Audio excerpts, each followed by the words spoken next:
New song. There we go. And that music matches my personality. What's up? But why do I have so much energy today? I woke up at the normal time. I got the normal coffee. I think I'm excited about Basecamps. No, this song is not gonna do. Oh, I thought that I would put this at the beginning of every video. It's gonna be weird for you guys to hear me say it, but if you're watching this video, just a reminder, you're watching a live stream replay. This is just a replay of a live stream that you're watching. It's not a tutorial or anything like that. So it will be long and rambling. But thanks for watching if you're watching the replay. Okay. Branston, what's up? Yeah, it's been fun streaming again. I always love streaming.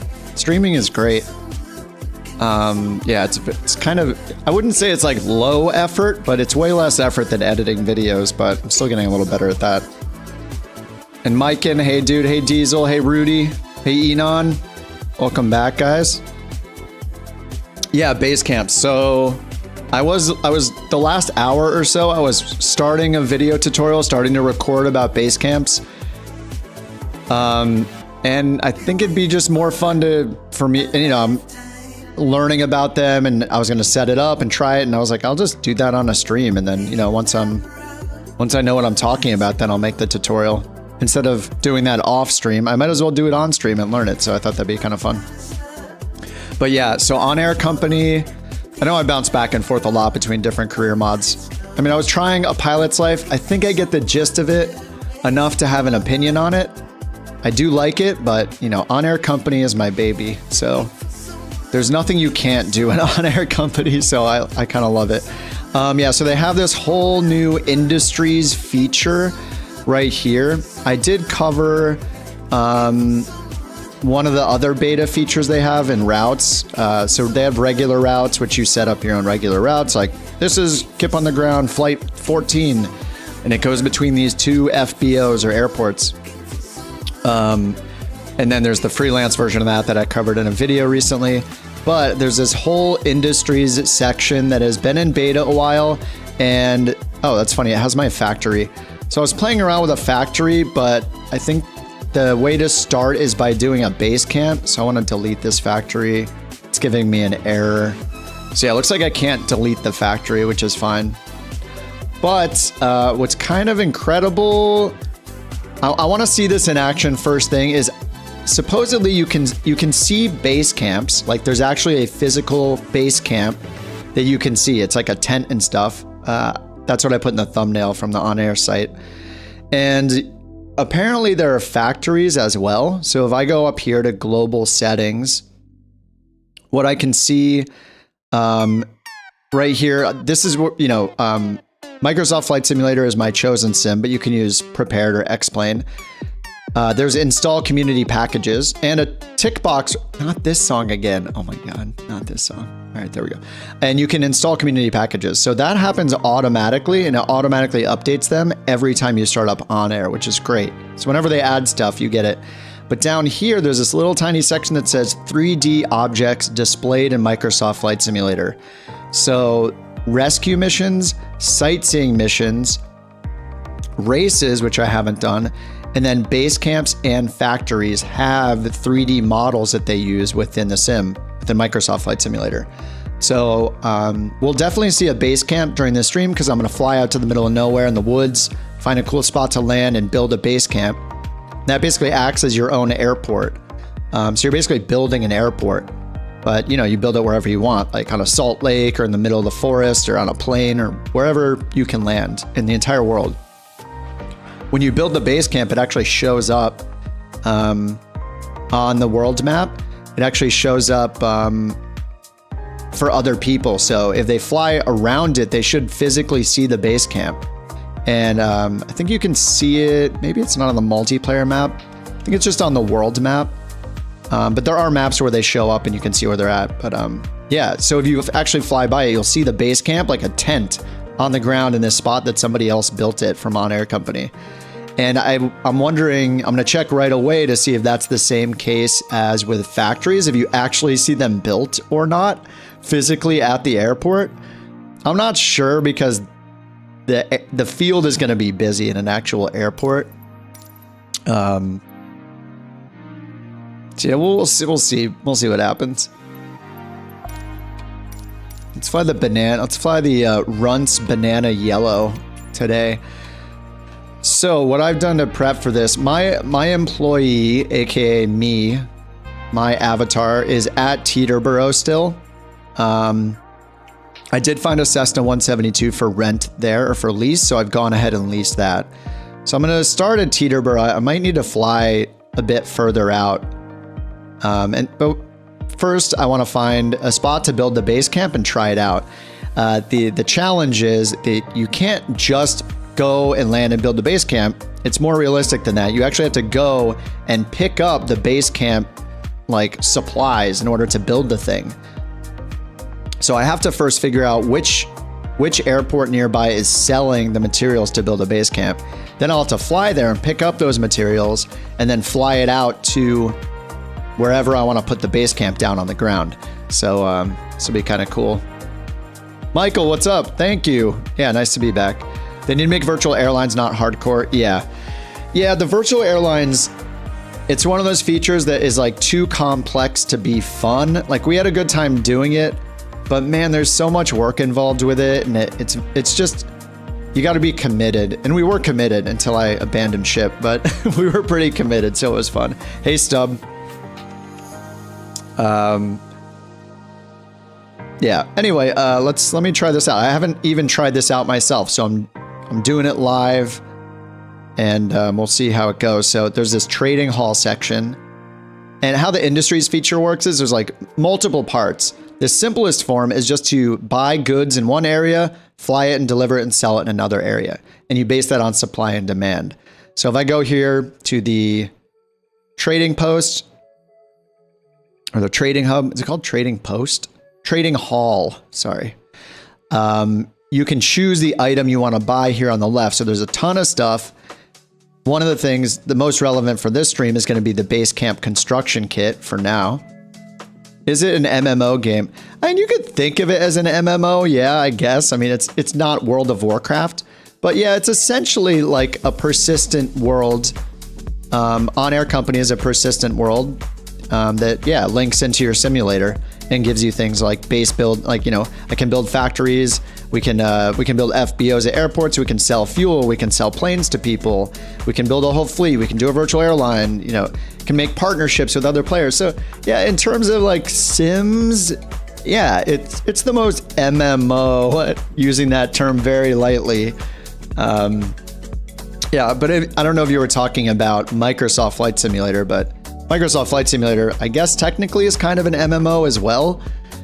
It's not an MMO RPG, but yeah, there are massive numbers of players on at any moment, and you can fly around with like dozens and dozens of players in real time in different planes anywhere in the world. So yeah, in that way, sure, it's an MMO. All right, so yeah, I'm gonna need to find where to buy a Basecamp construction kit. So yeah, the supply and demand thing is basically like, you know, I'll look at lumber because lumber is kind of like worldwide. You can purchase and sell lumber.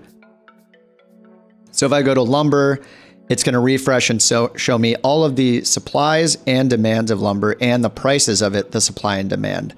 So this looks kind of overwhelming a little bit, but if I just scroll into like near New York, where my guy's based right now, the purple ones are where you can buy it from, and the brownish tan colored ones, gold colored ones are where you can sell it.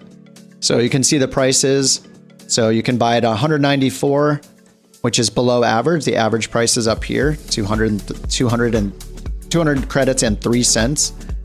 So anyway, if I buy it up here for $194, I can fly it and sell it down here for $326 per unit.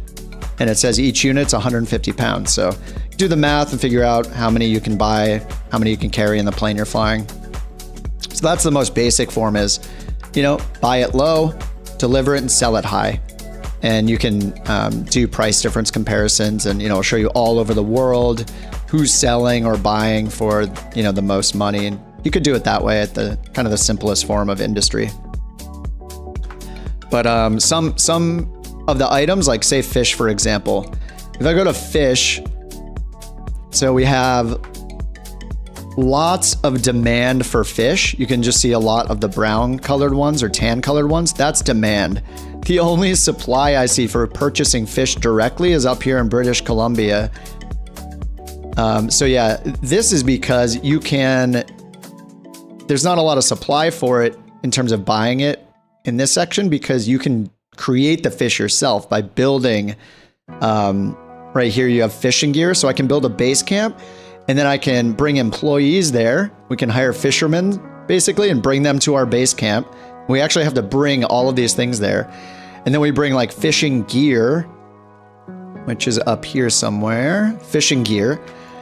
And then when we bring all of that to our base camp and it's all set up, then our fishermen will use the fishing gear to produce fish for us. And then we can go to our base camp and pick them up and fly them to wherever they're in demand and sell those fish and try to maximize our profits.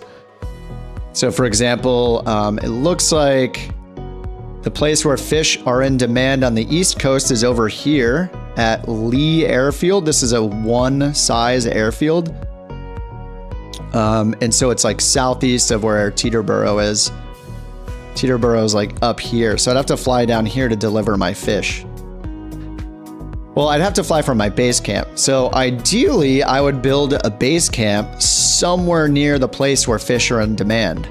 So for example, down here, Prince Frederick, or like, I could find a cool place to put my base camp on the coast or wherever I can find an area over here to place it. And then I could, make over here we have Reagan. So I need a giant airport. Yeah, anyway, you put your base camp somewhere and you'll just, once it's all producing, you'll keep flying your fish produced or caught into this place to sell them and then make money that way. So I want to kind of try as much of that out as I can on this stream. What's up, Arash? Good to see you again, dude. All right, so the issue is I'm all the way up here at Teterboro. And as far as fish goes, I guess it would be smart for me to check hunting, because there's not just fish, but there's also demand for raw meat. So obviously if I build a hunting thing, there's raw meat that gets produced. So let's see, there's one down here, November 14. And then November 57. Let me check, go back to fish. Might be better to do hunting to start. Yeah, fish, somewhere that wants fish is way down here. So the other one's closer here to Philly. So this would be a much quicker flight to get here to set all this up. So maybe I'll do hunting to start. But either way, the first thing I need to do is go here to Basecamp construction kit. I'm a little worried. This is 420 pounds. What's our payload max? And the payload max is 867 pounds. All right. So, or sorry, 679 pounds is our max payload. So I can carry a construction kit. So that's good. So I'll be able to build a base camp using the 172. Hey, Mock, what's up?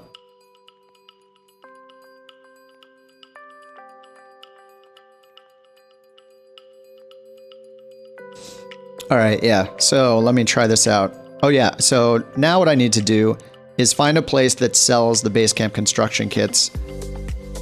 It looks like at LaGuardia, they sell them. I wish I could sort by distance from me. There is this little button that says purchasing assistant, but it's not doable yet. You can only do one activity per camp. I don't know the answer to that yet. I guess I'm about to find out. You might be able to do both. I noticed that, let's see, if I go to, I'm not sure how to see these on the map, but I had seen, oh yeah, over here. So over here, somebody built a base camp right here. You can see the little tent. So this person named theirs Fly By Night Lithium Mine. So it's a private owner. And you can see not only the base camp there, but right on top of it, you see the factory where they built the mine. So I'm not sure if you can build multiple factories on the same airport. Essentially, a base camp is an airport. So I'm not sure the answer to that. Like maybe we can build a mining facility, a hunting facility and a fishing facility, like a, you know, a factory, I guess you would call them almost.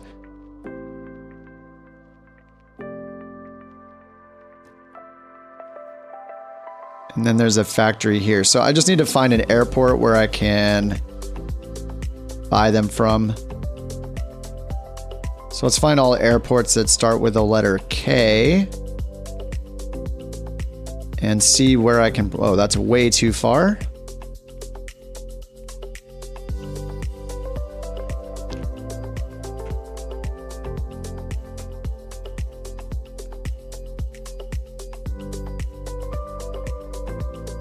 Definitely not flying that far. Oh no, how far am I gonna have to fly?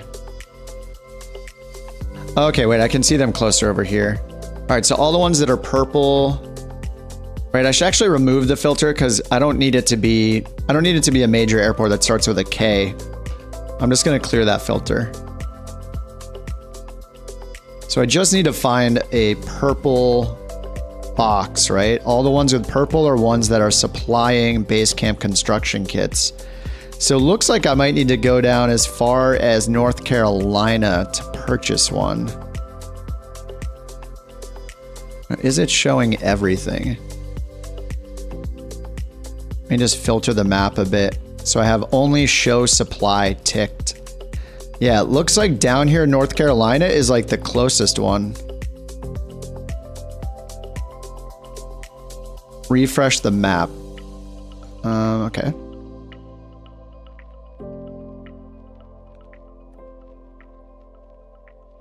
Yeah, I don't see like any in the Northeast.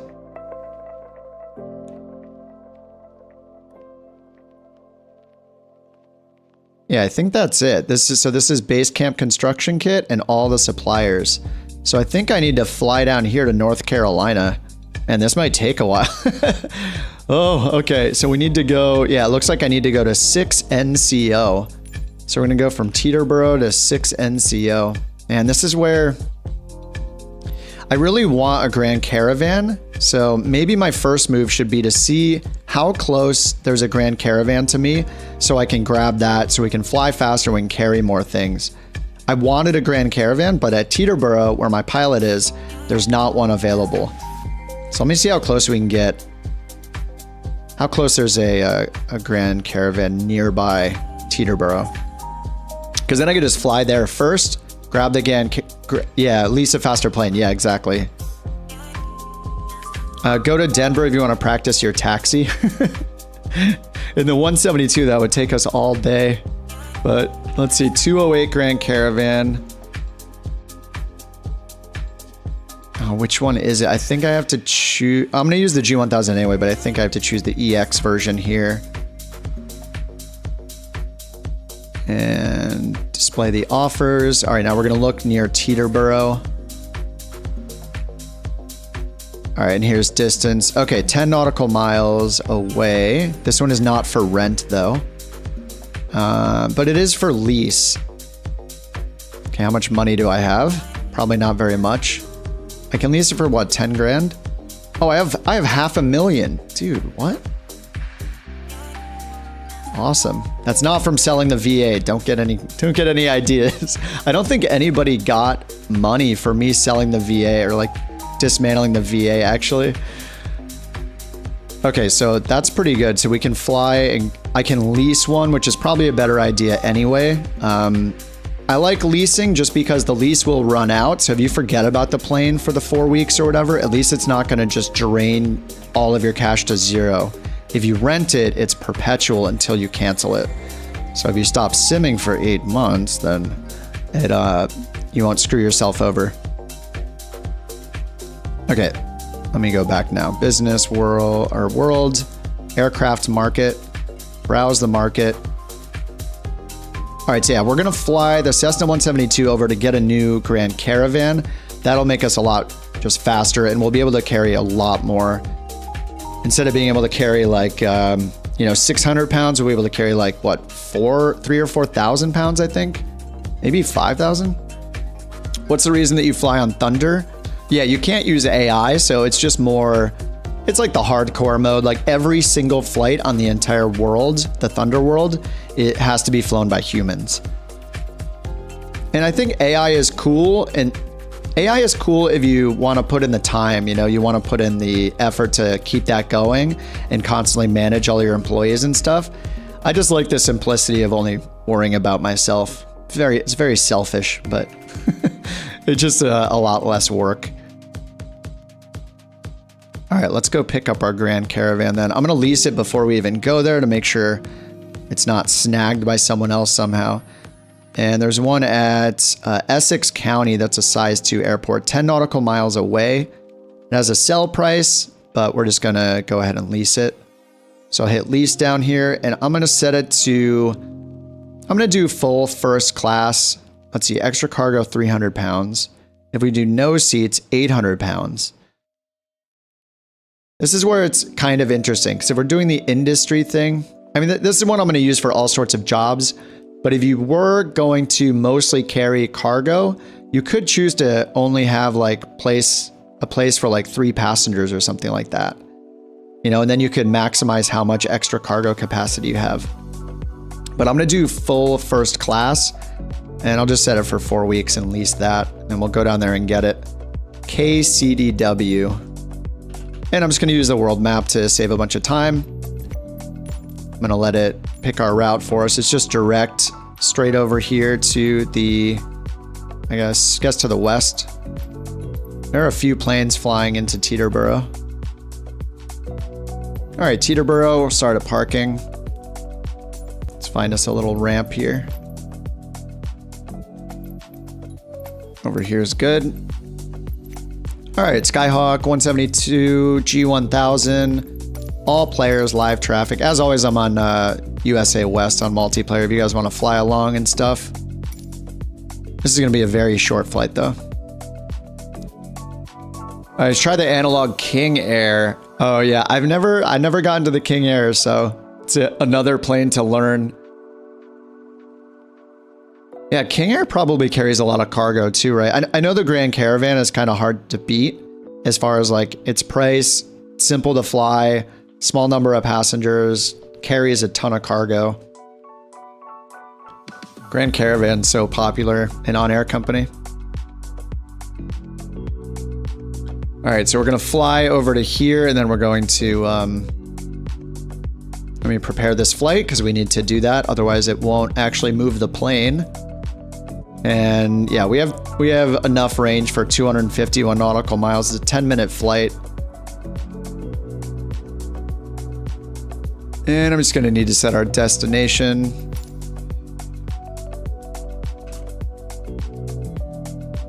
I already forgot the destination. K something. KCDW, Charlie Delta Whiskey. So I'll put that in destination. Charlie Delta Whiskey, Essex County. And then I'm just gonna hit fly now. And we're not bringing any cargo or passengers, that's fine. It's a quick flight just to get us over there to get our Grand Caravan.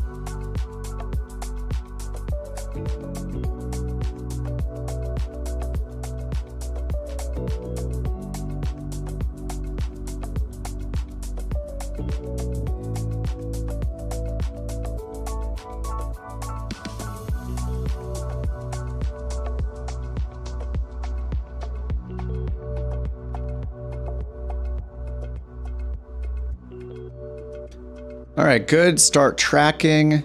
KCDW.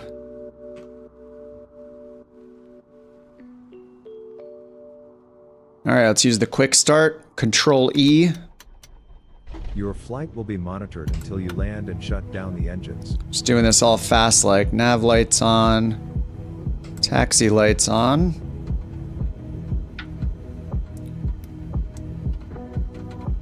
And we're just gonna go direct KCDW.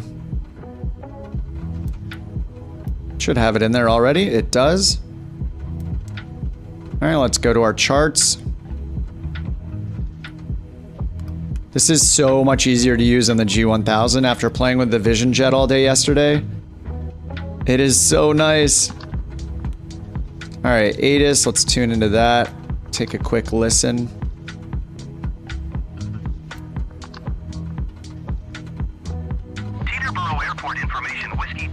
Do you have to return a leased aircraft?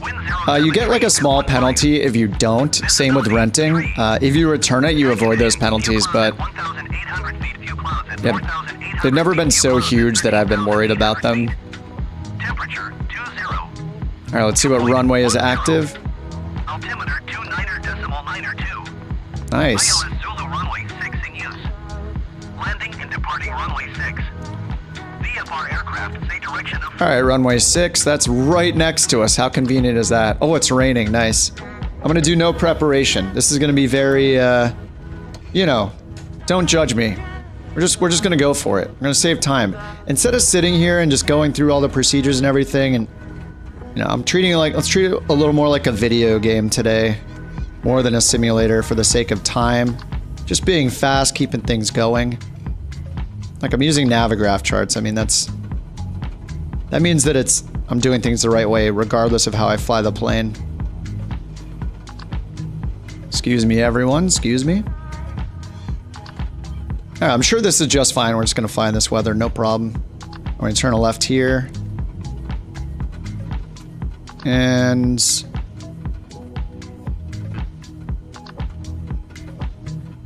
actually, does OnAir company give us a cruise altitude? A safe altitude?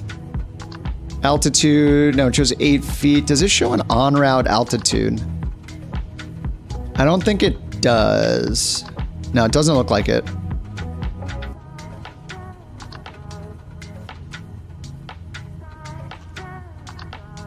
Yeah, so this might be a good case to at least just quickly check our map here to see. Go to charts. Oh, whoops. Flight plan. Go to the second page here, VFR. Check our sectional really quickly and just look at our...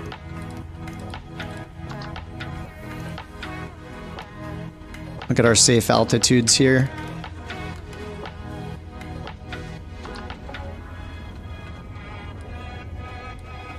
I mean, it's going to be pretty flat, but you never know.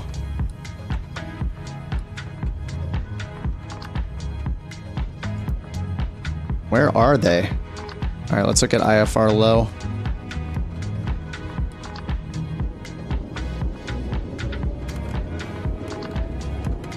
Huh. Why can't I pan this? Oh no, it doesn't like me anymore. That's weird. I haven't had this happen before. All right, let's try again. Maybe I'll reload the maps.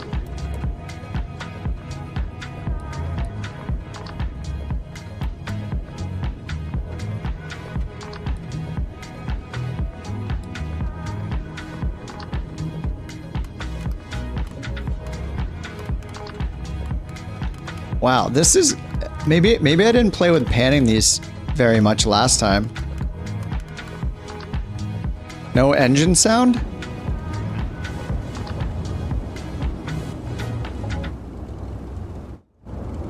Oh, it's very quiet. Let me turn it up a bit. I turned it down... actually, do I have headphone simulation on? No, I do not. I turned it down because the Cirrus was so loud inside the plane that I turned this down big time. Turn that back up. I think maybe it's also being drowned out by like the rain sounds and stuff. Anyway, we'll just look at our relative terrain map, I guess. All right, back to our taxiway diagram.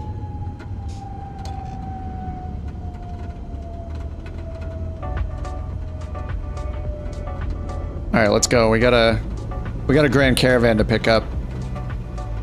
You don't normally work Sundays, but of course you're working today while you're all flying. Oh no. Well, hopefully you can just put your face really close to the screen and it'll be like you're flying. Yeah, VFR, this is no big deal. This is fun. Cirrus have Bose noise canceling. Yeah, I like to hear enough of the engine though. Yeah, it's kind of a balance. Like, you don't want it to be too annoying, but at the same time, not hearing like any of it is also really kind of weird.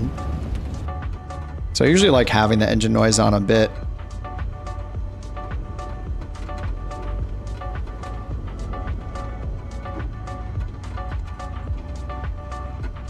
All right, runway 6. I'm gonna turn on relative terrain on my little inset map here to make sure that at least I can get a little bit of a heads up if I'm going towards any terrain. Oh, I already have it on, nice, okay. So yeah, there's a little red on the map to the west. All right, landing lights on, taxi lights off, strobes on, pedo is on. Hopefully it's not too cold. We might just ice up. 20 degrees on the ground, so if we stay low, hopefully we'll be okay.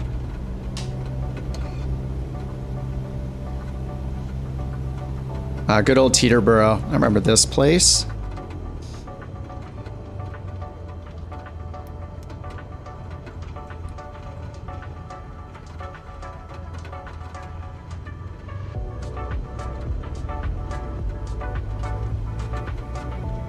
Alright, this is fine. No problem.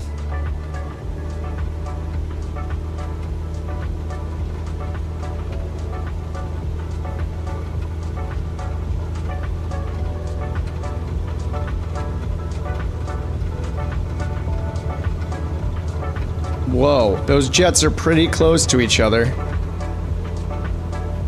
Airborne time log. There's no way that's AI, right? Is that a couple of you guys? Let me turn on the nameplates. No, that is AI. What is going on? What?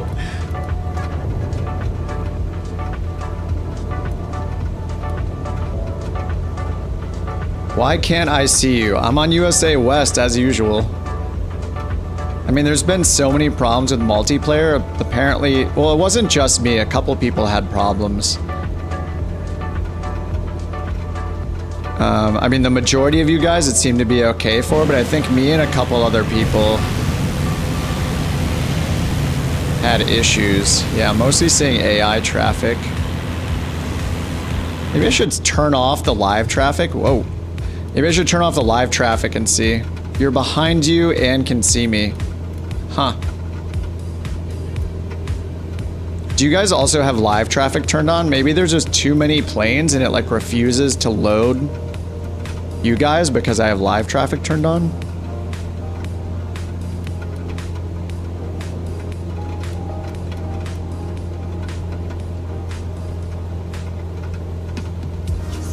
I'm not gonna loose the ground site, don't worry. Yeah, I won't lose it. Maybe I will. We got synthetic vision, we're good. We got synthetic vision, we got autopilot. Good to go. Alright, we're 1,000 feet up. Yeah, let's see our relative terrain map. It does show a little yellow, so we're gonna keep climbing here. Get a flight level change and bring this up. Just get up to like 3,000 feet or something. Let's see, we're going west, so I guess 2,500 feet to start, and then we can do like 4,500 if we need to. Lean in my mixture just a little bit. Peak power.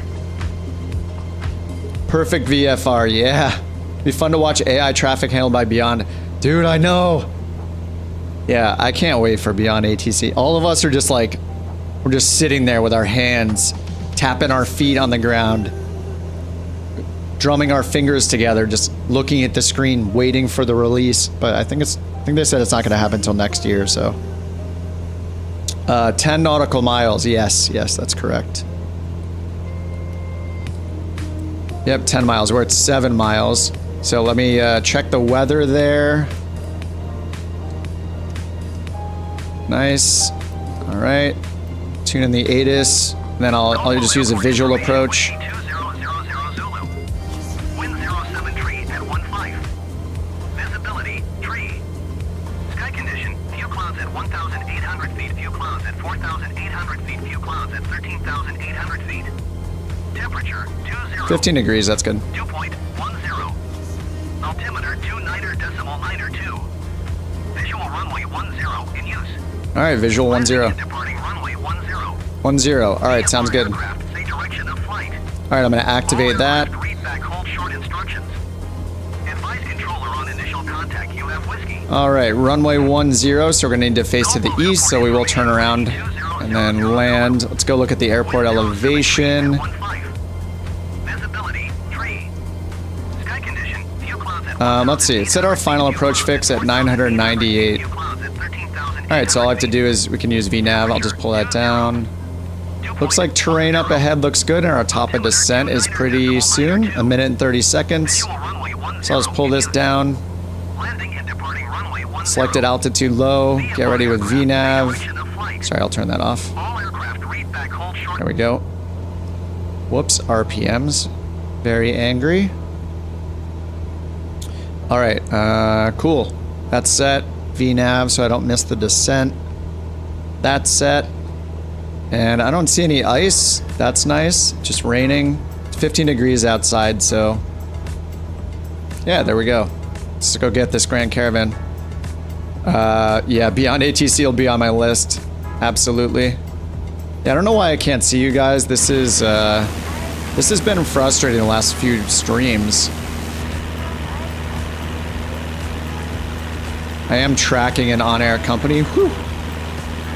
Let me do this real quick. Let me go to general options and turn off live traffic. Real-time online. I'm going to turn that off and leave multiplayer on. Let's see if I get rid of all of those, all the live traffic, if it brings you guys back. If I only have multiplayer traffic shown. One thing it does instantly is, dude, we're like right on top surfing on these clouds. This is awesome. That is so cool. Yeah, maybe it's like running into a limitation with all the planes or something like that.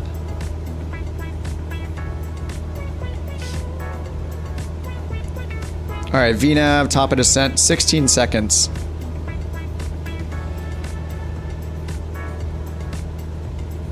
Let's get this Grand Caravan.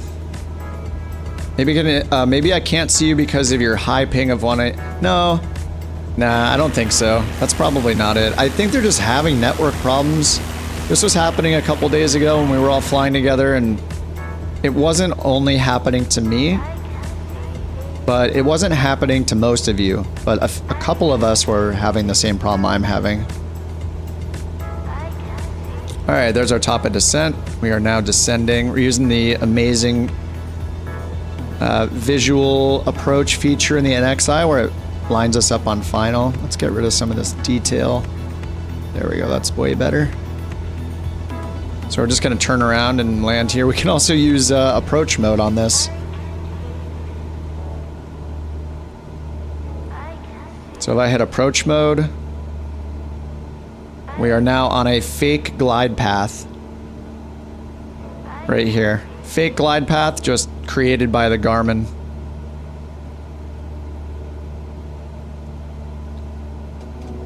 Well, so far I still can't see you guys. I can only see this one guy named Trebor.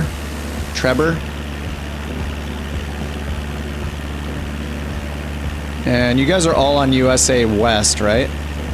I mean, you can see me, so you are on the right server. Or at least we're on the same server.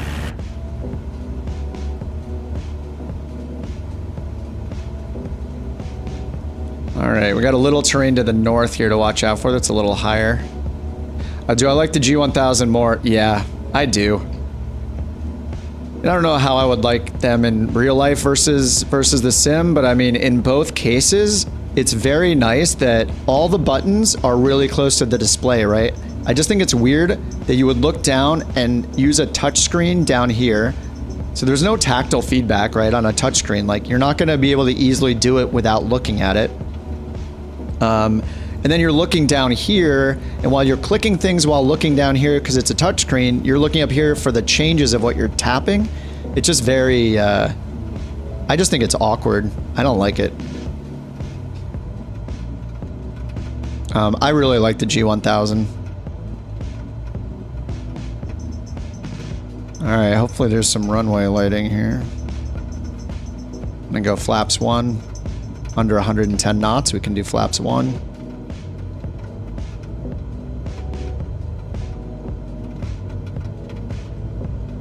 Alright, I see the light right out this direction. There it is.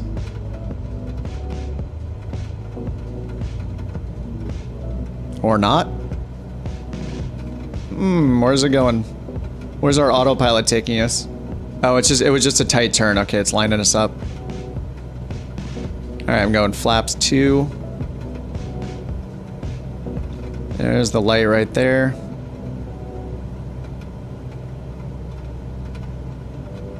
All right, let's see, winds. We got a little bit of a tailwind pushing us to the left.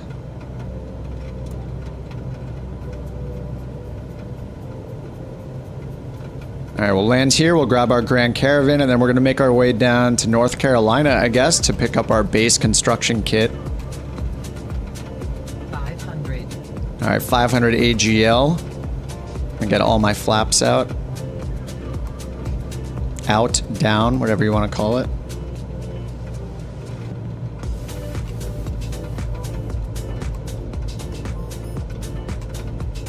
All right, I'm turning autopilot off. Got some fun trees right here, right in front of the, right before the threshold.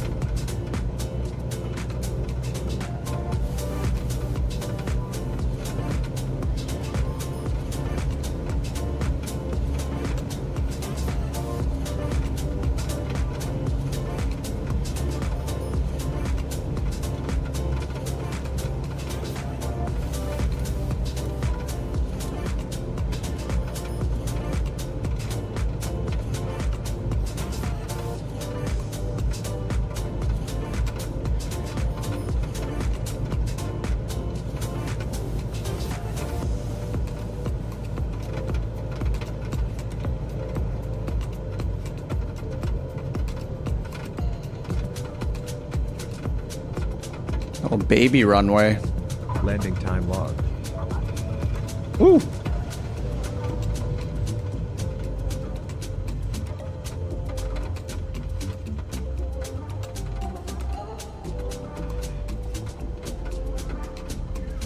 Look at this thing freaking out. Oh, that's weird. It only happens when my mouse is not near it. Woo. Tight turn. All right, let's go over here and park. Underdog, what's up? Welcome back. Oh, cops on the move. Cops on the move. Penske on the move. Get him. Get him. All right, let's squeeze in between these guys.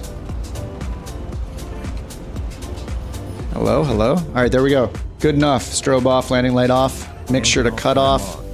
The flight is finished. Batteries, alternators off. All right, perfect. Flight has been completed. Let's ditch this 172. Yeah, it's weird. I still can't see you guys with live traffic turned off. Don't know why. All right, cool. So let me get rid of the 172 now. We're going to leave that here. And we're just going to take our Grand Caravan, which is here. So Skyhawk, stop the lease. Total cost for ending the lease late is 366. Ending the lease 4 weeks early because I started it today. All right, cool. Now we got our Grand Caravan back. So I want to take the Grand Caravan down to where we can buy a construction kit.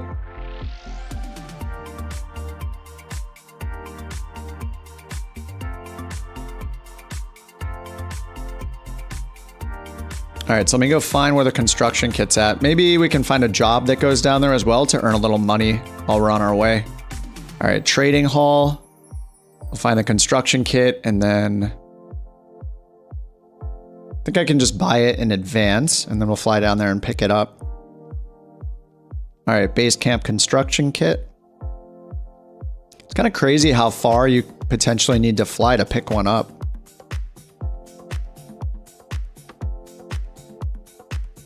So yeah, if I show supply only, this is where we are, and it's more expensive down to the south. Maybe we'll go over here. They look like they're about the same distance. I mean, it's not that expensive anyway. It's 1,000 versus 866. Well, let me just check on the world map the distance and the estimated time. All right, so, oh, sorry, not the 172. We're gonna fly the 208 again. Couch Captain livery activated. And we are flying from here. Where's that? KCDW, Essex County. And let's check the distance here. So Mason County, does that say 312?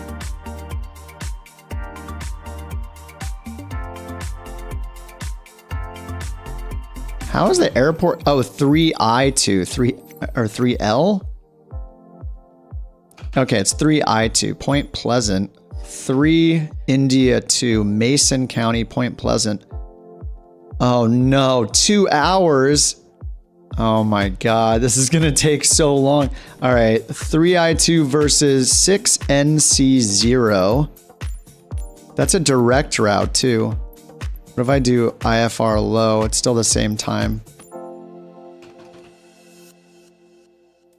Is that right? 3NCO? No, 6NCO. 2 hours and 1 minute as well through a lot of weather. Oh man, it's gonna be a long stream, I guess. Because even if I use time acceleration, once we get there, we have to wait for the plane to land. Man, that's a long flight. Do I need to find a jet to take down there? And then basically make my base camp down in this area?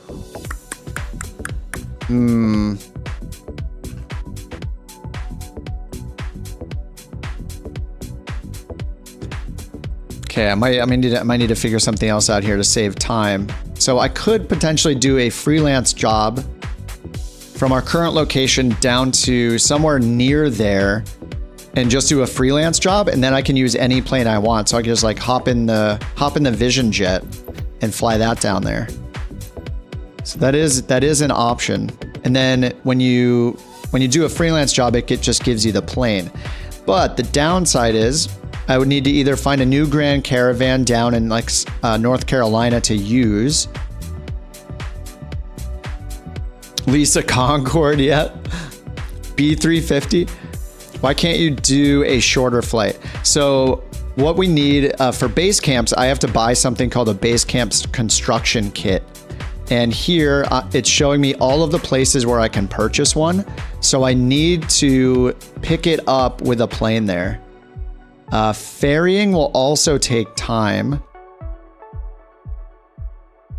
This is where AI employees are helpful, where you could, have the AI employee like flying your goods around and flying your construction kits around. But this is the realistic part of playing on Thunder, I guess, and just being a solo pilot, is that you would in reality have to make these flights yourself to buy these things to build your base camp. But I could try to find a freelance route that we can take in a jet to fly down to North Carolina. Once we're down there, we can try to find a new Grand Caravan or even a Skyhawk to lease or rent, and then fly around in that area to, where's a Walmart when you need it? Yeah, I think that'll work. Let's do that. Let's do the Citation, the Vision Jet, because I've been flying that the last couple days. We do need to pick Runt banana color yellow, obviously. So that turns it into a 33-minute flight. A jet will get me there. Yeah, I think that's we can stomach 30 minutes. 2 hours in the Grand Caravan together, it sounds a little painful right now when we have so much work to do and setting up the base camp and all that stuff already. So yeah, this is just step like 1 of 5. So let me go ahead, and if I go to my hangar, that will make OnAir company think that I've loaded this plane, so I can look at the freelance jobs. The issue is we need the freelance job to go down to that specific airport. So we need a freelance job that goes to one of these 3. I need like a notepad here. So we have either 3I2 to the west, 8NC0, SC93. If we went way down here, this would be like an hour-plus flight down to Alabama. Or is that still in Florida? I think that's in Alabama. It's barely in Alabama, it looks like. So yeah, we have those, and there's not really any to the north, so wow, this is kind of surprising. This is Yeah, this is a little surprising that there are so few places to buy these Basecamp construction kits. Like, they make you work for it for sure. Dude, what's up? How's it going, Duderino? All right, yeah. So let's go ahead and go to Freelance. So I've written down those 3 airport codes in my handy notepad, notepad.exe. So let's go to Freelance, search jobs for the aircraft I have loaded in my sim. We don't have to, man, you know, I could start a freelance job anywhere and just not fly to that airport and then cancel the freelance job, and that would still give me the jet to use temporarily. So I don't think I've done that before, so we could try that. So is 3 NCO on this list? No, it's not. Like, it's not going to put these tiny airports on the list. These are all major airports. There's NC06, but that's a size 2. So I could just accept one of these. Let's see if this works. I'm going to accept the freelance route. So it's going to give us access to a Vision Jet. And then we're just going to fly that Vision Jet from KCDW right here down to 6 NCO. I think that's the one in North Carolina. Thus the NC. So then I can put that here, right? Yeah. Okay, so we can just fly the Vision Jet down there. We're just gonna leave our passengers here. They want to go to 3 New York 3 or whatever, Deronda, 3 NY3, wherever that is, but we're not gonna take them there. We're just gonna go on our own with no passengers down to North Carolina. Now, this is a size 1 airport though. Let's go ahead and look up information on 6NC0. I'll bring up the full Navigraph charts app and look that up. Because I don't know if we can land here. Like what approaches there are. Oh, it's not in the database. Wait, what? Neither is that?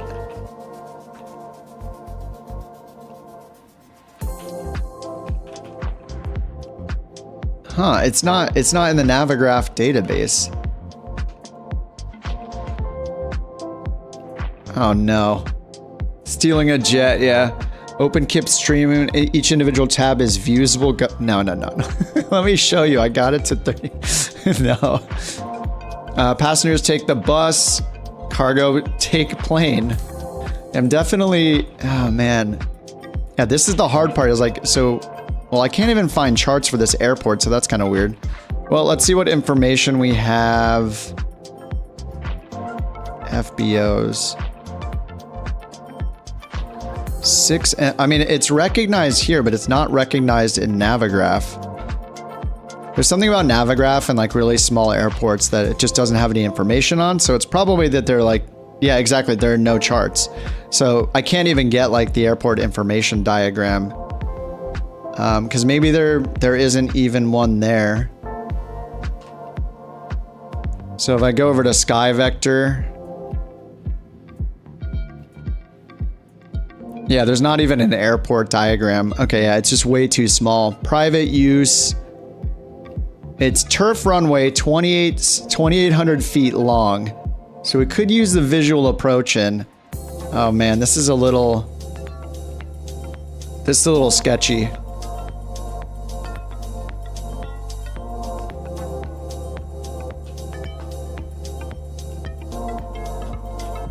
What's our landing length in the Vision Jet? 1750 landing distance, so under 2,000 feet landing distance. So yeah, we have an extra 100 feet more than we technically need. Oh no, it's turf. Whoops, turf. No, we're not landing there. Yeah, we're not landing there. All right, let's check the one in South Carolina.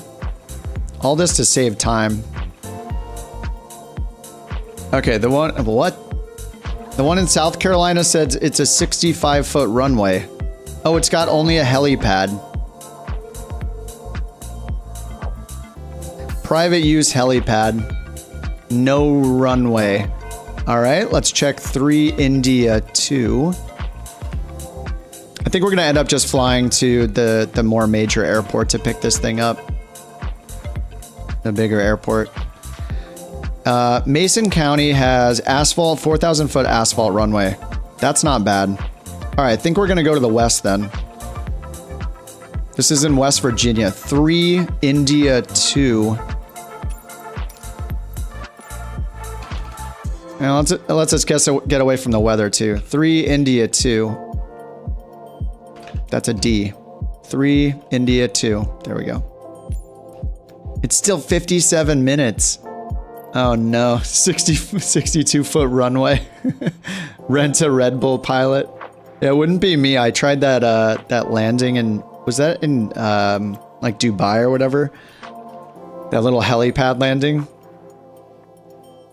This is a 57-minute flight. So is it worse to do the 2-hour one? I mean, some people would argue it's twice as worse. Let me do a little more research, okay? So this is only step 1 I'm figuring out. Once we get the construction kit, we're gonna need to fly somewhere else anyway, and we're gonna need to put it down nearby somewhere that has demand for either raw meat or fish, because that's what we're gonna be setting up. I also have to be able to fly in the contractors, like the fishermen contractors, and fly in fishing supplies, fly in lumber, fly in steel. I need to fly in all these different resources to bring them to our spot to construct our base camp.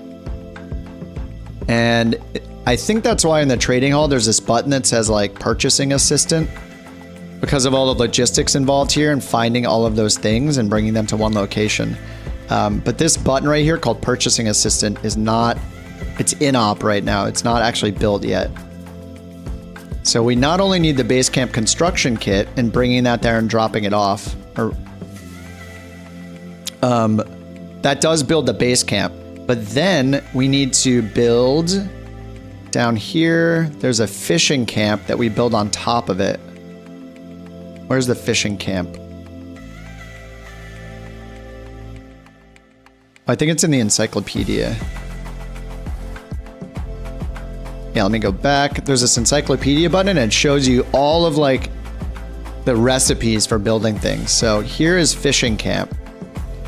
So we need 2 builders. So we gotta fly those 2 guys down, 10 lumber, 2 steel bars.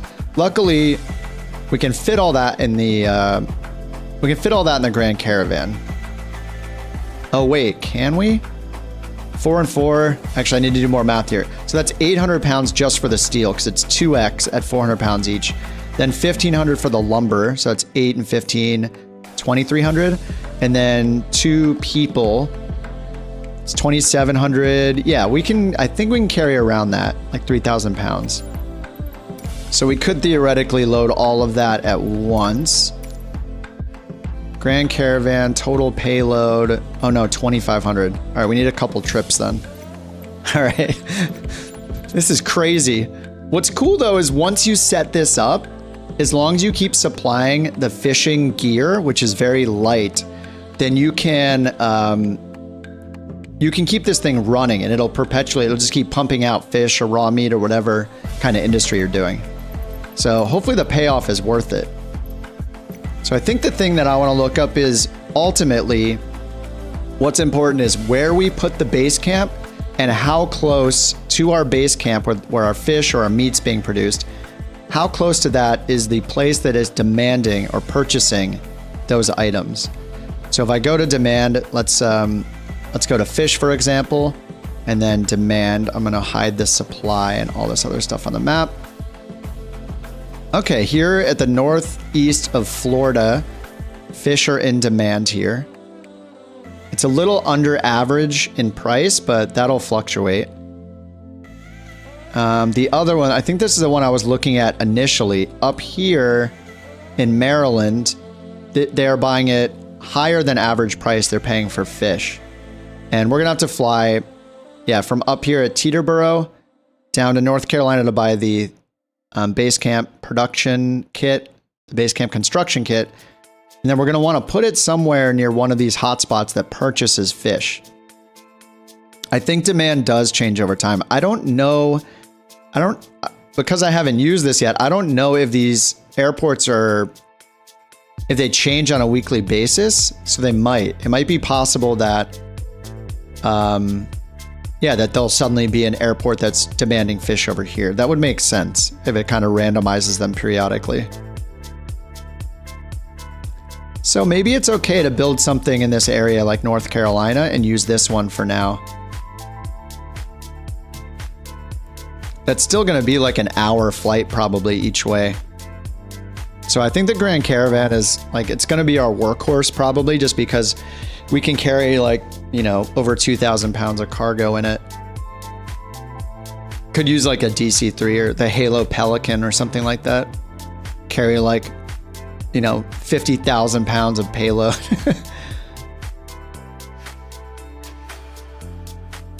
And let's see, with the Vision Jet, if I'm going to use the jet to start transporting stuff, what's my payload? 1,400 pounds. So at full fuel, I can only carry 450. I mean, I'm not going to need full fuel. Say less than half fuel. We can carry a good like 1,500 plus, around 1,500 pounds or so probably. All right, so I should just use the jet. Take the jet to wherever we need to go to buy this stuff. I guess I'm going to go to 3 India too. It's an hour. Yeah, all right. Let's do our first flight. Let's go. Hopefully I can use the jet as much as I want and it doesn't like tell me that I can't load things that aren't for the mission. Because that's going to be the problem. If I get there and it's like, you can't load the Basecamp construction kit in. Because you're not authorized to. So yeah, 3 India 2 over here. All right, I think we'll just do that flight. KCDW to 3 India 2. See how fast I can get over there. It says 57 minutes. Let's go high altitude. All right, 41 minutes when we go high altitude airways. Just gonna let it figure out our departure there.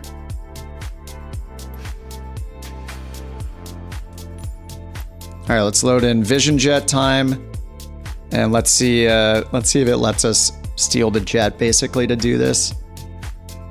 And then over here, 3I2, I'm gonna click buy to buy the Basecamp construction kit at 3I2. So that's purchased.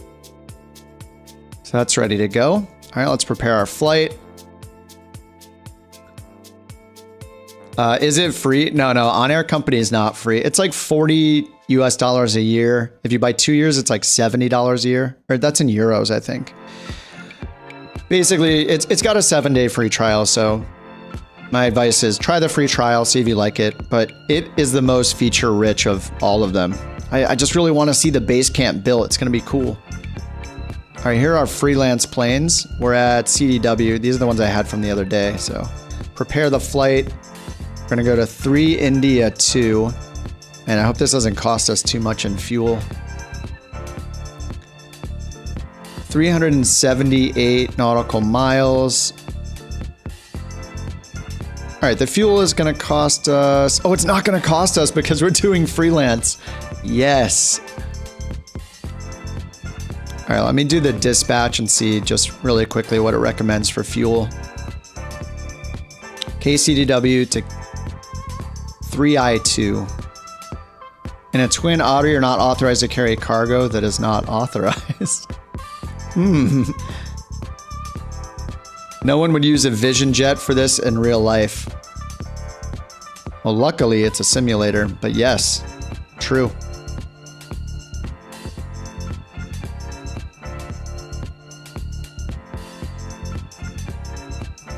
Maybe I should fly the Citation or something. It would be faster. All right, so let's go to none, no freight, no passengers. Just want to get the block fuel really quickly. Do you need to have SimBrief? No, it's just SimBrief is nice for like fuel planning, especially and getting routes. So Now I see that we need about 1,400 pounds of fuel. That includes alternate and taxing and stuff. So then I just am as light. I'm lighter than I need to be. Or so I'm as light as I can be. So 1,413 pounds of fuel. And we're going to load that up. Yeah, this might be a potential hack here that we're just using Freelance to grab these planes temporarily. So we don't have to pay for renting them. We don't have to pay for the fuel because we're freelancing. And then I'm going to hit fly now. We're about to start a ferry flight without cargo or passengers. Yes, sounds good. We are not paying for that. All right, start tracking. So we're not using the route that's in SimBrief. We're going to use the route that hopefully is pre-programmed into the G3000. See how it goes. Chocks, covers, and protectors. Get rid of the annoying headphones that are always sitting there.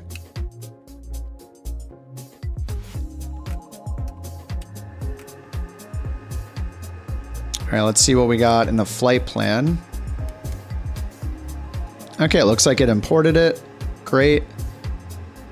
And we're just going to end up doing a visual approach. And SimBrief says 28,000 for our altitude. So let's get that started.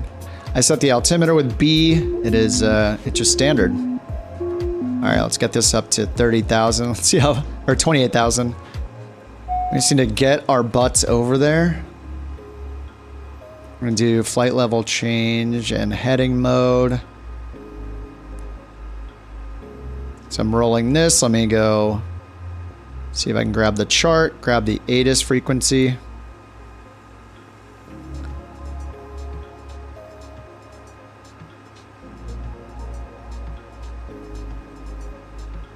Oh, runways. It recommended runway 10 and runway for our departure, runway 7 for our arrival.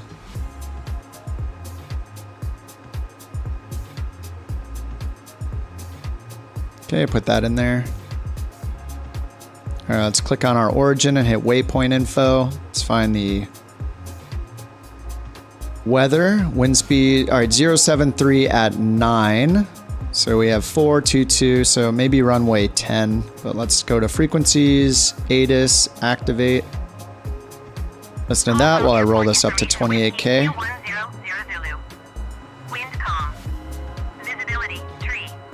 It says wind calm. Few clouds at 1,800 feet. Few clouds at 4,800 feet. Few clouds at 13,800 feet. 18, 14, and 13. 20. Dew point 10. All right, 28,000. Altimeter 29.92. Standard. Runway 10 in use. All right, 10 is in use. Departing runway 10. All right, 10. VFR aircraft say direction of flight. All aircraft read back hold short instructions. Advise. All right, 10 sounds good. Let's go to our charts, find where 10 is.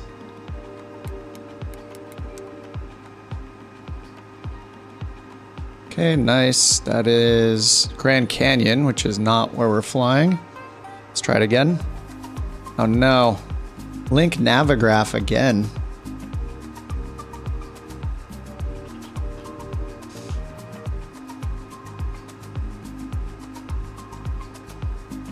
Okay, linked. Let's try again. All right, runway 10 is over here.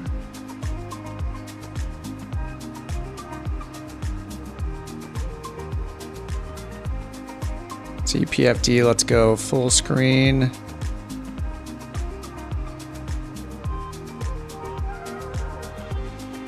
All right, up here, that on. The battery's been on 2 minutes already, so we can turn bleed on. Pitot heat will be off until we take off. All right, so let's get the runway heading for 10. Looks like it's at 096. Looks like 096 to me. All right, let's set this to 096. All right, 096. Parking brake is off. And, oh yeah, strobe was not on. That's on now. Make sure I'm tracking. I am. All right, let's go get this. This is turning into a. This is turning into work. All right, we need to like turn around and then go to the west.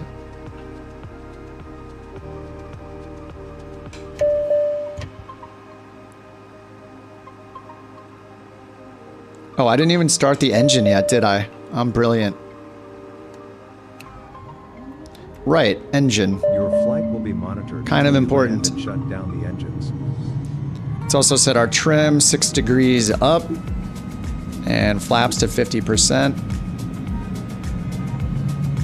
All right, done and done. Flaps are indicating 50. Trim is right here, 6 degrees. Gear is down. My gear handle is down. Probe heat is off for now, but we're going to turn it on once we are about to take off. All right, then we're going to climb to 28,000 feet. Just follow the flight plan that was recommended for us. Oh, I do see one of you. Yeah, I think this is you, Schwartz. Yeah, I see you right here. I can't see your nameplate yet because you're close to me, but yeah, maybe turning off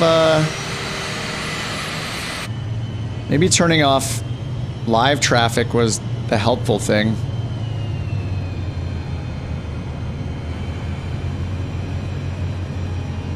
All right, up here, turn left, and we're gonna go to runway 12. Man, there are so many steps. I was actually not expecting it to be this complicated, but it kind of makes sense. I mean, we're essentially building our own airport and our own factory of sorts, so you know, we're just gonna steal this jet for a bit, and everything will be fine. Oh, I see Enon now too. And maybe having live traffic off is just good in general. See if we're on the right taxiway. Yes, we are. We're on November, headed to the threshold of 10. It's gonna be a potentially sketchy landing. This runway is 3,700 feet. And you know, I do not know if we need more distance than this for the Vision jet, so we're gonna find out in real time.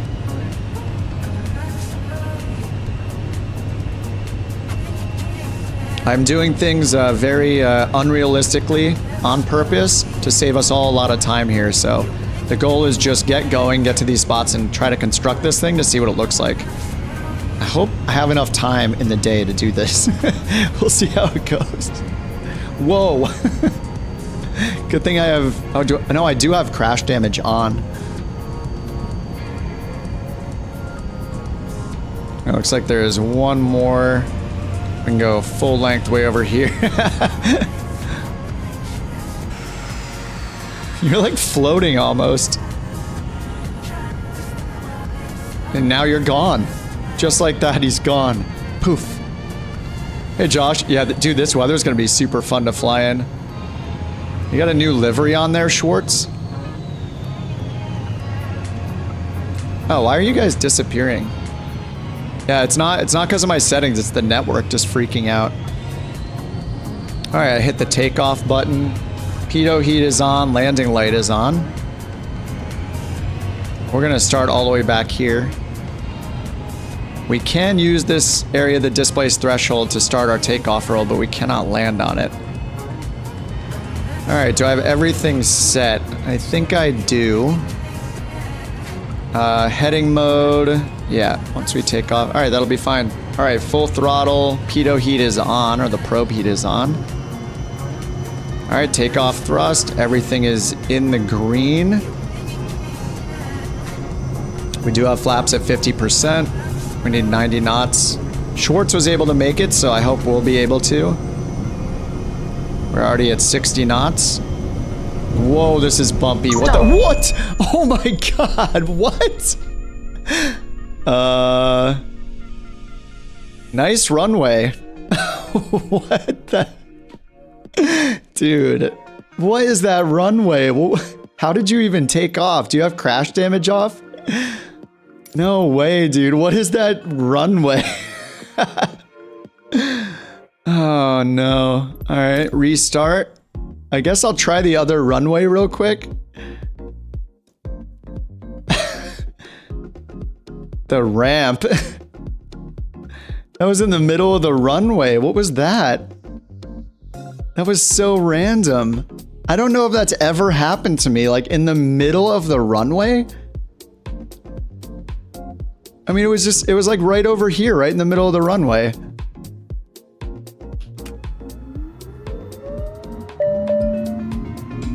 All right, let's do the quick start. Let me try this again. Dude.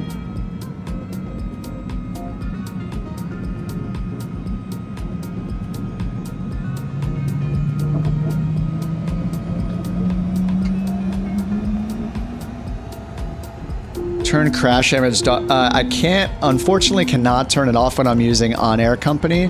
See up here, you have to have, you can't slew, you can't have unlimited fuel turned on, and you have to have crash detection on, unfortunately. All right, maybe we'll go over to runway, what was the other runway? Shut down the engines. Was it 4? It's a little longer and maybe it won't have a speed ramp in the middle of it.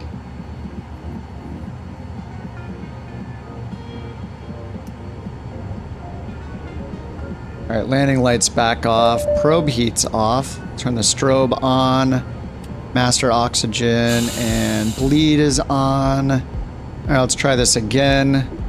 50% on the flap, 6 degrees, pitch up for takeoff.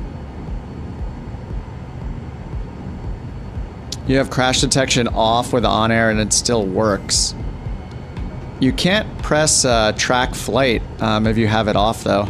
The little check boxes, it'll cancel your flight. It could be because you might be on Cumulus or something or not. I'm in like challenging mode or whatever the default is now. So I'm in the mode where, yeah, I think it's more restrictive. But we'll just try the other runway and we'll see how that goes.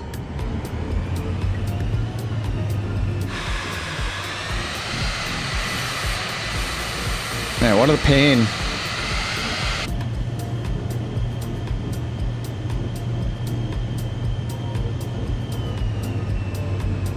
Alright, I gotta set my takeoff altitude again, our cruise altitude 28,000.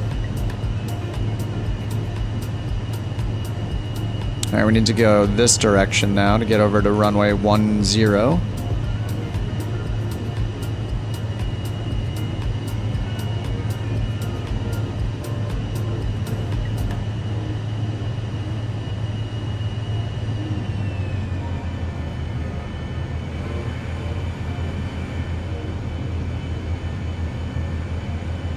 Oh, Cumulus, I see.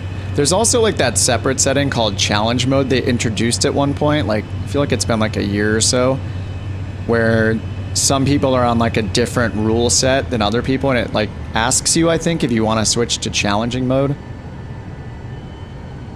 Maybe it was a mistake to turn that on. All right, there's 28,000 set for our cruise.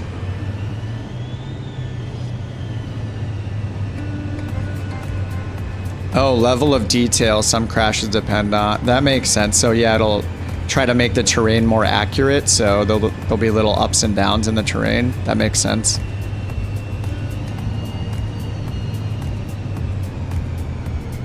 All right, so we're gonna have to go to the left here. Let's see, right here actually at this next intersection, turn left and then go down there where that name Zivin's at.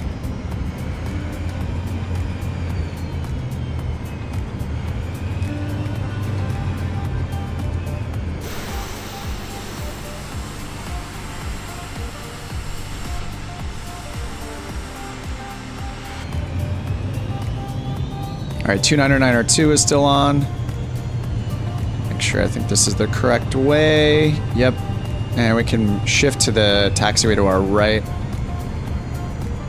Oh man, that was just ridiculous. I don't know that that's ever happened to me. Just crashed right in the middle of the runway.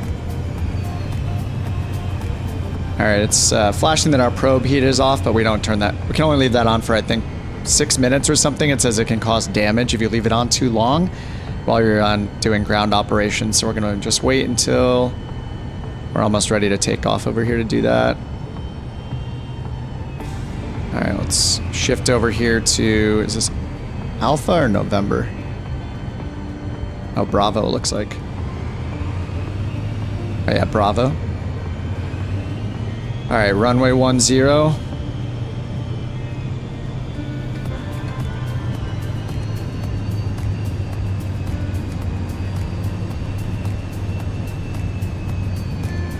Freezing situation? Yeah, definitely not.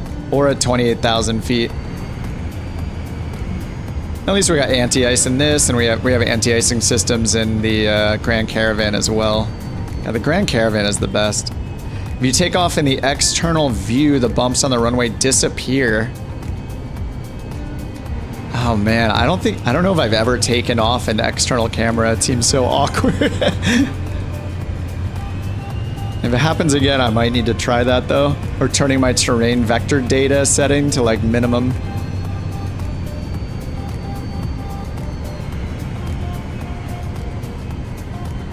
Alright, pitot heat's on, landing lights on. Push takeoff, go around, toga is set. Flaps are at 50. Pitch trim is set to 6 degrees up, so I think we're good. I did the auto start. We have our... Oh, you know what? I bet our environmental system's not on. It is not. Alright. ECS enabled. Get that heat and air conditioning going. Heat most likely. Can turn it to auto down here. And turn it up to warm. So we get all comfy.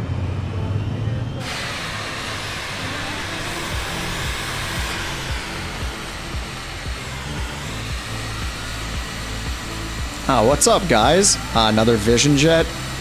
Is that the Honda? Wait, that's not the Honda Jet. Wait, is that the Honda Jet? Yeah, wait, it is, right? I haven't seen that thing forever. The Honda Jet has 2 engines? It says H-Jet, right? Yeah, that is the Honda Jet. Okay, it's been a while since I heard it. Toga on taxiway. Actually, in the checklist, the toga button is, on the checklist, it's in your before taxi checklist, actually. Alright, brakes are applied. Let me sync the runway heading here. And then turn on flight level change and heading mode, and then I'll hit toga again. Alright, I don't know if that actually does anything, but we'll find out. I think I still have to turn those modes back on. Alright, takeoff power is set. Everything is in the green. On the EIS, we're good. Alright, let's see if we explode again on the runway. I hope somebody else created this runway and it's actually kind of flat. Whoa. 80 knots already. Whoa, it's pulling to the right a lot. Okay, we're actually up. Alright, gear coming up. Alright, we can use takeoff thrust for about 2 minutes. I'm going to leave that on just to get out of these clouds. And let's pitch down a bit. We need to speed up so we can put our flaps up. Alright, the gear is up. Alright, 115 knots. Flaps coming up. Autopilot, heading, flight level change. Alright, flight level change mode is set. We're still on takeoff thrust. I'm going to pull it back until that goes away. So we'll be at MCT. 94% thrust. Beautiful. Alright, switching to nav mode. And we're going to need to turn around to the left here to get on the course. So let's go. Outside air temperature is 11. So leaving the anti-ice off for a moment.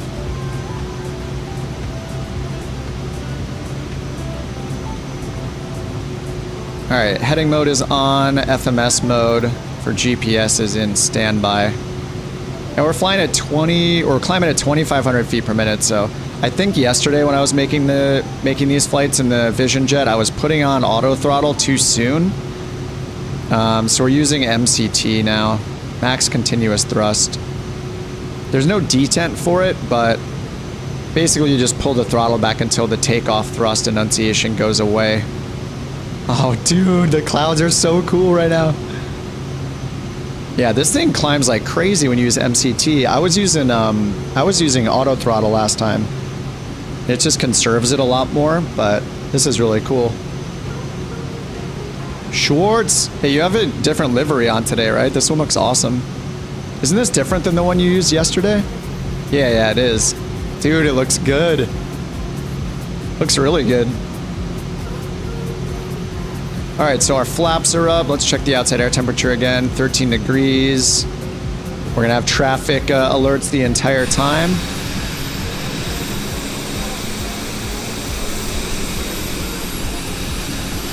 This weather is great. I need to fly on the East Coast more. Pacific Northwest, East Coast, and like the Midwest and Florida. You know, I love California because I live here. But man, you don't get the weather like this very often in California. This is just way cooler to fly in other parts of the US. All right, let's check our temperatures. 10 degrees outside still. And I'm gonna turn us a little bit to the left so we can intercept our course here. All right, I mean, this is gonna be sketchy. Don't be gentle, it's a rental. That's a great saying. I'm gonna steal that. It's probably something that most people know, that saying, and I've never heard that before. That's awesome. All right. Cabin pressurization looks good. Destination elevation is 620 feet. Everything else is in the green except for our thrust because we're using max continuous. We'll abide by the Deuterino and not be gentle.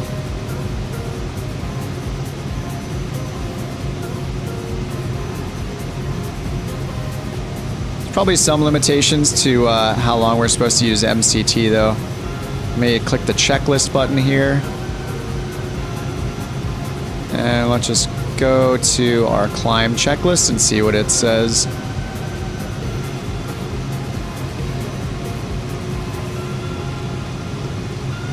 Normal takeoff per climb tables. Thrust lever MCT. If practical, reduce to MCT within 2 minutes. So, I mean, obviously MCT means maximum continuous thrust, continuous being the key word. So, yeah, I'm sure I can just use it all the way up if I want to. But yeah, takeoff thrust limited to 5 minutes maximum. If practical, reduce to MCT within 2 minutes. Engine parameters monitor. Yep, we did that. Everything's in the green. Cabin pressure, we just took a look at. It is rising. And then ice protection as required. We're at 3 degrees now, so I'll go ahead and turn our ice protection on engine and wings. Altimeter transition. Let's see, landing lights are off. We're over 10,000 now. And then we're already at standard baro was our local pressure, but at some point I can hit the button just so it says standard there. All right. Ooh. Is that wake being caused by the jet? All right, I see endgame, trip, I see deuce. Man, I gotta say, maybe I should turn on, oh yeah, is that being caused by the jet? I mean, he's behind us, maybe not. I don't know, we got a 23 knot crosswind, that's why. But when you do fly close to each other, there is like, I swear there's like some wake turbulence that is modeled. We did that yesterday.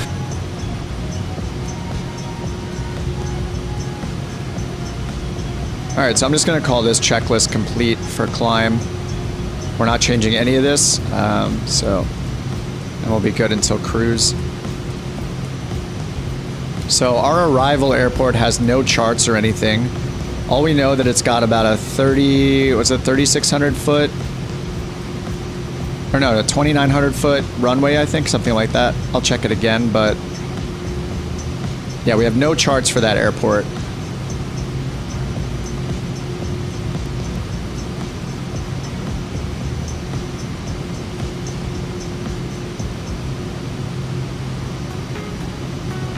All right, 14,000 feet. The Vision Jet's really turbulence sensitive. I guess just because it's such a small, just a small plane. Yeah, I don't know. Wonder if it's because of like the single centered engine. That might make sense, right? Like if it's all the thrust is here in the middle, so everything kind of pivots around that.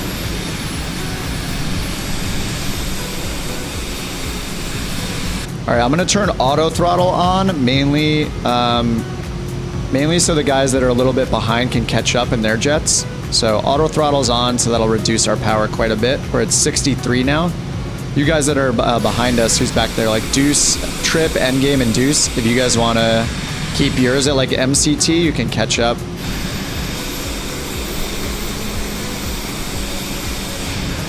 Well-known undocumented airstrip next to New York in the Hudson River. Sometimes Airbus 320s land there.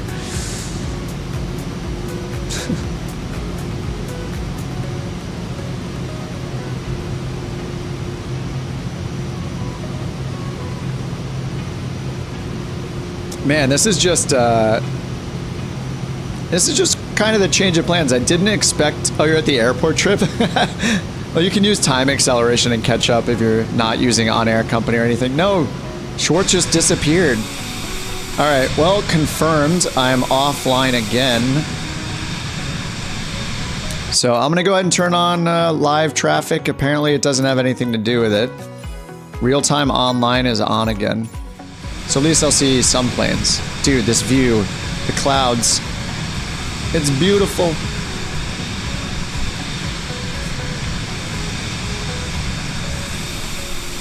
Well, yeah, rip, I don't see you guys anymore. You got here late. The evil Y key. You disappeared midair. Yeah. Look, even some of the live traffic's having issues. Whoa. Oh, hey, it's back. Yeah, okay, so if you noticed just then, the live traffic came back, but then so did you guys, so... Yeah, I have no idea what's going on, but I see Endgame down here. Oh, nice, you're much closer. Heck yeah. Dude, bring it in. Bring it in, boys.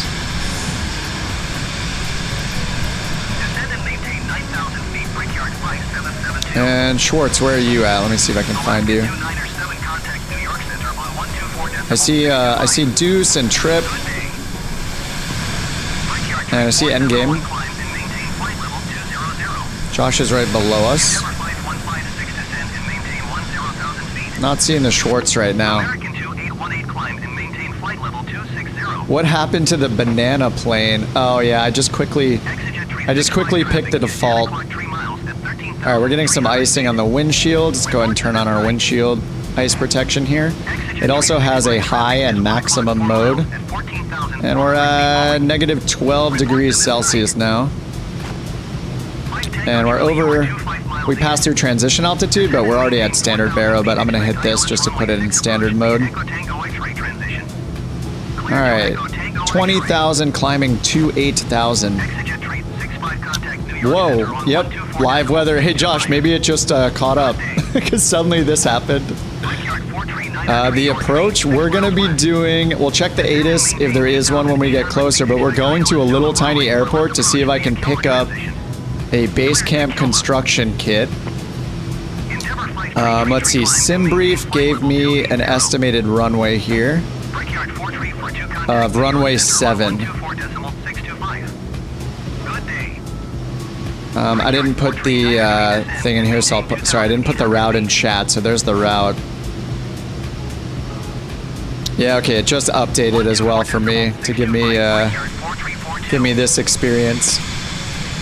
Man, these are some high clouds at 20,000. Luckily, we're going up to 28,000, so we're gonna hopefully get another cool breakout again.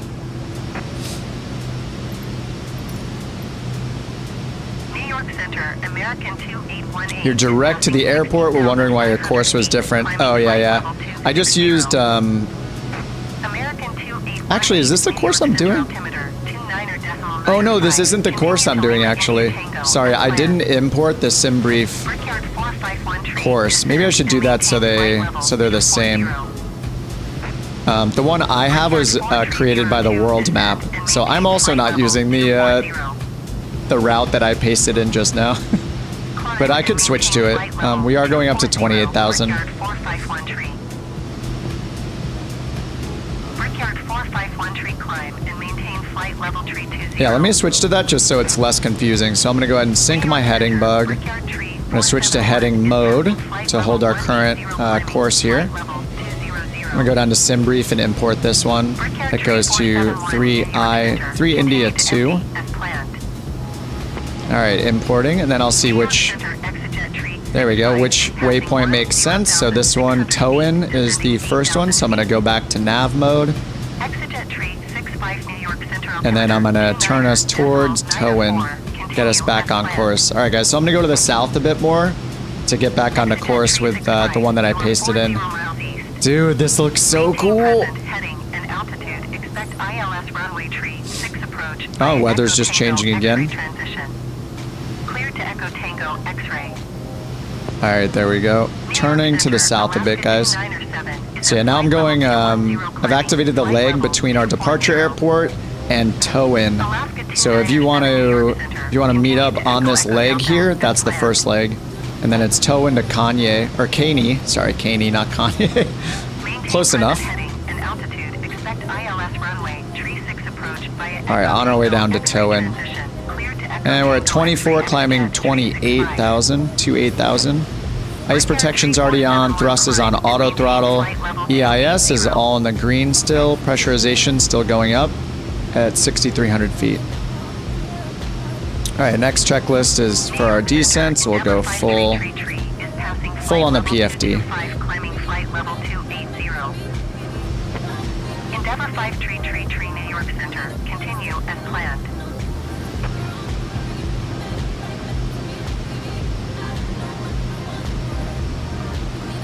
Damn, this is awesome. There's these super high level clouds over here too. Shorts, I don't think I see you yet. Yeah, you haven't popped back in. I think I see everybody else, but I don't see you. Oh, now you're back.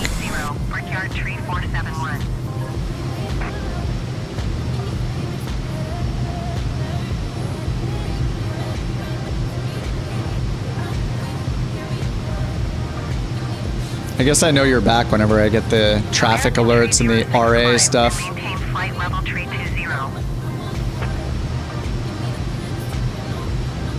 All right, on our way to tow in, 14 miles to tow in. Then we got Kane. Is that Houghton? Same, Flirt, Hyper. We got a bit to go. It's like an hour flight. All right, at least we've broken out here and we're clear of all this mess. Got auto throttle set. All right, we're almost intercepting the course here. I'm gonna make a left turn a little bit here to 210. Maybe a little shallower than that. Let's go 215. Intercept this course. American Tree 06 traffic in sight. And we got kind of a crappy headwind. 22 knot headwind right now.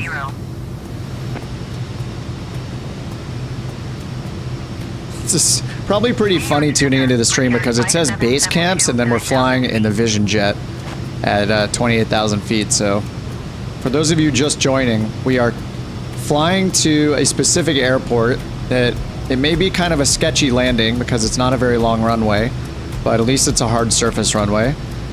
We're flying there in the Vision Jet. Yeah, base glamps.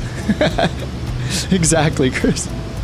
Yeah, we're flying there in the Vision Jet that we basically stole an OnAir company. We're like pretending to be a freelancer so we don't have to pay for the fuel. So we're flying down and to pick up the Basecamp construction kit that we need because you can only buy them at certain locations. So we have to get to one of those locations to purchase it.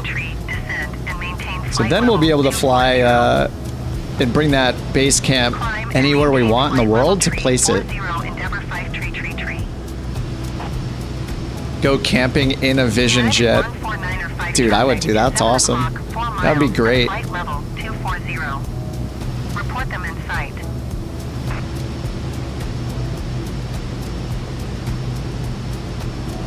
You're so rich that every single person has Bose A10s as well. Oh, you gotta go, Schwartz? Alright, man. It's good to see you. Good to see your F-15. I like the new livery. That livery is awesome. UPS 1078 descend and maintain flight level 210. 125.15 for exejet tree 65. Brickyard tree 471 climb and maintain flight level tree 40. Alright, we're at our cruise altitude. Auto throttle is on. Pressurization is almost done. 8132. Still says a rate of 10, so maybe this will go up a little bit more. We're almost at our ceiling, so... Well, our ceiling's 31,000, so pretty close. 170 indicated. Mach 0.45, but we have a 16 or 14 knot headwind and 16 from the left here, so... Doesn't look like it's going to be able to get up to 0.52. We'll see. We're trending up, so yeah, maybe we'll get there. Oh, it wasn't the F-15? Wait, which one was that? That was the Ghost Hawk? I know nothing about military planes. I barely know anything about GA planes, you know? Alright, almost at tow-in. After that, we're joining the J6 airway. The Jet 6.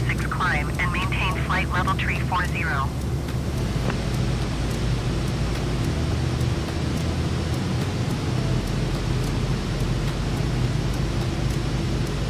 Climb and maintain flight level tree 40 American tree 06.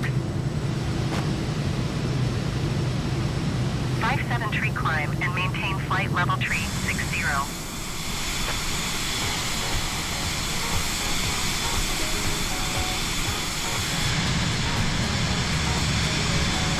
Yeah, it's kind of crazy. The frames are so much lower when you have live traffic on.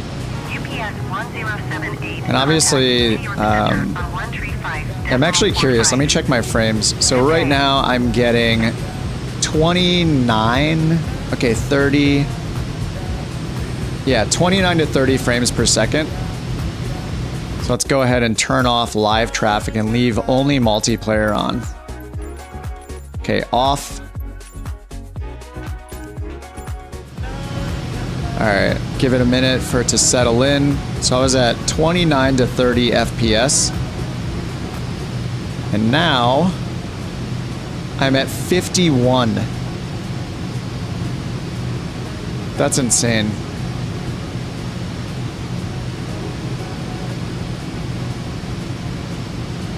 $45 to 50 frames per second just by turning off live traffic. That's crazy. Yeah, and ATC.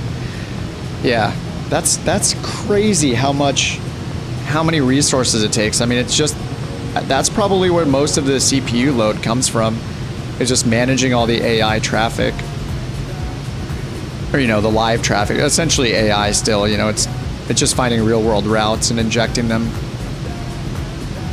So that is pretty crazy. Now, one more quick test. What if I go in and I turn on live traffic again? Air traffic real time, but then I go down and I turn on generic models for all AI traffic and hit apply. So let's try that. So I'll give them a minute to load back in. So we were at 50, so now we're going to do generic models. I still have ultra set for the traffic variety. Alright, they're definitely loading in. Alright, we're still almost at 50. I'm at 48 right now. But, okay, we see a couple over there. Alright, now I'm down to 40. Now I'm down to 35. 36. American 2160 descend and maintain flight level 210. Delta 169er tree descend and maintain flight So it's basically splitting the difference. So I was at 30 FPS with real time and non-generic models. Now I'm at 40, 41 with generic models turned on, and up to 50 if I just turn off live real-time live traffic.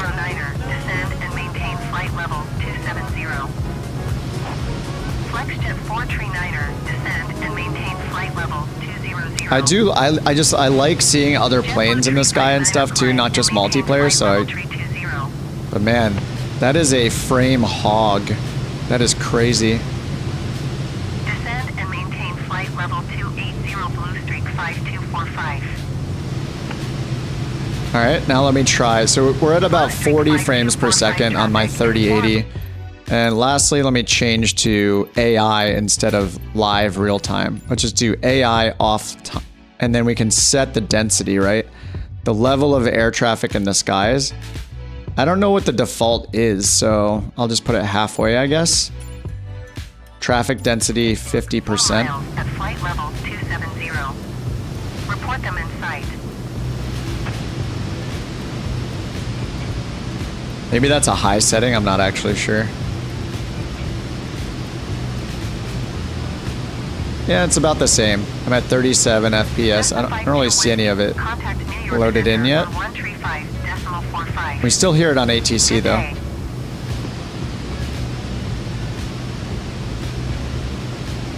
Yeah, 36 frames per second. All right, well, I think real-time online is not bad as long as you have generic models turned on. It's not as bad, I guess.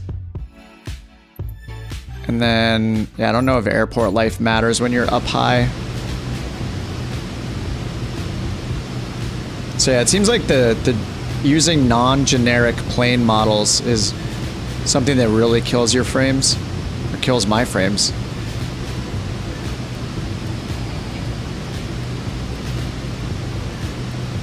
I mean, obviously it matters how many of them it's loading in, but it's just nice to see. Nice to see all the air traffic. Actually, I'm down to 30 frames a second again. So it's not even at 40 because we have, you know, 3 planes easily visible right now. No, 4 of them. I'm also curious if it's like the liveries that make it so crazy. Like, is it loading all of the liveries? So if I got rid of all those liveries, would it just be, would it be more performant or not?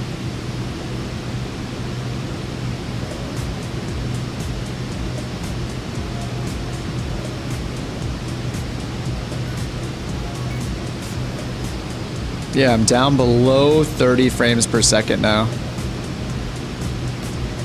Man. I think maybe the setting they need is kind of like what FSLTL does. Maybe I should try FSLTL again, you know, next time as an experiment.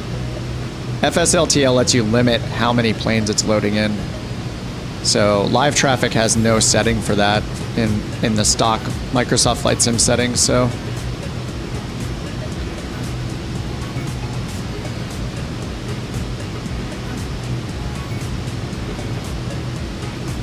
yeah, FSLTL, I kind of turned it off because I was getting a little annoyed with just having yet another thing to open. Actually, I don't even need to restart to do that. I can, I think I can just load it up right now, actually. Because I already have the plugin and everything installed. Oh, no, I don't. I don't have the injector installed. I uninstalled it.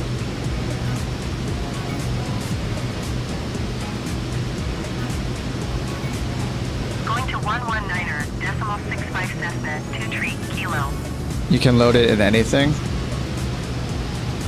I don't know that I have it in the community folder, so I think I'd have to restart the sim before it finds it. United 754 descend and maintain flight level. Yeah, max active IFR aircraft is set to 40 by default, but I can just change it. Like, I'll change that to like 10 and 2 VFR. Like, you can just change all the settings, which is nice.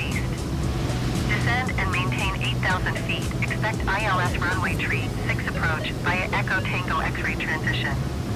Clear to Echo Tango X-ray. You can limit how many are parked. 2,900 feet. GA parked. How many total GA can be parked. Yeah, it's interesting. Max radius. Good day.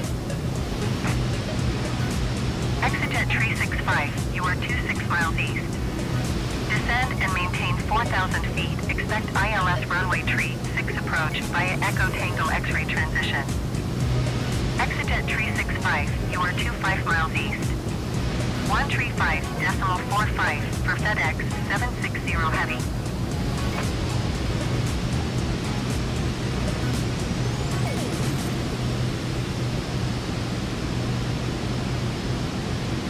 Oh, it says it's connected. Maybe I did have it in there.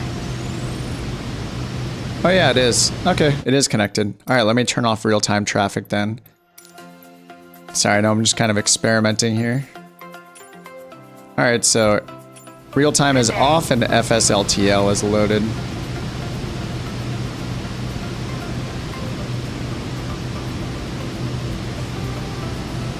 Going to 135.45 American 2818.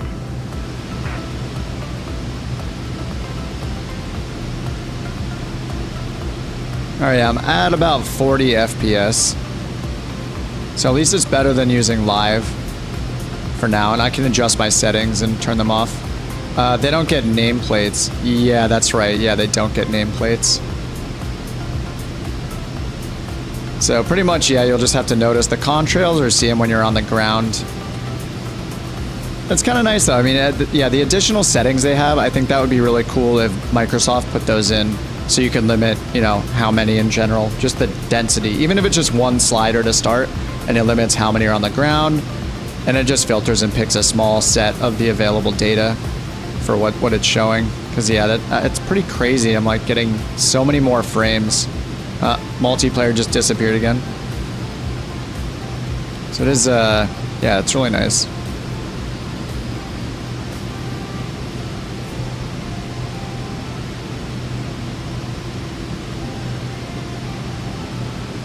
All right, let's see how we're doing here. We got a few more waypoints to cross.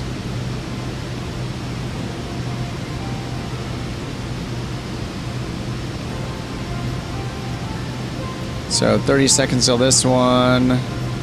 2 minutes until that one. It says a destination in 9 minutes and 53 seconds, so let's check our descent here. We might need to start descending soon, actually. Let me put in, let's see, destination elevation is 6,200. Let me just put in like 3,000 as a VNAV altitude so we can calculate our top of descent.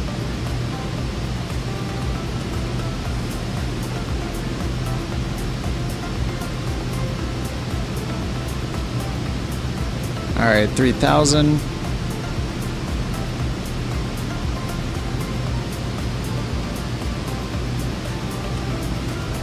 No top of descent yet. Oh, I didn't hit enter. Whoops, you have to hit enter twice. 42 minutes, really? Damn, this flight, man, I should have just, maybe I should have just done the 2-hour flight in the Grand Caravan, right? Oh, man. It's interesting, we all disappear for you, but you do not disappear for us. Hour and 41 minutes. Oh, that's your total flight.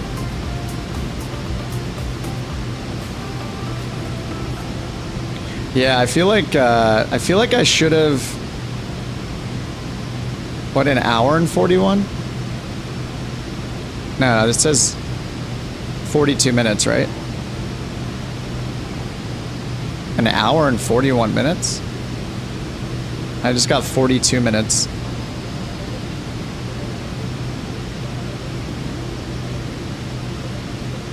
I said 40, yeah, right here, top of descent, 41 minutes and 48 seconds. Where's the hour coming from?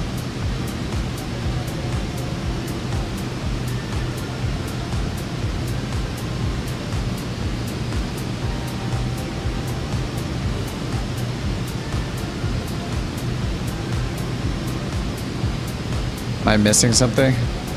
Oh, it recalculated. Oh, okay, okay. Yours said an hour at first. Okay. I was like, oh no.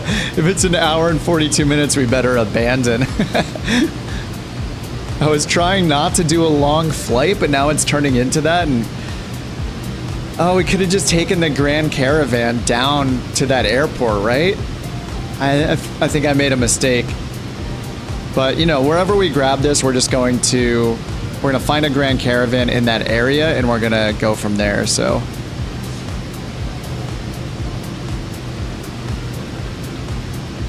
The main issue is that we needed to get my pilot himself, the actual person, to this area. Once we're here, we can switch to another plane if we want. We can fly and put our base down wherever. Yeah, so I think that would be, that's a good first thing to do. So what I could do is while we're still cruising here, we got 40 minutes, got plenty of time to go do a little on-air research. So, and this is assuming that I'm gonna land over here at 3 India 2. Assuming we're gonna be able to land okay at this airport. It is a size 1 airport.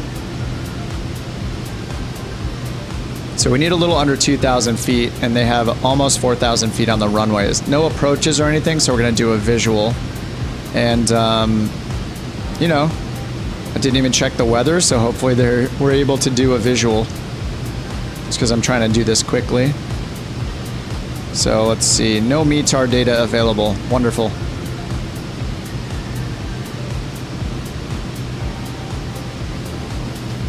So we will see how that goes. So what I can do is then try to find, let's see what aircraft there are here, if there are any. Okay, there are none. So there are no aircraft, so we need to find nearest to 3I2. So we can't even switch to another plane at this exact airport. That doesn't mean we're necessarily going to fly the jet to another one. We might have to, but, or we could ferry ourselves like somewhere really short. It shouldn't take more than like 15 minutes, something like that. We could just wait for it. But let me try to find things around 3 India 2 at the aircraft market. See if we can find a Grand Caravan, ideally. A 172 would be fine as well. But Grand Caravan, just be more versatile.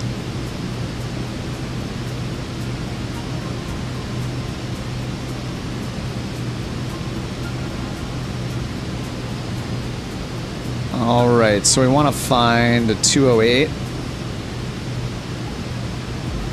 Search for those.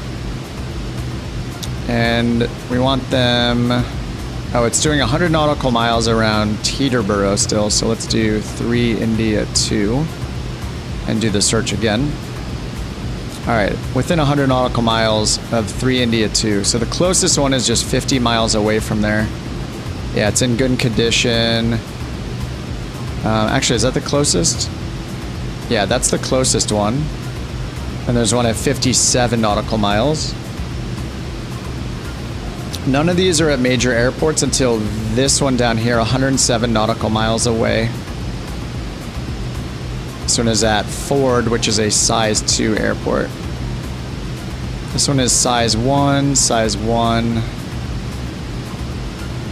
Oh yeah, sorry, this one's a size 2, and it's rentable. This might be our best one, even though the condition is not great.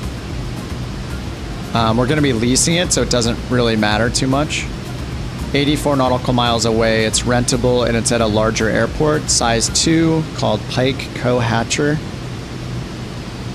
Okay, I think we should lease it there, and then, so we'll land here, we'll grab the construction kit, load it into the jet, then we're going to fly over here to KPBX, 84 nautical miles, and then we'll be able to grab, then we'll swap planes there, and we will put it in our Grand Caravan, and then we'll go set up our base camp. I think that is a plan. We could do a closer one, but this airport is a size 2, so it's going to be more likely to have actual approach procedures and stuff like that. A wild Super Hornet, I think, appears. What's up, dog? Alright, so I'm going to go ahead and lease that as well. I'm going to go full first class seating just in case we end up doing passenger missions with it. Alright, then I'm making a note. KPBX. Alright, and then KCDW, we can go ahead and get rid of this one. I'm just going to stop the lease, because we don't need that one. We're going to grab the one here at Pike Co-Hatcher, this airport, once we get there. This is all assuming that I'm going to be able to land this at the airport we're going to right now. It's almost a 4,000 foot runway, right? So that's going to be fine. We need half of that for our landing distance in the Vision Jet. So I think we're going to be good. right, top of descent in 35 minutes. So we got a little bit to do here. You scrambled the jets to intercept the stolen Vision jet. Is that thing armed? That's cool. I see the contrails from Endgame, I think. Yeah, I think I see your contrails. That's cool. I mean, chemtrails. Contrails, chemtrails. Just depends which side of the fence you're on. Alright, I'm still at 38 FPS, 39. Yeah, so with live traffic off completely, you know, I feel like I would be happy with like fewer than 10 planes loaded in. So I did set it to 10 IFR planes and 2 VFR planes.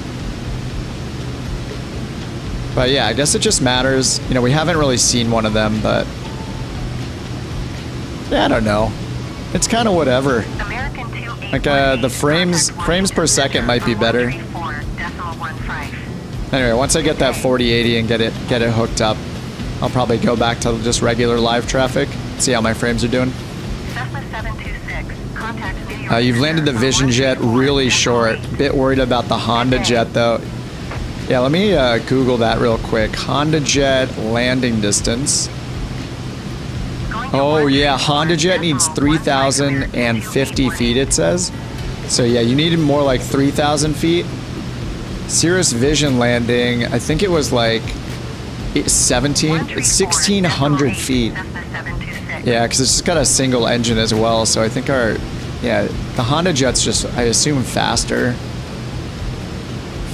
heavier. Yeah, you need almost double the landing distance. That's pretty crazy. The braking performance on the with the Vision jet is kind of insane in the sim.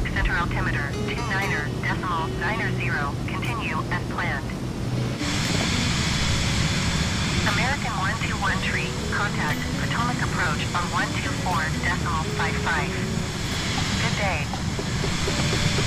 Cessna 7 Juliet Sierra, you are 78 miles west. Descend and maintain 7,800 feet. Expect ILS runway tree 6 approach via Lima Romeo Papa transition. Clear to Lima Romeo Papa. Cessna 7 Juliet Sierra, descend and maintain 2,900 feet.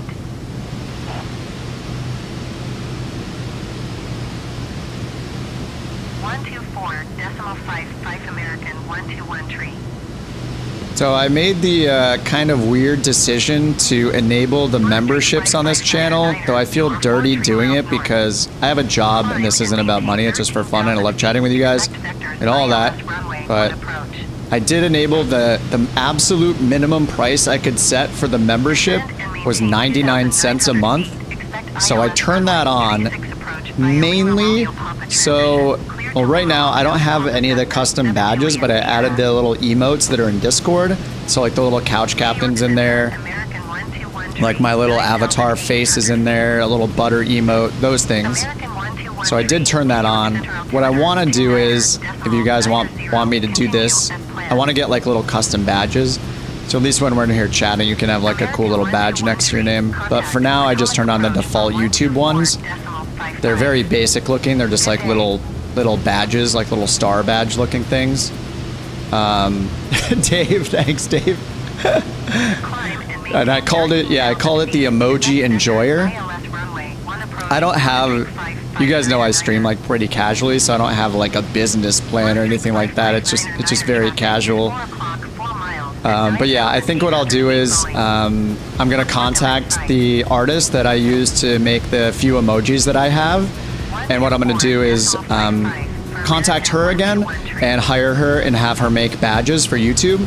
So if you guys have any concepts, I like the couch cabin or couch captain concept. I think it's really funny, like the couch captain, like the laid back thing, like the smoking on Couch Captain's Airlines, like the most casual things you can think about. So. Yeah, anyway, that's the cheapest I could make it is $1 a month. So if you, thanks Delta, appreciate that. Yeah, I just thought it would be cool to enable it so people can have a little perks. And yeah, that's the lowest I could set it. I don't have any intentions of setting anything higher, at least for the foreseeable future. You know, if I keep doing this a lot and there's more demand for other things like private voice channels and flying together on Discord on the weekend in like a private session, all that, I don't know, that stuff just sounds kind of weird to me, you know? But yeah, like eventually if that stuff makes sense, maybe I'll add other tiers where like if people want, some people have asked for like one-on-one tutoring, but that's not my goal. My goal is to make the videos good enough so nobody needs any of that. You know, it's all self-serve. And who knows, I could also just leave at any moment for 8 months again. I mean, it's all, I'm not planning to, but anyway. Thanks, Dave. Thanks, Delta. Yeah. 99 cents spent, well spent for a little badge, I think. And then, yeah, I'll contact that artist again, and then I will, I'll get, if you guys have any ideas, I'll think through it. One of my friends is like really good at coming up with silly themes and stuff. So I'll chat with her about it too, and then get those badges going so it'll be more than just a little star. That's just the default YouTube one. So we'll make something more custom. Maybe surrounding the couch captain thing, maybe at first, if couch captain is like the ultimate goal is you're the couch, maybe you start as like a footstool and then you're like a regular stool and then you're a folding chair and then you're a gaming chair and then you're a couch captain. Gaming chair captain, stool captain, I don't know. Folding chair, lawn chair captain. So like maybe you have a very uncomfortable chair at first, and then your chair gets better, and then ultimately you have the couch as your chair. Anyway, something like that might be funny. I also want to add a little smoking emote as well. I don't smoke, but I thought it was funny that for our VA, the theme was like, it's so laid back, you're allowed to smoke on our planes. $1 a month, 1 million subs equals $1 million a month. That's true. That's true. I like that math.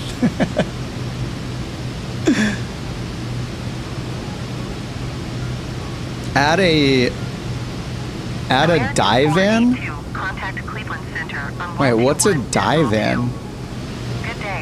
Oh, a long, low sofa without a back or arms. A divan. I didn't even know that word. A long, so we'll see what we can do in the tiny space of an emote. I think the couch one is okay, I think, right? Wait, can I not use my own emotes? Oh, well, maybe they weren't approved yet. Wait, do the emotes work yet? Oh, they do. There we go. Oh, it's like underscore couch. Oh, that's weird. Okay. Okay, they do work. For some reason, you have to type... Maybe that's just how YouTube works. Underscore?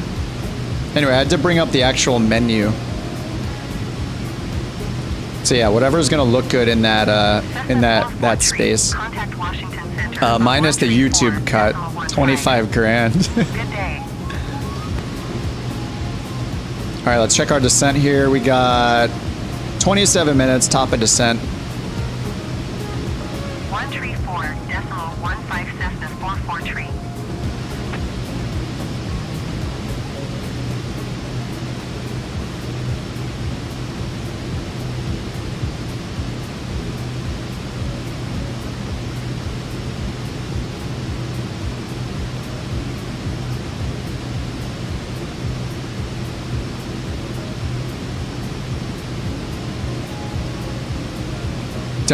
Don't drink and fly logo, or the do drink and fly logo.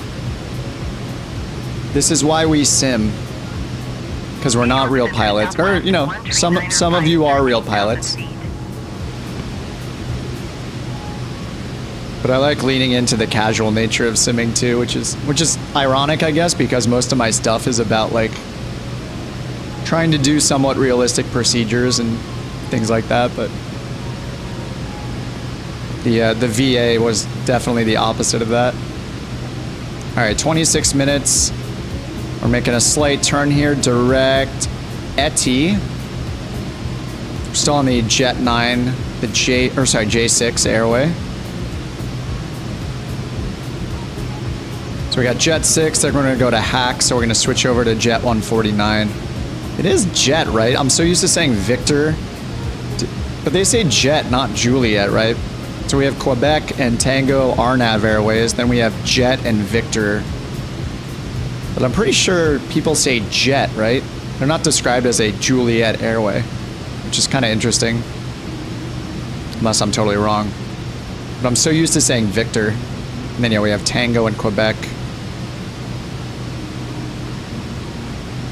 Lurkin while working emoji. Oh yeah, lurk emoji. I'm gonna write these down. Definitely gotta write down emoji ideas. You know, we definitely need like a fail emoji. Actually, now that you guys both are members, so we have 2 members now, so that means, I think that instantly unlocks another emoji slot. So they basically, you know, they gate it. You need, the more members, the more emotes you get, kind of like how Twitch works. But a lurk one would be good. Like a LOL one, a smoking one. And then the rank emojis for the badges, yeah, I need to, maybe the chair thing is, I don't know, I'll have to see how that concept works. I'll work with the artist to figure it out. Everyone else would think it was a reference to the city, and I think Couch Captain's call sign should be Davenport, old-timey word for couch. Only the insiders would get it. I mean, we could lean into like Lazy Boy or something like that that's more understood. Maybe like a pun on Lazy Boy. That friend I mentioned is really good at puns. I think it's like, it might be a part-time job for her. So we'll see how that goes. Thanks, underdog. We are 3 strong. Thanks, guys. Appreciate it. My grandfather would call the couch a Davenport. I've never heard Davenport. It would sound legit on VATSIM. Davenport 55. Turn left.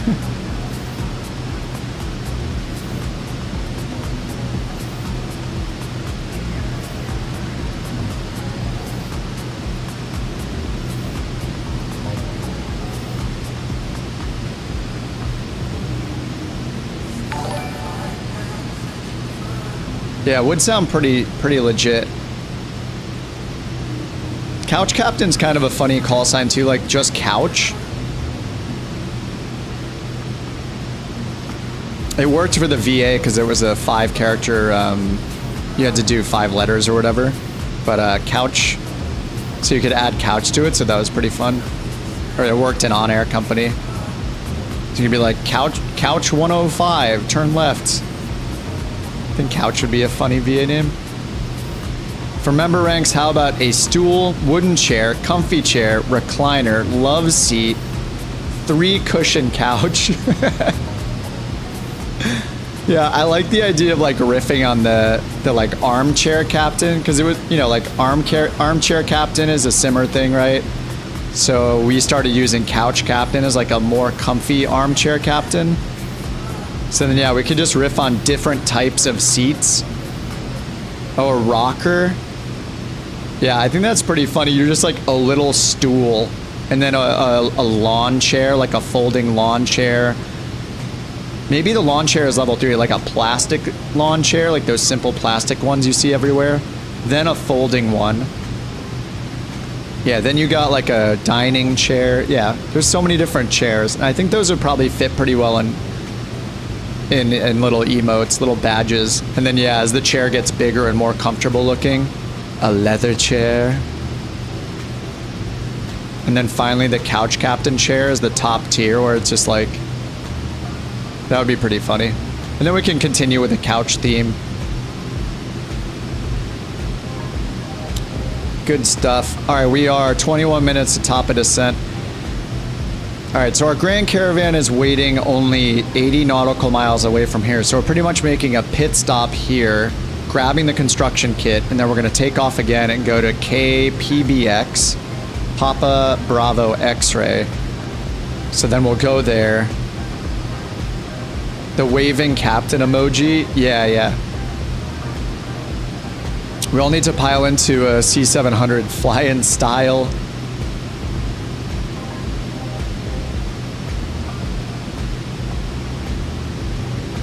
Yeah, it's been a while since I was in the longitude. C700. And then, what is it? C20C? Is that the... I think it's C20C. Plane, right? Is the CJ4? Oh no, that's a Gulfstream, sorry. What's the code for the... What's the CJ4 code? I forgot it. Is it C40?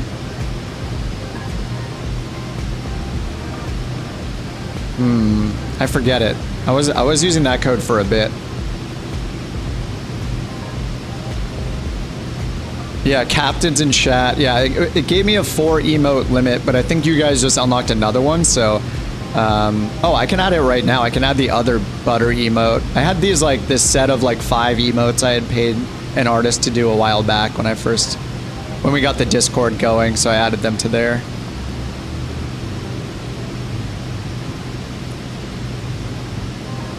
I think I should get a version of the couch captain too that's just the face, like zoomed in on the couch's face with like the arms up and the captain hat. That'd be another good variation. But yeah, the artist that I hired was really good. I just found her on Etsy. And yeah, she's really talented. Or skilled, I guess you might say. We need a flight where we get a tailwind. I know. I think we had one a couple days ago. Was it yesterday? It was in the Vision Jet. I think we had like a 70 knot tailwind.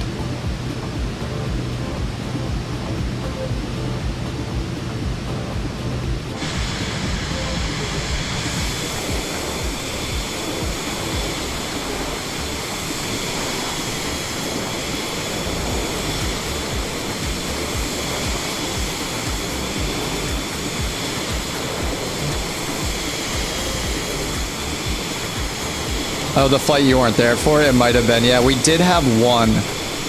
We did have one lucky flight where all of a sudden we had a tailwind. It was very nice.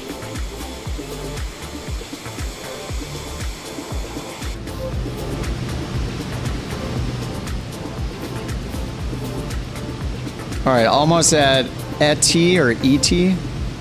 ET? 80. Oh, it's probably 80, right? I'm so bad at pronouncing these.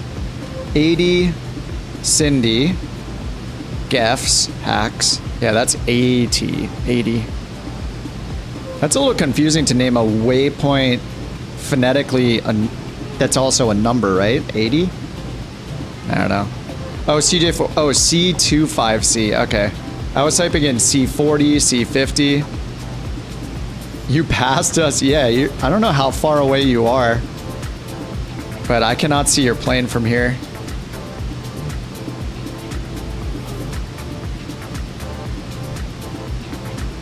Okay, how's my FPS looking now? 42. 43. Yeah, I'm gonna tinker more with the FSLTL.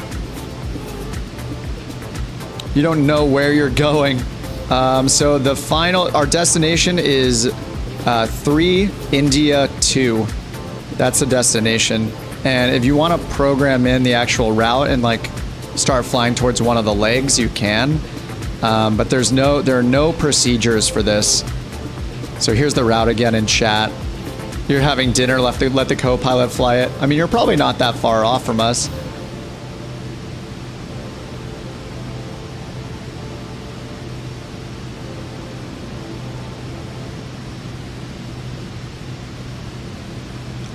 Can I see your plane? Let me check, Deuce. I don't have a visual. I see your nameplate.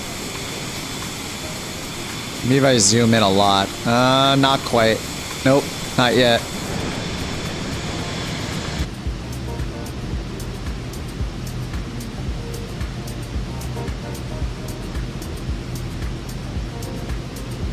Got an emoji enjoyer off the wing. Oh, you pulled the turbos back? I mean, you could do a little reconnaissance and land first before we get there. I don't know what the weather's gonna be like because there's no ATIS available. There are no arrival procedures, no approaches at all. So I'm just gonna set up for the visual and use the Garmin's visual approach ability. I'll just set that up now. So we're gonna go procedure, approach. And yeah, it estimated, it says runway 07. So, oh wait. Wait, it does have an approach. There's an LNAV plus V? 3I2, I thought I looked this up and I couldn't find anything. Oh, there are approaches, what? Oh, no, maybe I only looked up the ones in the Carolinas, I think. So we do have approaches. Yes. Amazing. Okay, so we have a GPS for runway 7 and 25. Actually, do we have weather in here? Okay, we at least have the nearest METAR. And winds are calm. So because it's such a small runway, we might want to do the LPV. And that's going to be in a direction more favorable for where we're coming from anyway. And it's a higher precision approach. So, oh, awesome. So the LPV is on runway 25. And if I check that out, looks like we have Havu. Yeah, Havu should be a good initial approach fix for us. Yeah, then there's no procedure turn required. We're coming from that direction. So I'm going to set up for Havu. And we're not going to fly the reversal. We'll just slow down in time and load that in. All right, so after hacks, we go to Havu. I need to remove the duplicate waypoint here. Done, and then our final approach fix is at 2,300 feet. Top of descents in 12 minutes. All right, it's gonna probably take me 12 minutes to move the selected altitude down that far, so here we go. Let's get that going.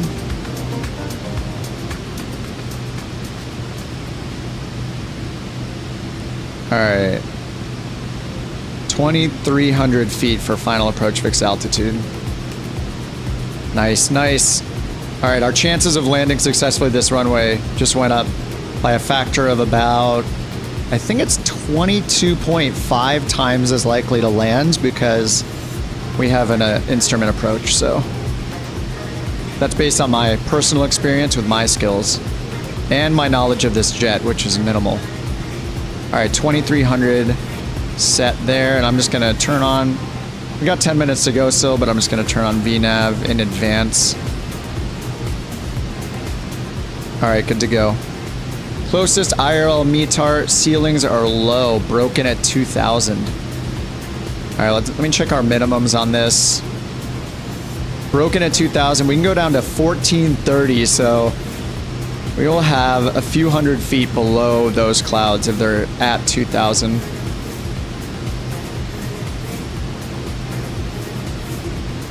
Yeah, straight in for 2.5.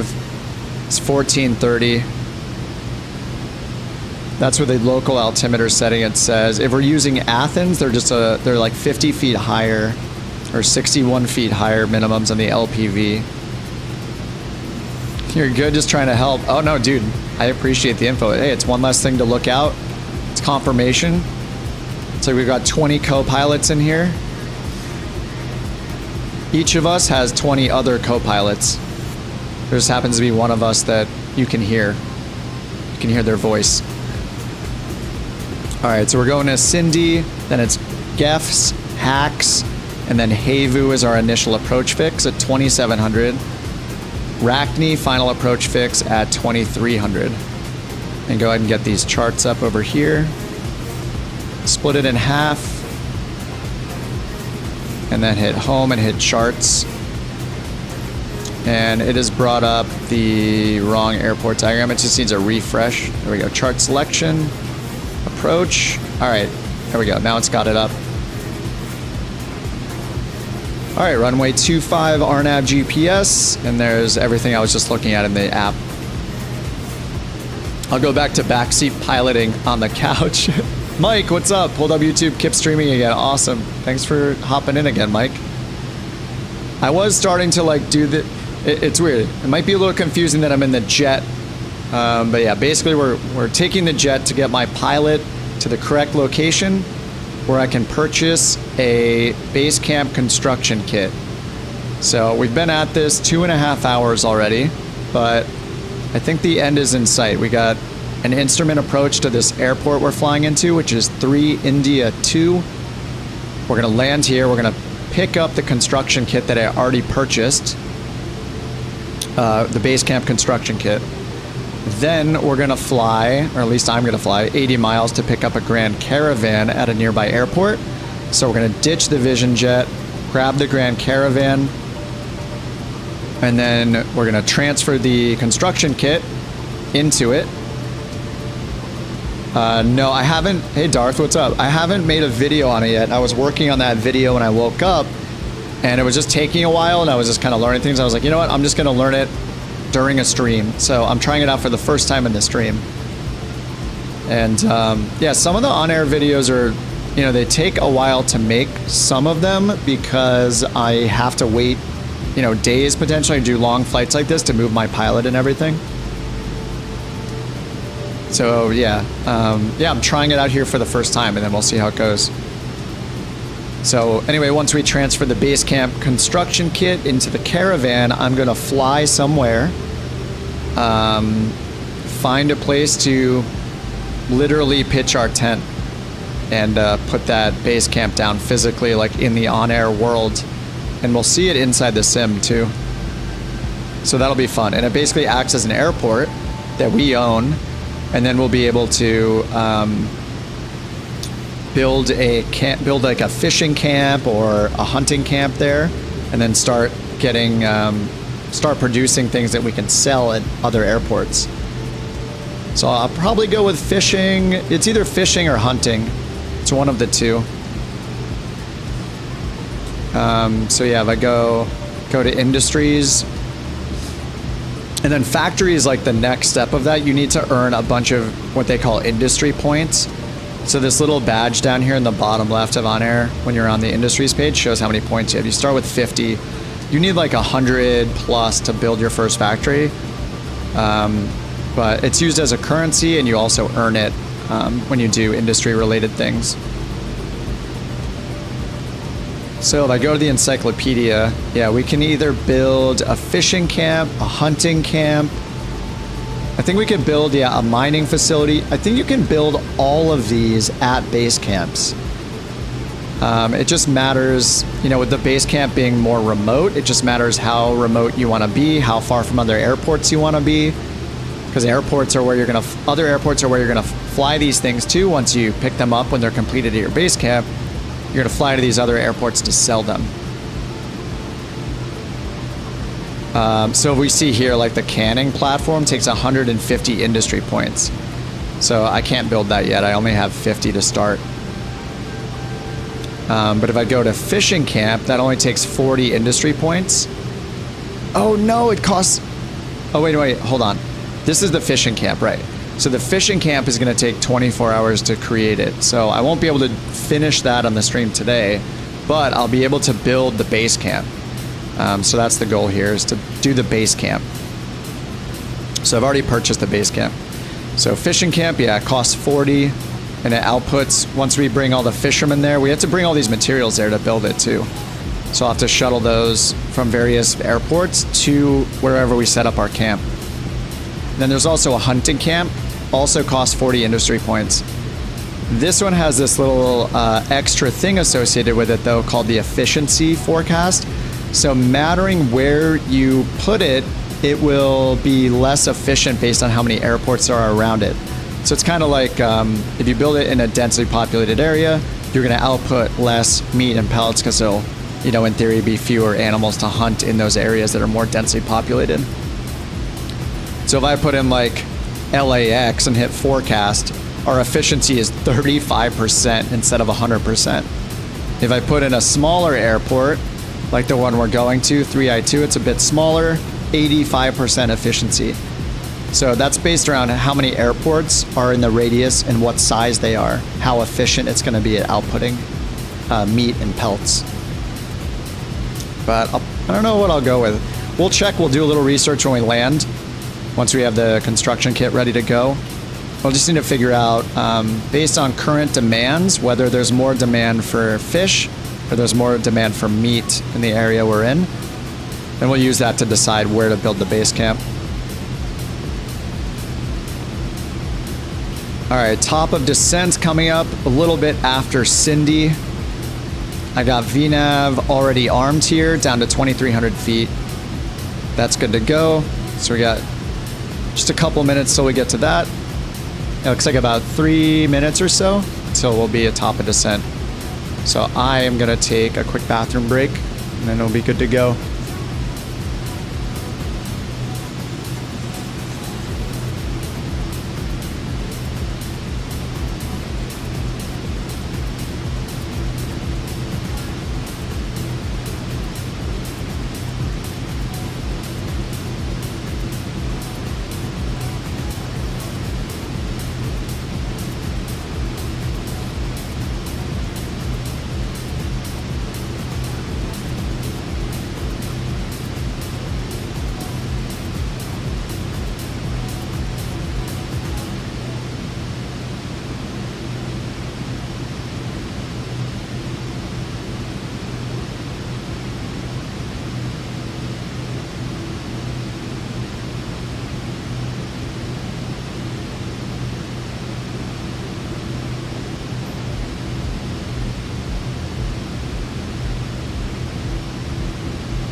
All right, I'm back.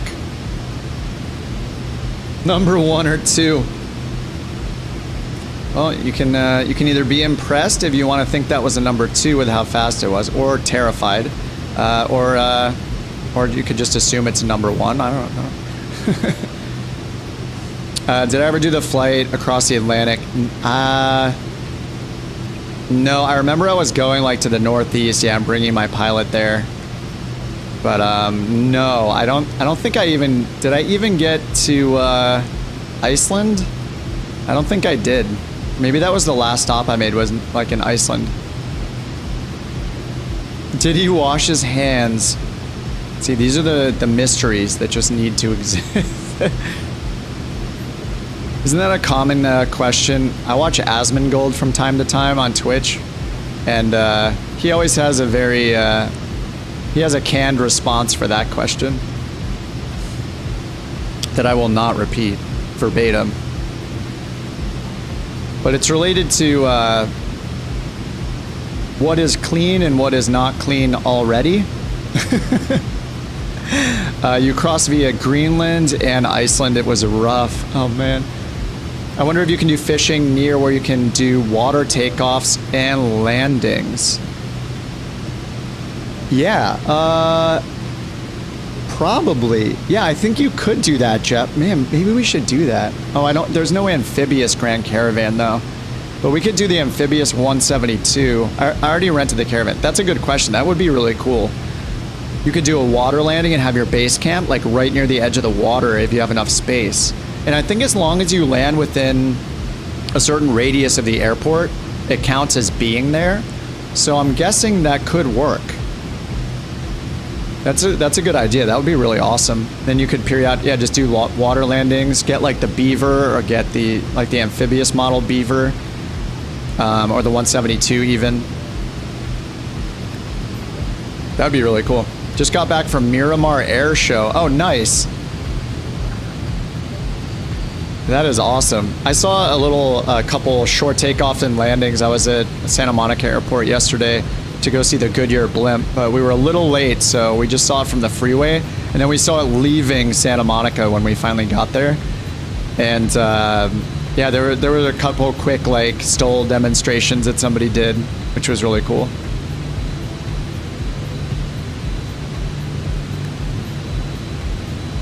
All right, we are already in our descent. I guess maybe that happened when I was in the restroom.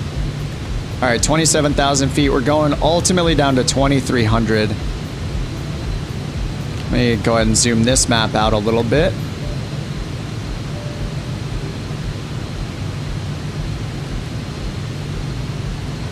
All right, we're going to Gefts, then Hacks, left-hand turn. That'll head us towards our initial approach fix. All right, let me bring up the checklist. Descent, thrust lever is as required. We have auto throttle on. Check the landing field elevation, 620 feet. Ice protection as required. It's been on because it's really cold, -26. We're really high up. And we're going to be descending through some clouds, it looks like. And we know that there's like, 2,000 broken is what you guys said. So, David said. So, broken at 2,000 is what we're expecting. So, I'll probably keep ice protection on until we're on like short final, I would guess. I'll turn off the windshield one for now. All right, and then local setting for altimeter transition. So let's go and check the altimeter down there. All right, flight plan. Go to the bottom and click our destination. Waypoint info, weather. Oh yeah, no METAR available. So let me check the one that's available in the Navigraph app. Okay, wind is calm. It says altimeter 3002. Calm with 10 miles of visibility, overcast at 2,600 feet. All right, so I'll set that on the standby. Local pressure 3002. Just double checking that. Yeah, 3002. All right, that's set. Go ahead and check that off the list. Seatbelts secure.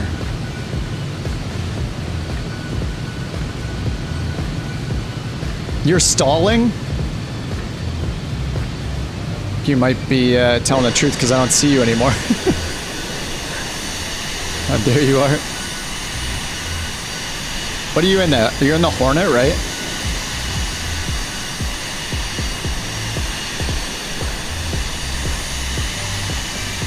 The little jet engine that could. This thing is awesome. I forgot the Honda Jet was a 2-engine jet. Oh, the Hornet, nice. I have a bunch of, I got a livery pack for the Hornet, so if you have that too, then if you have those liveries, I don't know, I think there was like one Super Hornet livery pack. If you fly it a lot and you want me to see you as you are, then, yeah, I have a bunch of those purchased. Yeah, if you guys fly along like regularly or like always flying along on the stream, and you want the stream to show you with a certain livery, especially if it's on like flightsim.to, just like send me a link in Discord and I can install it between streams. So you'll have the livery that you want to show up as. I kind of love that FSLTL doesn't show the nameplates because it just lets me, it just cleans it up a bit. I guess I could see it both ways, but yeah. All right, still in our descent, 21,000 feet, so we'll switch over to local pressure when we get to 18,000. Landing lights are still off. Ice protection is on. And of course our probe heat is on. Cabin pressure is still the same that it was before. But it's automatically got our landing elevation in there. 620. Touchdown zone elevation 643. All right, and then we're going to be doing the RNAV GPS runway 25 LPV approach. Initial approach fix is going to be Havu right here where that procedure turn is, or hold in lieu of procedure turn is. But we are not doing the reversal because we're coming from the west, and it's going to be a quick. We're pretty much going to be almost on final approach course when we're coming in, so no need for a procedure turn or reversal. And then Havu, we've got 2,700 feet for that, 2,300 feet for Arachne. That's our final approach fix. Then we'll capture the glide path for the LPV. Minimums are 1430, so I'm going to go ahead and put 1430 in.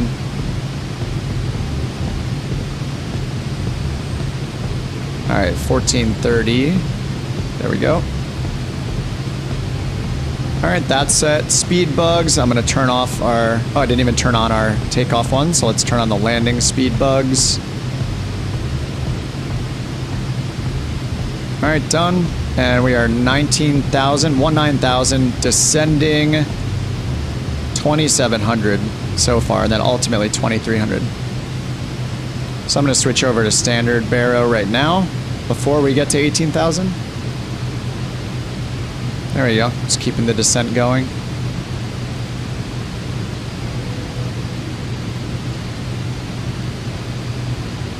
And it looks like Enon and Endgame, we can see them in front of us, so they are starting the approach, it looks like. You never fly this thing? I fly the Hornet every now and then for fun. It's a good time. It's nice to just act silly in that.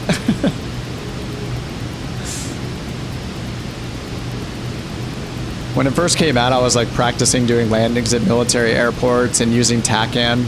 Because you can use the TACAN in that to tune into Vortax or TACAN stations and navigate with them. They like enabled the course knob. It wasn't in the original release, but they eventually patched it and made the course knob active. So you can set your course and like fly a course, basically a radial like to or from the TACAN station. All right, 16,000 feet. We're still in auto throttle. And we just have the restriction of 250 knots under 10,000. Once we get there, turn on the landing light, and then I'll turn off auto throttle because I don't want to deal with... It's just really easy to not use auto throttle on the descent. Like VNav is taking care... VNav and GPS, like it's taking care of so much. All we have to manage is the throttle. But you could switch to... You could use manual throttle or put it in the FMS, but... Yeah, with auto throttle, the last couple of flights I did, I turned it off earlier just so I could get my physical throttle lever, my thrust lever on my Bravo in the right position. Otherwise, you have to like... I guess it's not too bad. You would just look at what your current thrust setting is over here, and then when you disable auto throttle, just match it. So you'll have like a moment where it'll be, too high, but yeah, you can match it pretty quickly. All right, 15,000 feet. And ice protection is still on. We're at -2 Celsius, so I'll turn on the windshield protection as well for now. And we're expecting broken clouds at 2,600.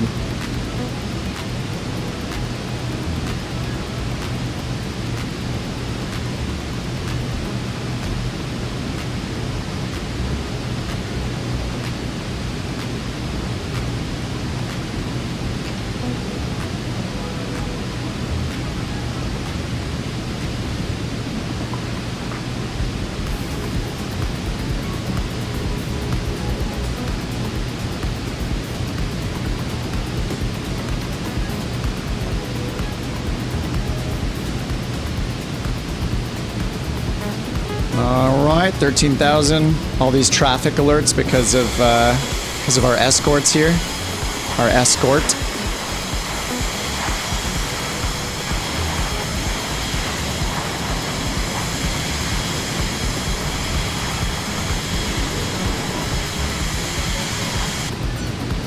This will be a cool approach because we got some weather. All right, approach briefing complete. We just talked about that. Seats, ice protection, and lights are as required. And then eventually we'll get slow enough to do flaps 50. We need to be under 190 knots for that. And then slow down to 140, and then we can do full flaps if we want. I've only done full flaps so far, but yeah, 50% is 190, 100% at 150. Updated METAR 3003, nice. Thank you, sir. Thank you, Dave. All right, 3003. All right, 11,700. Now let's see if it updated. Mine still says overcast 2,600, so that's plenty of. Right, that's all AGL, so I mean that's plenty of height. Our minimums, AGL minimums, are 787, so that's almost 2,000 feet above us for the clouds. So we'll be good.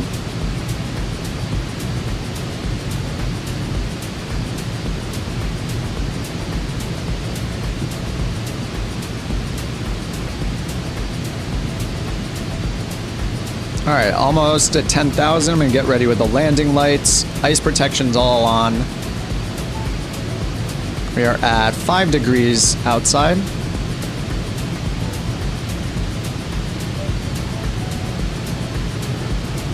All right, 10,400. Just gonna hit my switch here on my Bravo. Landing lights are on.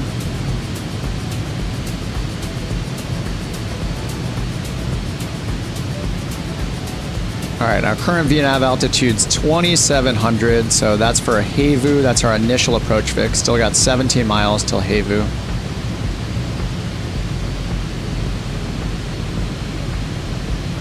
Dude, this plane is so fun. I'm glad you guys got me to buy this because I'm loving the Vision Jet. This thing is great.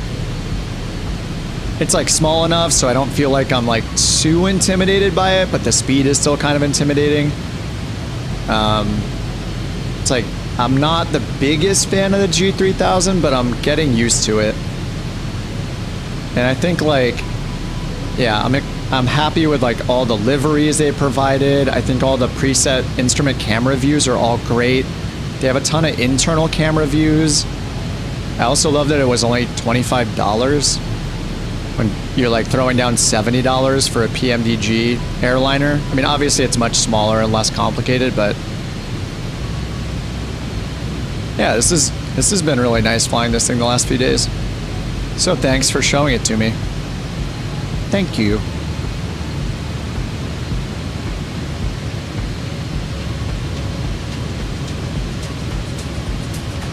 This approach is fun.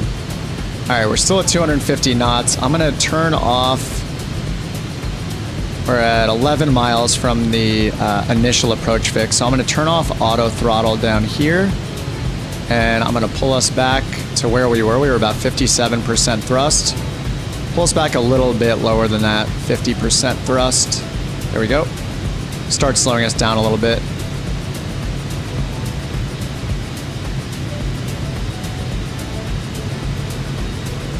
All right, so initial approach fix is Havu, then we have Ranky, and then we have our vertical guidance LPV down to the runway. And I believe the runway length was about 4,000 feet. Runway 25. Final approach course is 252. And our missed approach, our go around is climbing to 3,200 direct WAMAX. All right, we are 6 nautical miles, 6.5 miles from the initial approach fix. I'm gonna start slowing us down more. Just gonna go to like 40% throttle. I need to get this thing actually, I need to learn like how slow I need to get, but we need to get under 190 knots to get our first notch of flaps out. 50% flaps. All right, 5,800 feet.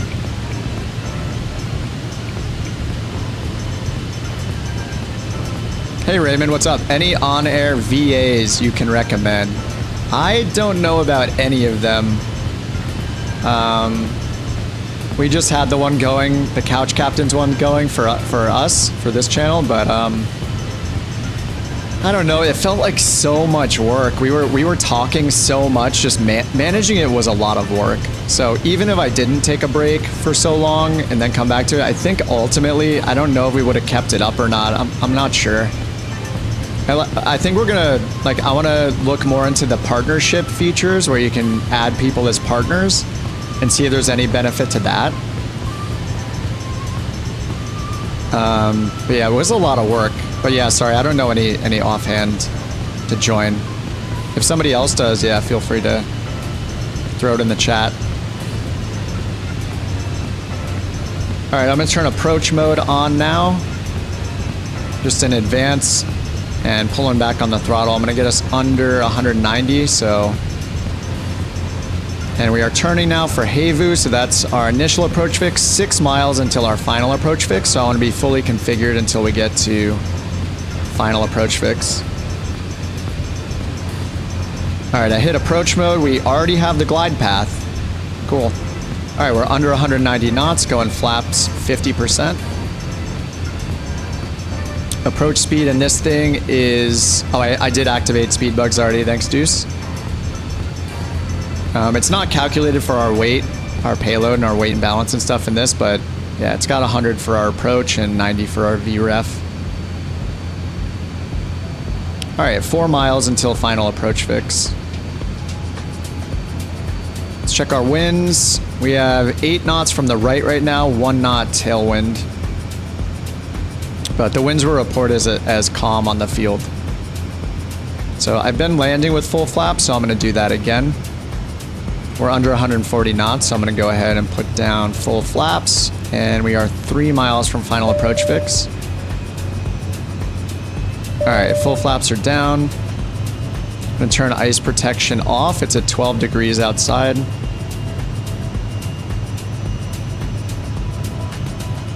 All right, slowing to approach speed. I still need to get my gear out. I'm going to do that right before the final approach fix. 2.5 miles. And we have LPV enunciated here.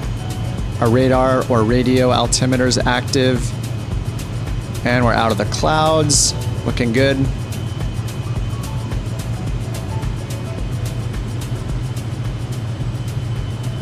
All right, 7 knots from the right, 1 knot from behind.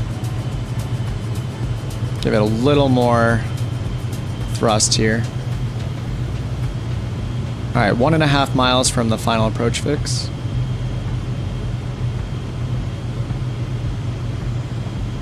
Runway's obviously in sight. We got Pappies on the left, and it's 4,000 feet, so Honda Jet Flyers, maximum braking. All right, less than a mile till the final approach fix. Gonna go gear down and get ready to add a little thrust because of that extra drag. All right, gear is down. We got 3 greens, 98 knots, and we're still on the glide path.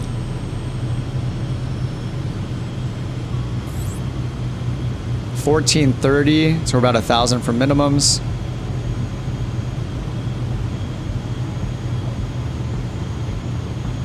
Landing light is on. Flaps are all the way down. Pressurization still going down. No way you're going to be able to land there. Just land like on the numbers. Yeah, I don't know what you're gonna do. You're just gonna slew. You're just gonna hover in. You're gonna come in like a Harrier.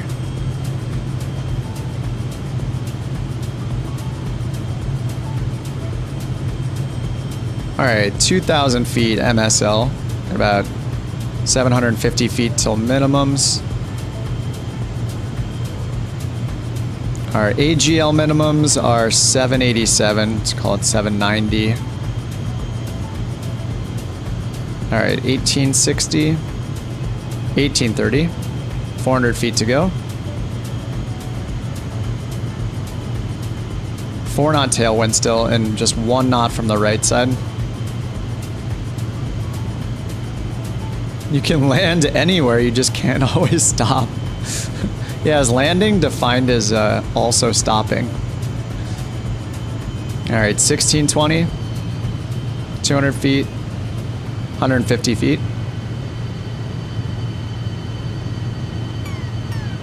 Oh, this song, dude, how is this possible? There's hundreds of songs in this playlist. It has picked this song like 3 times in a row on landing, and it's on shuffle. Dude, this keeps happening. Why does this keep happening? Oh, we're past minimums. Whoops. Autopilot's off. Watch out for the trees at the start of the runway. Wonderful. Dude, this song. How is it possible this song is coming every time when I'm coming in for a landing? All right, I see 1 white, 3 red. I'm adding a little bit of power.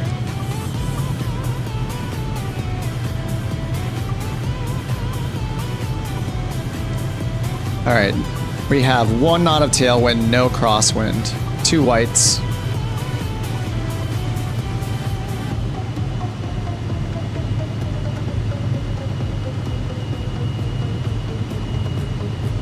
One white.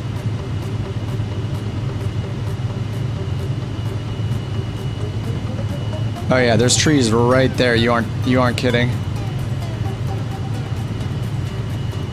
Honda Jet was fine. Nice.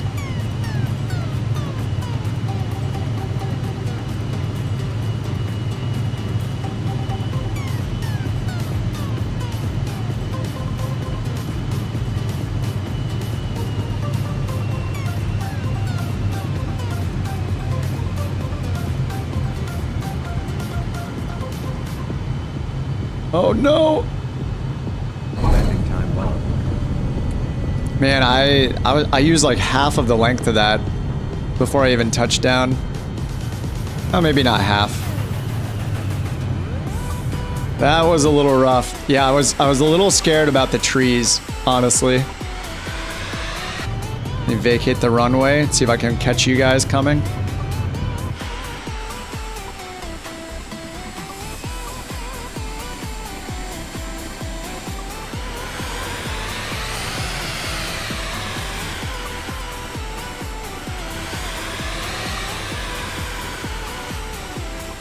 You clipped the top of a tree?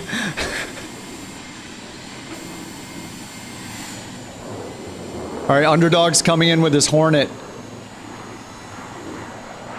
Oh, nice. You got it down. Yeah, you got it lower a lot faster than me. He's got to make use of the entire runway.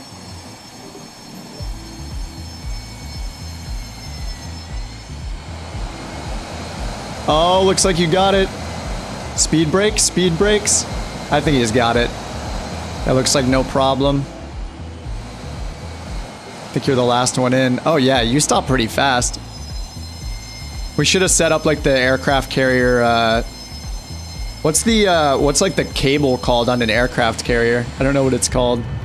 All right, flaps up, landing lights off. Sweet, let me go to parking here and then we can finally pick up this. I didn't even go through my checklist on approach. We're just fixated. We can pick up this construction kit. Oh, the hook. Oh, arrestor cable. That's it. Yep.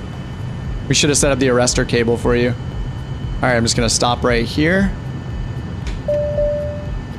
All right, let's shut this down. Engine off time logged. The flight is finished. All right, engine off time is logged. Hour and 31 minutes. That's a sound I haven't heard before. All right, so flight's been monitored. All times real. Okay, I can hit OK. Landing says smooth. I'll take it. All right, now we should be able to go to Industries dashboard. And in my goods inventory, yes, we have the Basecamp construction kit right here. I'm not going to delete it because that would, I mean, I could just buy another one. So next I just need to go to my plane and just load it like any other cargo. All right, so it's right here. Prepare the flight. Please let me take it. Please let me take it. No! It doesn't let me load it. Oh no, they thought of this. They thought of this. Oh, I was so worried this was gonna happen. Oh no. Well, you know, this is what happens, and this is how I can learn what to warn other people of. It doesn't tell me why I can't load it. Oh no, it does. This aircraft can only load the payloads of its related freelance job, is what it says when I point at it. No, they're smarter than I am. Ah, what a pain in the butt.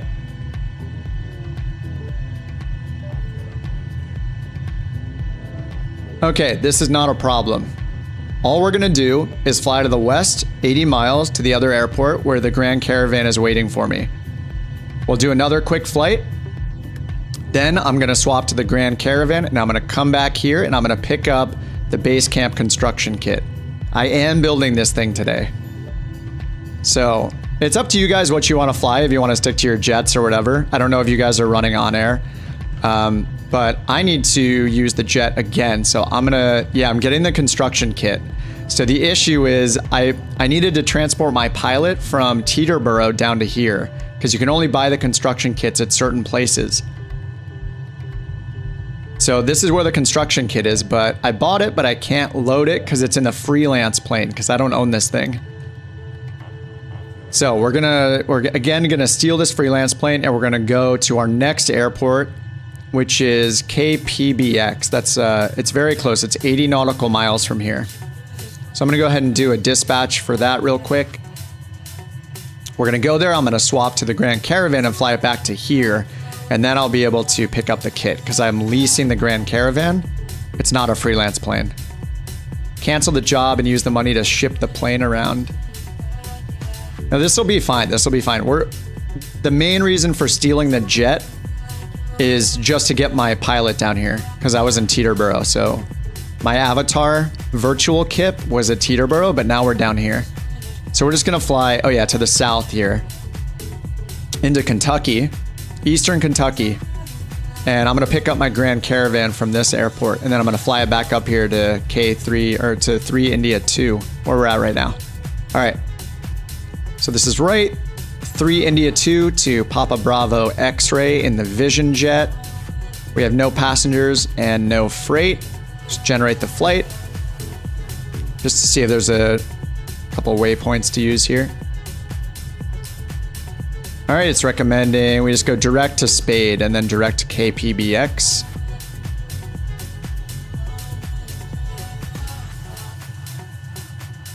Well, let's go check Navigraph in advance KPBX. I didn't do this last time. KPBX and open the charts. And okay, there are a couple approaches. Navigraph is recommending runway 9er. And there is an RNAV GPS for runway 9er. And it's another LPV. Beautiful. All right, so we're gonna do this route, direct Spade. And then we're gonna do RNAV GPS 09 LPV approach. All right, so I'll throw that route in the chat. That looks good.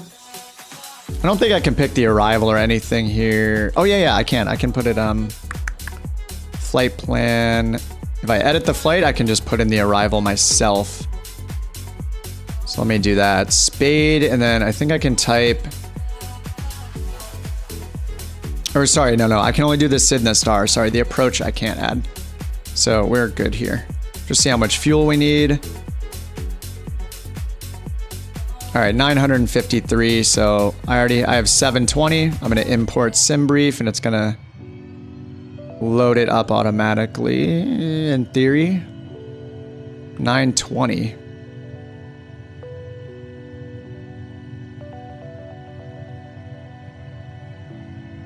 Huh, it's only loading 720, but it says we need 953. I'm gonna unlink that. Oh, there's no FBO here. Oh no. Oh no, there's no FBO. All right, well, it's only 84 nautical miles and we have enough fuel for 360 nautical miles, so we'll be fine. Right, you need to look at FBOs at tiny airports to know if you can even refuel with them. Go me. All right, I'm gonna pull back the clocks 1 hour just to make it a little lighter outside. Get this thing started again. Just using the quick start this time. Does the next airport have an FBO? Let me check.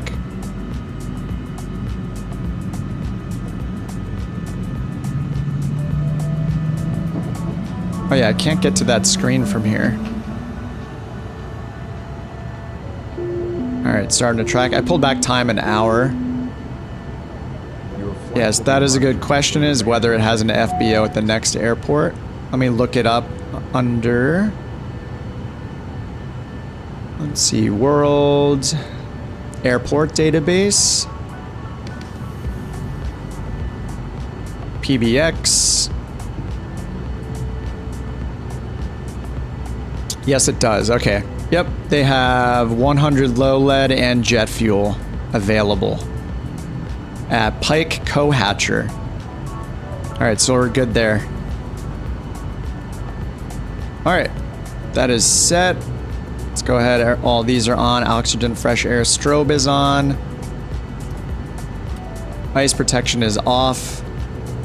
Parking brake is off. We're tracking. I'm gonna update the altimeter. It's 3000, and we're just gonna go take off from the same runway we just landed on. Let's go pick up that Grand Caravan, because I want to build a tent in the middle of nowhere. Build a little base camp. Some smart person on YouTube said to always check that on his air navigation tutorials. Nice little touch and go there.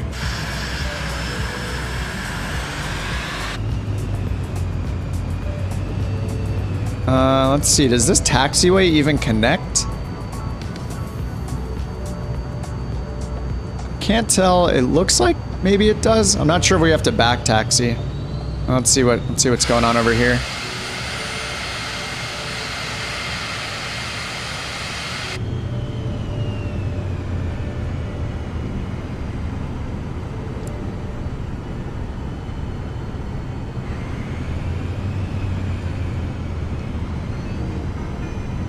All right, it does connect. Wonderful. I do have to set up my altitude real quick, and then program in that approach and just check what the altitude is. We'll just fly up to the FAF altitude. All right, so I'm gonna do that live. Let's go down here. MFD sim brief. Go ahead and import the new one. So we're going to Papa, we're going to Spade first, and then Papa Delta X-ray. But let's go to procedures, pick the approach. GPS for runway 9. It's an LPV. And let's see, there's an initial approach fix. Sealam, which is to the west. And yeah, we'll probably need that to do the reversal. So I'm gonna do Sealam. We're gonna load it. It does have a reversal there. All right, yep, Spade and then Sealam for our initial approach fix. We'll do a reversal. Okay, and that's at 4,500 feet. So we're gonna be there. I don't know how fast we're gonna be there. 44 nautical miles. So we'll want to climb a bit higher than that. This says to go to 20,000 on sim brief. All right, 20,000.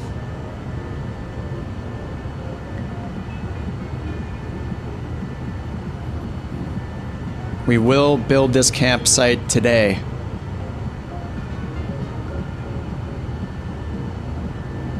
All right, 20,000 up there. That's good. Let's get our flaps to 50%. Pitch trim up to 6 degrees. Okay, that's done. All right, 20,000. All right, cool. Remember to get extra fuel for the Caravan so you have enough to move the campsite. Yes, yes. I'm also gonna have to figure out how to get to the campsite location, because you can't put in like lat long in any of the garments, so I may need to use the world map and look up a latitude longitude that I can just remember and use that on the world map to put a waypoint there. You can add user waypoints, I think, right? But I think you might have to be there first. So hopefully I can set a user saved waypoint in the database once we get there. But at the very least, I'll have the lat long I can go off of. Okay, that is set. Sealam, right? Okay, and then let's just figure out. We just need to know. Oh, we don't need to know runway heading. We'll just do it when we're on the runway. All right, parking brake is off. Probe heat is on. And good luck to you guys in the fighter jets. Hopefully 4,000 feet is enough. I hope 4,000 feet's enough in this plane. All right, can I deuce? You're gonna jump into Starfield, nice. Are you building bases in that game? I saw, I haven't even played it. I haven't bought it. I don't know that I will play it, but I saw a video a friend sent me of somebody just building like a fully automated like mining operation or something. Looked pretty awesome.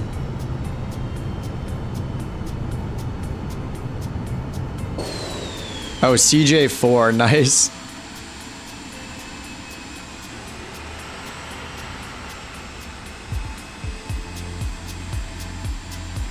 fine. We're gonna run into each other back taxiing, but it's no big deal.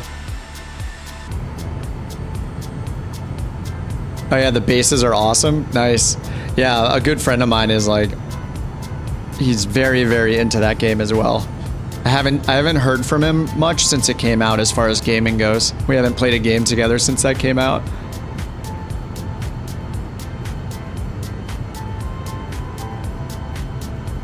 I don't know if you guys even want to land over where I'm going or not.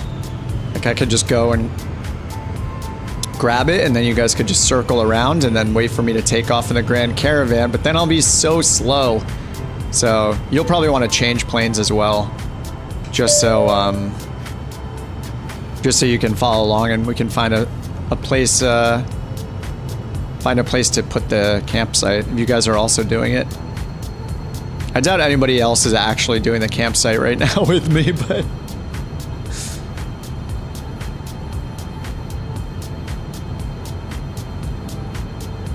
all right, so I'm gonna sync our heading bug straight ahead. I'm gonna hit toga for go around.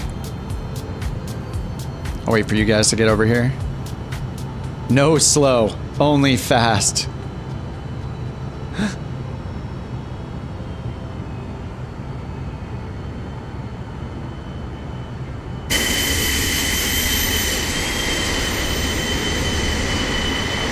Trip disappeared for me. Oh, there he is in the grass. Do you guys have grass here on yours too? You must. I just back taxied.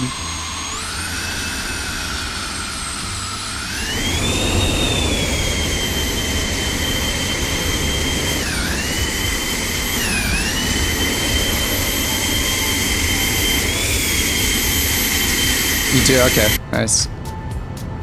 All right, let's go.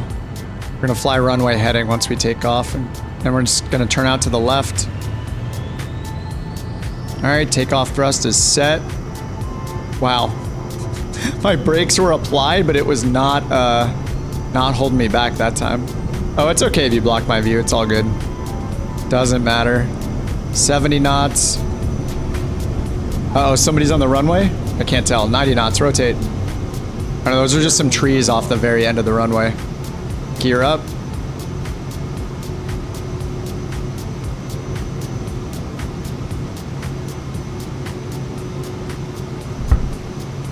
All right, gear is up.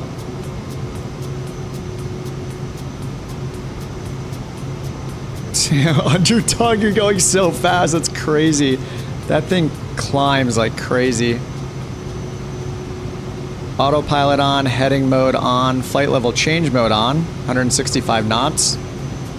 All right, now we're just gonna turn to the left, intercept our course here. Still got takeoff thrust set. I guess I can do that for about 5 minutes.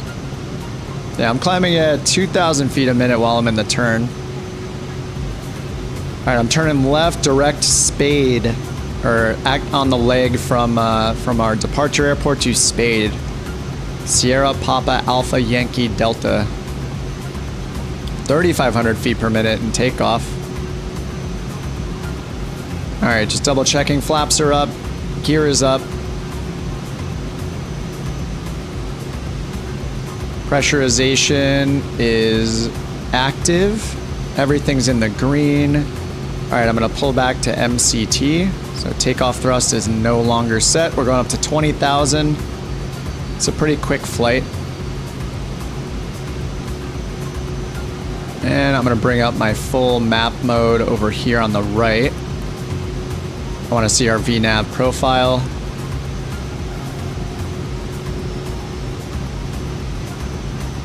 All right, let's bring up the checklist on the left. Wonder how I can get to the previous checklist, actually.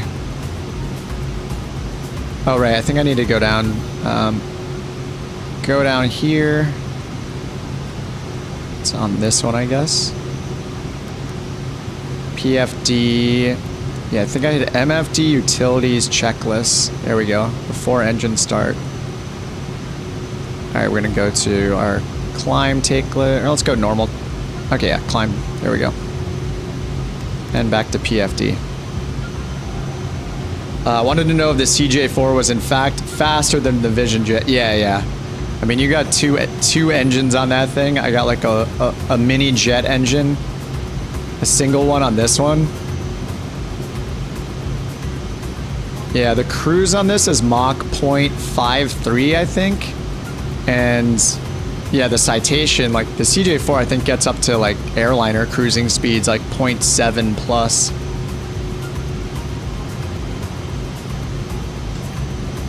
Oops, my landing light was off. Any jet is faster than the Vision Jet, except maybe the Mustang, right?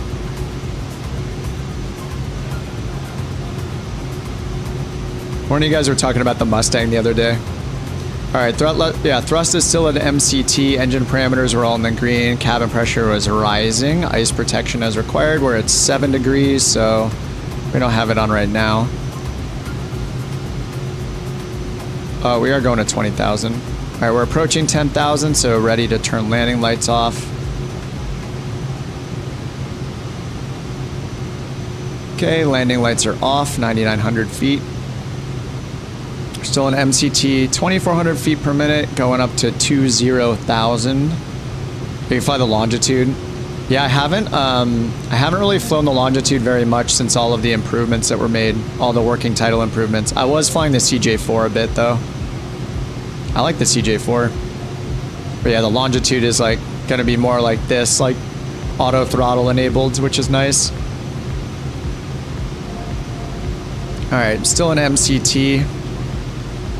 Pressurization still going up. 103 gallons per hour. And then next we'll just set our altimeter when we get to 18,000. Transition altitude. Top of descent's not calculated just yet. Still have 9 minutes until we get up to Spade. Alright, then we'll do our VNAV descent down to our initial approach fix at 4,500 feet. And then we have to do a course reversal, and then we'll be landing. And then finally, after we land, so it's been about 3.5 hours so far. And when we finally land, I'll be able to switch to the Grand Caravan. But then we need one more flight back to where we just departed from to pick up the Basecamp construction kit. Oh man. This is quite the trek. It's so nice now.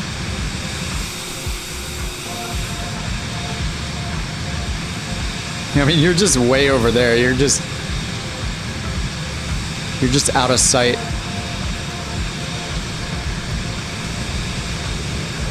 But I do see Underdog in front of me here. He's just a little dot. He's at 12,000 feet. I'm at 14. I see. Oh yeah, here you go. I see you now a little more, a little better. See your lights.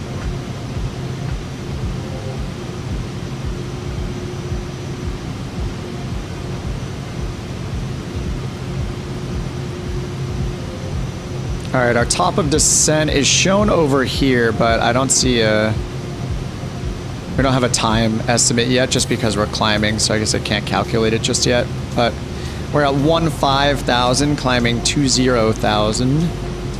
And we'll need to set to standard baro in a few seconds here.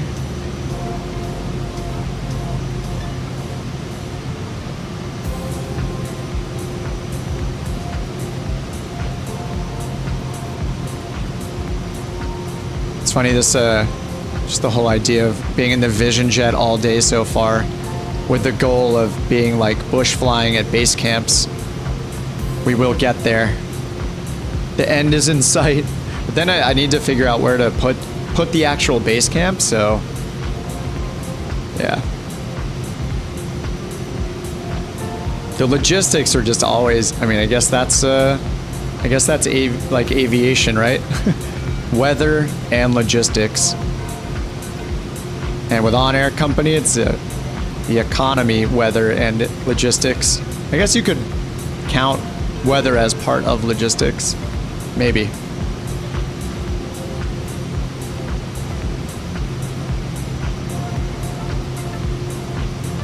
All right, 22 miles until Spade. We're at 17,000. All right, ready to switch to standard baro. Done. Let's put our transition altitude. That is done. Let's check the weather at our destination. Let's make sure the weather hasn't changed. And make sure that the sim weather matches the sim brief weather enough. So I'll go to flight plan, all the way down here, destination. Waypoint info frequencies, AWOS. Let's listen in on the AWOS. Kilo Papa Bravo X-ray, automated weather observation 2200 Zulu.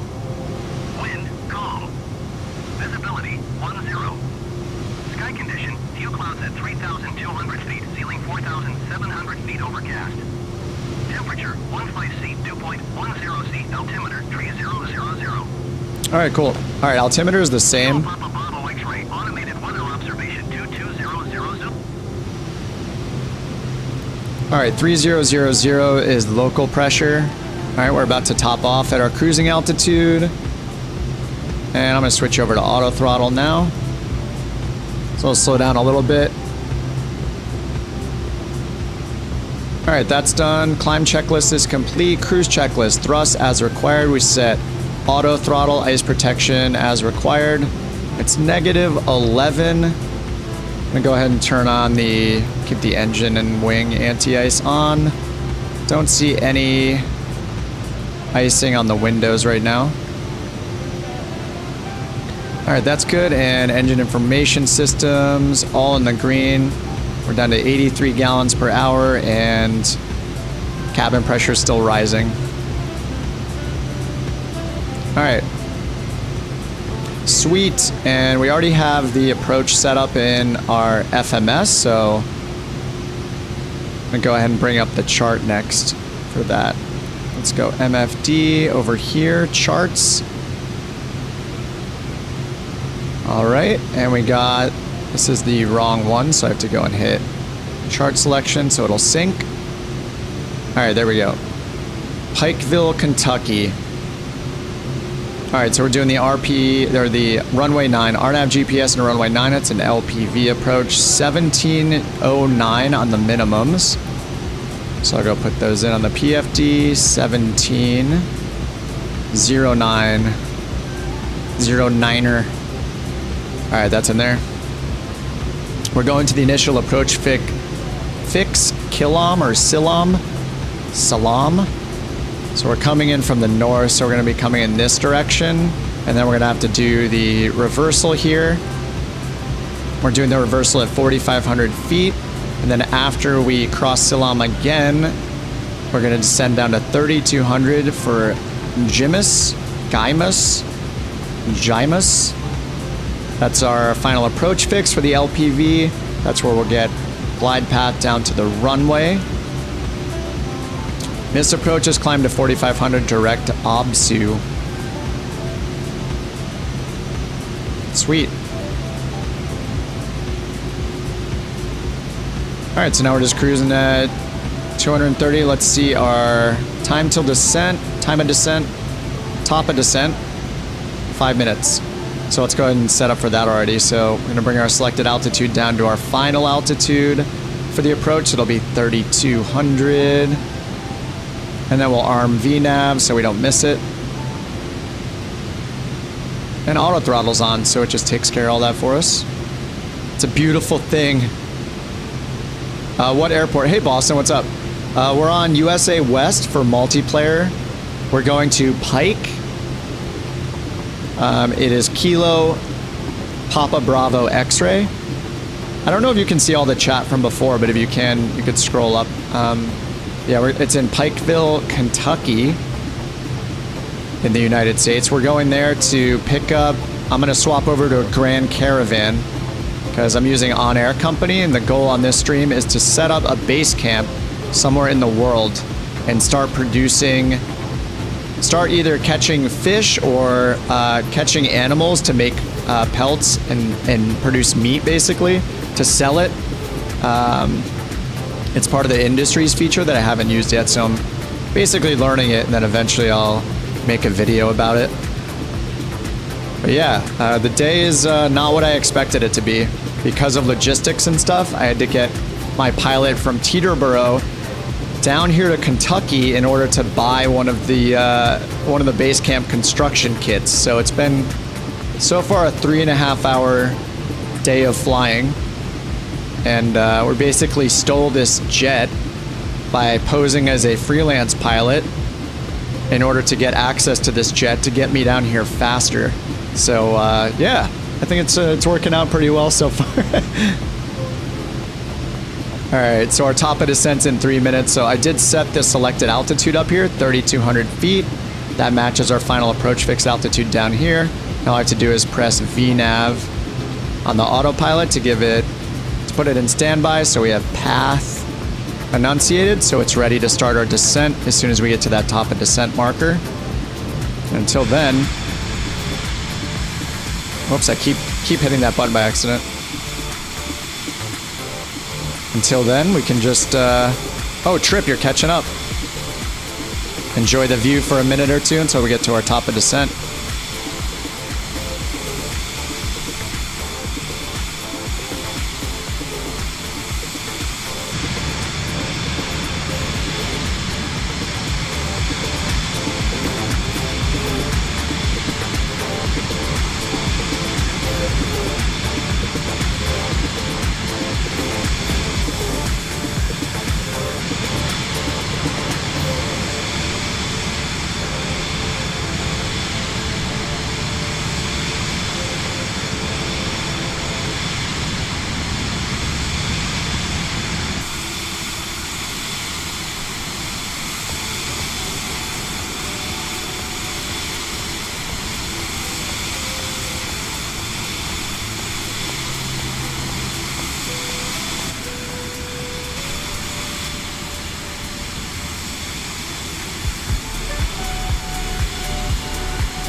You guys think it's ugly?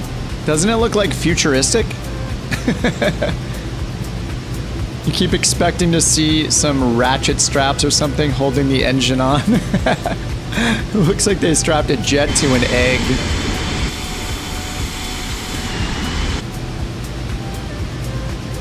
All right, top of descent is coming up, 40 seconds. Like, there's a real jet, okay? You're making fun of this thing? There's a real jet for you. You Cessna fanboys. Yeah, I love the CJ4 too. Double-sided carpet tape. A guy with the window down holding it in place. It's just one guy with really, really long arms. One arm out each window, wrapped around the entire top of the plane from the windows. All right, here comes our top of descent. We are now descending. Here's our first VNav altitude, 4,500. That's for the hold section here, which is actually our reversal. And then after that, we'll go down to 32. So it'll bottom out at 45 until we are finished with the hold, and then it'll automatically proceed down to 32. We just, little VNav reminder, you can set the VNav below all the way down to your final altitude, so then you don't have to keep turning it down. It'll automatically abide by all the altitudes in the FMS. It's incredible. All right, let me check our descent checklist. Thrust is auto. Landing field elevation, 1432.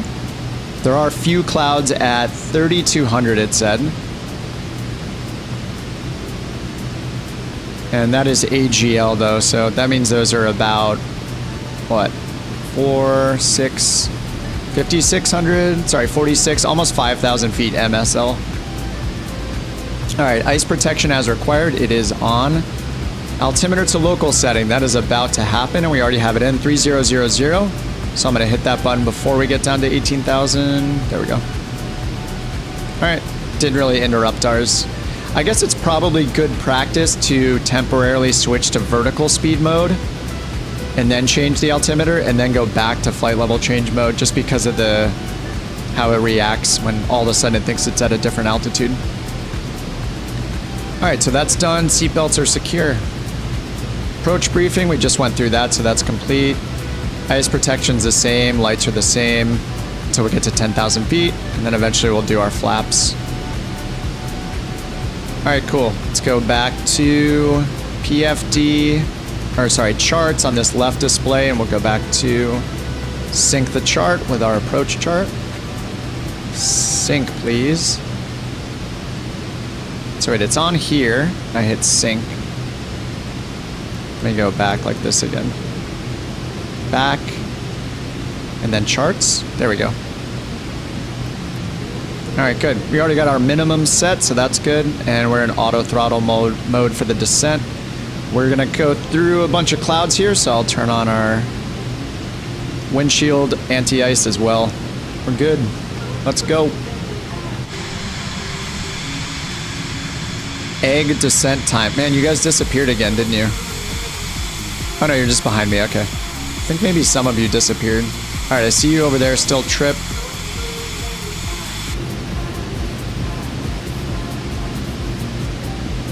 Every time I don't have the all the traffic advisories, I just assume multiplayer turned off.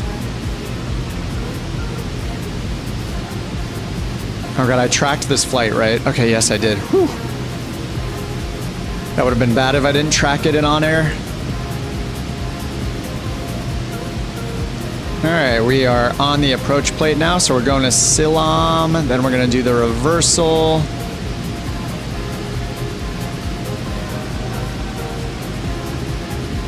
We're at max speed right now, 250 knots for the descent. It'll be 250 speed limit at 10,000 and below, but I'll switch off auto throttle at some point. We will probably want to slow down for that reversal. You should get the livery I have, carbon fiber with gold strips. Yeah, the only livery that I recognize for the CJ4 is the official Couch Captain's livery, available on the website. The Couch Captain's livery has a message on the side that lets people know they can smoke inside the cabin. It's like an advertisement for couch captains. But yeah, I'm down to get that. If you want to shoot me a link, like in Discord, throw it in there. I can download it in between the streams. So next time I'll have the livery you're using. We're going down at 2,000 feet per minute. Auto throttle, you're crazy.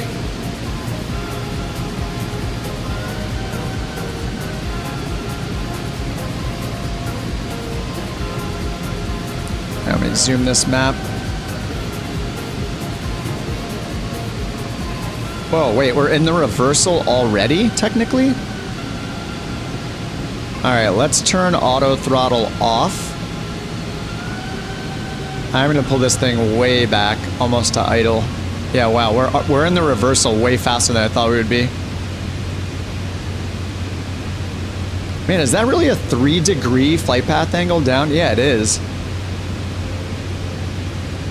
I mean, it's just because we're going so fast that, yeah, our rate of descent is insane. All right, we're still at 1900. All right, slowing down. I could probably put this thing in idle. Let me see how idle does.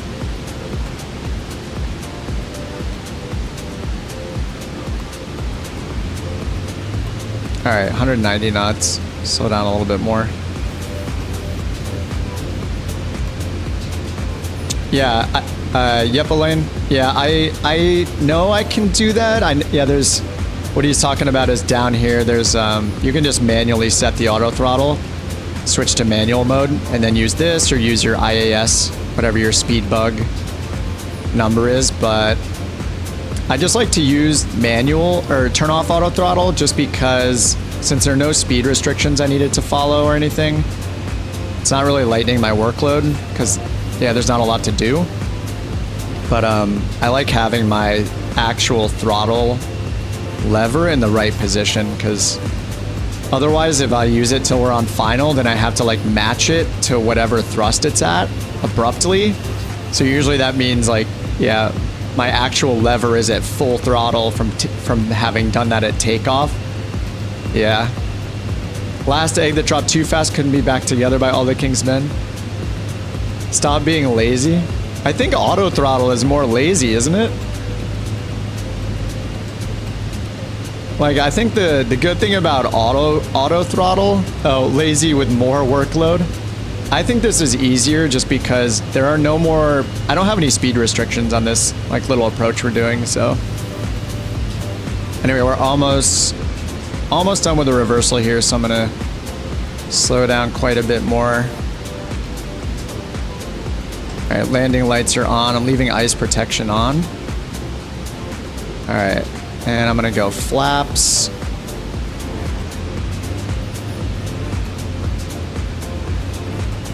Just because as soon as we're done with this reversal, we just have our final approach fix and then we're there. So I'm just gonna get this set early. Probably should wait until we're set up there. But yeah, I feel like auto throttle, like if I have a bunch of speed changes, speed restrictions on a star or something, that's where it makes sense for me to just leave it on, because I want it to do all that work for me. But in this case, I'm just slowing down and getting configured to land, so. Mainly it's because I don't want to deal with having that disagreement between the sim throttle position and my real life throttle position, so I might as well just do it now.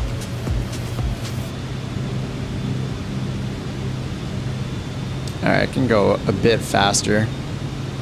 Because this is like my 5th flight with this thing, I also just try to get set up way earlier than I probably need to, just so I can check the boxes.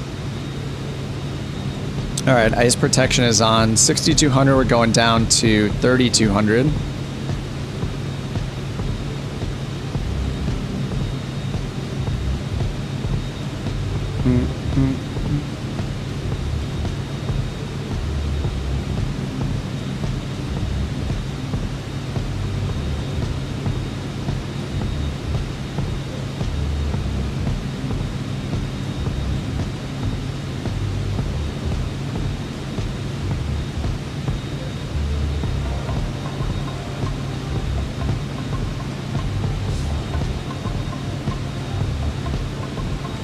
Oh yeah, it does slow down fast. 210 down to approach speed. Yeah, I probably shouldn't have put my flaps out already, especially when we're in the reversal still. Yeah. I have to get better at my like phases. Like I don't need flaps down until after the, at least the finishing the reversal. Then I can probably put flaps 1, you know, 50%. Then on the way, get flaps 2 down before we get to the FAF, and then get gear down once we're crossing the FAF. And intercept the glide path in this case. Yeah, I gotta work on how fast I go.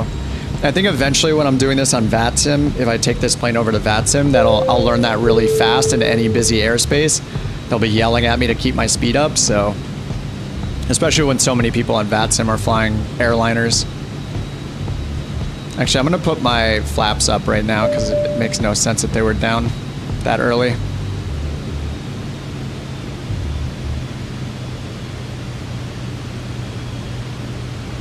.210 knots down to approach speed. Oh, I didn't set the bugs, but they're going to be the same as last time. Might as well set them.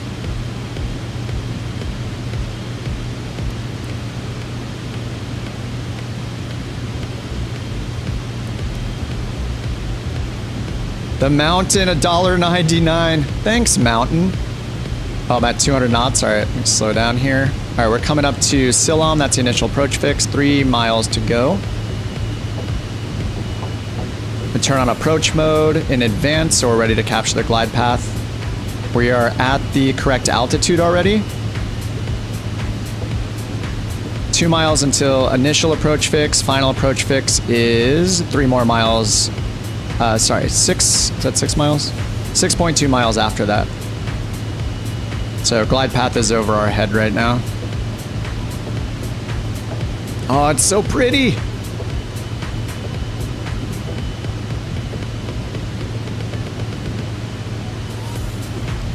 right, I'm just gonna make sure I keep it under 190 so I can put my first notch of flaps down. We're at 177, so a little slow.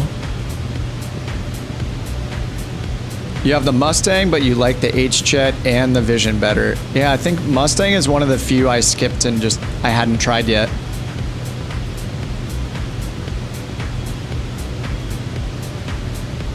Alright, radio altimeter's alive, 2,200 feet AGL. Glide path's coming down.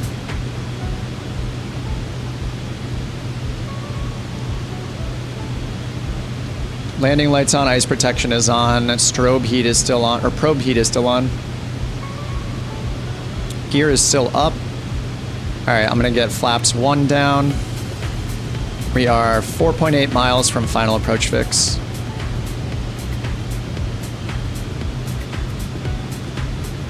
Alright, there's flaps 1. It's 50% flaps.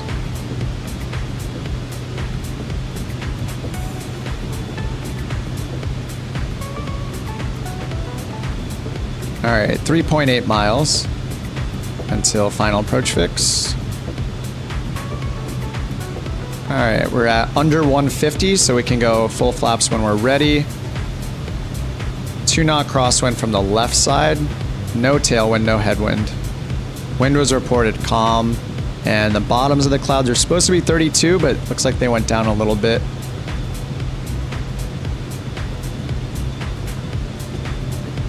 What is the what's VTEC? Wait, what? Honda Jet has VTEC. Was that from, what was that? Was that their like engine technology? What car was that advertised on?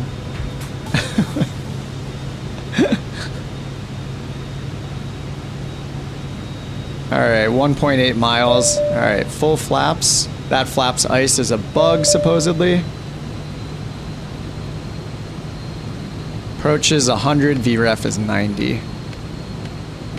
Landing lights are on. Alright, I see the runway lights. Minimums are 1709. Oh, approach mode got turned off.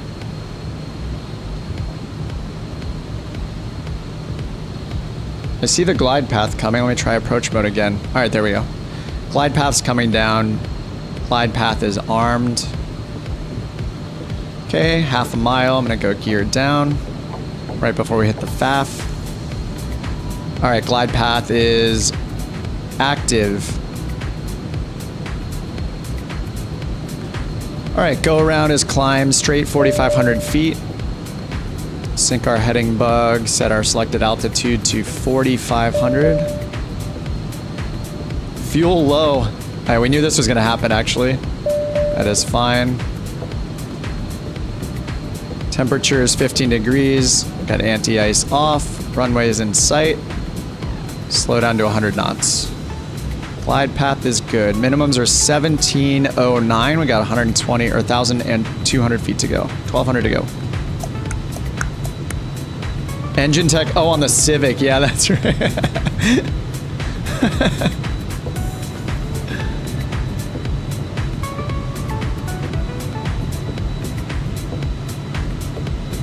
All right, Pappies are good, 2 white, 2 red. 110 knots. We are 1.2 miles from Zuayubu. Very pronounceable fix there. Excellent naming for Zoibu. I guess it's Zoibu.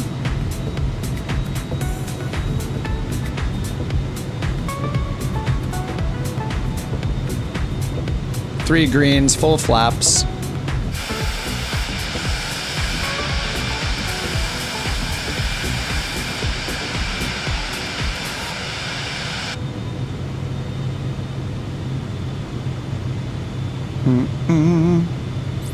It'll be nice when that bug goes away. Burning 70 gallons per hour. We got a total of 60 gallons, 59 gallons left.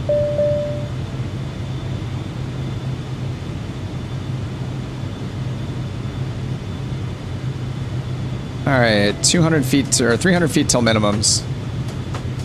100 knots. We bring it down a little bit slower.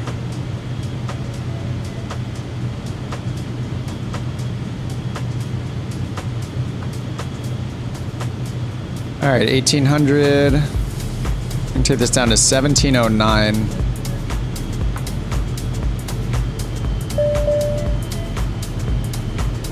$17.60.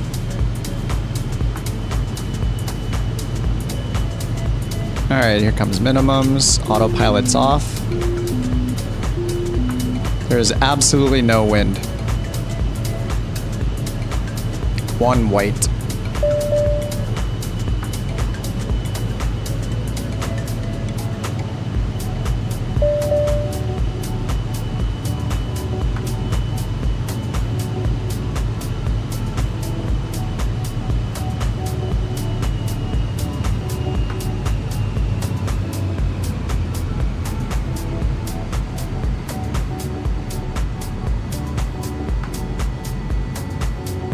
Landing time log.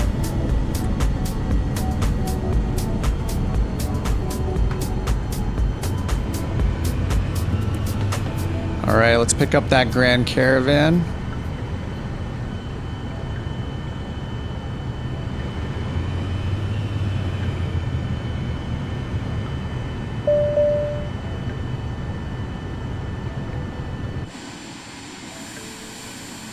I can hopefully get and see Underdog land real quick. Just pull off here.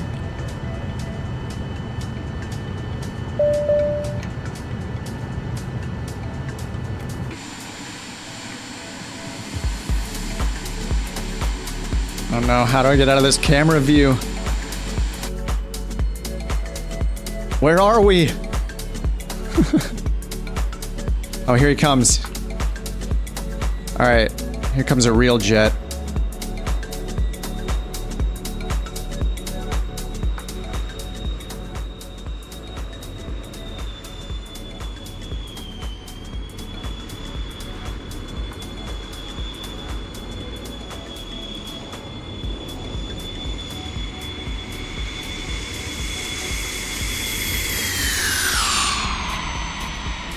It's so funny how I don't see the gear yet. Wait, is your gear down?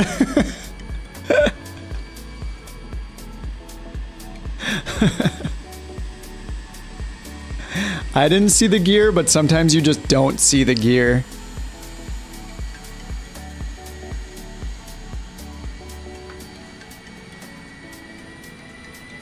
Oh, now I see it. There we go.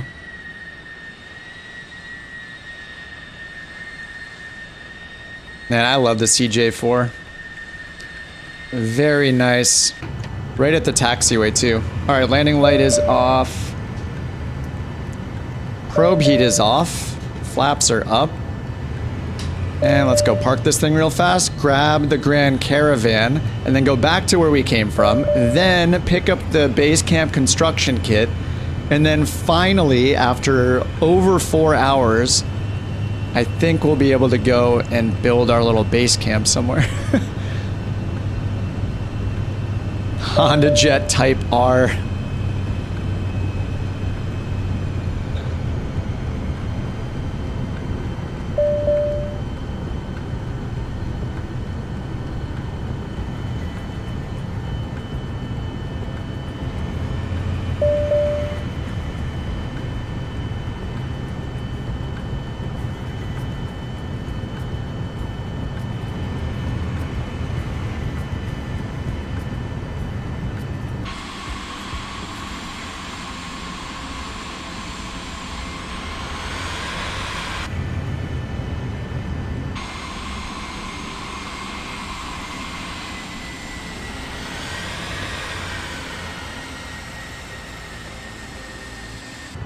All right, this is good enough. Good enough to switch planes. We don't own this thing anymore. The flight is finished. It has been monitored by... All right, back to main menu. Flight is finished and on air. All right, back to the slow boy Grand Caravan. Thank you very much for the free Vision Jet rental, but we will not be completing the jobs that we said we would with it. All right, so we got the Grand Caravan here ready for us. It is low on fuel, but that's fine. It's got pretty crappy engine condition, but this is the one I found, so All right, so now we need to prep this to go back to 3 India 2 to pick up the 3 India 2 to go pick up the Basecamp construction kit. Let's get a quick flight plan.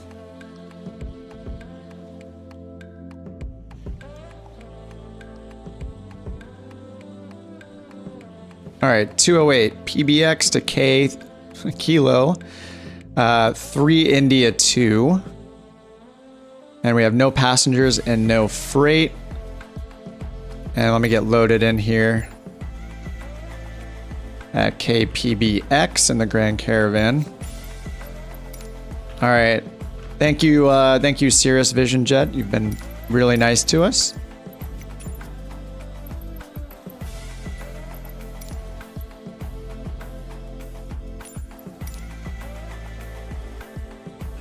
All right, sim brief is done. 9,000 for the altitude in the Grand Caravan. 800 pounds of fuel. So we are going back to where we came from. So far, that is the route. We'll figure out an approach once we get up. All right, import that. Get it fueled up. And then we're going back to Mason County. All right, Couch Captain's livery is activated.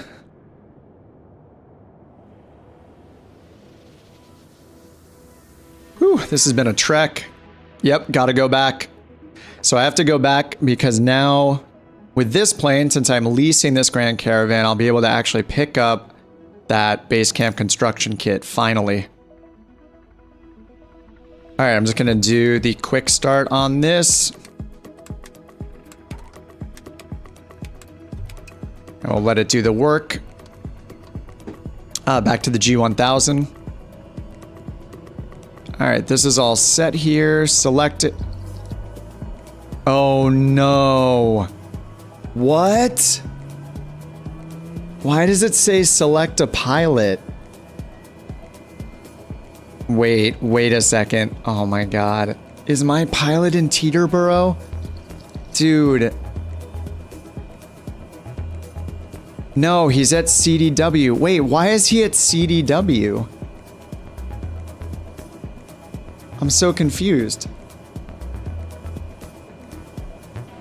How is the pilot back in Essex County? At Essex County, what? I flew him 2 more legs. How is he there? This makes no sense.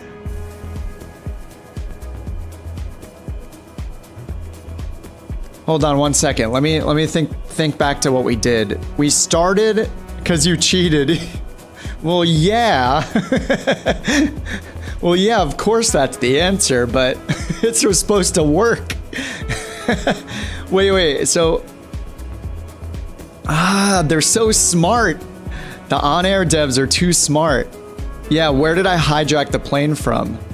Did I fly? I think it's because it's a freelance plane. It doesn't actually move your employee. Oh no. Instant transfer, is that a thing? Let me manage him. I don't think it transfers you instantly though. You can relocate, but I think that it brings you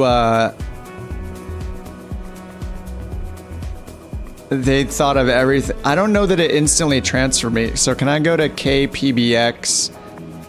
So let's see, if I do the transportation, it's gonna take 1 hour and 3 minutes. If I do relocate, not relocate, transfer, where is transfer? So you can move your home base. Your company must be using Southwest Airlines scheduling software. Instant transport. Wait, how do I do that? They used to have a thing called you could use tokens to move your employee instantly, but that isn't here anymore. Did they move it somewhere else? You can change it in settings to instant.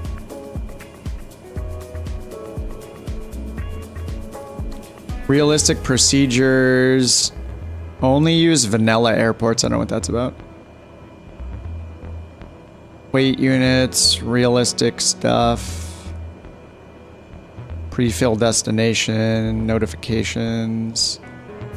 Under company, yeah, there used to be a transfer token, and I don't, maybe they moved it to somewhere else. Because, yeah, it used to be right here. There's, what is world transfer? That's going to a different world, which is not what I want. Did they move it under world or something? Multiplayer partnerships. I know you guys can't see this because it's in a drop down. Sorry, it doesn't show up. Under business. I don't see it under business. I don't see it under options. Hire employees, partnerships, multiplayer map, mailbox. I think it would be under my company. There's world transfer, my aircraft, my employees. Yeah, you used to have tokens that you could use to instant transport your guy, and you would just accumulate tokens over time, but I haven't seen that feature for a while. So I'm not actually sure where it is.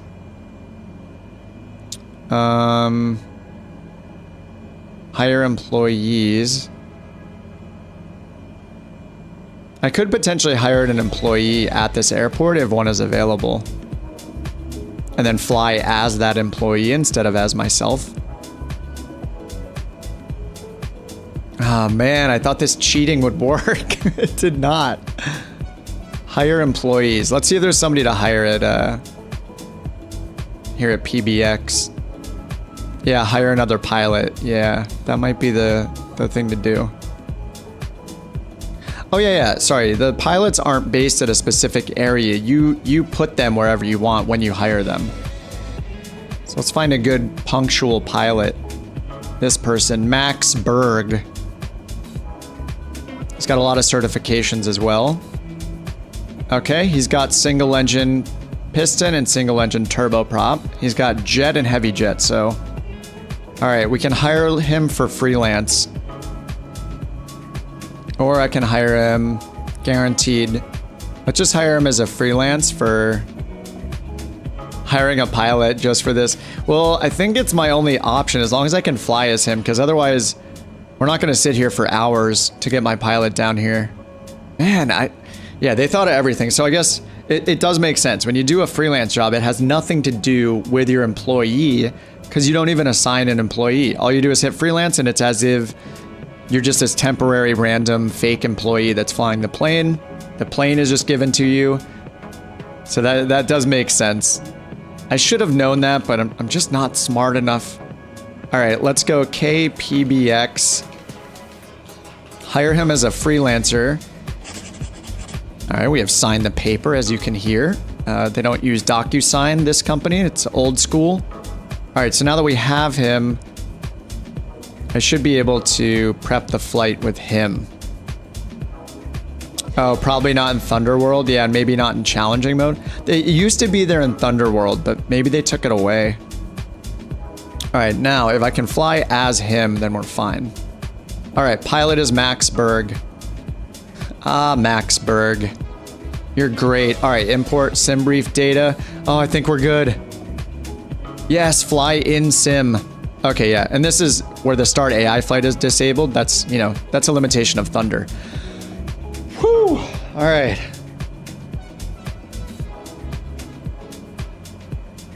So, sorry to say that, you know, we could have just started here 4 hours ago and not, you know, not even tried to bring virtual Kip down the coast. So, there's that.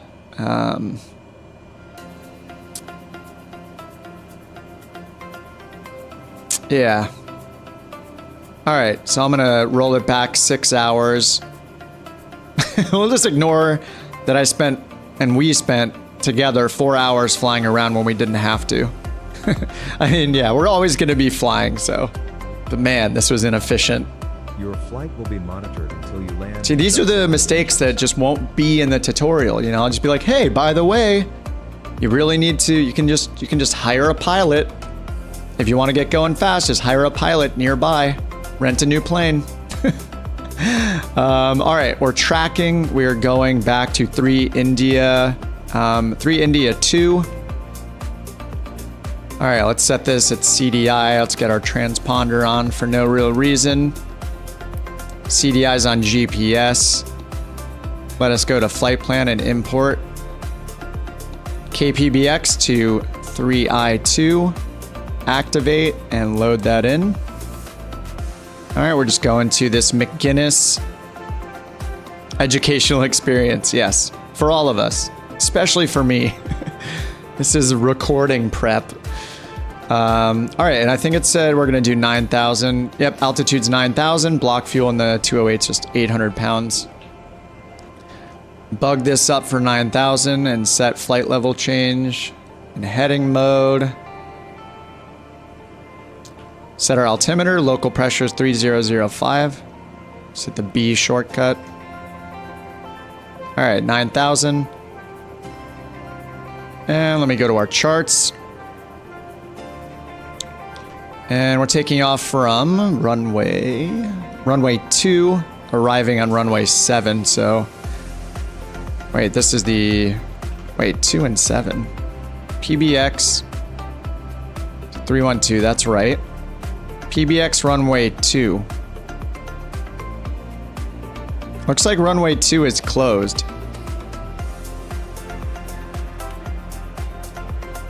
All right, let's just listen to the winds real quick.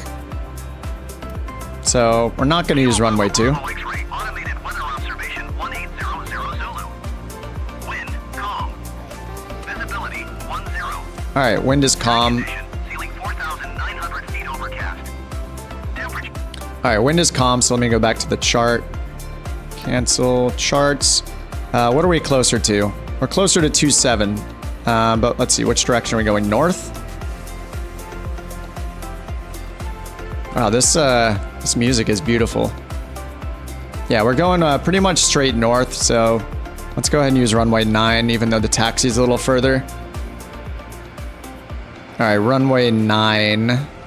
You guys can use whatever you want. We're just going to go back to 3I2. All right, let me put in runway 9 so I remember, because that's a lot to remember. All right, runway 9, and then it says for our arrival, it's estimating runway 07, so put that in. And if we go to procedures, approach, got a visual for 7, or we got an LNAV plus V for 7. I'll do the LNAV plus V, and then looks like Kulag is a good initial approach fix. It's down here to the south. We're approaching from the south. And I'll just throw in Kulag, activate. So runway 09 to McGinnis. RNAV GPS 07. That's good. That's very good. All right, charts. Takeoff, obstacle departure procedure. Runway 9, climb in visual conditions, cross airport at or above 2300 before proceeding on course. So our initial climb's 2300, but you know, we're just gonna go. I'm too lazy. I'm too lazy to follow the rules. Let's fit this to the screen. Zoom in a little. Let's go to runway 9. All right, parking brake is off. Taxi lights are on. We're in low idle. Autopilot is somewhat set up. Let's see, runway 9 will give us a 094 heading. Go ahead and dial that in. All right, 094, and then down here, flaps to takeoff. Oh, the prop is, just gotta quickly move that. There we go. See if the engine cuts off. Looks like it might be, so I'm just gonna go starter again. All right, runway 9er. Yeah, let me make sure the rest of the lights are on. There we go. All right, let's go. Parking brake is off. Spin around here for runway 9. Excuse me, excuse me. Ooh. You restarted your OnAir from scratch. Gonna get a base glamp kit and a CJ4. Yes. Isn't there an add-on? I don't know if it's in the marketplace or if it's like outside of the in-sim marketplace, but there is an add-on that lets you set up like a more glamp style base camp. I think the one in OnAir Company is like provided by OnAir Company, but I wonder if you can use the like prettier one. I remember somebody set it up and you could like land there and had a bunch of options for like starting a campfire and stuff. That would be really cool to use. But we will see the default one for now. Sky park camping things? I forget if it was, I don't know if it was related to like a career mode app or not. You restarted your, oh, I just read that. All right, let's go to runway 9. This is a 5,300 foot runway. Got the altimeter set, got our, I know flight level change is not set, gonna set that to 95. Got our cruise altitude selected at 9,000. 200 knots, no. All right, there, 95 knots set. Oh, you're not on my screen again? Come on, Asobo. Yeah, you guys have disappeared.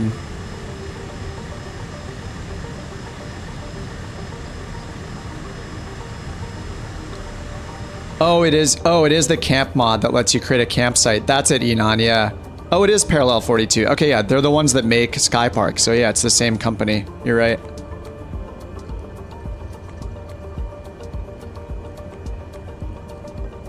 All right, this is good enough for a Grand Caravan. I mean, I could have just taken off from the taxiway. Could have taken off from parking in a Grand Caravan.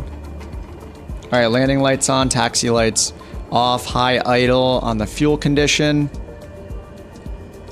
And pitot heat is on. We'll probably need ice protection once we take off. Dogs and tents. Yeah, that's the one. I'm gonna need to get that if I keep doing the base camp thing. But we will see how basic it looks when we first set it up. All right, full throttles. Whoa. And rotate. Airborne time log. No gear to put up in this thing.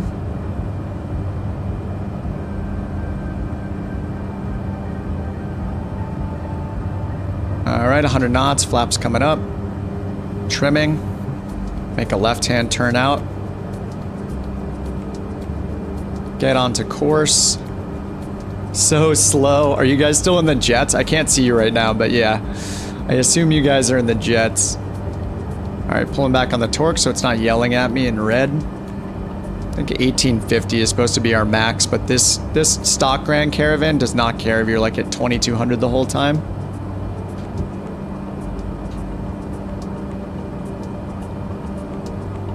All right, autopilot in nav mode. All right, it's turning us onto course. Flight level change is active, 95 knots. I'm gonna put the ice protection on right now.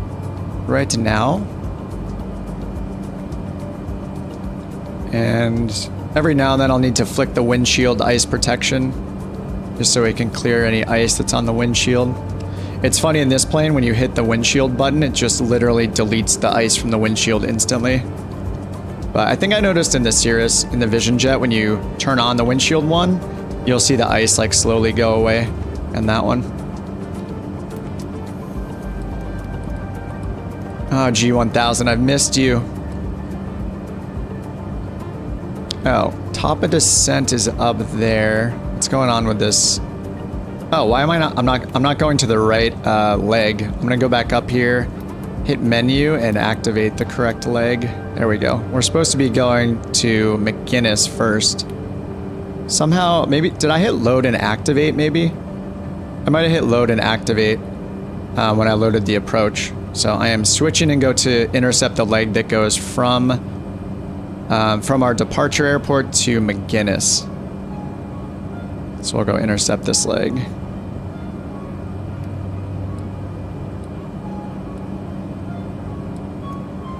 All right, already at 5,200 feet, climbing 9,000.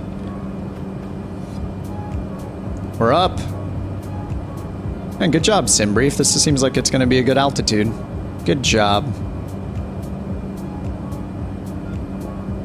Now, let me see if I can see any of you guys. I mean, you'd be in front of me, but yeah, I do not see anyone.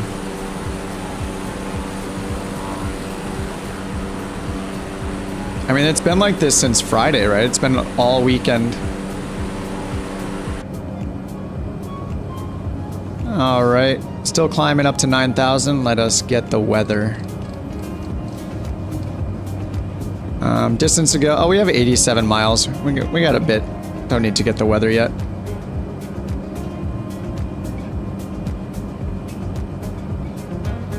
All right, I see endgame. Josh is visible. So slow. You can't time compress or you get a penalty. Yeah. Yep. That is what we sign up for with OnAir company, I guess. Not only do we get the time compression thing, it's not a, I guess I wouldn't call it like a penalty, but yeah, it holds your pilot, it holds your employee until the flight would have been finished in real time, which is reasonable. Yeah, you're gone. Yeah, see you later. Oh, I see Underdog and Trip now. I see you guys behind me. Shows you guys at 4,700 feet. Did you guys switch to Grand Caravans too?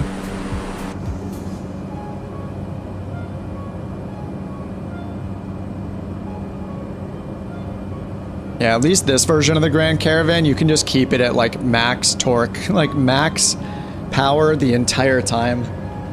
But the analog Grand Caravan, the black square one, that one it will damage and destroy your engine if you're too heavy on the thrust or too heavy on the power setting. Do you need to move the actual kit pilot somewhere while you're doing this? I hope not.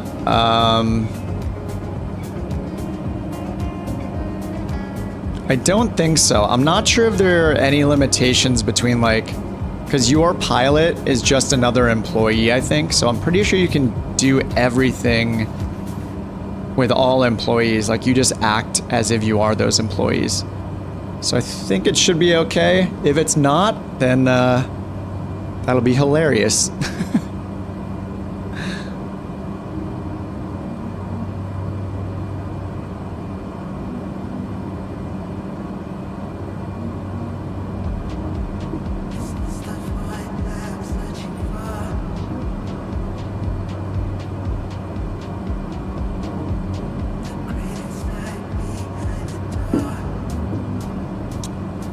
Three-mate 1 or E-mate 1.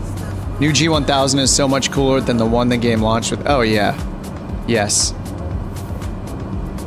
It is much more realistic. And then just a few days ago, was that on Monday? It's like Monday or Tuesday. I forget what day. Wednesday? How many days has it been? Navigraph released a G1000 plugin, so you can get your charts in here too, like actually in the G1000, which is really cool. And you can import your SimBrief flight plans as well. But yeah, just I love the G1000. Absolutely incredible.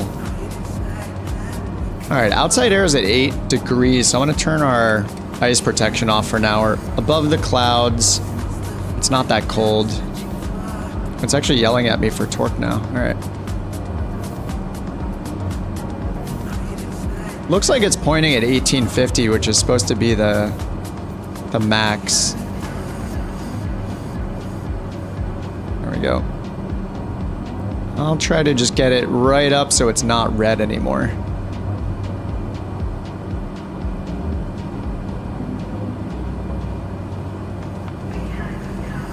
All right, 150 knots. Light wind, so that's pretty nice. No crazy tailwind or anything, but 177 true airspeed. So we're doing 173 over the ground. Oh, you saw the video. Nice. Oh yeah, Elaine. Dude, the Kodiak. Yeah, I love the Kodiak. I haven't flown the Kodiak for a while. I switched over to like the analog Grand Caravan because I loved it. And I love that plane, so I flew that for a while. But yeah, Kodiak also has the G1000, and I did test it, and the plugin does work in the Kodiak as well, the Navigraph plugin. So Mate is saying, eyeballing the subscription, do you have to enter waypoints manually?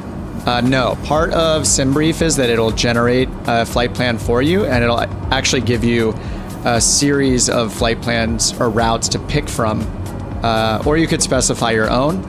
But part of it is, yeah, SimBrief will give you, it'll generate a recommended flight plan and cruising altitude and all that for you.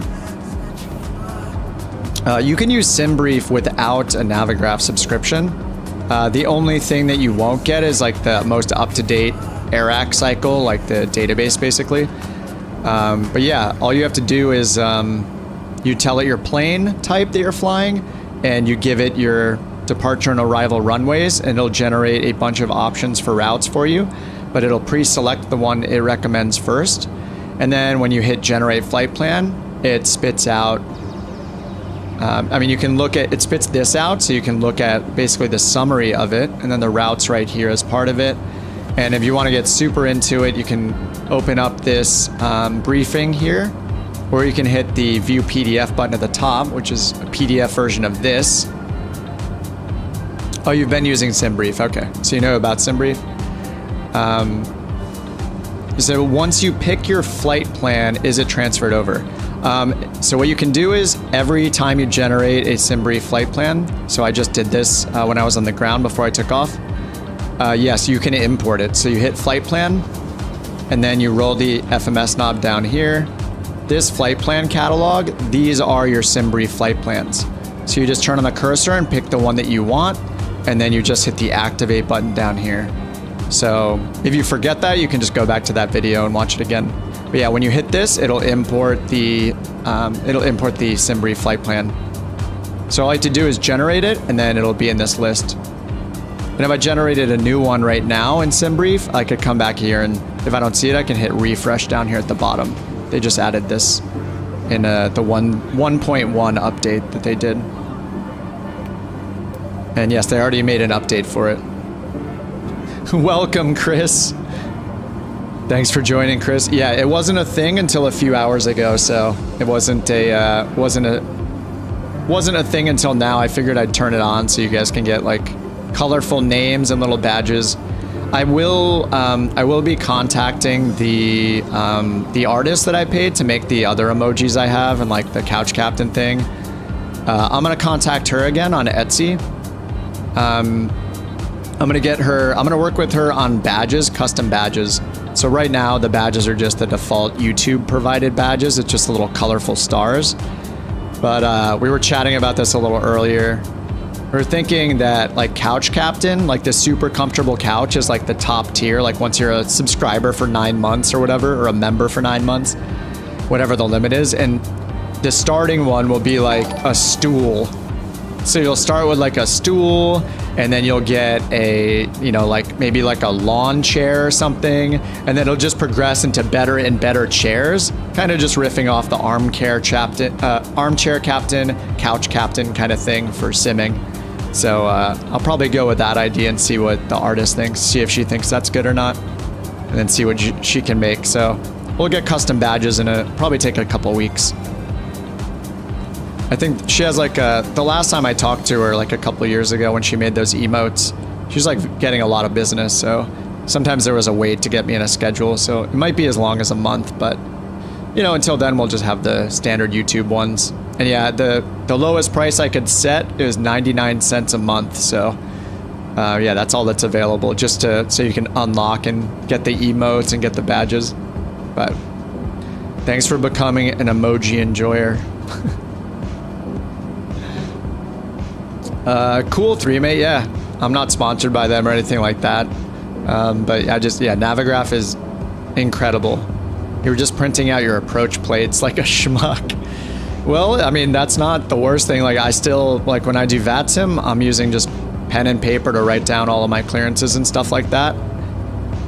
So I don't think that's lame at all, using pen and paper or printing them out. But if you do happen to have, like, something that's really nice is if you have an iPad, it's really nice to use Navigraph on the iPad. Like, there are so many ways to use it. You can use it on a tablet. You can use it up here as an in-game panel where it opens in this format. So this is VR friendly, and this will work in any plane. It's a little laggy when you first open it. So you can use it this way. Or if you're in a plane that has a G1000, a G3000, or a G5000, you make sure you use the Navigraph hub. They have another app called the Hub. It's basically their installer. That will install it, the plugins to use them in the avionics directly like this. And then also there's a desktop app. So here I have this open in the background. This is the Navigraph desktop app. So, you know, it has moving maps and all the plates and all that. It follows your location. If I import, I can import SimBrief from here. So like I'll go ahead and import my current flight, just like we do in the cockpit. And so now I have this running here in the software. So mattering your setup, it's got something for you. You can use it in VR through the in-game panel. You can use it in the avionics for these Garmin systems. You can use the desktop app if you have a second monitor you want to drag it to, or you can use the iPad app if you have an iPad. I'm not sure if they have an Android tablet app. Hopefully they do as well. But yeah, you have many, many options. Just make sure you download the app called, when you get to their downloads page on Navigraph's website after you sign up, get the app called Navigraph Hub. It's a separate app from the separate app from the Charts app. Oh, they do have for Android. Okay, nice. Yeah, it's separate from the Charts app, and it's what manages installing the plugins and also updating your navigation database. That's another thing, is that it'll upgrade the database with all the approaches in it. So you'll have more and more approaches and more realistic approaches. That'll be up to date as well. So it's just a little bit more ahead of Microsoft Flight Sim stock navigation database. And man, this sounds like an advertisement. You can also use Navigraph in Prepared and in X-Plane as well, with all those same capabilities. Maybe outside of like this stuff where it works in the avionics and works in the top panel here, I think those may be unique to Microsoft Flight Simulator, but yeah, they do integrate at some level with the other sims as well. All right, 7 minutes until top of descent. Our FAF final altitude's 2,400 feet. I'm gonna change our selected altitude down to 2,400. Don't get me into another sim. No, you don't need one. This is the best sim. Sorry. Microsoft Flight Sim is the best sim, in my opinion. I mean, it's just getting better and better. Like, it's hard to compete with Microsoft. They have made so many free updates to this game over the last 3 years. It's absolutely crazy. But wait, there's more. Yeah. Will it automatically update the database? No, it won't. You just have to update using that Navigraph Hub app. Controller was telling me your approach wasn't up to date. Yeah, you probably just need to launch Navigraph Hub, launch that app periodically, and update it. You put down that sim for a year, it came back, it's unrecognizable. Yeah, I almost did. I put it down for like 8 months, but yeah, I just got back into it a couple weeks ago because it's been a while. I felt bad for leaving for so long, but yeah, it was just going through some real life things, job change, moved, stuff like that. But yeah, everything is good. I'm back, and it's fun to be simming again. So thanks to all you guys for hanging out again. Yeah, it's incredible the amount of progress they made in this sim over the last 1 year, especially 2 years. Like, I don't know, there's just so much they're doing. So I'm actually excited for Flight Sim 2024 next year. All right, that's selected altitude set to 2,400. I'm just gonna hit VNav over here. Whoops. As usual, I forgot yaw damper. Should have that on when after takeoff, especially when we're using autopilot. All right, just chilling at 9,000 feet. I'm gonna hit B to update our altimeter, 3002. And VNav set up, so let's go and check our weather at our arrival. Should be able to just get the METAR down here by pointing at the destination. No, right, we don't have a METAR there, do we? So let me check the chart to see. AWAS says 119675. Let me try that out.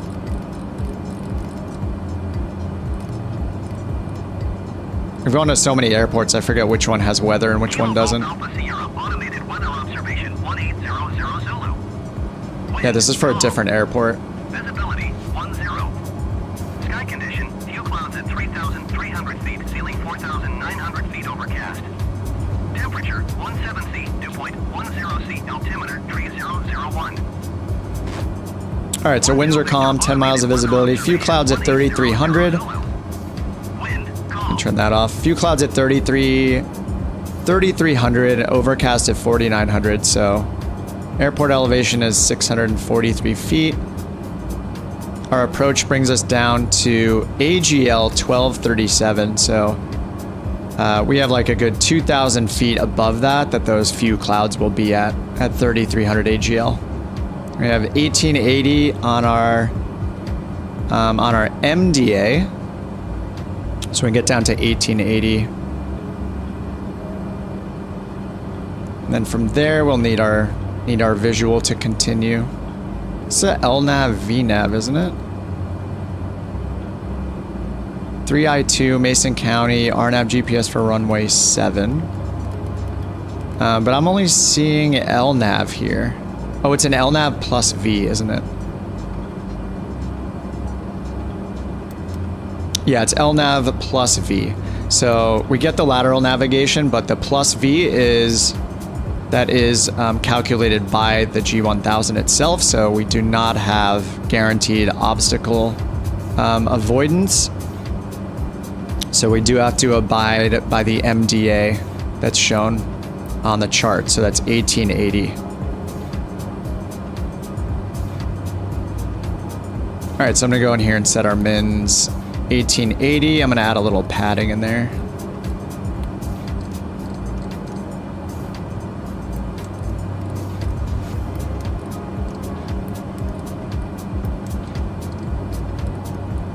Why does it keep... I think I keep turning the inner knob by accident. All right, there we go, minimums.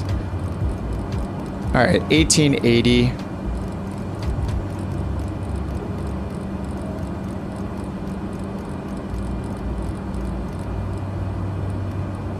All right, I'll just put in 1880 so I know the actual minimums, and then if I want to level off before then, I'll just do it with the selected altitude. All right. Oh yeah, analog 208, no VNAV. Is that right?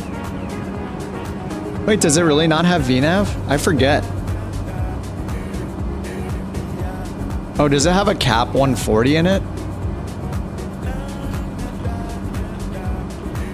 Oh, I gotta look up screenshots of that real quick. Oh yeah, that's right. It has the cap 140, you're right. Yeah. Yeah, it does not have VNAV. True. That is a bummer. Alright, top of descent in 1 minute. Then we're gonna turn left. For Kulag is our initial approach fix. We got a right-hand turn. Alright. And we're descending ultimately down to 2,400 feet. Landing at runway 07.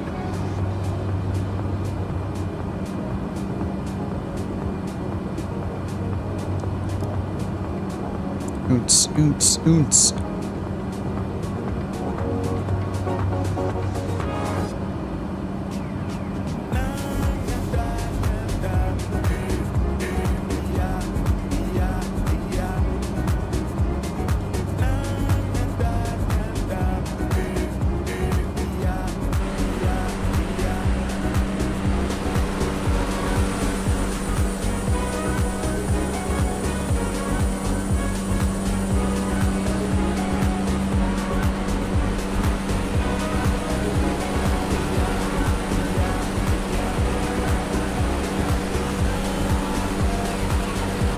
All right, here's our left turn. And we're already in our descent.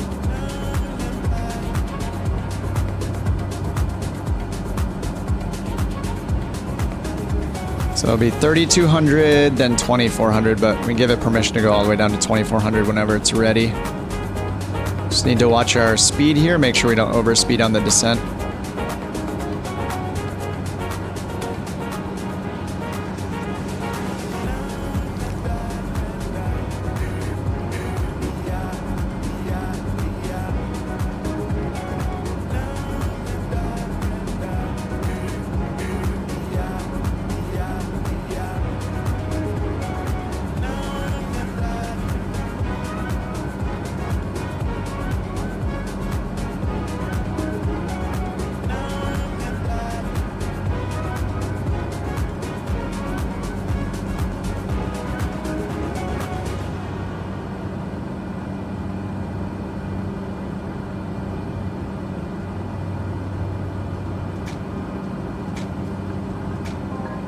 It's funny, it's I just noticed Emoji Enjoyer.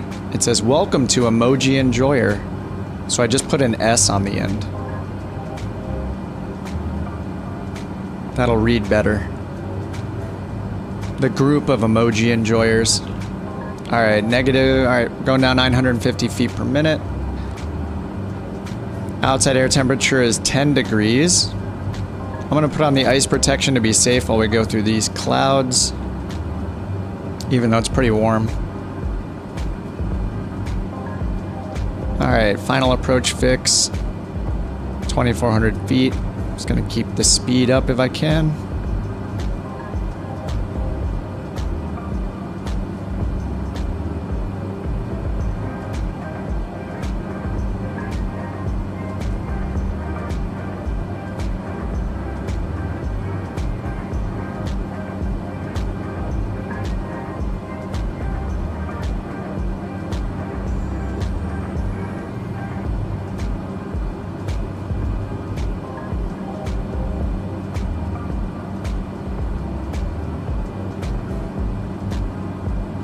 Alright, bottom of descent, 3 minutes, 30 seconds, and then we're going to make a right-hand turn at WAMAX, or before WAMAX, I guess we kind of start our turn in advance. Yeah, right-hand at WAMAX, then IMOP. WAMAX? WAMAX. Kulag WAMAX IMOP. I feel like they should publish a chart for every approach. For every instrument procedure that has the lore of the fixed names. I need to know the lore and understand the names, and so I can pronounce them correctly.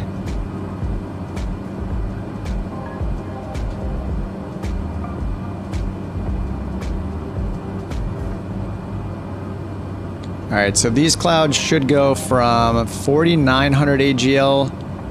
It's at overcast at 4,900 and few at 3,300. So these would be the 4,900. Kind of matches up. That's on AGL, and the airport elevation is, was it at like 600 feet, I think? So I think the math checks out there. So we should be out of them at around 4,000 feet MSL. 4,000 feet on our altimeter.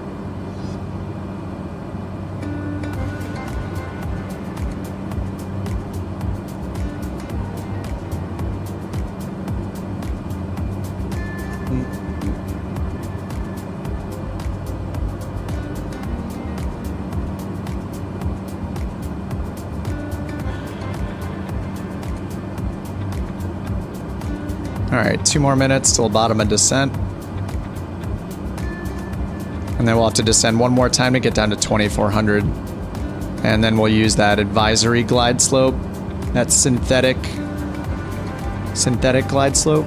You can see the ground down there.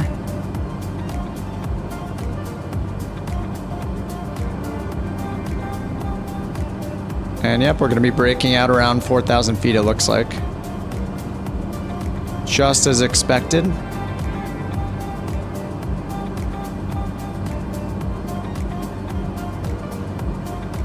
at that. The METAR was accurate. Or the ASOS. Even though it's not on the field here. Yeah, it's nearby, near enough to be accurate.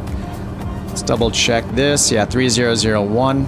I didn't update that before, but that is what the ASOS said.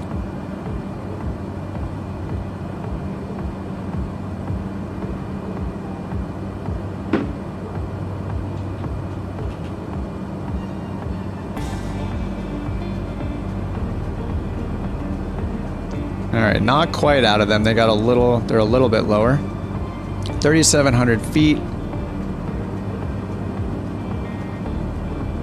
All right, we're now going down towards our 2,400 feet. So is it taking us down to 2,400 already? No, it should stop. It should level off here at 3,200. I just don't see the magenta 3,200 right here. Okay, yeah, it's flashing selected altitude as if we're reaching our altitude. Just gonna reactivate it real quick. VNav. All right, so 2,400 is our next one. All right, top of descent in about 2 minutes.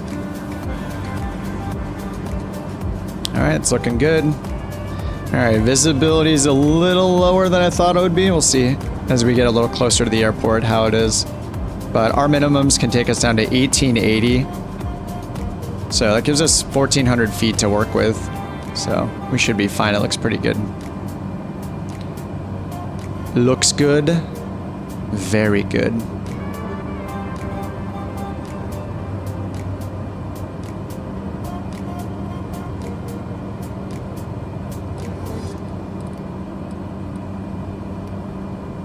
All right, let's flip back to the chart.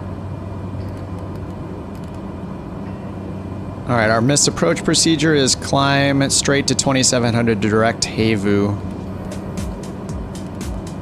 which is just off the departure end of the runway over here. So, and final approach course 072. So not counting the wind, I'm just going to set our heading bug to 072.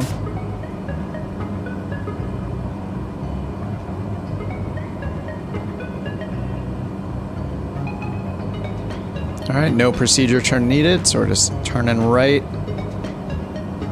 Good time to turn on approach mode, so that's on.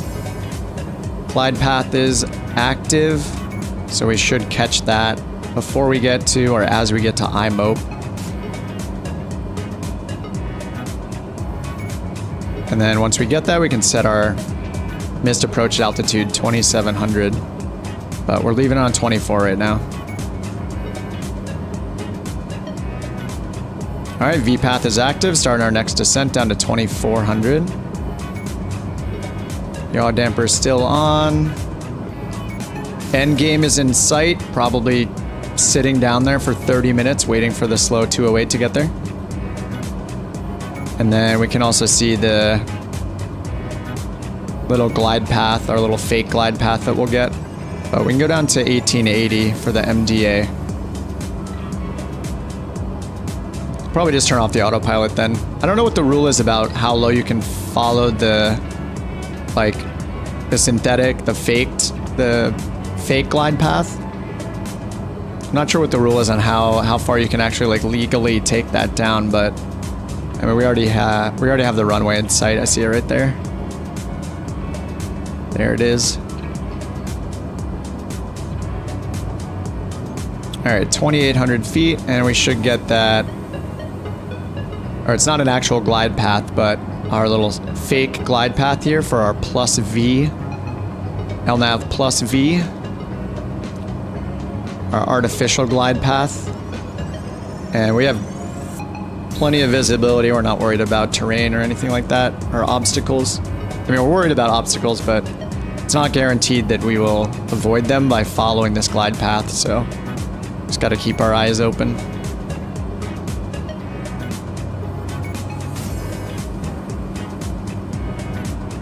All right, turn to ice protection off. We're at 15 degrees Celsius.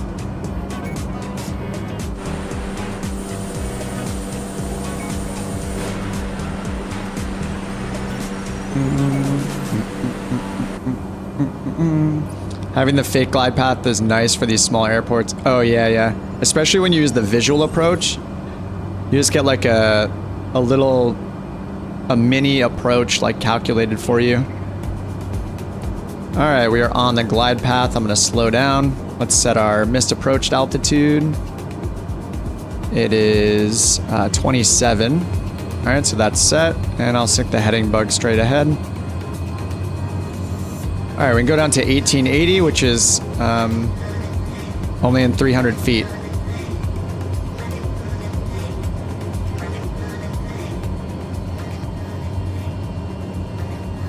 All right, slowing down to get in flap range here. Winds, we got a 5-knot headwind. Beautiful. All right. Flaps 1. We are above, or we're below the MDA now.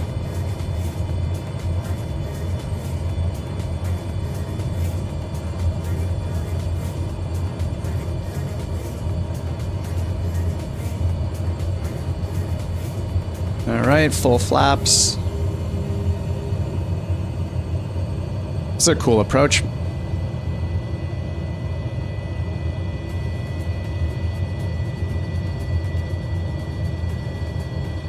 Whoops, 60 knots, a bit slow. Should be over 70. Didn't give it enough power.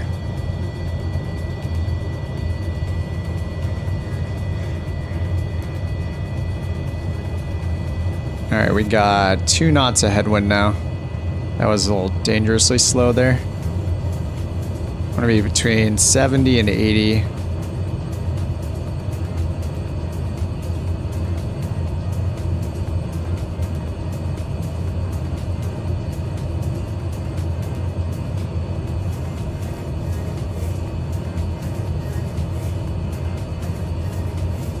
All right, turning the autopilot off, yaw damper. If it'll let me turn it off with my mouse. Oh, there we go. No crosswind. 540 feet AGL. 500.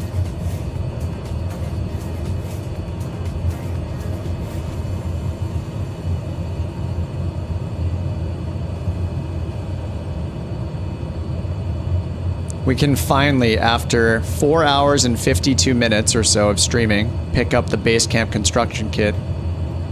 This, you know, it could have happened this fast, actually. I would have just spawned at that airport and flew over here with the hired employee and been done. But we got some serious Vision Jet flights in. We got some horrible weather flights in, so that was pretty fun. It was worth it. Either way, we're flying, so it's fine. This has been kind of a trek, though.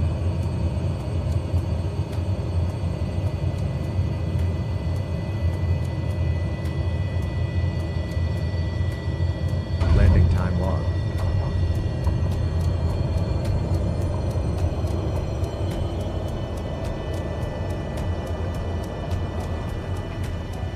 The real Basecamp kit is the friends we made along the way.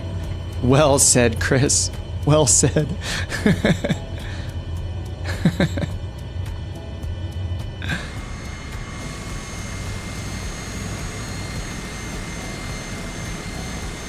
Underdog, are you in the Grand Caravan as well? What did you end up flying? You must be in the Grand Caravan or something similar. I'll get the drone cam over there. Oh, the analog one, right? Okay, cool. I'll get the drone over there. We can watch you make your touchdown. Ooh. All right, strobe light off, landing light off, pitot heat off, engines to cut off, The flight is prop finished. feathered, It has been monitored by OnAir. all lights off. OnAir already has us done. Avionics off.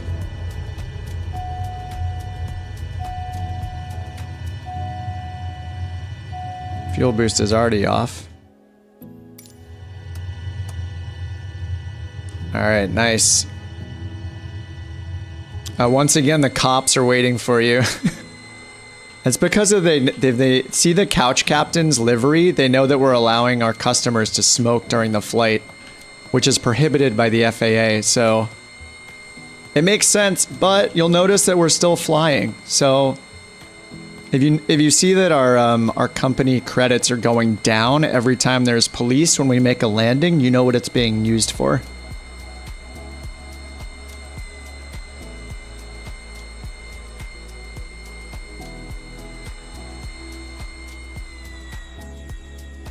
All right, we see your landing lights. And the terrain looks great. I installed the new Rex thing because I had the previous version and the new one is free. It's a free update or whatever, so it's pretty nice. I think it always kind of looked nice, but now the terrain colors are different.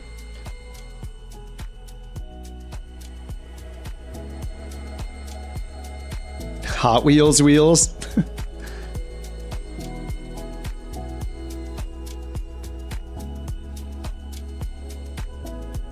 Hit spacebar to level the drone. Oh, what? Dude, what a tip. Holy crap, I didn't know that. Thank you, spacebar. You're a god. Thanks, Josh. I had no idea you could do that. That's incredible. Thank you.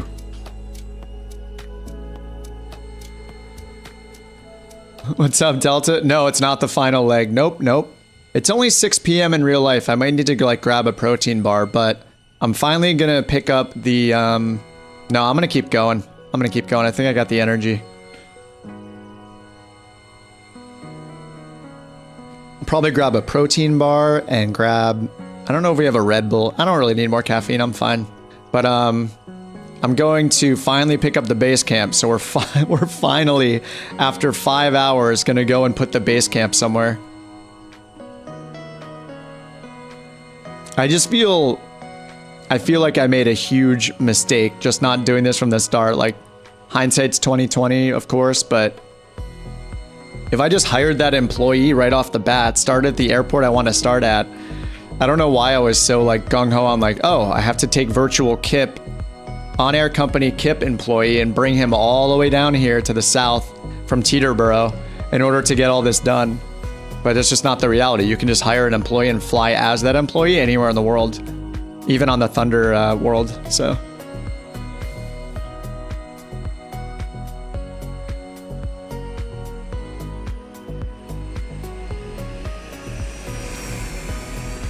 Oh, we got the FedEx livery this time.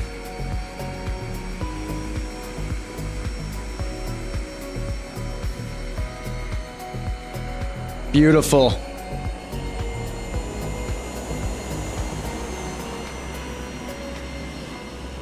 And I'm gonna use that spacebar trick all the time. Thanks, Josh. That is awesome.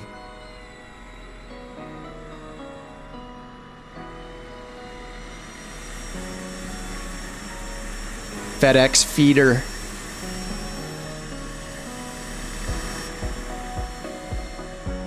All right, let's while Underdog's taxiing in, let's go ahead and go over here and finally pick up the dang construction kit.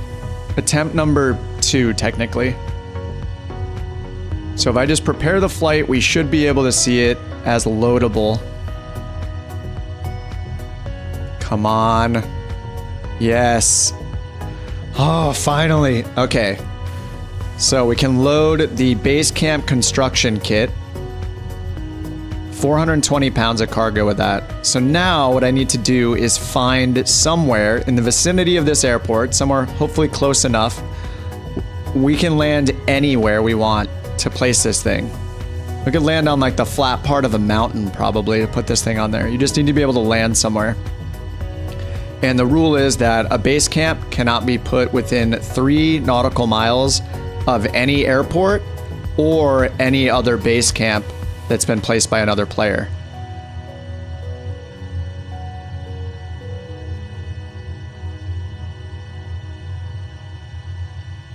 All right, so if I go to our operations map, I think I just want to look around. Now, if we end up doing a fishing camp instead of a hunting camp, there's not really a penalty for yeah, there's not a penalty based on like how many airports are in the area. If you do a hunting camp, the amount of like, you know, the amount of wildlife in the area is determined basically by how many airports are close, or basically how much population there is around you. So, but as far as I know, with the fishing, if you do the fishing one, then you don't have to worry about that, like the density of the population around it. I think it would be cool to just fly. Okay, first I'm gonna check to see where fish are being sold and where meat is being sold right now. So maybe that'll influence how far we want to go away from this airport to actually place the base camp. And when you place a base camp, you're basically creating your own airport. It's considered a size 0 airport. So if I go to the trading hall, we can go look at where demand for fish and raw meat is. And I don't know how often the supply and demand changes, or if it's static in the locations, or the locations for the demand change, or what. So you can see on the map, like these little tents, these are people that have put down base camps. So over here, somebody put one on an island over here. Morris Island Base Camp, and then this little symbol under it, it's a fish camp. So this person went and set up a fishing spot over here on this island. Now, if I go and find fish in the menu, and then I turn off the demand checkboxes and stuff. I'll just turn off these checkboxes. So we can see where we are. Sorry, that's our Cirrus. Here's our Cessna up here. So this is where we're at, right? Yeah, we're here at 3I2. And are we in West Virginia? Yeah, we're in West Virginia. And if I zoom out a little bit, let's see, we have fish demand. Sorry, I hid the demand ones. So these airports with the like gold, tan, brown color above them, these are airports that are purchasing fish right now. And it shows the price they're buying them for. So those are all pretty far. I guess this is probably the closest one. This one up here. I think it looks like it's in the corner of Pennsylvania. So it's kind of up to us where we put our base. And I don't know how often the fishing things change. So like, it's possible that like right near us in some other airport, suddenly it'll be, you know, there'll be a demand to purchase fish there. So I'll check the hunting one now. So that would be raw meat and fur, or in pelts, I mean. So if you build a hunting camp, it produces both pelts and raw meat. There's still a lot of work to do though. Like setting up the base camp is just the first thing. Then we have to keep bringing a bunch of materials in order to actually build the fish camp or the hunting camp at the location of the base camp. So the camps like fishing and hunting and mining and stuff, they get built at an airport. And our base camp is our airport, so we're just putting it wherever we want it. So let's see, if I check raw meat demand, I think it looks like the demand for raw meat is much further than us. Like there's a lot here in like Texas. It's like the biggest thing is like in the Midwest and down in Texas. So it looks like the fish camps are definitely closer. I think we could also build a mining camp. I'm gonna go to the encyclopedia. So there's fishing camp, hunting camp. Then there's small mining facility. Actually, no, we can't. Oh no, we can do that, can't we? I think we could do this too. Yeah, we have enough industry points to do it. You start with 50. Yeah, it takes 3 days to build it in real time. So a small mining facility outputs. You have a choice actually. You can do bauxite, copper, or lithium. So if we find places that want to buy bauxite, copper, or lithium, then those are, I think, more potential locations. I think what I should do is look at the map really quickly and see if I can find other base camps that are set up and see if any of them are mines or not. So both of these base camps, they have the little target symbol. This one's a fish camp. This is a hunting factory. This just says wilderness. Triad Factory number 1. This one says JKTC Factory. I can't get any information on it. Oh wait, this says Hunting Camp. Hunting Camp private owner.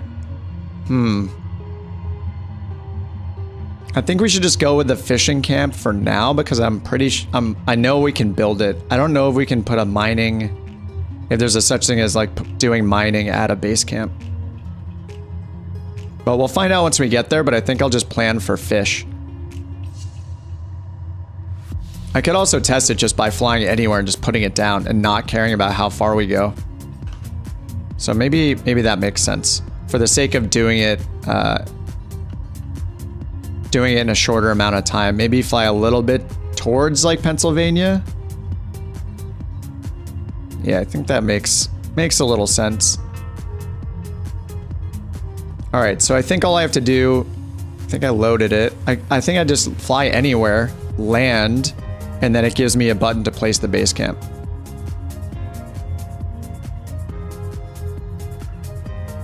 So we got a nice little lake here. I just want to fly towards the northeast, like towards Pennsylvania. Or we could do it riverside, like one of you guys suggested before. Dude, could we land here and put it in the middle of the Ohio River? That could be cool. And go back to the operations map and see if there's an airport nearby that we can use as a landmark.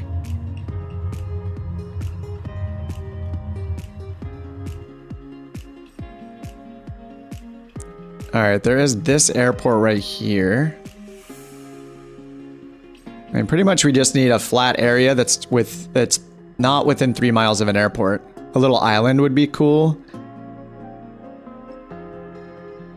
Oh yeah, there's kind of another one over here. Buffington Island.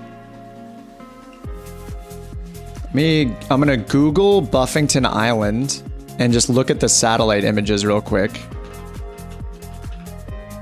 Buffington Island, West Virginia. Oh, it is covered in trees in real life. So that does not look like a good one.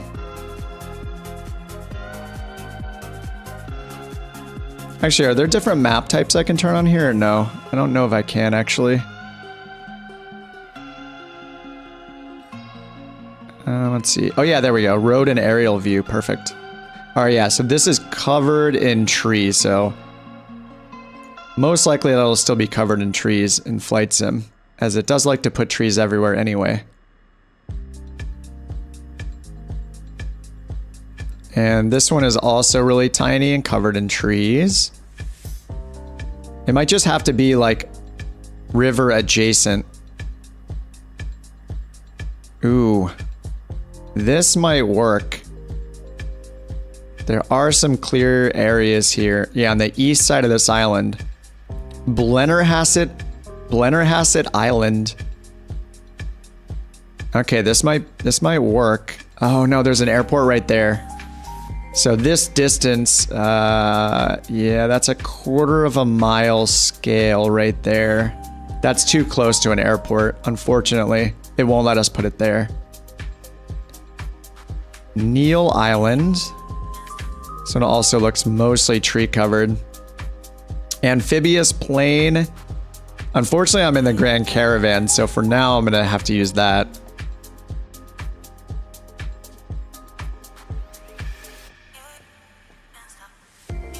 This is kind of fun, like staking out a spot to put this in.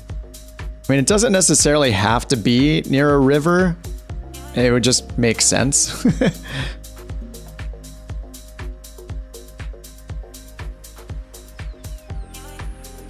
There's a creek here.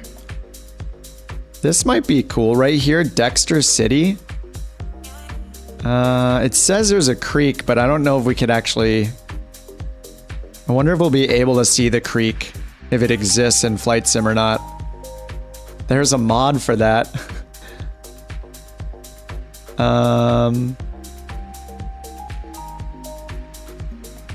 Oh man, this would be so cool, but it's, again, we have to be 3 miles away from any airport to set up the base camp, so it has to be more remote than this. Ooh, here? I mean, there's someone's house is there, but it's fine. We'll just be camping on their lawn. There's like a road here. Could potentially land here and use that as a runway. Bluebell Road on the 146. I don't know. It's hard to tell how big this field is. This is 0.05 miles scale. I think it might mean 0.5 miles because it's a, oh no, it's 0.1 and then, okay. I mean, we can really just eyeball it. I could just fly along the river north. We could just follow the Ohio River. The issue is every time we land, we kind of need to figure out if we're within 3 nautical miles of a airport or not. But we can just keep our nearest page open over here on our avionics. So on our Garmin, we'll keep the nearest page turned on, and that'll give us distances to airports. So we can just look at that. So that should give us a good idea of where we spot is a good enough spot, is a potential spot to actually put the base camp. So I think that'll be fine. All right, I'm just gonna prep it and we can get going, and I will add a bunch of fuel. Okay, I'm gonna load that and then see how much fuel we can take on top of that. Oh no, there's no FBO here. All right, I forgot there's no FBO here. Well, we have a range of 143 miles, including a 30-minute reserve. And we have to put in a destination, so I think I could probably just put it back at... Where do I put the destination? I mean, I can't land near an airport, so I assume it has to be that anywhere that I land it will let me hit place if there's nothing in between. So I'm just gonna put our destination back here, if it'll let me. Need to validate fuel and payload. Okay, let's do that. So it's going to load in the Basecamp construction kit.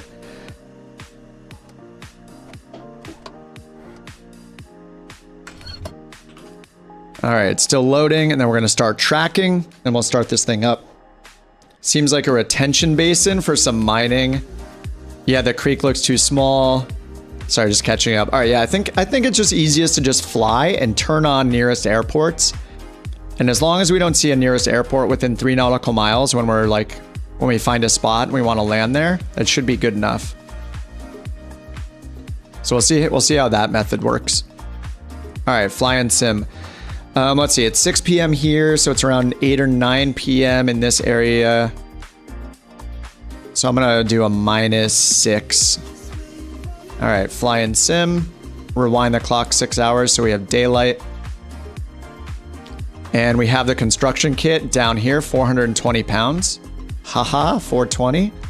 Start tracking. I don't think it has to be near water, no. I think you can put the fishing camps anywhere you want. Or you can put the base camp anywhere you want. Let me start tracking. That's a good question though. Is there a requirement for the fishing camp when you build it? Let me go ahead and see if that's shown here.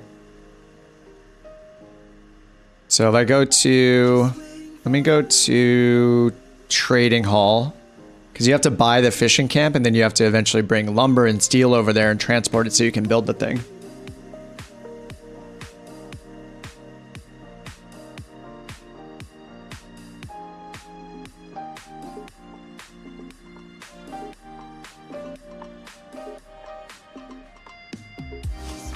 Alrighty, so let me, yeah, that's a good question, Underdog. I want to make sure that I can actually build it.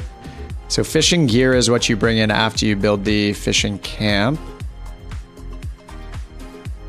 Oh, and fishing camp's not here because it's not like a material. We have to look over here in the encyclopedia. Fishing camp requires, so we have to fly in 2 builders, 10 units of lumber, which are 150 pounds each, 2 steel bars that are 400 pounds each, and it takes 24 hours to construct it. After that, we need to fly in 3 fishermen. I think you can do 1. I think you can have 3 max. So you at least need 1. And And then I'm pretty sure you have to fly them in food as well, and fishing gear over here. Okay, staff and food costs. And then you have to fly in fishing gear, and then every 24 hours they output 10 fish, 10 units of fish, 100 pounds per unit. So 1,000 pounds of fish every 24 hours.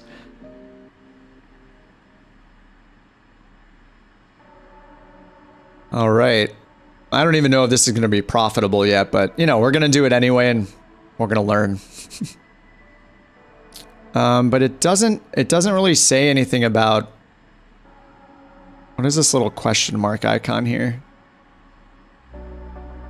Oh, hey, this answers one of your guys' questions. So this is funny.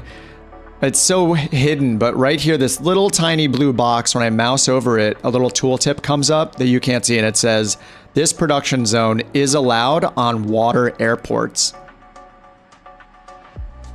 So I guess even if it's not your airport, if there is a water airport, I don't know that you can put your base camp, you can't like put it on the water, but I guess this means that you could build a fishing camp at an existing water airport, which is kind of neat.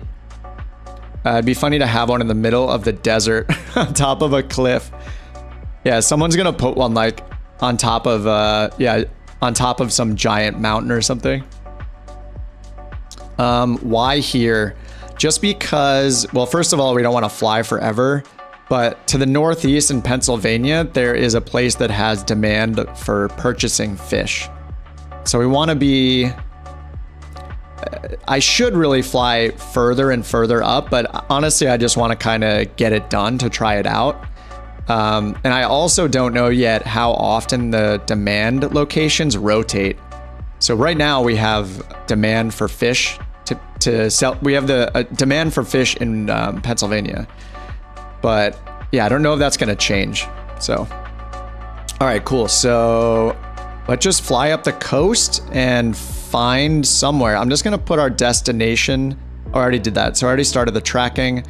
So yeah, let's just follow the river to the north, which will at least take us closer towards Pennsylvania, but we can just fly along the Ohio River and we'll just see if we can find a good spot to land that's not near an airport. All right, I'm gonna do the quick start here. Your flight will be monitored until you land and shut down the engines. And this is actually, this might be a good use case to use the world map. Use the Navigraph world map. Let's see how clearly, oh yeah, this is great. Perfect.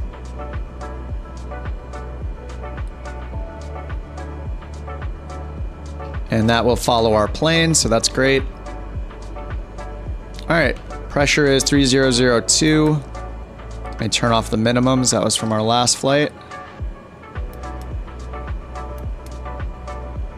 All right, let that alignment finish.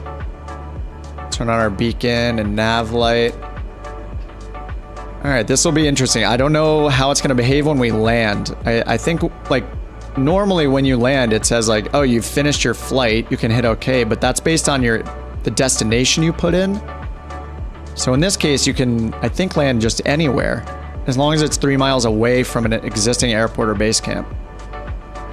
So I'm just curious to see that menu come up where it'll let us just kind of land anywhere and interact with that area. Okay. Good. Flaps to takeoff position. I'm gonna reset my trim a little bit. Looks a little high. Looks a little nose down. There we go. Cruise altitude. We're just gonna do it by eye, I guess. I mean, we need to be low enough to observe the ground, so we need to find a fishing spot. So, gonna be pretty low and slow. All right, yeah, not really a plan. Strobe is on, we'll put the pitot heat on. And let's just go take off again. Use the same runway. And just explore a bit. See if I can find a good spot to put this thing down. And see if it works.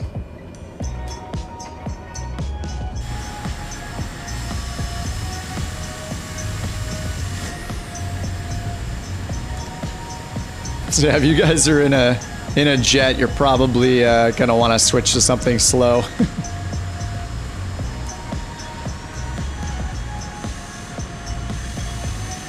You know, even a helicopter would probably be pretty cool for this kind of stuff.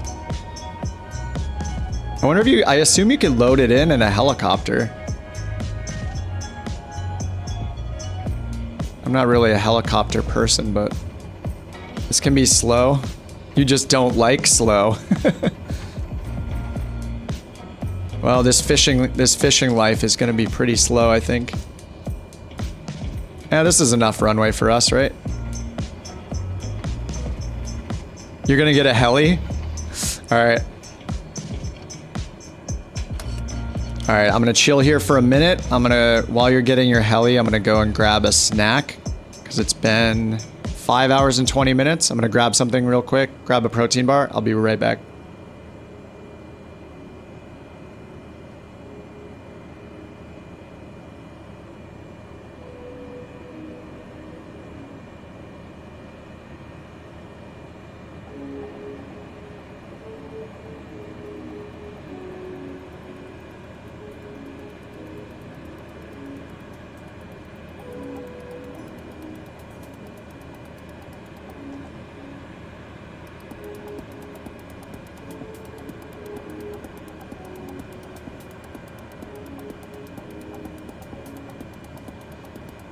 All right, already back.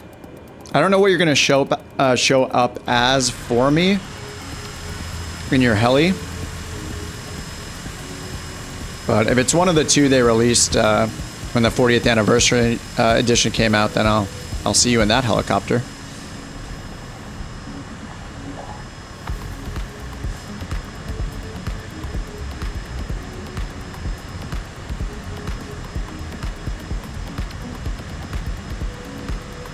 Oh, the 145. I don't think I have the 130 or the 145. 135 or 145 installed. Hopefully it'll, I mean, it's probably going to put you in a floating bonanza, honestly. We'll see. It'll look cool, though. All right, landing lights on, taxi lights off. I'm just going to take off. So, oh, you're right. You're right over there. I think you're going to be in a plane, probably. Yeah, you're in a plane. If you fly like the Bell or whatever the other one is that got released,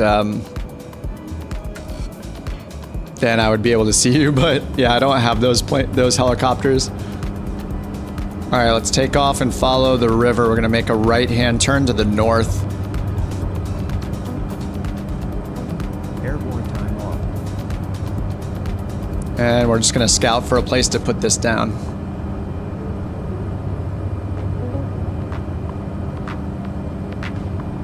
All right, so we have to be at least 3 nautical miles away from any other airport. So I'm going to turn on the little nearest page here so we can keep an eye on how close we are to the closest airport at any moment.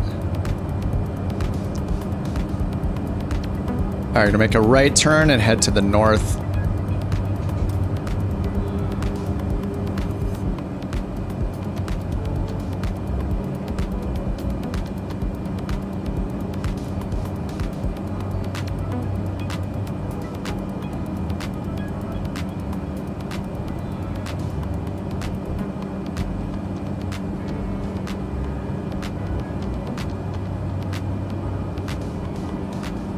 Yeah, an island would be really cool. So I think this is the Ohio River.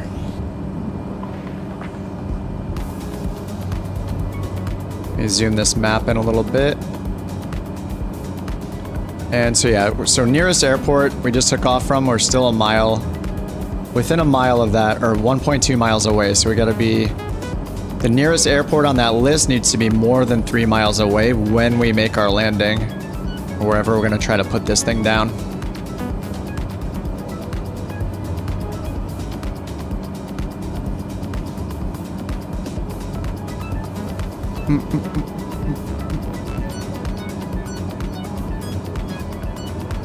And then the fishing cannot begin once we do that because I'm still gonna need to go and purchase lumber, purchase steel bars, and hire two builders and fly all of that stuff, including the 2 builders, as passengers over to the base camp we set up. And only then can we start the construction of the fishing camp or the hunting camp. And that'll take 24 hours to complete.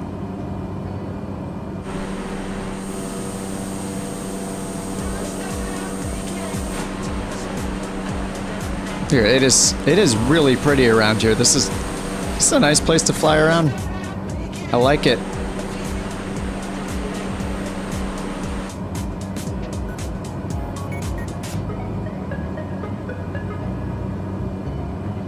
I'm gonna slow myself down a little bit. Alright, so nearest airport, 4 miles. So if we found something right around here, we could totally set it down and build it anywhere here. Hockingport looks promising. Cool river confluence, or confluence, however you say it, and several campgrounds on peninsulas or small islands. Hockingport.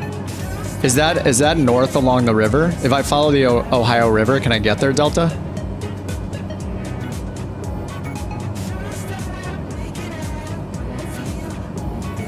Or is there an airport code I can go direct to find it easily? We're just doing some like flying by reference now. Oh, it's just upriver? Oh, nice. Oh, is that around this bend? Oh, no, okay, this is Hartford City, Claytonville, Hockingport. All right. Cool river, several campgrounds on peninsulas and or small islands.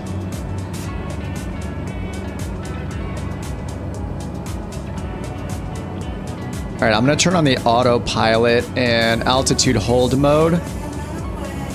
I thought I was turning on the autopilot and altitude hold mode. There we go, heading mode.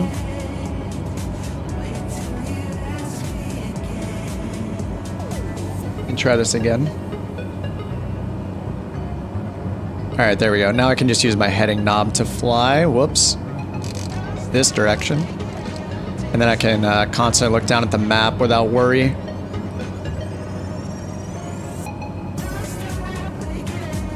Oh, you're just using Google Maps. Oh, it's quite a ways up river. I mean, if that's like 20 minutes, that's fine. I think that, I mean, the further we go up the river and the further we go north, the closer we'll be towards Pennsylvania, where the demand for fish is, so.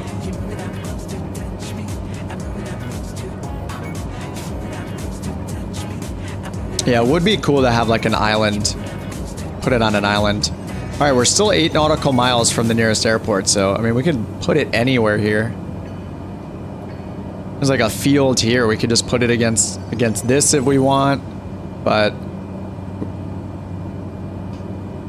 this is basically going to be a custom airport just for us, so it'd be cool to have it in a cool location that we want to fly to. I mean, this area is cool already.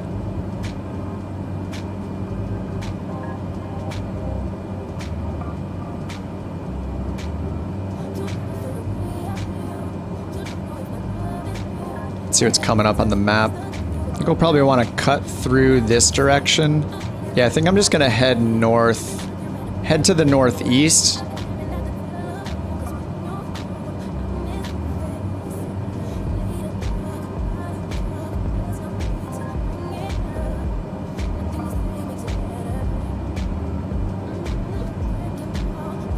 I'm just gonna cut off this section because we do want to make our way more to the northeast.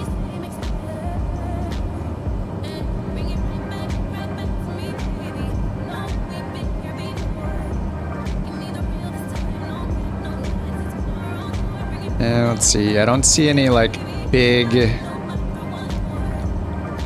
any wide areas where it looks like there might be like an island. And it shows an airport right there. I guess that's about 6 miles away.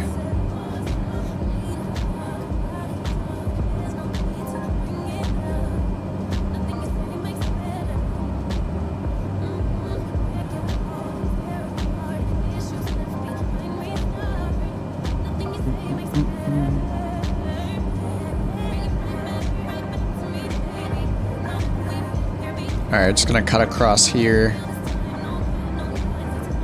There is this Ravensward, but there's this airport right here, so I don't think this area here is going to be eligible because it's probably within 3 nautical miles of that.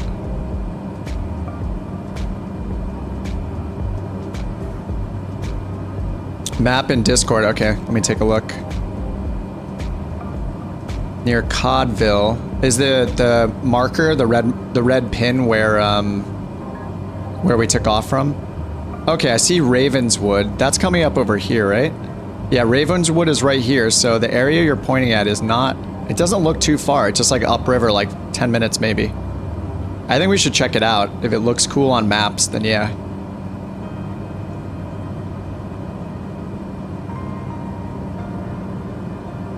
So we'll just follow it upriver a bit. So let's see.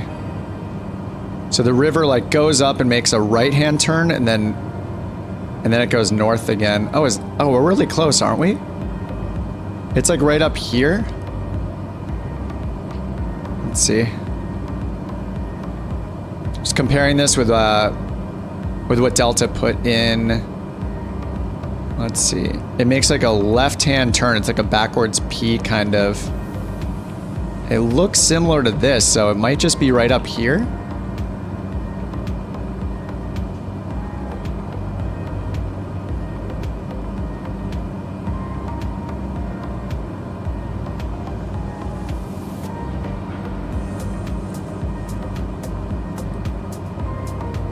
Shade River, I see Reedsville. Yeah, I think it's just up here where it turns. This is actually really close then.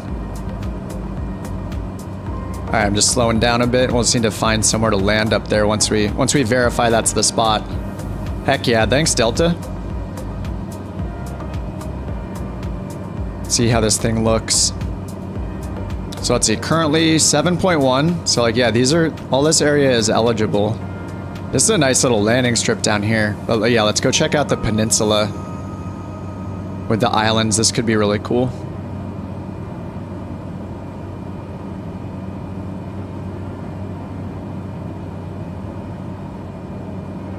Alright, there's Belleville. Amazing update for OnAir. Yeah, I haven't even done it yet, and I'm excited to put it down there. So this is totally new. I mean, I think it's been in beta for a bit. And there's a giant field up there too, but we need to find the peninsula and islands. So there's Lee Creek on the map. Fairview Acres.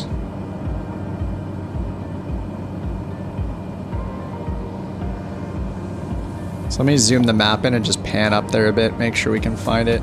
I feel like the panning got broken or something, like it's not as good as it used to be. Oh, there's Hockingport right there.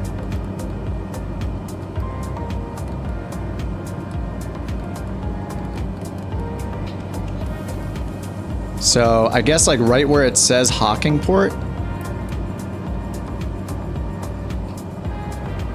We'll just see what it looks like from the air once we get up there. A junction with another river would be easier to spot in the future. Yeah, that's a good call. Yeah, because it splits off here near Coolville and then Parkersburg. So we'll have to see how close the nearest airport is, though. That's like the next thing. So the nearest one here says 11 nautical miles. So far it's looking good.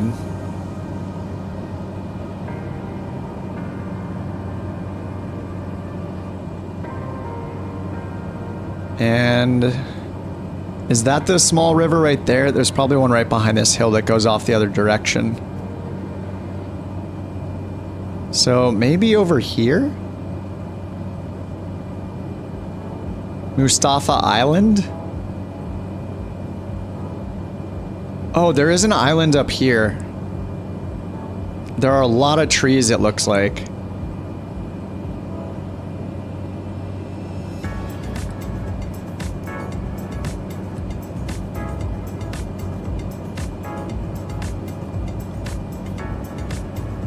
Coolville. Alright, nearest airport, 13 nautical miles it says. Hopefully that's showing all airports. Okay, yeah, I see the little river splitting off there. Oh yeah, there's a bridge there too. That's cool. Yeah, we could set it up on the creek right over here or something. I mean, this is like perfect landing spot right here. And then, yeah, we have this island over here, but it does look like it's just covered in trees.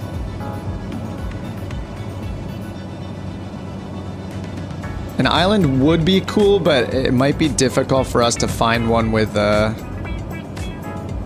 without an airport. Like, once it gets big enough, there's like a good chance there could be an airport there.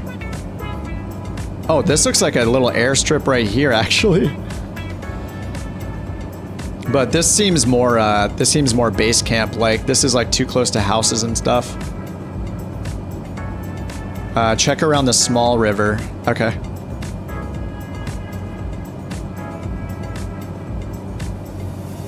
Oh yeah, like this is a cool landing strip. Like this is a good landmark right here or over here. Looks pretty cool too.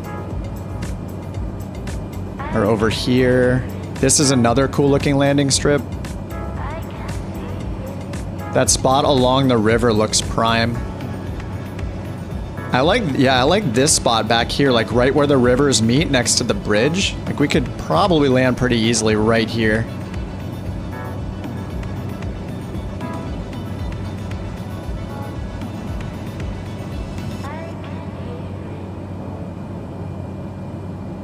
All right, we'll just go upriver a little bit, this little river, and then we'll turn back around and then we'll land back there at that intersection. Right here. It's a pretty nice little spot. I mean, right here is way easier though. This looks like way more forgiving, but this looks more like secluded. I don't know. Maybe I'll go with option A, like right where Enon's flying.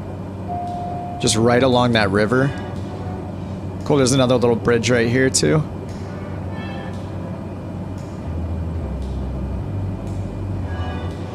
Your airline, your choice.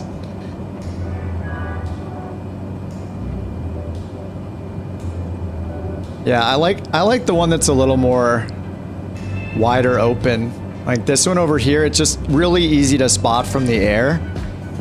It's at the intersection. It's like right before that intersection. That looks like a big spot. Yeah, where Enon's setting it down.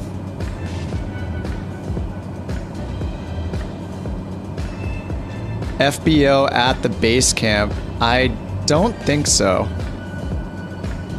I haven't even tried to build one yet, so we're about to find out.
Enon's first to the campgrounds. He's trying to claim it. Someone stop him.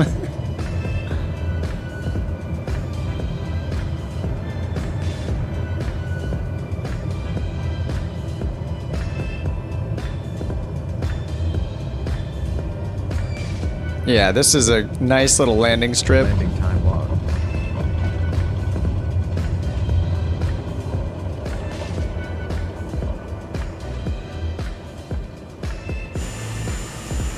Yeah, this is a pretty nice spot. I want to see how flat it is up here. Like this could serve as our little runway. Yeah, it's a bit flatter up here. Maybe not. Yeah, this will work just fine. So yeah, this could be like the mock runway. And then that spot behind us could be, on the grassy part could be where we actually toss it. Oh, you just got a crash? Oh, man. Oh no, we see you over there. You're still airborne.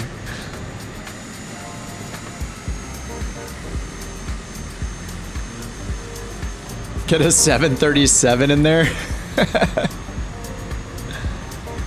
This is cool. It's pretty scenic too. Like we're near the river. There's some cool rolling hills. There's someone's farm over there that's going to be threatening us with some sort of weapons probably in the near future for setting up a business over here, a fishing business on their land. This will be fine.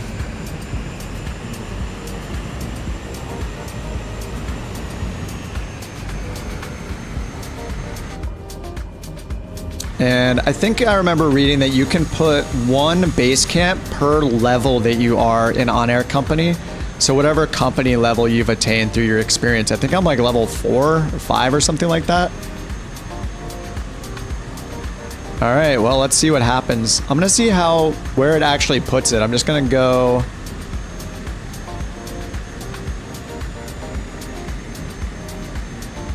"100% rifle shots coming," yeah. I don't want it to be like in the way of the runway. Like, I'll probably be able to take off. You drifting that thing? All right, whatever. I'm just gonna put it right here, I think. I mean, the river access is like literally right here. What is? Oh yeah, it's the helicopter. That's why.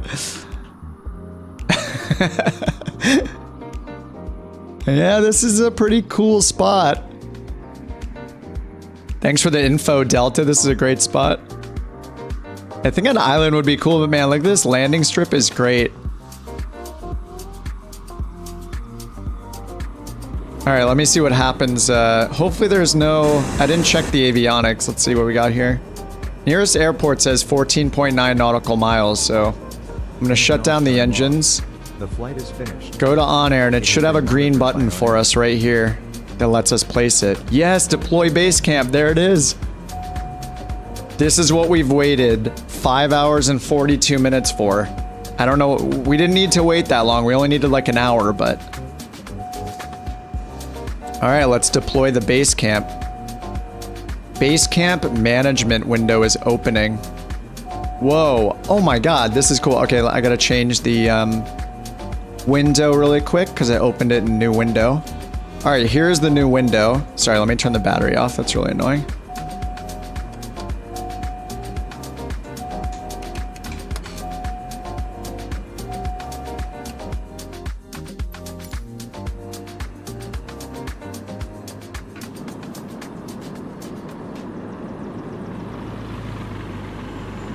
All right, let's go back to the Basecamp management window. All right, so yeah, I've never seen this. So it's showing us, oh, we can drag and drop it? What? And there's a button to preview it in the simulator. So you need an identifier for the Basecamp.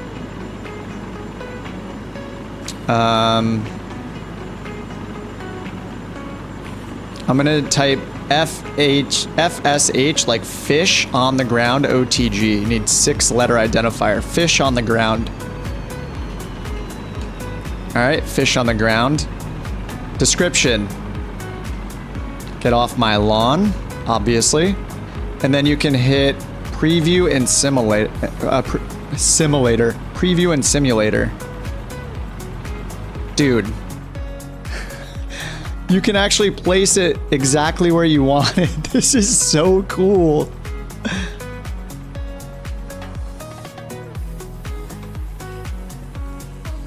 How far can you drag it? Let's find out. Let me go back to the interface here. Oh, wow. Okay. Yeah, you can drag it in... I don't know how big of a radius this is. You can drag it all over the place. So yeah, if I just want to put it like up here near the curve instead, I could just drag it. That's really forgiving. That's nice. I could drag it up here, hit preview, and now it just moves it in the simulator. So now it's way up here. Right up here, like near the corner, near the turn.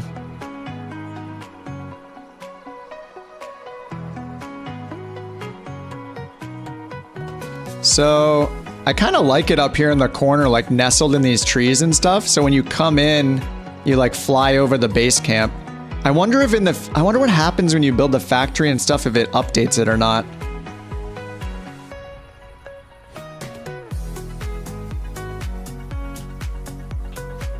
Yeah, that would be cool if there was like a little flag on top of it that acted as a windsock.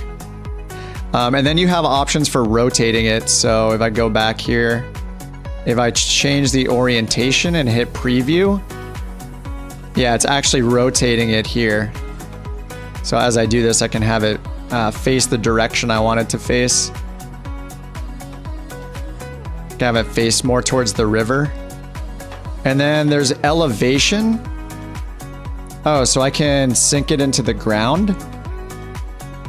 Oh, it looks like it's stopping me, so I'm changing the elevation. Can I put it to 800 feet? No, okay. So it's automatically setting the elevation. Yeah, you can't like sink it into the ground or anything. All right, so now I'm just gonna hit deploy Basecamp. Wait, it had a windsock at the other location? Wait, it did? Oh no, I've made a mistake. All right, Basecamp installed. All right, and it's there now. So I'm gonna go back to the regular window, hit OK. That's a really long taxi. Yeah, but I don't think you need to, I can land on the grass here. Like I can land on the grass, that'll be fine.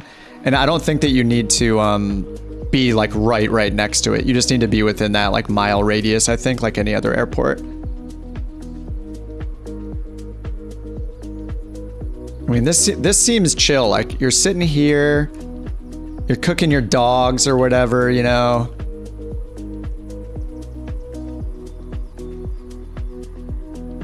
And this thing is pretty detailed. There's like a map and a dagger, like pirate style. So yeah, it's a short walk over here to the river to do your job. Not bad. Not bad. I'll just bring the plane over here. I wonder if you guys who have OnAir company can see it. Are they upgradable? So the Basecamp acts like a size 0 airport, so we could just leave it alone and it'll generate jobs for us. But what I'm gonna start working on is bringing things here to turn it into a fishing camp. So I have to bring 2 builder contractors here that'll actually do the building. I need to bring lumber and I need to bring steel. And I don't know where those resources are available or how close. So I'm gonna need to fly to a couple different airports to transfer all those resources here.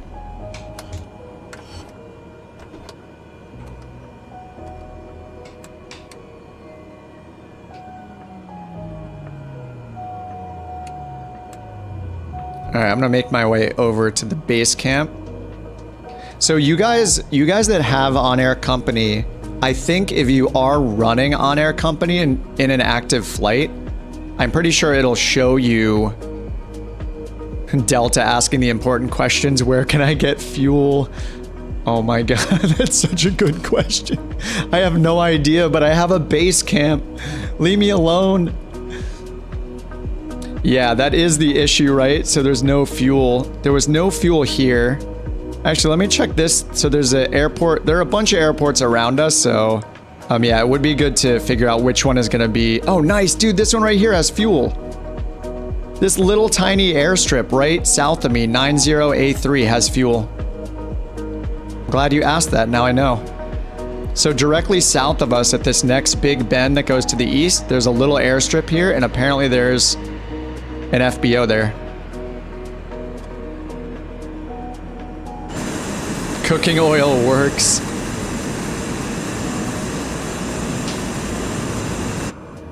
Yeah, supposedly you are able to see other people's base camps. I haven't flown by a factory yet, so I don't know what it might look like when you actually put a factory or like a fishing camp or those kind of things here.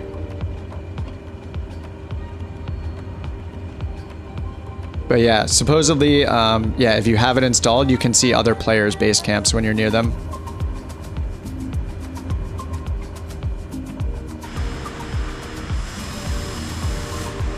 Oh, there is the windsock back there. Hey, the windsock is still way over there. I wonder why the windsock is there. I guess the place you originally place it, it puts the windsock. And then if you move the camp itself... Wait, there was no interface for me to move the windsock, was there? There might have been. I guess I'll know. Maybe I'll see that in the future when I place another one. But yeah, maybe I could have moved the windsock. But the windsock is back there where the faux runway is, or little airstrip's at. We're gonna have to go deliver food to our neighbors up there, or I can just pretend that's our real house.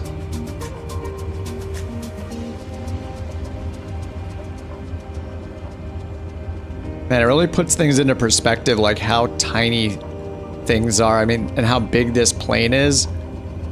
This felt like a little landing strip, but like this is where the base camp, where the little tent is, way over here. Or where you originally landed. I think it was like maybe where I originally hit deploy base camp. It put the windsock there, and then you can move the tent from that position.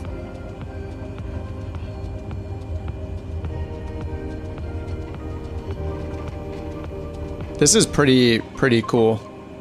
And I'm not stopping. I know it's already been almost 6 hours, but I'm on a mission.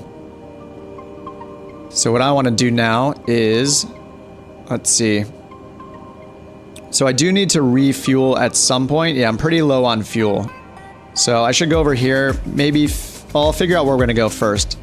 But what I need to do is figure out where to get some of the materials to build the fishing camp. So I need, I think, 10 units of lumber and 2 units of steel bars, I'm pretty sure. So I need to find, go back to industries and find where I'm going to buy those from and where I'm going to pick them up at. Makes you want to get the camp out thing. Oh, me too. Now, what I don't know though is, I have a feeling, unless that is like somehow officially supported by OnAir company, I don't know if it's going to replace this. You might land and have to place that parallel 42 one next to it or something. I have a feeling they'll probably coexist. It would be really cool if you could upgrade this. And maybe it does upgrade in some way as I add a factory to it, like a fishing camp. All right, I'm kind of just burning fuel here, which is not the smartest thing. But let me go ahead and find where we're gonna get lumber from.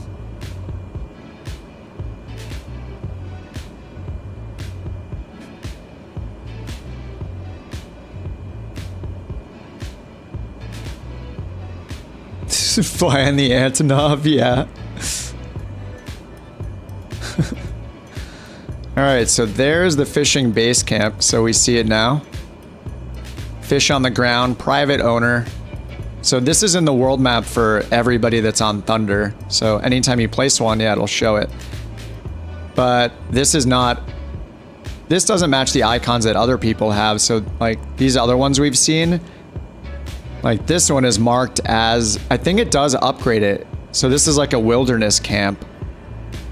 Or a wilderness factory, I think.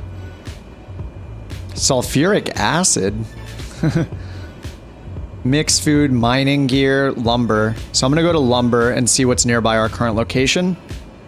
If there's an FBO there as well, then I can potentially refuel there.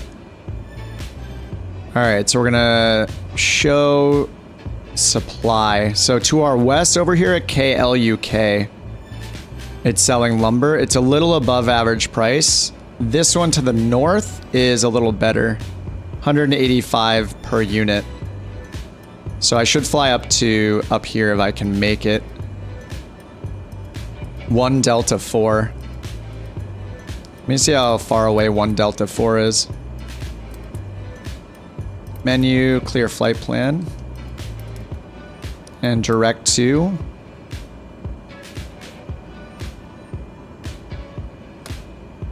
All right, 1 Delta 4. It's in Akron. That sounds far. 110 nautical miles. All right, that's 110 nautical miles. I don't have that much fuel. So that's 1 Delta 4. Is that the closest one to get lumber from? So this is where more planning would come in handy. I kind of rushed myself, but... You know, if I built up here towards Pennsylvania where the fish are in demand, I would be much closer to this place where I'm buying the lumber. But again, I don't yet know if these things change. Like if the demand goes away at a certain airport and then goes somewhere else randomly. So that might be the case. Factories are at airports. I think factory is... I'm interested to see what happens. You can build a factory at an airport if you have like 150 industry points or something like that. I'm really curious to just see what happens when I build this thing. I don't know what the interface is going to look like or anything like that. So I'm really like learning on the fly here, just figuring it out. But yeah, you build... I don't know if these things like a fishing camp and stuff is considered a factory or not. It probably is. So I think, yeah, factories are just a place that create the stuff, and you can build a factory at an airport, and a base camp is an airport. So you could build, you build your factory at your airport, basically converting it. And so when we see these icons on the map, like this one, oh no, this is at an actual airport. Yeah, so somebody just built one here. That's wilderness, and that is a factory type. Let's see, can I find one? Yeah, so here, this down here, Morris, this was a base camp, or this is a base camp, and it's blue, and now it has a fishing camp at the base camp. So yeah, I think factories seem like they're probably tied directly to an existing airport. I don't know if you can build a factory on a base camp, or you can only build the fishing and hunting camps. So we will know in a certain amount of time. This looks like it might be closer over here. KMRT. Hey, Kmart, that's where we buy our lumber, and it's a little less than average price. So let me see if we go there, if it's faster. This is 110 nautical miles to this one. KMRT is only 97, so that'll save us a little bit of time. 100 nautical miles.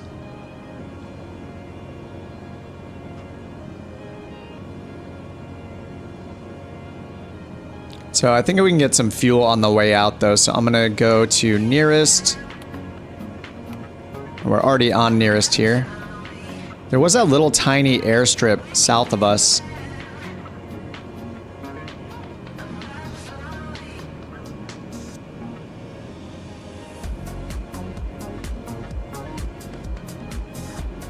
Show very small airports. Yeah, there's this one right here. This has an FBO at 90 Alpha 3. So I should go refuel here.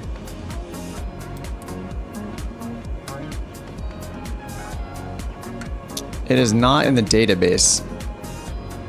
But as long as I land right over here in the curve on the river, I think we'll be able to refuel. Yeah, if I go to airport sheet, it showed fuel. Yep. Belleville Dam landing strip. Alright, so we'll take off southbound when the river turns to the west.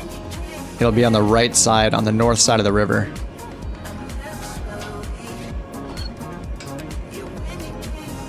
Alright, let's turn this thing around and test out our little landing strip here. Oh, whatever, I can take off in this thing from almost anywhere.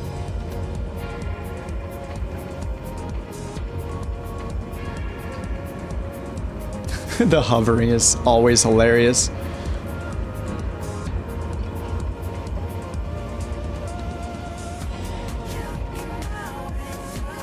Alright, I hope this is enough distance. I'm pretty sure it is, and we're already headed south.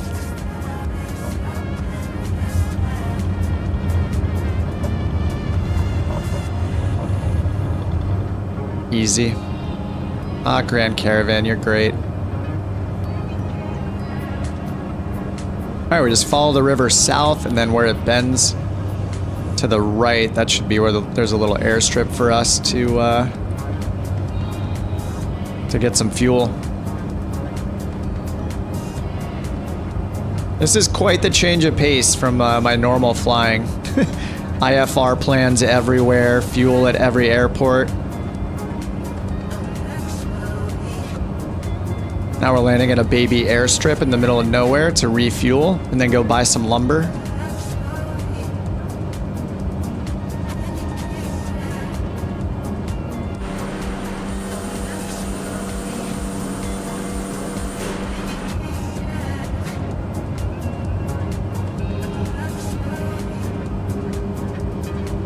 I'm putting my flaps up. I'm just gonna have to put them back down again. I'll just leave them down. Alright, so when the river turns here... Okay, I can see it on the map, actually. Yeah, we can see that airport right there. Or airstrip.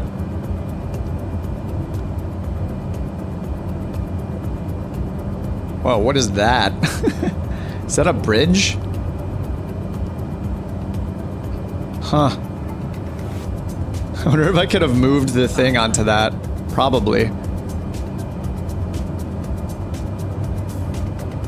Move the little tent right on that. I'm sure people are doing that, just putting them in really silly places.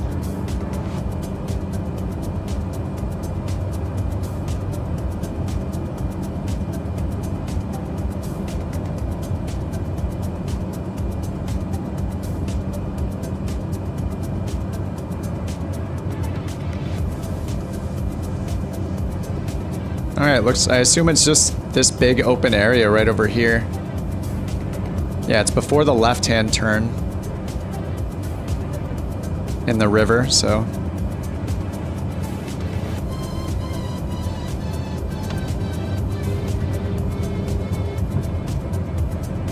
Yeah, and there's the left turn up there, so it's either here or right after it.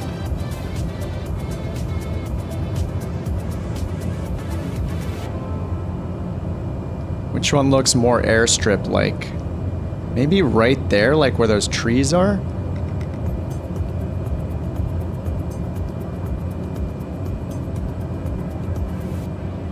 It kind of looks like there's a little airstrip right there.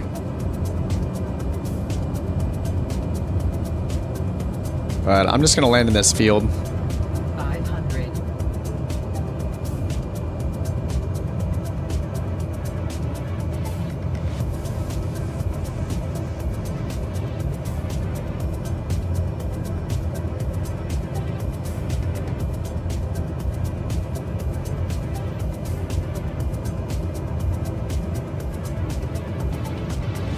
Sorry about your crops and stuff, but this just seemed like a bigger target.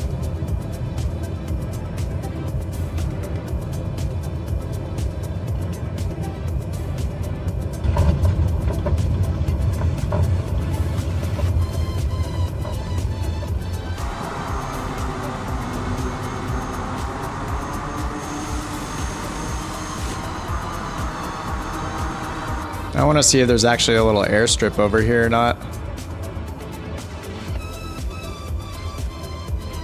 Give it a little off-roading action, see what we got over here.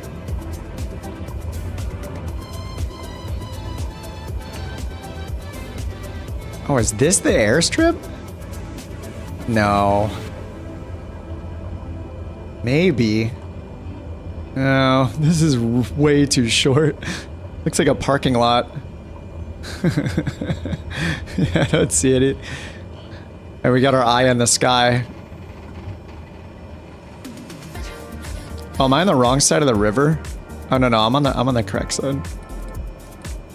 Yeah, okay, it's just back there. Oh, there are pumps?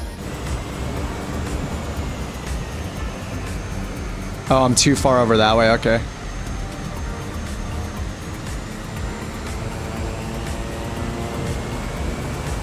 Where Enon is. It was just a little more inland, I guess.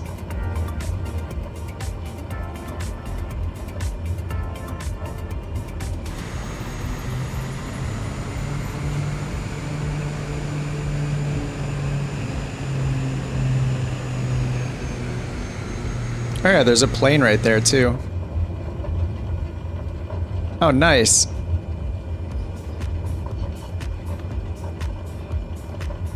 Yes, we got pumps.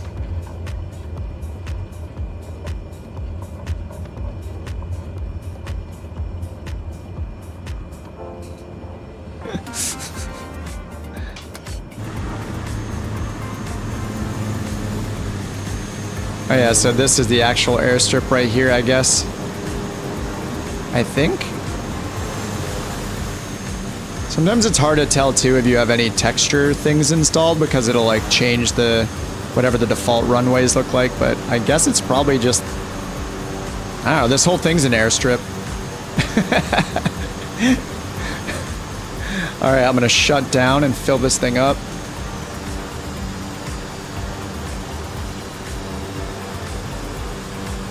All right, back to on air.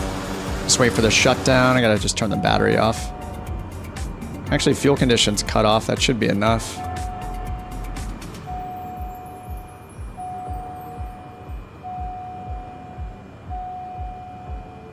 Oh, I didn't start the flight from the other spot. Oh no. Maybe I'm close enough where it'll just count it. I forgot to start the flight. Oh my god, every time you have to prepare the flight before you take off, even if you're just going to another spot. I did not do that.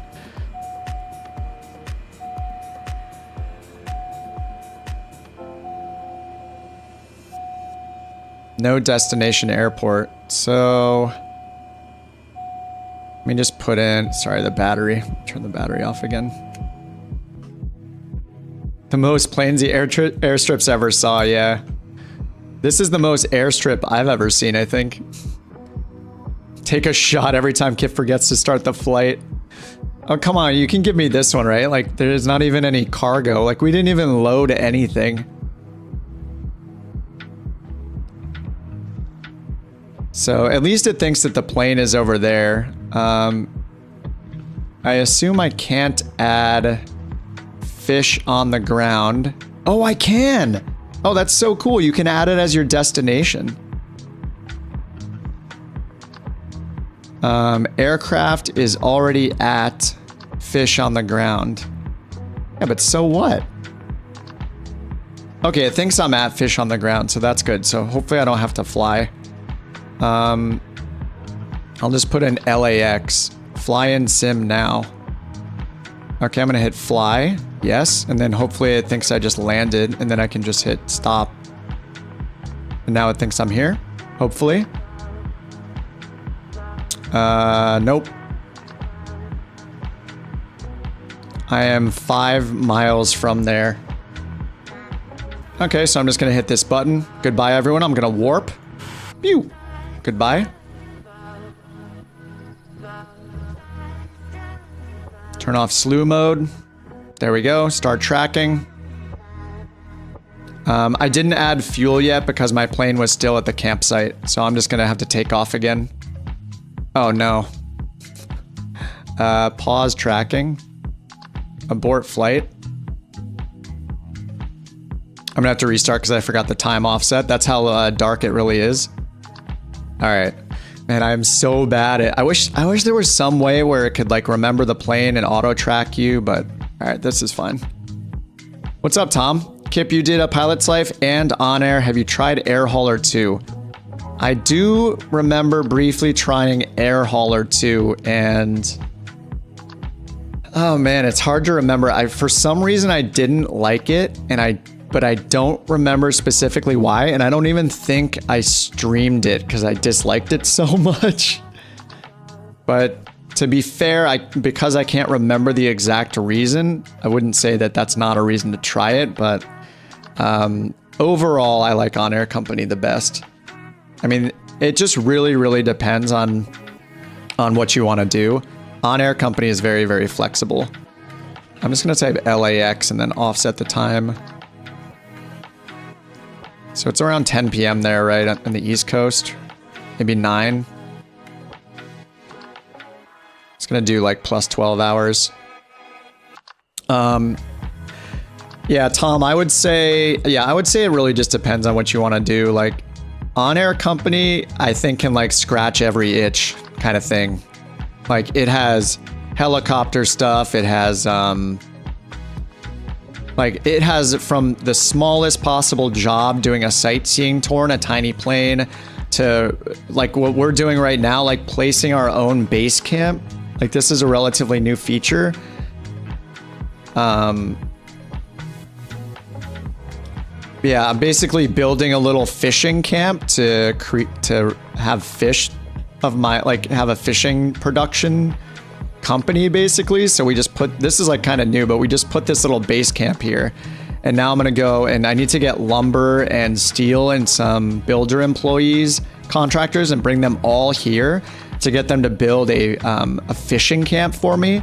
And then I can have 3 fishermen I hire to fish there and produce fish for me. And then I come to this base camp, grab them and go sell them. You know, or you can do virtual airlines, or there is just so much in OnAir company. It's getting to be kind of crazy. So I think the price for it is warranted.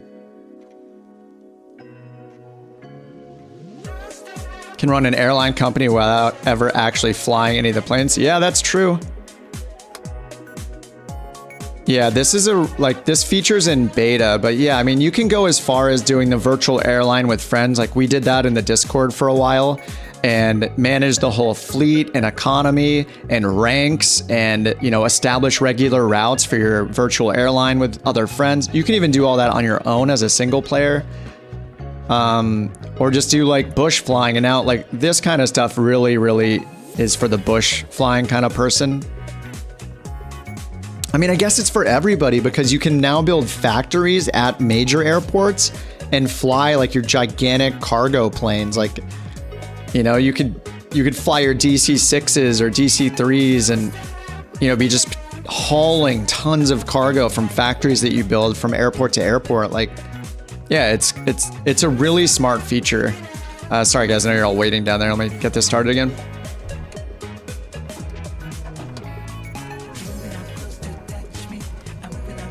But yeah, it's really impressive, the stuff they're building. Your flight will be monitored until you land and shut down the engines.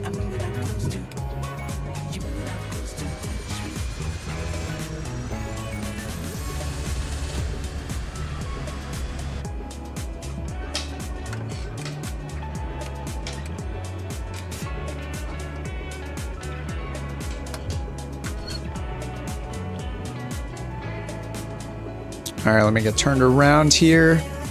I got a lot of flights to do. I gotta get 10 units of lumber, 2 units of steel. I need to fly 2 builders to the base camp. And then only then can I start the construction on it. So the monthly sub money, do not look at the month by month. That thing is like 10 euros a month. Look at the annual and 2-year packages. If you do the annual or the 2-year one, it comes out to like $3 a month or something. I think it's $70 or 70. I think it's like 70 euros for 2 years. I think 1 year is like 40 euros. So I mean, yeah, look at the bigger packages. Don't look at the month-to-month one. That one you're definitely going to spend way too much money on. And try the 7-day trial. It's got a 7-day trial. So mattering what 7 days work good with your real life schedule where you'll be able to fly, you know, use it a lot, start that trial and try it out. $45 a year. Yeah, I got the 2-year one, I think last year. So I still have like another year to go. I mean, flight sim's not a cheap hobby, as anyone who's bought a $70 airplane knows, or, you know, a $70 or $80 a year Navigraph subscription. But yeah, I think the money it costs for OnAir company, I think it actually is justified because of how much they're putting in it. And it is treated more like I mean, I guess a pilot's life also has like the multiplayer thing where like you can see where other people are in real time, but I don't think you really interact with them.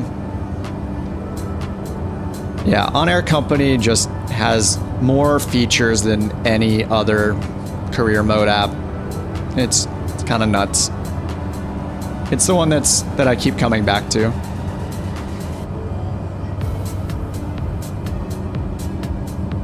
But yeah, the simplicity in a pilot's life is cool if all you want is to do airline stuff and you want to like have that experience of like, you know, have that experience of like progressing from one airliner to another and have a schedule just made for you and not worry about loading passengers and cargo. Then it's good for that. And Sky Park, and you know, it's a one-time cost for that. Sky Park is also like $20. That one's a really good route finder. It's much more casual, way less on the role-playing side, I think, and the tracking and all that. Yeah, OnAir, I don't know, man. I'm a big fan. I can even, like I did today, even though it ended up biting me, I ended up doing like a freelance thing where I just got whatever plane I wanted. Like, you can just jump into any plane at any time and still earn money without having to deal with all the logistical stuff. So you can just do one-off flights like that. Yeah, there's a lot. Hashtag not sponsored.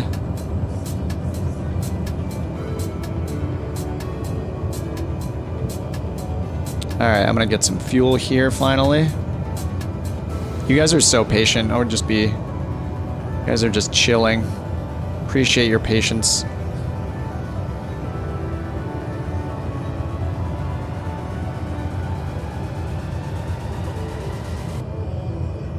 Tom, it sounds like you basically bought my computer for 1/3 of the price.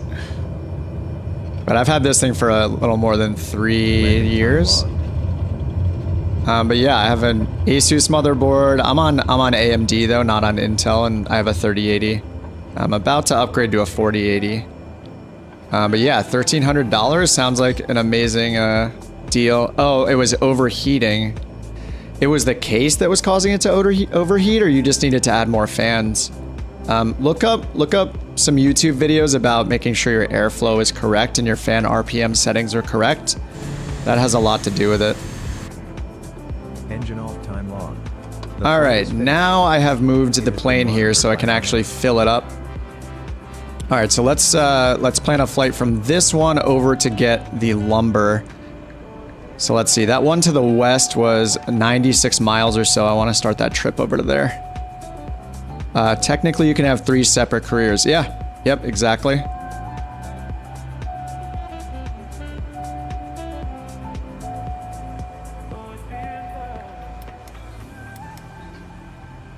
All right, let's go ahead and get this. Let me first figure out so I can do the fuel calculations, how much we need, because I want to maximize it and do it right, just because we want to make sure that we don't have too much fuel when we get there, because then that's going to count against how much we can take.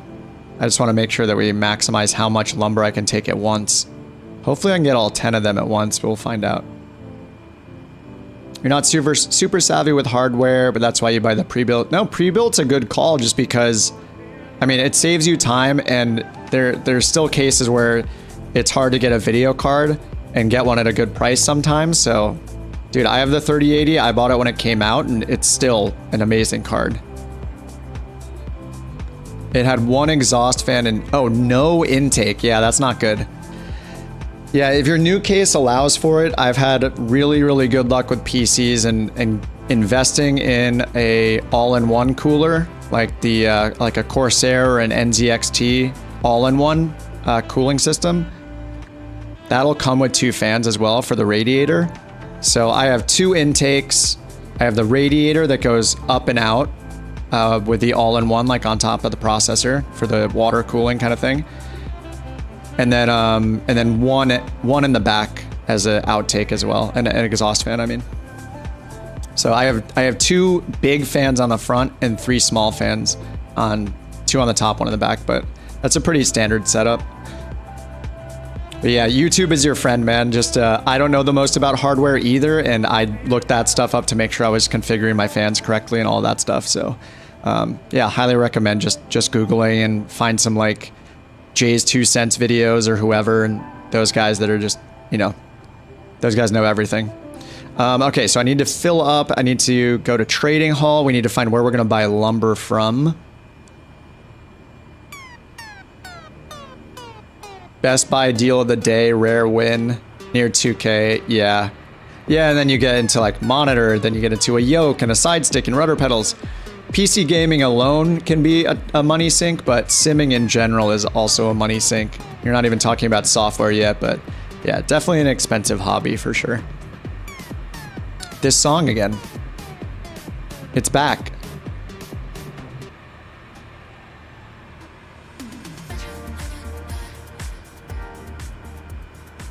All right, let's go check for lumber. 150 pounds per unit, and I'm pretty sure I need 10 units. So let us see. I'm gonna go find where the nearest one is. Not the demand, untick that. We need to find the nearest supplier of lumber. So yeah, this one is still, let me zoom in closer to make sure there's nothing else. nearby. Okay, I think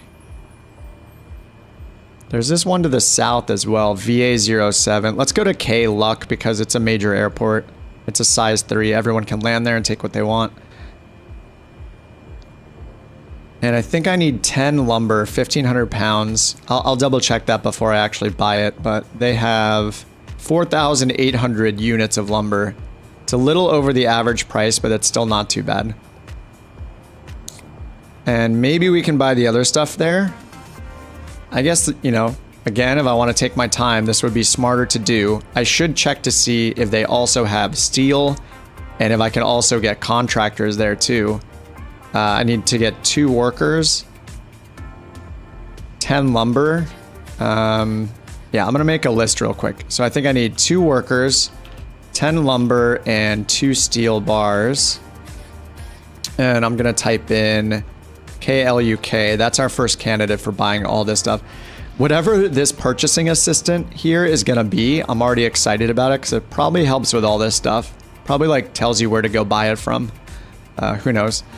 Okay, so now I know I need steel bars as well. So let me see if KLUK also does steel bars. Okay, looks like it doesn't, but there is one on the way that does right there called Bernie's. It's a size 1 airport. Or to the west of it, there's Columbus Municipal, where somebody has built a factory. And that one also has steel bars. So that's a potential one. KBAK for the steel bars. And then we need to hire 2 workers, right? Or no, sorry, 2 builders to actually construct the thing. Okay, KBAK also has the 2 workers. Sorry, the 2 builders. Okay, so the question is, does KBAK also sell lumber? I don't know if it does or not. I don't think I looked that far west. If it also has lumber, it's a one-stop shop for us. It does. Dude, it also has lumber. Wait. No, it doesn't. Wait, what am I thinking? It doesn't have the purple thing above it. No, what am I talking about? It does not have lumber. I'm just like telling myself what I want to believe. Right? Because it's just showing all airports. No, wait. If I zoom in, is it going to turn purple? So why is it even showing that airport? Oh, it's because of the factory. That's why. Okay, okay. Let me try this again. All right, all right. Well, I'm glad I caught that. Okay, so yeah, I need to check the weight as well. Yep, exactly. Okay, so KBAK doesn't have anything yet. So far, KLUK has the lumber. We already checked that. So I just had to edit my filters here to make sure. So that one's correct. Let's go back to builder. Okay, I changed all of them. So, and that's a size 1 airport. So these are closer to us. Oh, hey, right next to us. Okay, we can hire 2 builders right south of here at India 18.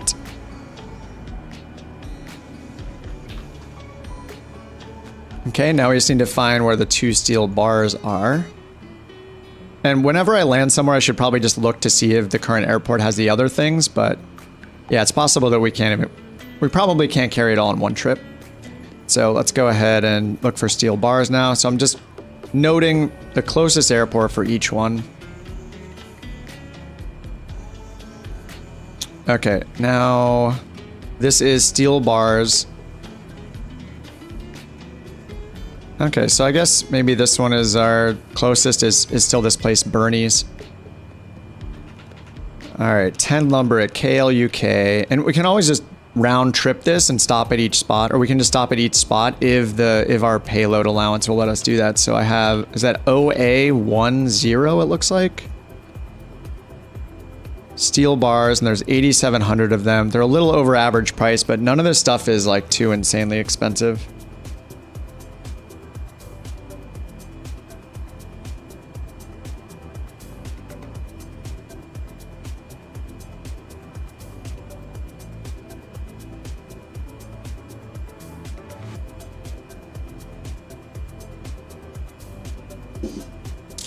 Alrighty.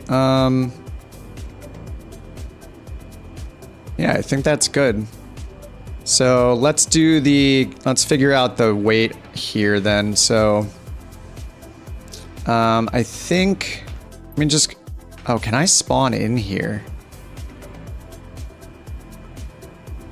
I can't spawn in here directly in Microsoft Flight Sim, right? Wait, yeah, I can. You can just click anywhere on the map. But if I can't find it, I can always go in and then I can click the button to auto slew the aircraft here. So we can basically instantly start from here if we want to. All right, let me check. All right, load sheet. So our max takeoff weight is 8750.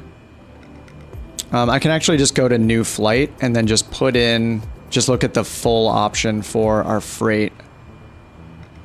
No, it's not 9999. Payload full. Let's say passengers none, payload full. And just put in 2 airports. Oh, that's because I didn't choose the Cessna, that's why.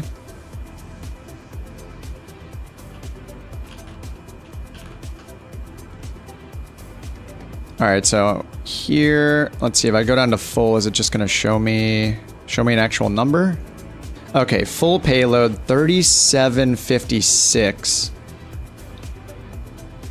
Now, does that match what's in here though? It kind of has to do whatever Microsoft Flight Sim shows, right? Here our max payload is only 2552. Oh, that's including, okay, that's including our fuel though. So the payload is going down there. So empty weight, max takeoff weight is 8807.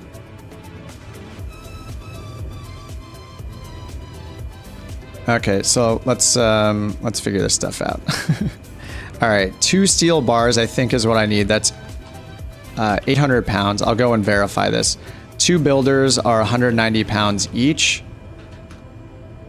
So that gives us 380, and then 10 lumber, I think it was 150, so 10 times 150 gives us, what, 1,500 pounds? So that absolute grand total, 1,500 plus 800 plus 380 gives us, whoops, let me do that again. 1,500, 380, and 800 gives me 2,680. 2,680. And then our fuel, I'm just gonna put, like, if I have half, we might not need this much. Even if I have almost 50% fuel, we can take 2,500 pounds. So as long as we're a little under half our fuel, we should be able to take all of this at the same time if we don't need more than half of our entire fuel capacity for one, or for any of the legs. All right, so that works, I think. You can go over, it'll yell at you. Actually, OnAir company, I don't think will let you, will it? Actually, Chris, I just ran into this the other day, actually, when I was playing with I was trying to load 6 passengers into the Vision Jet, and it said -2 pounds and wouldn't let me do it. Yeah, with OnAir, it will not, though. It won't let me do it by a single pound, unfortunately. Sorry, one sec, my girlfriend's calling me. Be right back.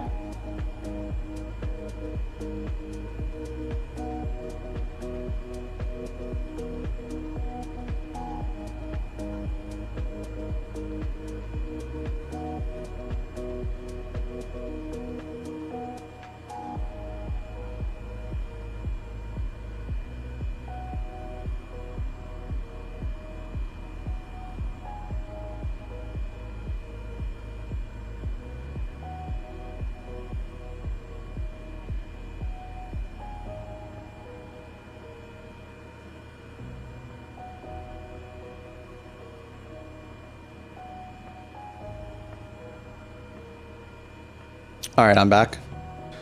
Just needed to open the door. All right, so in mattering our distances and our fuel requirements, we might be able to do it all at once, but I mean, worst case scenario, we can go get the lumber, get the steel bars, And then the 2 builder contractors are really close, close to the base. So that should be fast. We can just do a trip for that if we need to.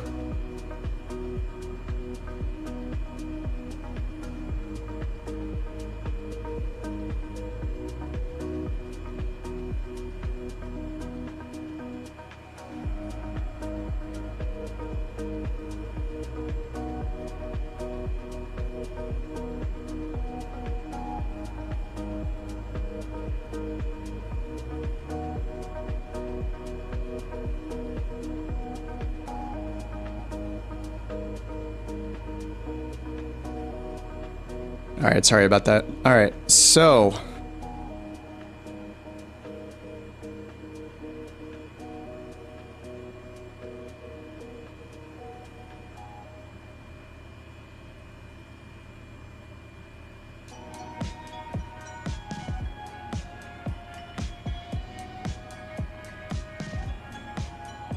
all right, sorry guys. I think I'm back.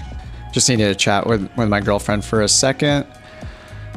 All right, this has been a trek. I'm gonna keep going on. I'm not stopping. We're going to do this. A few more flights.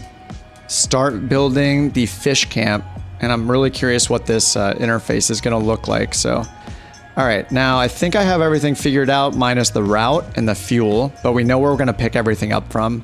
So I'm gonna go to this encyclopedia and make sure that I am picking the right items. Yeah, it looks like that is right. 2 steel bars, 800 pounds total. Weight per unit's 400. 10 lumber, 150 each is 1500. 2 builders, 190 each, that's 380. And let me do the math again. We got 1500 plus 800, that's 2300 plus 380, 2680. All right, 2680. And then we will need staff, but that's after it gets built, so I can worry about that later. Because we have 24 hours for the construction time. Awesome. All right, so I just need to go pick all these guys up. So I need to plan a flight from our current location. I'm just going to do that here. And we need to go... Let's see, we had one... I think the furthest one west was the major airport was KLUK. So I think I want to do the furthest one first. So that's Cincinnati Municipal, size 3. And then, so we just need to go there, and then we need to pick up the lumber. That's the biggest one-stop thing we need is 1,500 pounds of lumber. So I'm going to go in here and calculate this one in reverse. Oh, it doesn't have this airport in the database. Oh no. Okay, this airport's on the database, but let's find whatever airport is closest to this that we can put in SimBrief because it'll be similar. So let's see if we can put in here Jackson. Looks like India 18. Let's try that. Okay, that one works.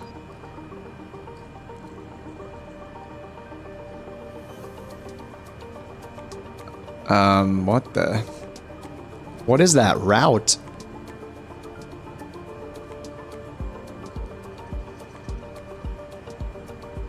I am so confused by this route. Let's choose a different route. This is the only route? Why would we go all the way up here near Columbus? Is it just me? Is that super weird? Let me get rid of this approach procedure. Or this arrival, I mean.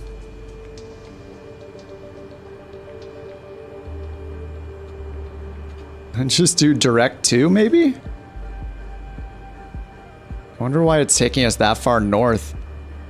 So if we don't go that far, north, then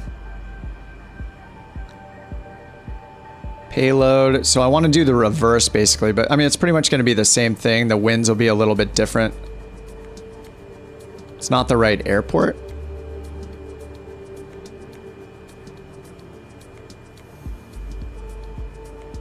All right, let's see. 5 miles away. Oh yeah, I chose the one to the south. Yeah, I chose this one down here because it doesn't have these little tiny ones in the database. So I'm just picking this one down here as the closest non-airstrip one. And yeah, it was using airways. So 122 nautical miles if we go direct to. We're just a little bit up the river from here, but I can't, there's no airport shown where we're at.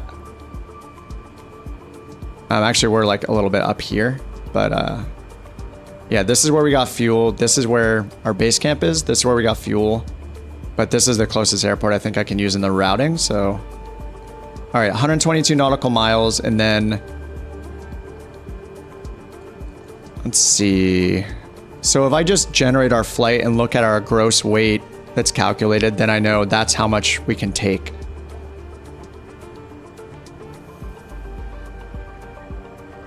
Estimated landing weight. Empty weight is 47. Zero fuel weight, 47. Estimated... Oh, sorry. Max landing weight. Max takeoff weight. So that's 824 pounds of fuel to get there. So 824 coming off of 2680. 824. That includes alternate and reserve. So that gives us like 1800. Okay, so it looks like we're gonna have to do, yeah, we're gonna have to do the lumber in one trip on its own, and then we can do, yeah, I think we're gonna have to do 3 different trips. All right, so anyway, right now all we need to do is, all we have to do is go get the lumber. So we're empty right now, but we're just gonna go get the lumber, and then I'll do it again there. Just arrived, notice Kip's been streaming for 6 hours. Yeah, dude, I'm on a mission. I gotta get this fishing camp set up. I can't believe you guys are still here too. You guys have been with me like the entire time. Dude, Josh and Enon. Who else is still here?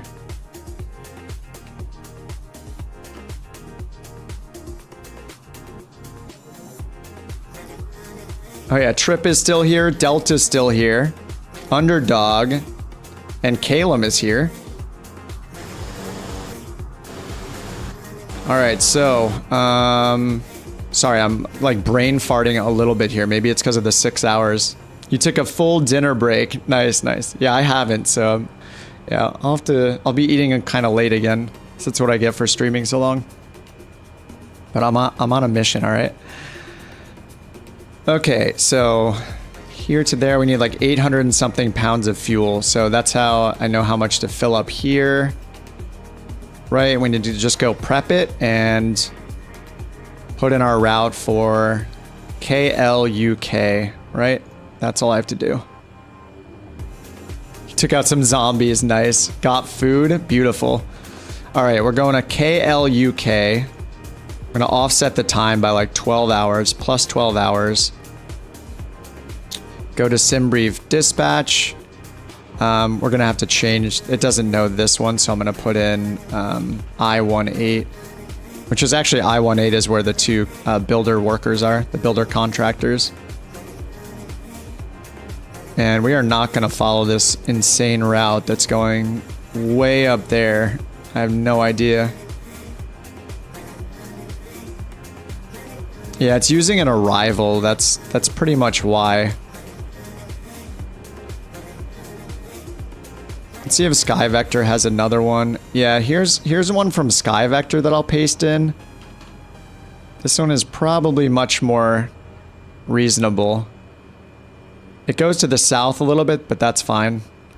You're in Spirit, flying to place near base camp. All right, so this goes along Victor Airways, so it's a little bit safer. Just about 20 miles longer. So we'll do that, and let's set up for 0 passengers, 0 freight. Generate flight. So the other one, the direct to, is about 824 pounds of fuel. This is 872, so it's like 50 more pounds of fuel.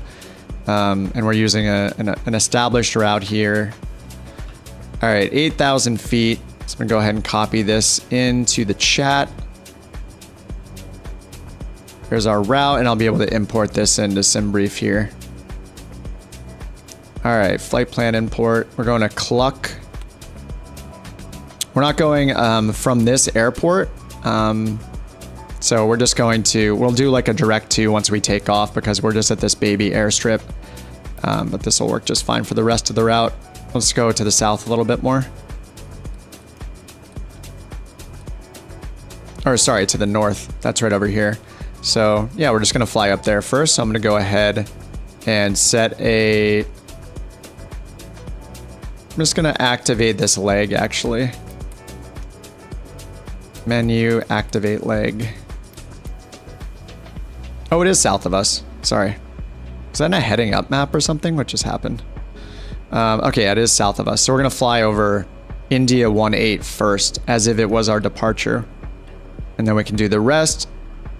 Cruising altitude's 8,000 feet. Set that. Set flight level change for that climb.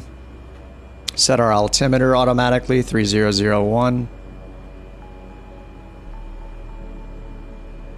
8,000 feet. All right, I'm going to import the sim brief plan here. It says I need to validate fuel and payload, which is good. So it's set our fuel 872 pounds. So I'm going to validate that while I'm setting the rest of this up. All right, 8,000 feet is set. Flight level change. Set that for my VY 95. All right, good. All right, once I start tracking, then I will start this thing up and we'll finally be going. Just took a little bit to figure out the logistical stuff, so. Okay, and it says we're doing it without cargo or passengers. That's fine. We're not carrying anything. We're just going to Cluck. Gonna pick up our steel.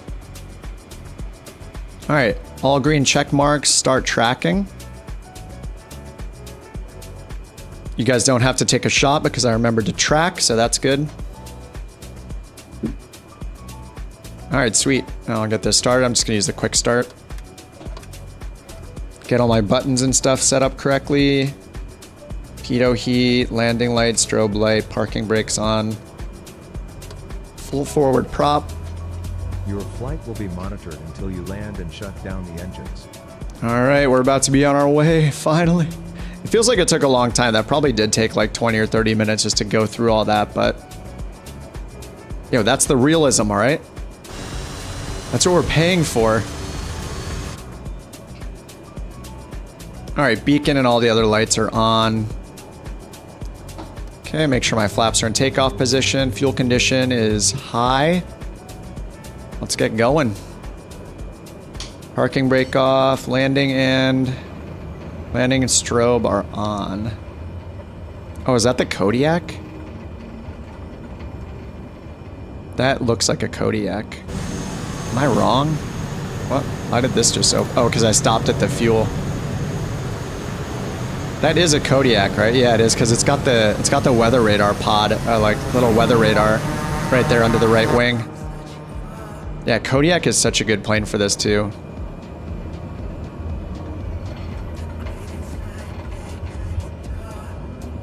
All right, let's go. Let's do it. Once we take off, we're gonna turn to the south. Delta, are you in an airliner? Airborne time off.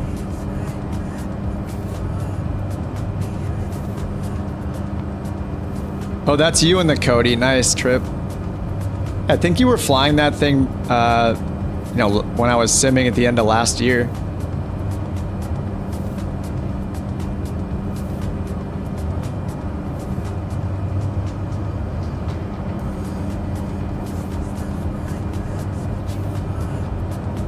Oh, you're trying to get the ATR set up with your new controls. Alright, I got my autopilot set, heading bug, sync that ahead. Just need to go south. We're gonna fly over the first waypoint here. Alright, flight level change is on, GPS mode's on. It's gonna fly towards the purple.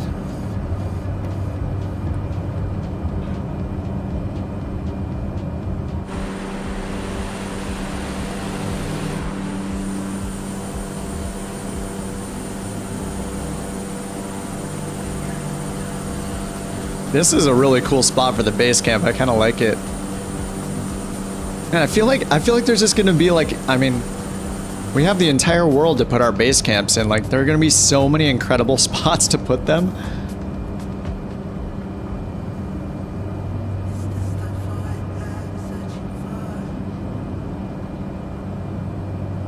Yeah, it was 8,000 feet for the cruise, well, at least for me in the Caravan. All right, we're headed down to that first airport to get on that first leg. What is it? I-19er? 12 degrees out. Side of the plane. Oh, yaw damper is off. Let me turn yaw damper on. There we go. And just need to turn to the south a little bit more.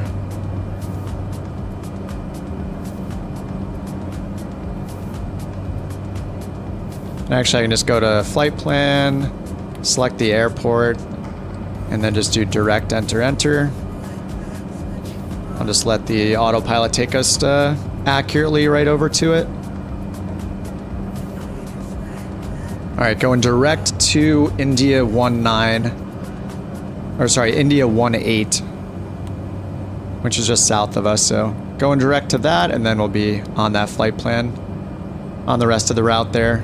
Going direct to Croup, and then Croup joining the Victor 128. And we're just going up to 8,000.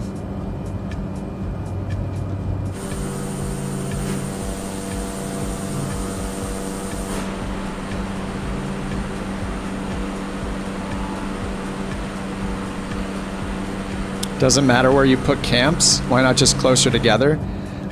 They have to be at least 3 miles apart, and yeah, a camp cannot be within 3 miles of any airport. Actually, I'm not sure that the little airstrips count, right? Because we were really close, so I think it has to be considered at least a size 0 airport in the OnAir company database. I think. Maybe I just got lucky with how close it is to these little airstrips we were next to. But yeah, I mean, this is 5 nautical miles. 3, man, we might have just been out of the way of that other one. But yeah, it has to be at least 3 nautical miles from an airport or another base camp, which is considered an airport once it's built.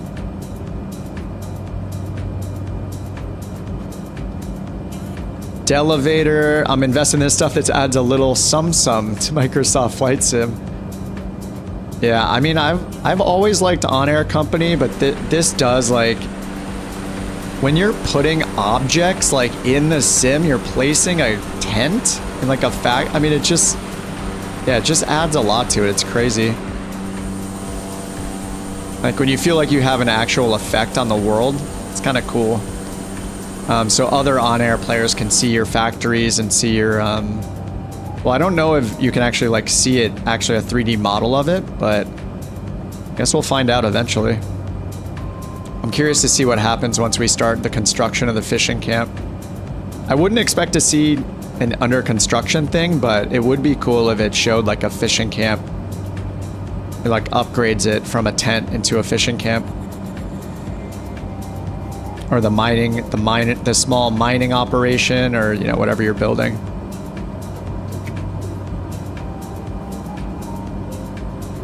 All right, I'm now turning to the right. We're going southwest now, direct to, what is it, Croup or Krupp? Should just overflying the airport below us. So this airport below us right here, India 18, this is where we have 2 builders that we're gonna hire from that airport and take them up to the base camp, which is super close. What's up, Trip? Yeah, so we're gonna end up grabbing 2 guys from down there, hiring them to get them to actually build the fishing camp.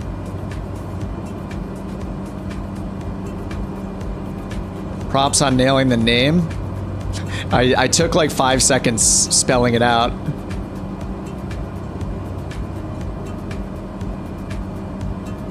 I did something right.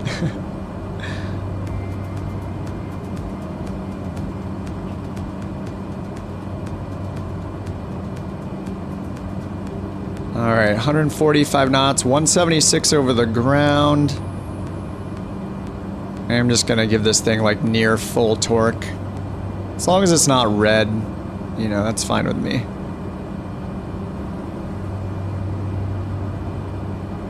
Alright, sweet. I am your shadow. Were you in my shadow? Did you see the shadow when I was flying above you?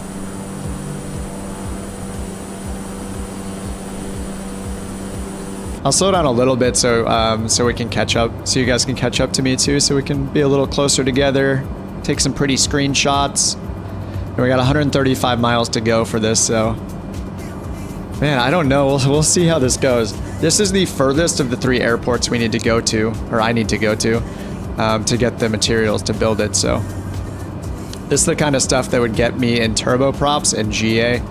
Well, I mean, what's cool is this isn't just for GA. Like, building the Basecamp thing is, but you can build the factory instead at an established airport, kind of like with an FBO, an OnAir company, but the factories are for this, you know, supply and demand, like, industry system.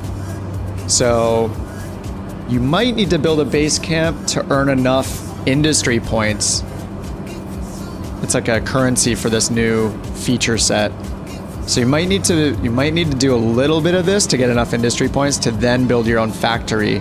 And then you could be doing things like, yeah, like smelting ore and making steel bars and all that stuff, and or electronic components or luxury goods. There's all of these items in the goods menu.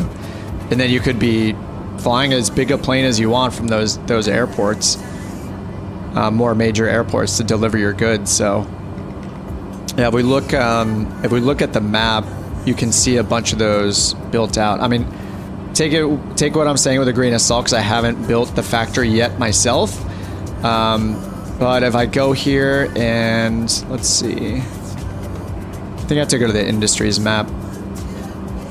So if I go to industries trading hall, you can see I can create a new factory. I don't have enough actual industry points. You start with 50. You earn them as you create goods.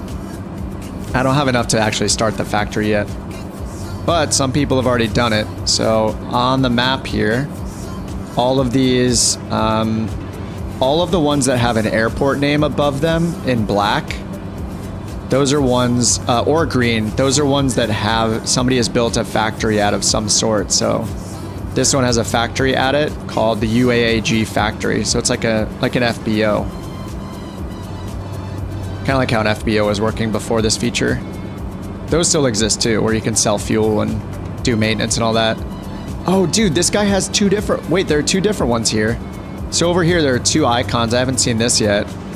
So these are 2 different people. One person, yeah, it says Factory 2. And I think the icon just designates what type of factory it is. So I think this is like maybe the goods one, the manufacturing one, and then this one's like the wildlife one or hunting or food one, maybe.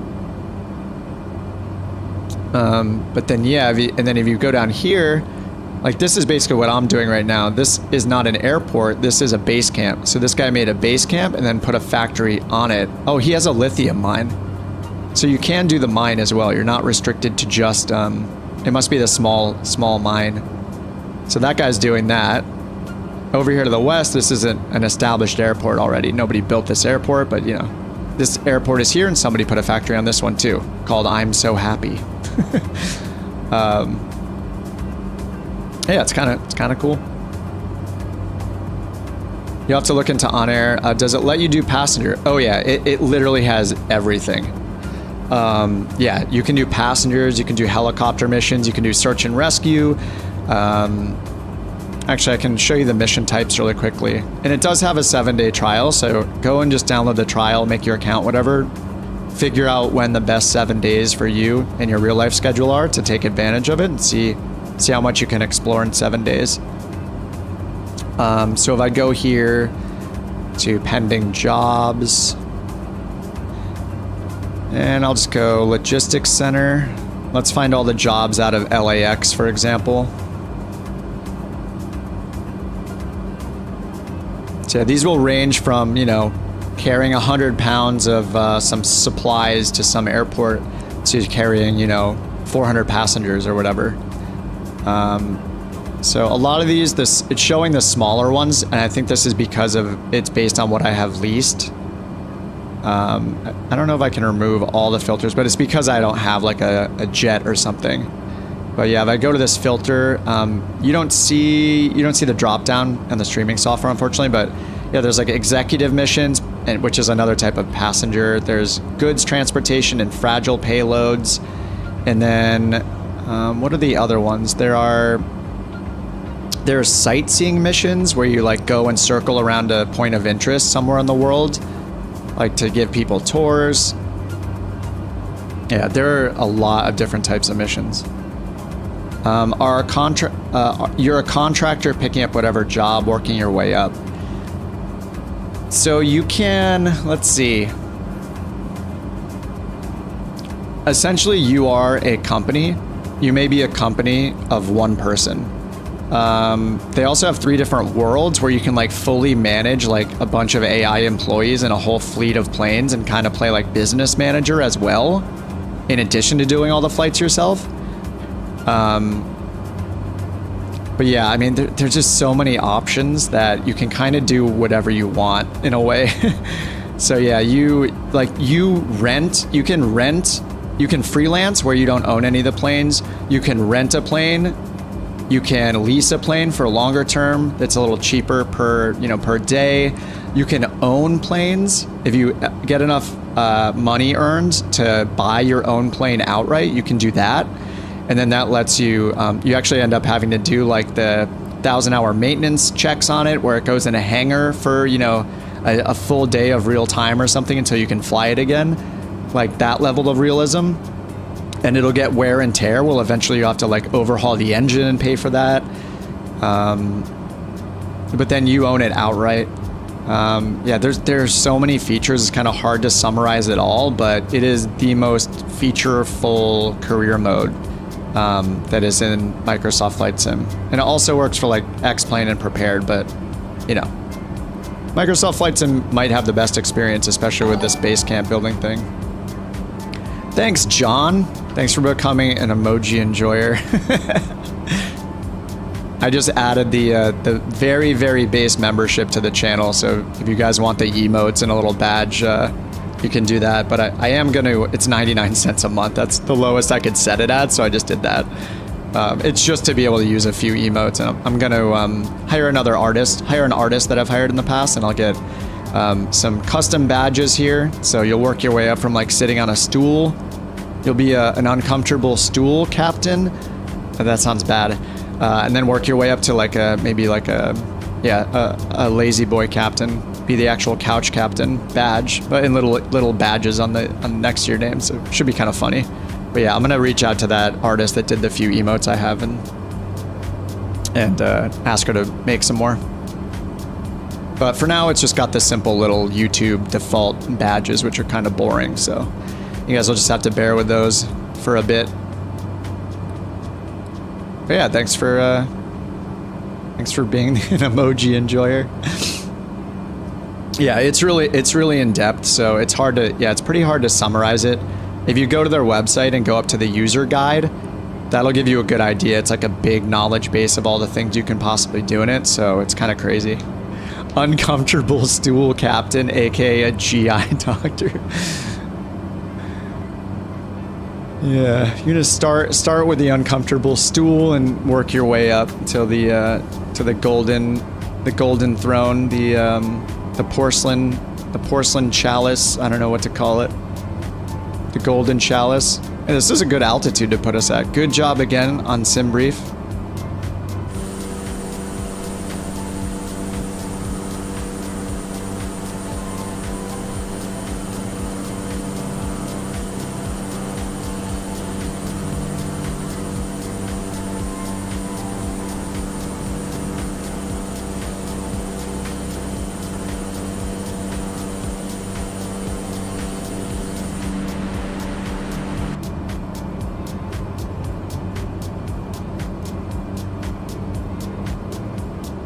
All right, 108 nautical miles left.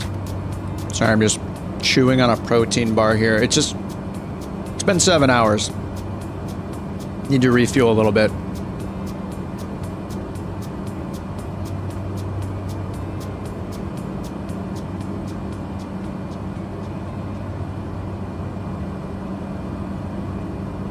All right, and I'm just noting we're at 491 pounds per hour. I'm kind of being really hard on it. I haven't pulled the prop back or anything, so I'll just take a note of that. Kind of at max, we're like 490, almost 500 pounds an hour.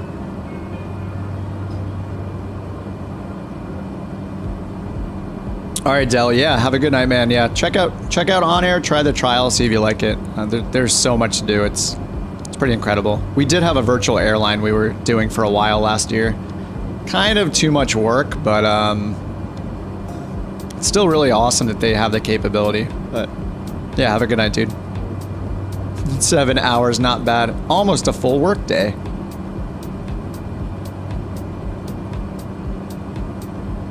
Yeah, we'll see what happens. I don't know. These flights are kind of long. I might have to do this off stream. I don't want to build it off stream though. I'm not sure. My original plan was to make I still want to make like a short tutorial about this for the next video for the OnAir series. Turn my anti-ice on right now. Oh, it's only 9 degrees. It might not be too bad. Yeah, I want to make a concise video just summarizing all of this, but now that I know how to do it, it's going to be easier to do it for the second base camp. So I will, yeah, I'll be working on that for this week, so it'll all be summarized. But this has been fun learning it. I'm not quite done yet, though. I want to see. I mean, this is the longest leg of the flight. You guys all disappeared again. Tom says, I want to find something that strikes the balance on the flights being too long for smaller planes. Right. But also don't want to be limited to one state and not just fly jets. Yeah, I mean, yeah, I feel like OnAir Company is very flexible because... So one of the videos I made recently was about the freelance features. So at any moment, you can basically ignore your company's like logistics and your fleet and all that stuff. You don't even have to do that stuff if you don't want to. You can load into any plane at any airport and basically use it as a route finder. What's cool about that is, as a freelancer, you don't pay for the plane, you don't pay for the fuel. So when you get paid by doing those jobs that you, like those like pop-up jobs that you fly as a freelancer, you get that pay and it goes right into your company's account in OnAir. So you're still earning a little bit of credits as you do those, and it has the flexibility to just do them as often as you want in any plane without having to be like, oh, I gotta go find an airport, I gotta bring my employee there or hire my employee and fly as that employee. Like it removes a lot of that complexity. So when you don't want to deal with it, you don't have to.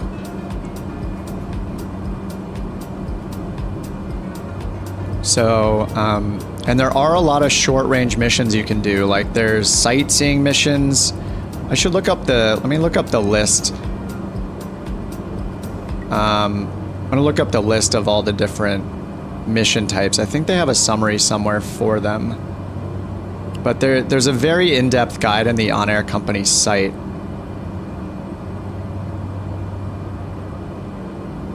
So yeah, here we go, job types. All right, so here are the job types. So yeah, goods transport. So some of these are duplicated, right? Like fragile is also cargo transport. It just has different rules. I'm gonna put on anti-ice here. It just has different rules because as you are able to take these, you get paid more, and same with dangerous material. But yeah, like here it says it'll be damaged more easily and you'll get penalized if the flight is not smooth enough for fragile goods. Medical and executive, oh yeah, there's perishable, which is also another cargo. So there's kind of subtypes. Passengers, medical, executive, those are all types of passenger transport, but again with different requirements, or you have to unlock, there's like a skill tree that you put points into as you level up, and you unlock the ability to do these and get more pay for these types of missions. And then down here, yeah, we have a couple other ones. I haven't done the logistics one, but it says it can take cargo, passengers, or both. And then there's sightseeing. So this is where you just fly to a certain point of interest and like circle it for a while and then return back to the airport. So this is one where, it's usually a pretty short flight to do. And you can do these in like helicopters too, I think. And then fighter tour, yeah. I haven't done these at all, but they are specifically for flying like military jets, fighter jets. I'm not sure if that's the entire list of types, but I mean, there are at least those. For some reason, I thought there was like a skydiving one where you fly up and you let people parachute out. That might have been NeoFly. NeoFly also, like, you know, you never have to use OnAir Company. You can just use NeoFly. It's free. Like, most of it is free. You pay for like little additional perks, like voice packs and stuff, but the base game, the base add-on is free. And it has much of the same types of things. I just like, kind of like the interface in OnAir a little bit better. And now with all these like industries things, it's just kind of awesome. But I mean, there's a free trial, so it's worth, I think it's worth just giving it a shot.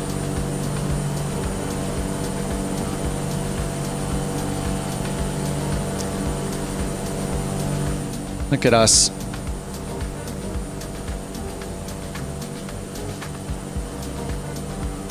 Stoop says, with the Basecamps, can you kind of work together to supply without being a virtual airline?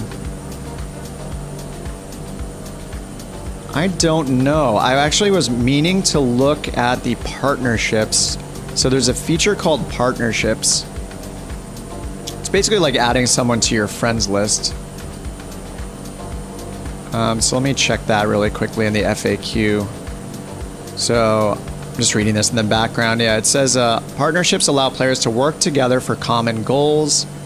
You can add somebody as a partner. It says you can choose to outsource job proposals and have them visible only to your partners. But I'm not sure how it interacts with the industries feature yet.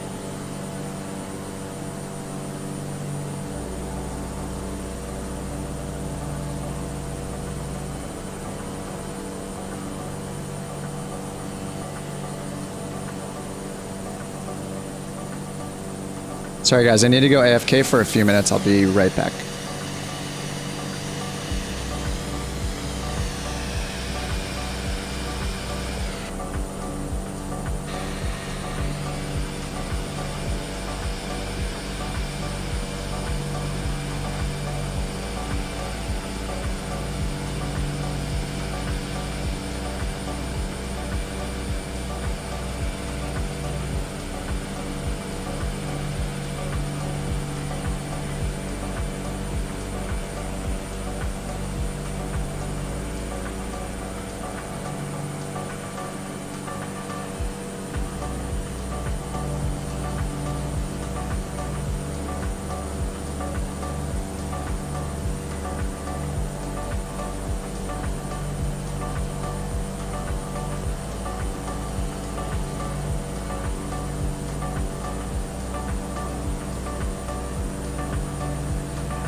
I'm back. The lights are still on.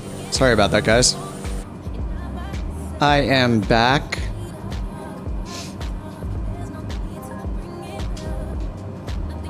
All right, let's see how we're doing here. Uh-oh. Do I have to start the descent? All right, let me catch up here for a second. So top of descent. So we haven't chosen an arrival runway yet, right? So let's see. What was estimated in SimBrief? Let me go back here. KLUK, runway 03 right. Let me check procedures. 03 right. We got an LNAV. We got visuals. I just want to pick one to make sure we can start our descent at least. So I'll pick the LNAV plus V. And let's see. We're coming from the west. We're coming from the southeast. Sorry, east, I mean. So FLM. Yeah, FLM looks like our good transition point. So I'm going to put that in and just load it for now. Okay, top of descent, 26 minutes. I was worried about that. Yeah, we have 106 nautical miles still. All right. John, I don't know if I said thank you already, but thanks for joining. Appreciate it. Enjoy your fancy but default badge for now, and yeah, I promise I will contact the artist this week and get something cool going. Lights are still on. Oh, do you mean my landing lights, or were you asking if my human lights are on, like if I'm still alive? Both are true. I do still have the landing lights on. We're at 8,000 feet. Let's update the altimeter automatically. 3002. Alrighty. Stoop says I want a Cessna 206 in sim for this kind of flying really bad. I don't know a 206. Is that a twin? Cessna 206. Cessna 206. Oh, it's a single engine. I assume it's a predecessor to the 208. 206. Versatile single engine with fixed landing gear and a spacious cabin. Dude, these photos have it looking like they're like executive setup inside of this thing with all the seats facing each other. Oh, there's some photos of it with floats on too. So I guess is it the predecessor to the 208?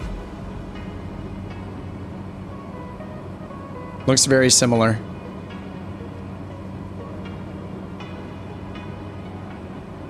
All right, we are 20 miles-ish from ROM. All right, so let me take a look through these waypoints then. We have ROM, Gipple, and then it looks like we're going to be turning towards the north at Boster.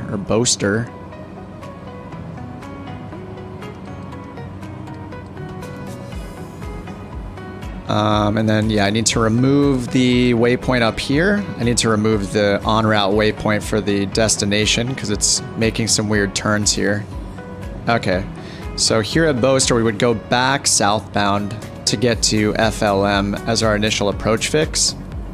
Make that turn back up to the north, and then that set us up for the runway 03 right. It's a single between a 182 and a Caravan. Configured for cargo, really good for backcountry. Nice. Wait, have you looked at the Kodiak? Because the Kodiak is, similar to the Caravan and really popular. And the version of it that exists, it's Simworks Studios is the dev team. It's a really cool plane too. I like flying the analog version of this a lot, the analog Caravan. I used to fly that one a bunch. I'm just kind of flying this one now just because they're interchangeable with OnAir companies, so I can fly either one. And this one has a G1000, so I'm kind of still playing with the new Navigraph features. I really, really like that I can just pull in the charts and stuff here now. So yeah, I've been playing a lot with this. All right, so we should check the weather real quick. So let me listen to the ATIS and make sure 3 right is the best runway for us. 123.6 for the ATIS. Let's see if it's in range yet. It is not, so I'm going to crank my power a little bit here. I was going a little slow, so I'm going to speed it up again, guys. And then, Yeah, we'll just leave the ATIS turned on. That's all active in our radio, so we'll hear that once we get close enough and make sure that we're picking the best runway.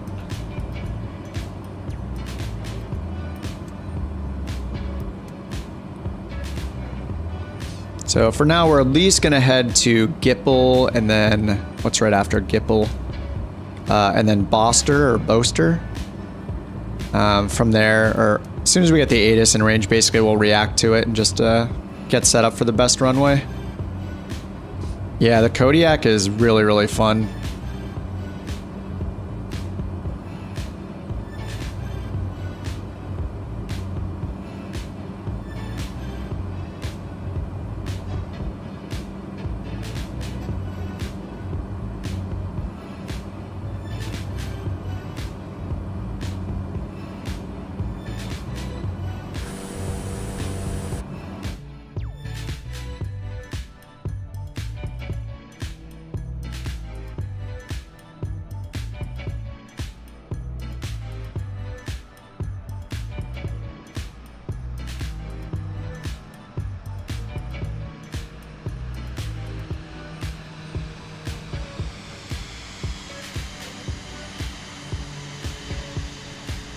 Oh, the 900. I didn't know there was another Kodiak.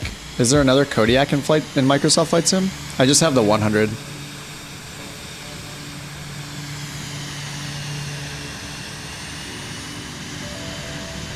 Oh, in real life, yeah. I know nothing about the 900. Yeah, I'm only familiar with the 100. 206 is still a bit smaller. Struts fuselage of a 182, same wing, a lot bigger engine. A nice niche size. But are you flying, have you been flying the 208 and it's just not, it doesn't have that character you're looking for basically? Oh, the 900 is coming? Let me look up the 900.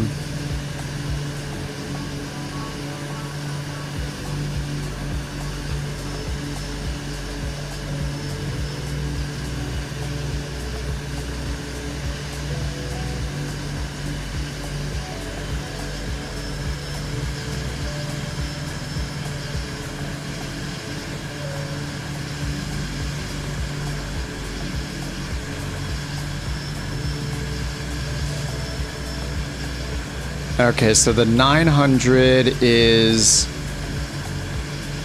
Oh, it's like 4 feet longer. Faster cruise speeds, 210 knots. And then a longer range too, it says.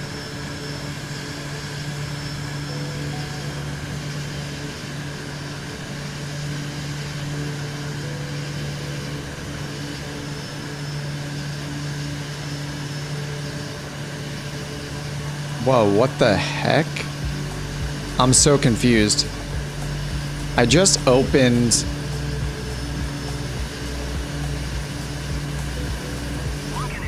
Oh, okay. I was I was really confused. I opened up, I have like Microsoft Edge as like my browser that's just sitting in the chat basically as a separate browser and like where the music goes through so I can manage it separately. And as I was talking, the little Bing assistant AI thing was running and it almost looked like it was like transcribing what I was saying and it was freaking me out. I was like, wait a minute, this thing isn't recording me, right? All right, let me re-listen to the ATIS here.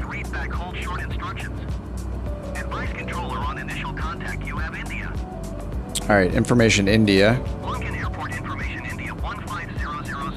See what approaches are in use.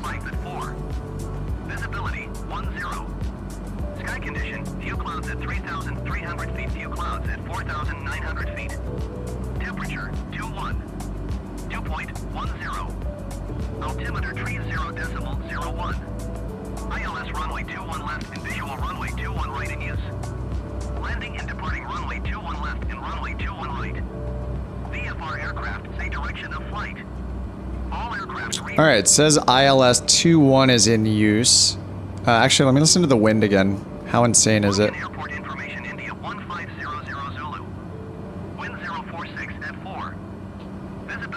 All right, 046, only 4 knots, but let's see the ILS then. just preview what that looks like for 2-1 left. Altimeter tree FLM, same transition point, right? ILS runway 21 left and visual runway 21 right in use.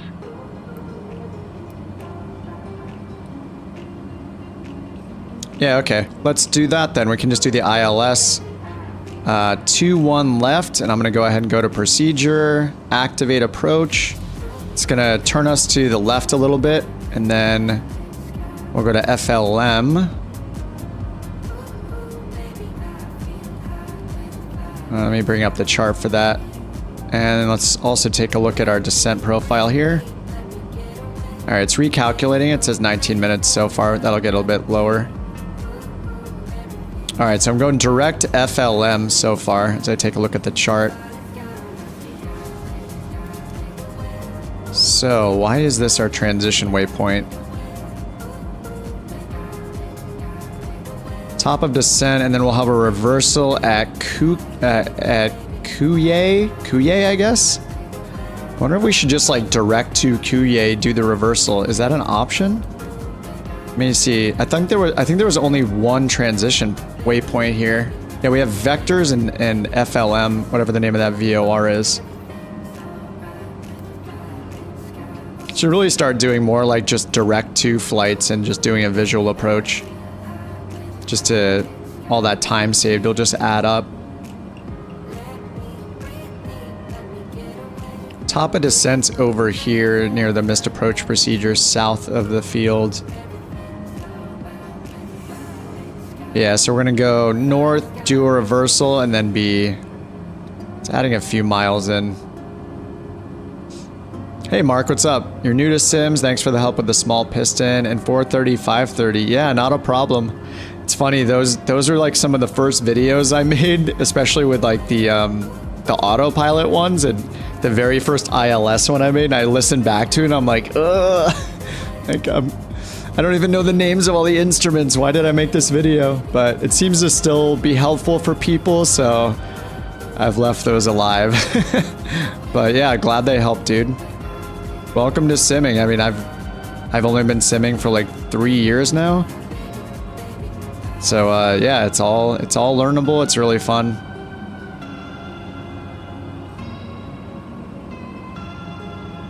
Both are great planes. You just like the options. Oh yeah. It's like a baby brother for the 208. That's cool. I mean, I think, you know, anything's gonna feel a bit cooler than the stock planes for the most part anyway. Like this one doesn't even yell at you when your torque is like out of limits until it's like really high. I think the max is supposed to be like 1850. But you can go up to like 19 or 2000. It doesn't even really yell at you. But yeah, I mean, I think they've made some improvements, but yeah, I'm mainly using this because just because the G1000 got those improvements with the Navigraph, so it's been really cool using those. And especially for the stream and like just having that big Navigraph window up open was kind of distracting. So this just lets us all see a lot more. So that's nice. Learning OBS on the 530. Oh yeah, dude, OBS is magic. You're setting up that runway for yourself. Yeah, it's such an awesome capability.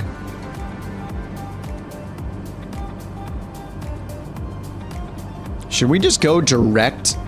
Should we just like break the law and go direct to Kuye? And then just start our descent now and shave off this whole corner that we're flying? I mean, it's not part of the real procedure, but I mean, it's enough, right? We're doing enough. We can save a little time. Let's just go direct Kuye. Direct Kuye, activate. All right, now our top of descent is in 9 minutes. All right, do direct Kuye. Top of descent in 9 minutes. We're gonna shave off some time here. Because we have to do a course reversal up here north of the field anyway to get lined up for 2-1 left, so we're gonna do that. That's gonna save us a good like 10 minutes. Plus, we're not using ATC, so we're making our own rules. All right, so 9 minutes until top of descent. It's gonna be a ways off. We gotta go up here. And our distance to go changed from like 90 miles to 60. So we shaved off like a third of our distance to go. So that'll feel good. I'm on a mission to finish this tonight. We're gonna need, let's see, 1, 2, 3. The total of 5 legs, but the very last leg is gonna be like literally hopping a little bit down the river and back up. Like it's gonna be, we don't even have to plan it out. We just fly there, land, pick those guys up, fly them back. Yes, ATC definitely cleared us, 100%.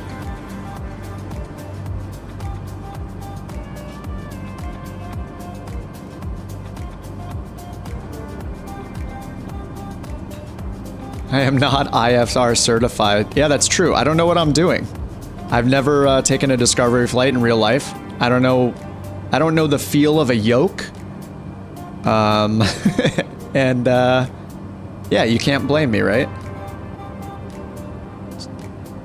Ignorance of the law. It always works. All right, 7 minutes. So let's go ahead and set up for the approach then, just for our VNAV. So we need to get down for the ILS down to 2,000 feet at Sayor. So I'm gonna go ahead and put 2,000 feet in our selected altitude and arm VNAV. 2,000. It's an initial approach fix, so I think you could go direct there anyway. Yeah, sometimes I'm not sure why they don't show up as options. But yeah, it is an initial approach fix, so yeah, technically, I think it could be assigned by a controller to us. So it sounds good to me. For some reason, at least in the database, it only let me pick that VOR to the south.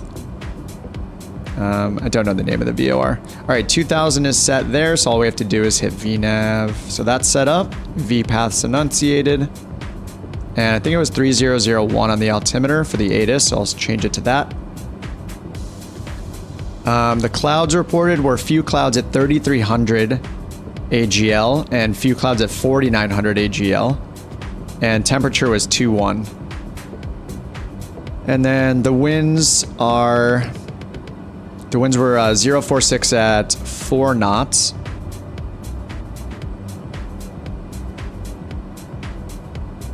So we'll have a little bit of a tailwind, it sounds like. But we got the ILS working for us. All right, let's look at this. The localizer frequency, 110.9er. That's set up here in nav1 and nav2. Final approach course is 205. And our go around, we're gonna turn around, it looks like, and go back to Seayor and hold there. Oh, no, sorry. Sorry, that's just the final approach fix. Go around is climbing, left turn to 2600, 140 heading. And then we're gonna go to whatever the name of this VOR is. I wish the name of the VOR was always shown. I know sometimes it is. Okay, that's Cincinnati. There are some cases where it'll mention the VOR, but I won't see the full name of it. But in this case, it's Cincinnati right there. Nearest airports, either on the PFD, there's a dedicated button for nearest down here. And if you're over here, you need to go to the map page. And then you can use the big knob and change all the way over to nearest down here using the big FMS knob. And I think you can get to waypoint. Can you get to information pages? Yeah, like if you scroll through it, it'll give you info on like the approaches and frequencies. And okay, yeah, enter doesn't work for that, but yeah, that's how you can get nearest on this screen. It does pull out a frequency over here for you, so that's cool. All right, Josh. All right, good night, dude. Thanks for hanging out so long, man. Appreciate it. Thanks for flying along the whole time. You guys are crazy. It was crazy as me, I guess, being on here this long. I got a mission. All right, top of descent's coming up, 4.5 minutes. So we're gonna do the reversal at Kuye. That'll flip us around. We're gonna make a right-hand turn through that hold. Now let's look at that chart again. Yeah, we'll get down to 2,000 by the time we get to Seayor or Sire. I guess it's Sire, maybe? Like, yes, Sire. 2,000 feet. Capture the glide slope down to the runway. And let's go to Oops, let's go back to the chart. And go down to the profile, or minimum, sorry. Minimums are 798, so we'll call it 800 for minimums.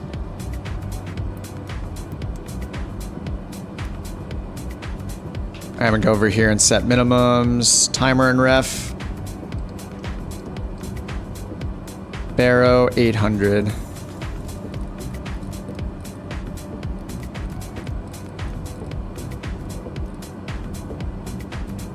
All right, that's all set. Nice.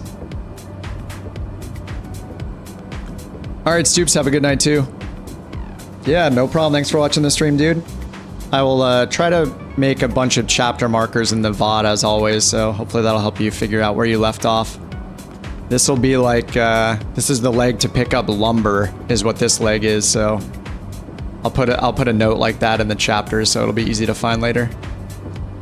Darren says, I'm going to treat myself to the TPR. Oh my god, the TPR rudder pedals. Those things look insane. Yeah, dude, the Bravo throttle is incredible.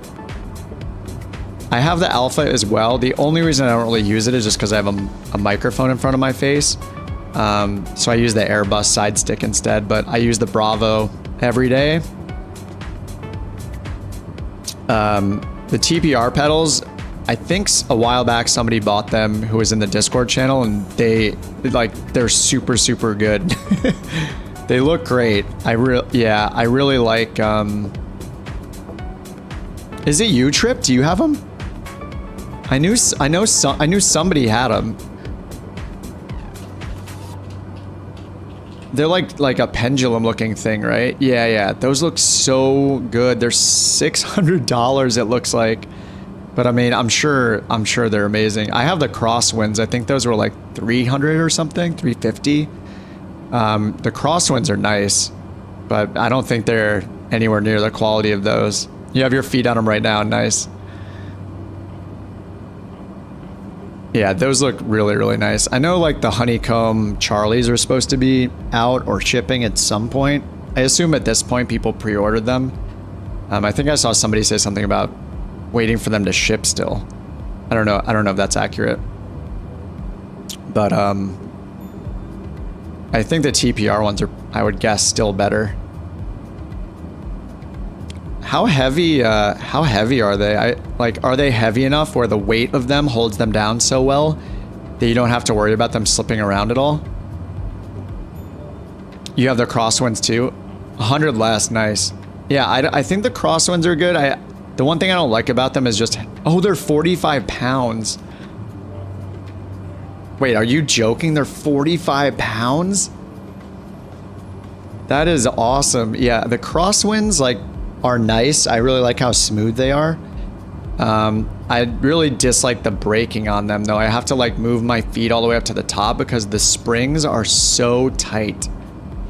Even at the lowest, loosest spring setting, the weakest spring setting, I think they're just way too hard to get the brakes all the way down. And getting, even on carpet, they just slide around if you're trying to get full rudder deflection, get the rudder fully in. So, pros and cons, but at least they're not the Sci-Tech ones. I started with those, and that bump they have where you basically have to push them really hard to even get them started was always such a pain to use. I feel like TPR is the end game of rudder pedals.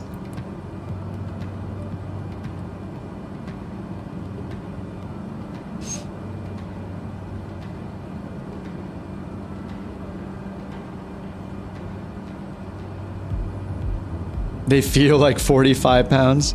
You have to brace them against something. Yeah, I have a really deep desk right now, so I'm gonna replace this with one that's not quite as deep. And I think then I'll be able to put them against the wall and have it make sense. But right now they're a good 12 inches from the wall. So they're just kind of floating. Yeah, they would be a lot better against the wall for sure. Could just get a few 2x4s and put those down. You have crosswinds and the toe brakes are very easy. Yeah, maybe I just got the world's strongest springs on mine because I did set them to the lightest position or loosest spring tension, and yeah, it's kind of a pain. I even got the add-on pedals, like the GA looking pedals for them, where the foot is much smaller. And those are actually even harder because then you have less leverage because they're shorter. So those are just sitting in the closet. All right, we are 34 total miles left. 11 miles until we get to Kuye. Then we'll do the reversal.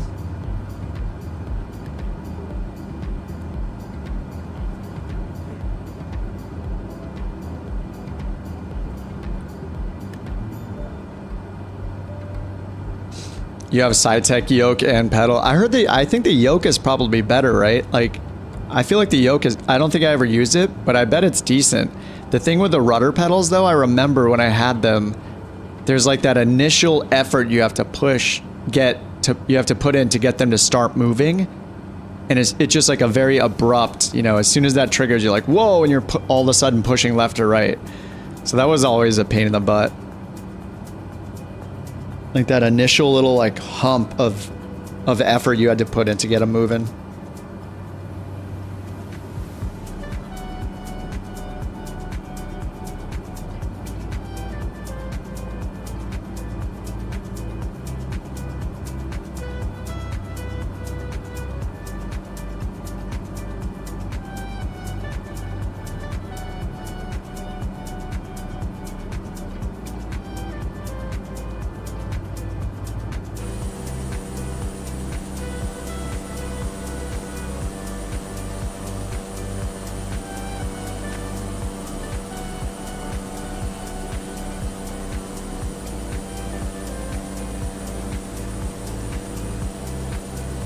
Oh, you modded the yoke.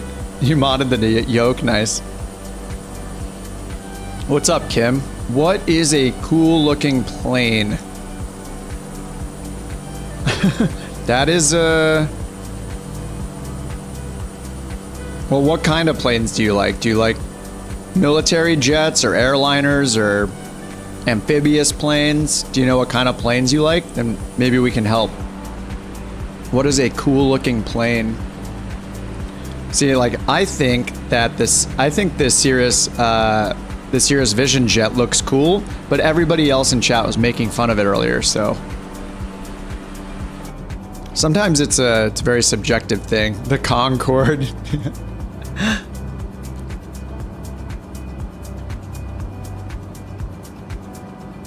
H-145, that's not an airplane. I see what you did there.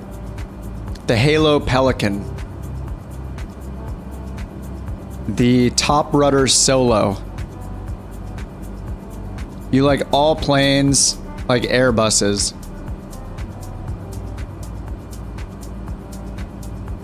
I mean, if you want an airliner, that'll help narrow it down if you're thinking of an airliner. I mean, yeah, something like the DC-3 or the DC-6. Darren says, I'd love a real sim Cirrus cockpit. 11K is a big chunk of cash. I have an irrational fondness for Cirrus. It would be my first thing to buy in real life after a lottery win. Oh man, there's something about Cirrus too that's, I like Diamond as well. I think I'm more drawn to, I mean, I've been flying so many Cessnas in the sim, like the 172 and the Grand Caravan for so long. But yeah, there's something about Cirrus and also Diamond that I just am drawn to. I think it's like the modernness of Diamond with like all the FadeX stuff and just the little character. It's got like that longer wingspan, like glider-like, which is really cool. So I feel like the DA, what's the new one? Is it the DA50? Or is it DA52? What's the brand new Diamond? Then don't they have a full electric prototype as well? Anyway, I think I would try Diamonds out, but I really love the SR22. A lottery win, I would buy a plane. Oh, the RG50.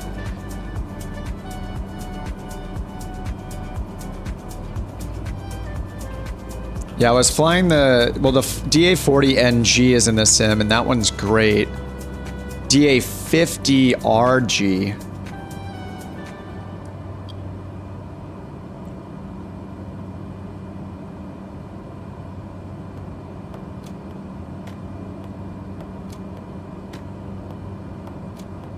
All right, we're doing our reversal here. We're at 3,000 feet. We'll go down to 2,000 after this. And once we turn around, we'll need to switch over to the ILS, over to the localizer to then intercept the glide path, or glide slope all the way down.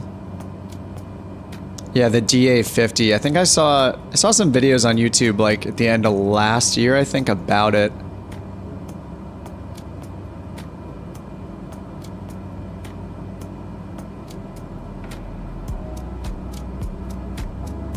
All right, let me pay attention to this for a minute. All right, making our reversal. So yeah, 2,000 feet's our final altitude here to intercept the glide slope. Down to the runway, that's at Seaports at 2,000 feet. Final approach course is 205. We're already tuned into the localizer. We have it identified right here with Lima Uniform Kilo. And we're making our reversal here.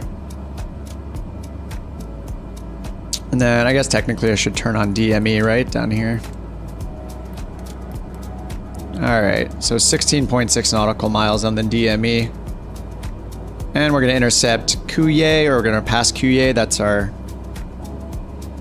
initial approach fix after, we're gonna cross it again after our reversal. Yeah, 2,000 at Seaports. And we're gonna arm our approach mode shortly, and we're gonna make sure we get green needles to intercept the localizer. Watch for the glide slope diamond. Only downside to Cirrus as someone in the UK is that their engines are avgas. Oh, being phased out in Europe. Oh yeah, a Jet A fuel engine variant. Interesting. All right, almost done with the reversal. VNAV will not take us down until we're finished with the reversal. We should have our top of descent. Yeah, between Couillet and Seaports. See, what's the distance between those two waypoints? Whoops.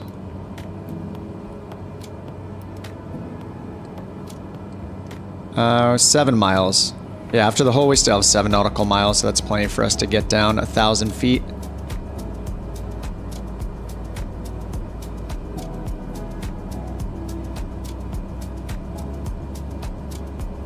Kim, are you trolling us?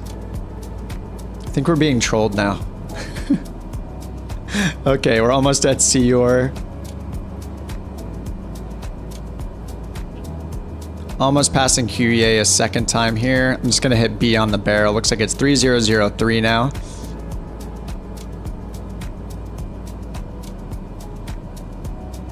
All right, auto switched our localizer already. That's good. I'm gonna hit approach mode on the autopilot. We have GS up here on standby to capture the glide slope. Green needles, sync the heading bug straight ahead. Once we intercept the glide path, we're gonna set our go around altitude, which is climbing left turn 2600 on a heading of 140. So I'm gonna set the heading to 140, just in case our GPS doesn't do it for us, but we're not gonna need it. It is in sight, we just need to slow down and land. All right, 11 nautical miles on DME. Threshold is at, and missed approach point is at 1.2 DME.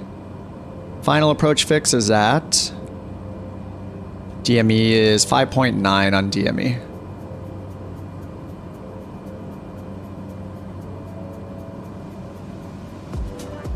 All right, 4 miles until final approach fix. Start slowing down. You don't know planes. No, I don't know planes. Okay, okay. 8-hour stream. What's up, Ben? I'm on a mission, dude. I want to get this base camp. Well, I got the base camp built, so I guess mission accomplished there. Ladies and gentlemen, we got him. Mission accomplished. I guess I did that, but now I'm just kind of motivated. I want to get this, I want to get my fishing camp started. So I need to go here. This first place we're stopping here to pick up 1,500 pounds of lumber and bring that back down. We're in West Virginia, right? Isn't that where I ended up putting the base camp? Anyway, we got to bring the lumber first. Then I need to make another round trip to pick up 2 steel bars. That's 800 pounds. I think we could do probably the steel bars and the 2 builder contractors, pick them up at the same time, and then bring them all back to the base camp and get them started on it. Because it's going to take 24 hours. Oh, Kim, did I scare you off? I'm sorry. We can answer your questions. I'm just protecting all of us in case we're being trolled. My local airfield's Manchester City, Barton. Hold on, I should pay attention to this real quick. All right, let me get a little slower here. We have not yet captured the glide path, or glide slope, I mean. We're about to, though. Diamond's coming down, waiting for green GS. Just leveled off at 2,000. All right, here comes the diamond. All right, glide slope is on.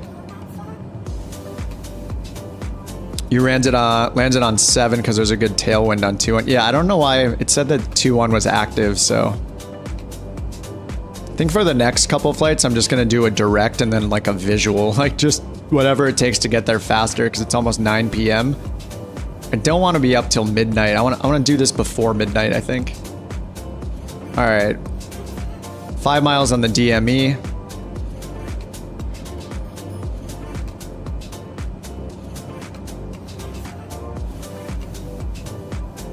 All right, minimums are 800 feet. So we got 700 feet to go.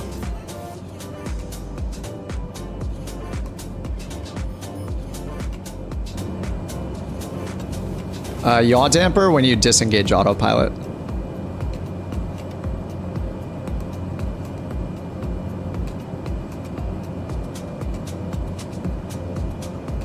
All right, flaps 1.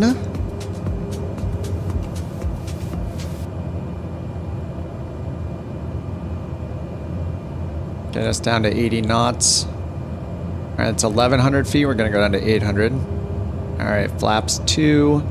What do we got? We got a 3-4 knot tailwind, like 1 or 2 knots from the left side. Never use it on the Kodiak because Missionary Bush Pilot says it sucks. I mean, he would be the one to know, right? All right, we're at 100 to go on minimums.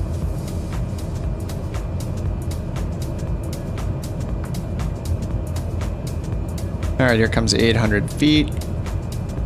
4 knots from the back and 2 knots from the right side. So I'm gonna keep the nose just a tiny bit to the right.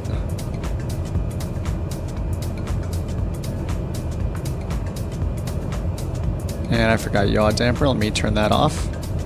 If I can find the click spot. There we go. Oh, 4 reds. Adding power.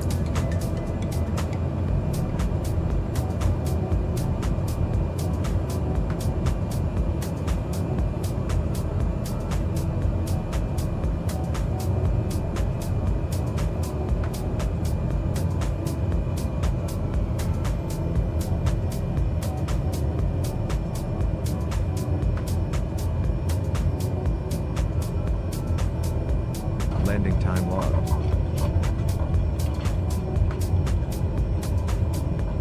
Just gonna keep it rolling down here to the turnoff.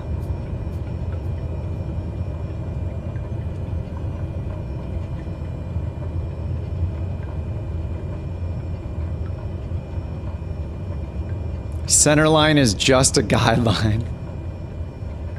I am so bad at the centerline. I feel like I'm still like driving a car where I'm always like, I'm picking a lane. Picking the left or the right lane. Don't judge me, Mountain. I'm past the maximum flight time for pilots, right? I'm at 7 hours and 51 minutes. Is that legal? And we're not even gonna stop here. We're just gonna keep going. Taxi light on, landing. Oh no, I put the parking brake on. Whoops. Force a habit. Flaps coming up. Just found the channel today. Sweet. Thanks for hanging out, Kim. Sorry, I always stop here, but I can just save time by just going.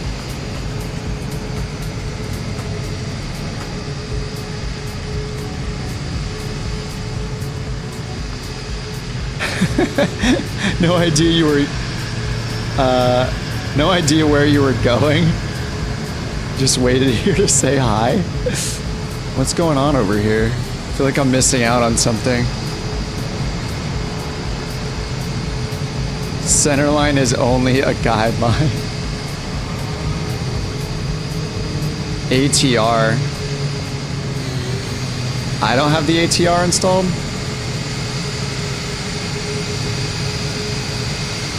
I didn't get it. It was free, right? Wasn't it free before, like, over the summer or something? If it's like 10 bucks, I can totally grab it. I want you to look good in all your glory. All right, if you're gonna fly the next leg, I'll go grab it right now. The police are waiting again every time. $12. Okay, that's doable. I think we got almost that in emoji enjoyer revenue for the day, so I can justify that purchase. What is going on? What? Wait, what? Why are you both floating? Wait, what the heck? You're in it, dude. Oh, you have to get in bed. No. Oh no, you have to go to bed. I have to save $12.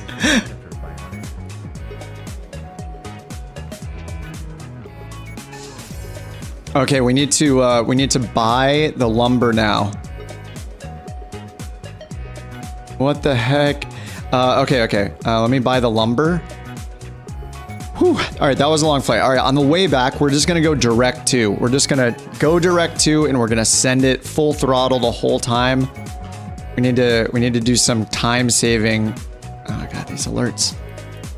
Do some time saving measures here. Okay, so we're a Cluck KLUK. Cool. Thanks for the $2, Mountain. You're my biggest supporter in real life and on the internet. I appreciate you. All right, let me. All right, Delta. Have a good night, dude. You prefer the FB? Oh, the fly-by-wire. The ATR can get me in and out of the small fields. I'll have to make a note to check that out. I assume it's in the marketplace. I'll have to check it out. Thank you, Mountain. Okay, let me grab the lumber. I feel like I'm stalling. So I need to go to the industries page and pick up... Let me check my notes here. 10 units of lumber from the trading hall. So 1,500 pounds of lumber, and then plan the flight back. We have to fly that back to the airstrip. All right, Trip. Have a good one, dude. Good luck. We're all counting on you. Yeah, East Coast just hit midnight. Have a good night, Trip. Thanks for flying along so long, too, man. Great to see you. See you, Darren. Or Darren, you're out, too. Whoever's out, thanks so much for flying along. You guys that are out who flow along. You know, even if you didn't fly along, I appreciate you. Thanks for hanging out. I didn't want to make that sound like I only care if you fly. Because as we know, I do not in real life, so can't judge anyone. Planted my base camp just south of KAST on the beach. Right on the beach. Awesome. Okay, next I need to... Yeah, let's buy this lumber and then fly it back to the base camp. Alright, lumber. There we go. 150 pounds each. Need 10 units. Oh, you're still here. Alright. Thanks for hanging on, Darren. In for the long haul like me, I guess. Alright, let's zoom in down here. Make sure we buy it at Cluck. Just gonna sort by... I wish I could sort by distance, but that's not a thing here. Alright, let me find Cluck.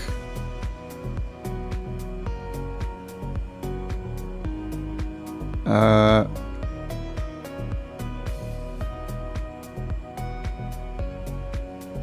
am I in the... I'm on the supply tab, right? Sorted by airport. KL. Oh, Cluck, I'm blind. There we go. Alright, it's only 7% above average, so that's fine.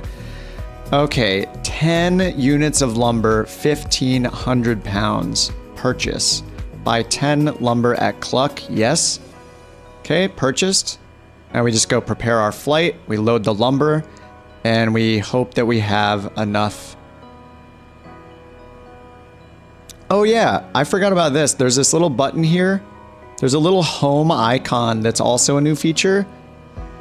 It says generate job towards your home base. So if you're going back to whatever's registered as your actual base, like your very home actual airport, it'll just make a job on the fly for you. So you really never have to fly without earning money, which is really cool. It's this little tiny house icon. Barely see. All right, let's prep the flight. He'll listen in on your phone. It's true dedication. Thanks, Trip. Appreciate you. All right, so when we load 1,500 pounds of lumber, that gives us... Oh, we can still go to 100% fuel. So... All right, this is the question. Can we... All right, so how much do we have remaining? If I go to like 40% fuel, right? Can I pick up 800 pounds more? So I guess I'll know that if I add... let me estimate it and see if we... I just do the flight plan and see if we have 800 pounds remaining still, right? Yeah, so I need to put in a destination, and I can actually put in... I can put fish on the ground as a destination. But the nearest actual airport... Actually, let me do SimBrief dispatch. I'm curious if it will put like a lat long there or something. Yeah, okay, it's not going to find it in the database, right? So it can't predict it. Right, but the nearest airport was the one right south of us, which was... what was it? India 18, I think. So this is like right next to our home base. This is one of the closest airports that's in the database. So we'll go ahead and generate the flight plan for that. And then our freight is set at 680 pounds. So that's not true. We have 1,500 pounds of freight. So I'm going to set that to none, and we're going to set our zero fuel weight. Zero fuel weight is 65.25. And then we'll put the rest of this on auto. Actually, freight is none, right? Oh, I think they have to be set to auto. All right, generate flight. And we will see how much fuel it recommends. All right, 915 pounds of fuel. That sounds about right. I think we used... the estimate on the way here was like 872 or 820, 870. So we have a little more fuel because we're heavier. Okay, and this is not a direct to route. This isn't too bad, but I think for the sake of time, we should just do like a direct to route. We can go back and see what other routes are suggested. All right, there are not any other suggested routes. But yeah, to save us a little bit of time, let's do a direct to, because we're landing on our airstrip anyway. Okay, so recommended fuel, that's all set. So I'm just going to remove this suggested route, and we're going to regenerate it, and that'll just be a direct to. I don't know if I can just put in DCT or if I just empty it. Let's see how that goes. All right, so yeah. I just put in DCT. Yeah, I think if you just... I guess that works. All right, so in this case... Wait a minute. 971. Is that less or more than it said before? 6 passengers? Wait, we don't have 6 passengers. 731 cargo. Is it adding the passengers as cargo? That'd be 1140 plus 731. That gives us 1871. Okay, yeah, I think it's basically using passengers and cargo to get to the zero fuel weight automatically. Right, so that makes sense. You're just distributing the weight in a certain way, so that still makes sense. Okay. So if I go in here and import the SimBrief data, that sets our fuel automatically. And we're at 55%. So we have 1,000 pounds available still. Dude, I think we can pick everything up, right? Because the second thing we need is 800 pounds. Oh, yeah, I think we can do this. It's gonna be 800 pounds to pick up the steel bars at OA10 is the airport code. I wrote that down. And then when we get back right near our base camp again, we just need to pick up 2 builders. And they're a total of 380 pounds. I think this is doable all in one go. So let me put in a different destination. Let's make our destination OA10. This is Bernese. It's a size 1 airport. This is where the steel bars are available, and it's not very far from us. It's 24 nautical miles from us. Oh man, this is going to save so much time. I think this is going to work. Unknown destination airport. All right, well, that's fine. We're just going to go direct anyway. And we just need enough fuel. So, I mean, we have plenty of fuel already. We have enough fuel to go 200 and something miles right now. Or I'll just fill up. Yeah, I'll fill up. We're at 14%. I'm going to fill up to... I mean, you don't need that much at all. It's 24 miles from here. I'm going to end up filling it up more, but I'll just fill up to... We have 600 pounds of fuel. And we've already loaded that, so I'm going to go ahead and do that. We're just going to do a direct to Bernese. Oscar Alpha 10. That's where we're going to go. And it's not recognized by SimBrief, but we definitely have enough fuel. So I'm just going to go in here, clear out the flight plan. Menu, delete flight plan. Yeah, we're going to be able to bring, I think, everything back in one swoop.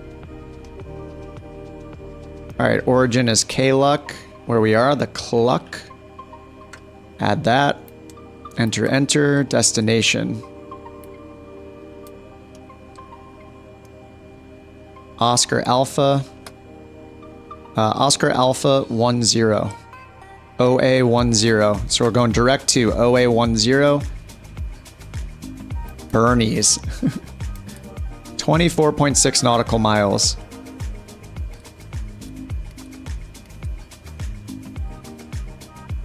All right, and then I'm going to go ahead and go to procedures and select an approach. All right, there's a visual for 17 or 35. So I think 35 is, we'll just do 35 for now.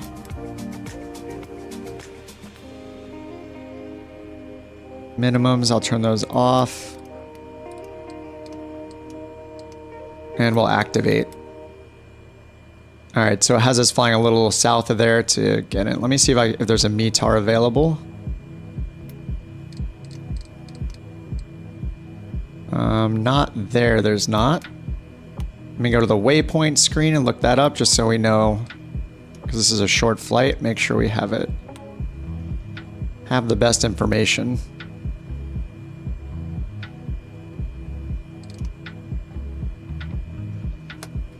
OA10. Okay, there are no associated frequencies. All right, we're just going to do it live then. No frequencies. I mean, it's only 24 nautical miles away. It should be similar to where we're at. Workman's Landing Airport. Appropriate name, given the cargo being picked up. Man, I wonder if they put things like steel bars there on purpose because of that. That would be crazy. That'd be amazing. All right, cool. So that's set. Yeah, we're just going 24 miles over there. It's set to fly in the sim. I'm going to offset it by plus 10 hours, just so we're in daylight. And then we're just going to take off and fly to the east, 24 miles, pick up our steel bars. So we're going from Cluck to direct to Oscar Alpha 10. OA10. I'll put that in the chat. Start tracking. Get this thing started back up again. We've already got it loaded with the 1,500 pounds of lumber.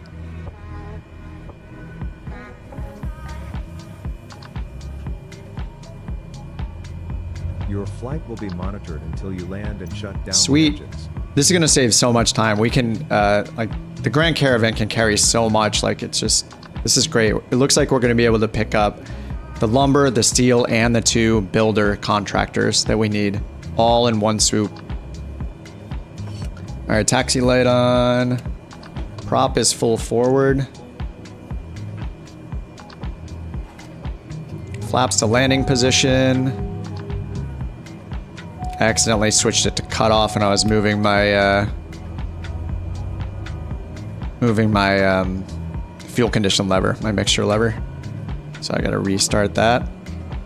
What's up? What's up, Mock? I always pronounce your name different. Mekine, right? Mekine, sorry.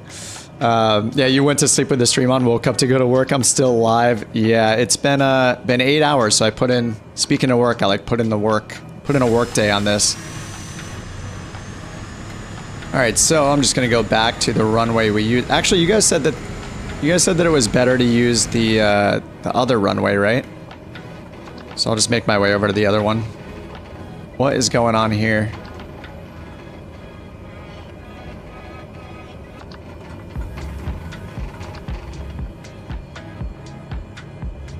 Oh, 07. All right, thank you, thank you. Yeah, I'll make my way over there. I don't know if I can still see you guys. I know we lost a few people. There's a bunch of people here who are floating still.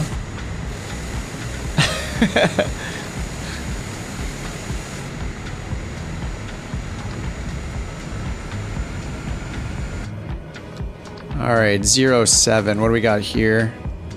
This is Charlie. This looks like it says, is that 3R? What the? That's a hold short point for 3 right?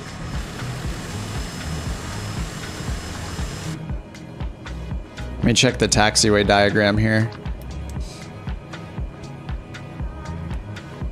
Oh, 07 is behind us. Sorry, opposite direction.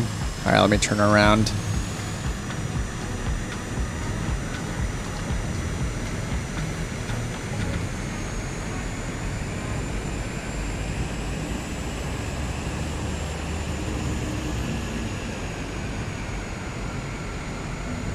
Ooh, tight turn. Sorry, brakes. All right, 07 this way.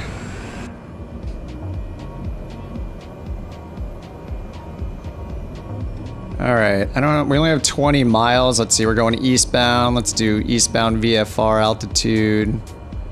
That'd be like 5,500 maybe. Try 5,500. Heading and flight level change. Just getting this set up again.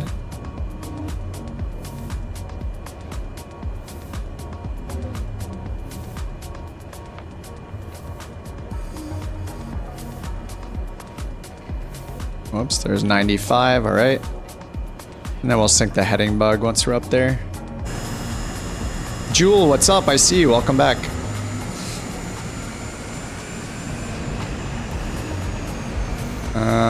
This is 3 left. And 7 starts right down here. Yeah, the winds still look favorable, right? I see the windsock right there blowing a little bit towards us. Yeah, looks good.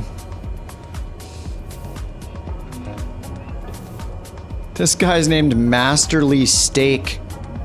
We got an Ace of Spades, classic. All right, runway 7, let's roll. Literally rolling. All right, here's runway 7. No time to waste. Just going for it. What's up, Jewel? All right, fuel condition to high idle. Parking brakes off, landing and strobe on, taxi light off.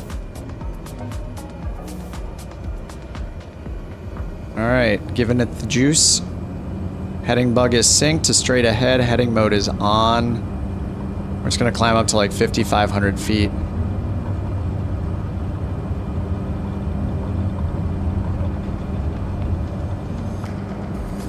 Airborne time log.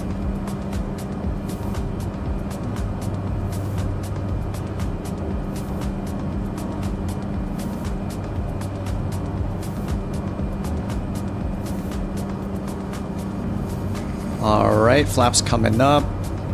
Trimming. Get that map on. We're just going eastbound. It's only 20 miles, so. Go to intercept this course over here. All right, autopilot's on. Flight level change mode on. 5,500. I don't think we need to go that high, and there are some clouds, so I'm gonna pull selected altitude back to 3,500. All right, we'll do 3,500 for now. See how that goes.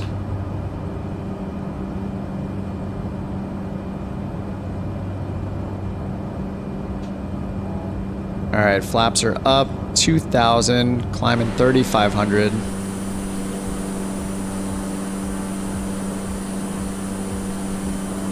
Hey, it's Fliggity. That dude streams on Twitch. I'm pretty sure I've watched him a few times. What's up? He's at 10,000 feet. Wonder what he's flying in right now.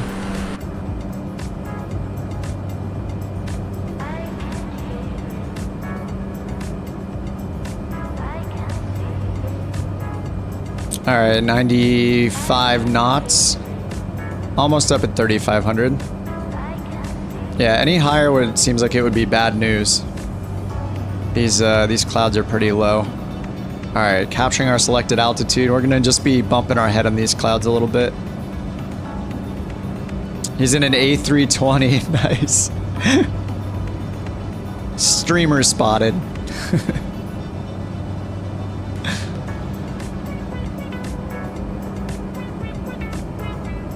All right, outside air temperature is 14. We're good. We're about to intercept this course.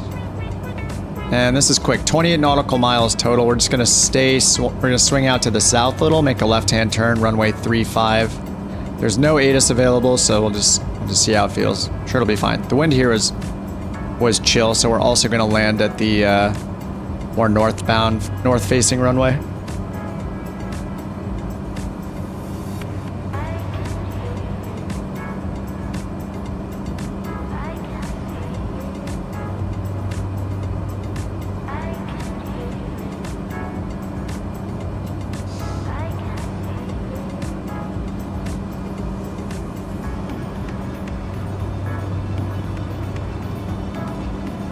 I just realized I didn't capture the course because I was still on green needles, so I'm gonna go ahead and turn that back on, make this left-hand turn and go back to it.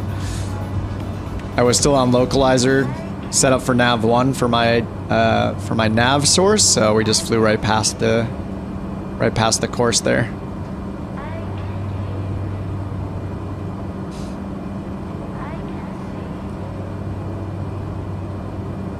All right, and how much information do we have about this airport anyway?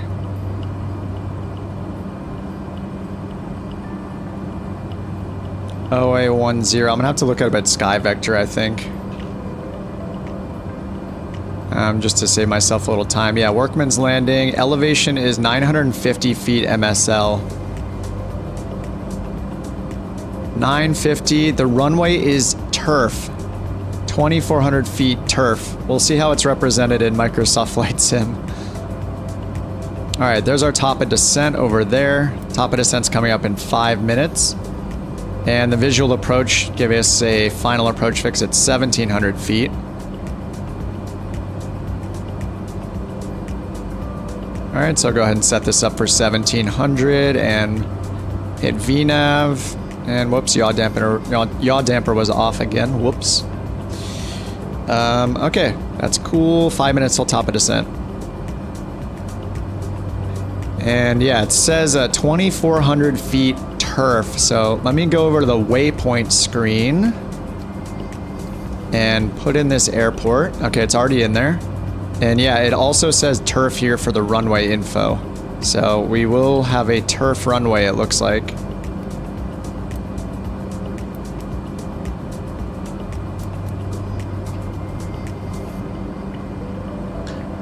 Maxa, do you mind doing a quick summary of what you did on the stream?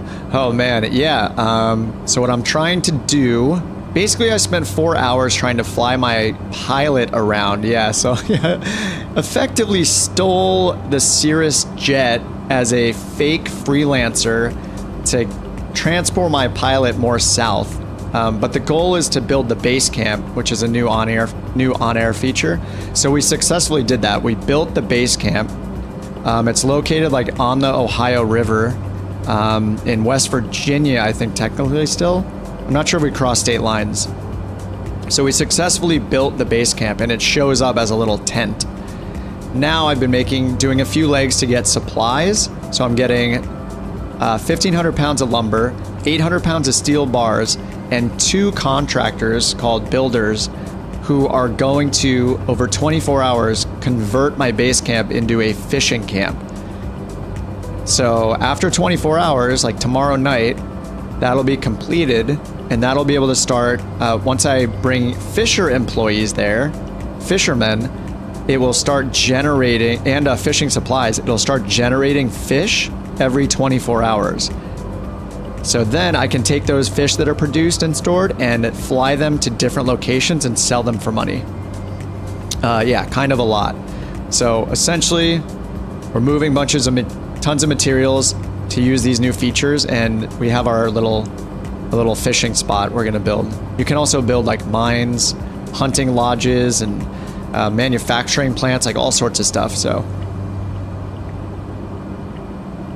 yeah, it took, I basically wasted 4 hours of time flying around trying to get in like a cheating kind of way, like rig the system, get my pilot down to a certain spot by just flying him down there in a jet.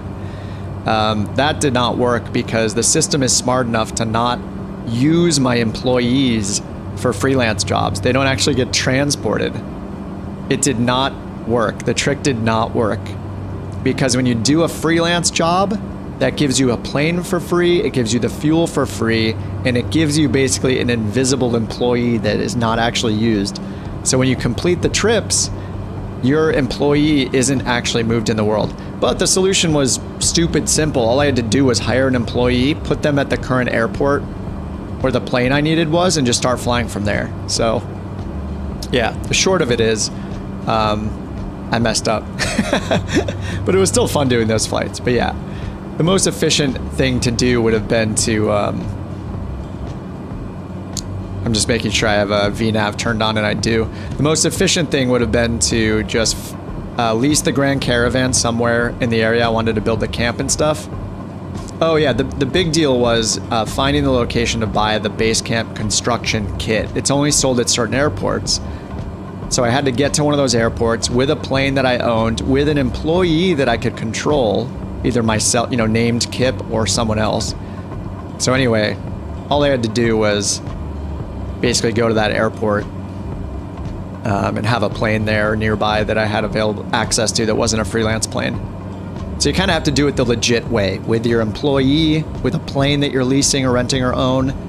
But yeah, we're in the home stretch. We're gonna stop off here at Bernie's, and we're gonna grab 800 pounds worth of steel bars. That's 2 units of steel bars. And then we're gonna make our way back to our base camp, which is on the river, on the Ohio River. And then, yeah, once we get back there, we're also gonna stop at an airport really close to there to pick up the 2 workers, the 2 builders, contractors. And we're gonna bring all of the supplies at once, payload allowance willing, all back to the same spot at the same time. So yeah, we're landing here to load the steel bars and a little more fuel that we need to get back home to the base. That's hard to explain in a concise way. Weekend at Bernie's. Yes, Bernie is one of the builders, so really there's only one person doing the work. The other is Bernie himself doing what he does, which is not much of anything. Alright, we just captured V-Path, so VNav taking us down. And the winds look like they'll be favorable. We're making like a 90-degree turn here. And we have a crosswind from the left, so we'll have some headwind component, it looks like.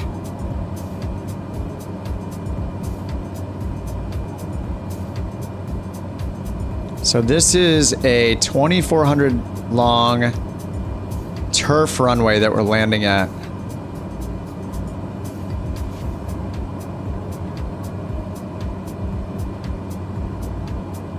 Just setting my selected altitude to about what our minimums would be. So airfield is somewhere over here. But we're gonna let the magic of the Garmin bring us in as close and lined up as possible. All right, I'm gonna start slowing down. Also gonna arm approach. That gives us a fake glide path that'll take us very far down towards the runway. All right, where is the turf runway?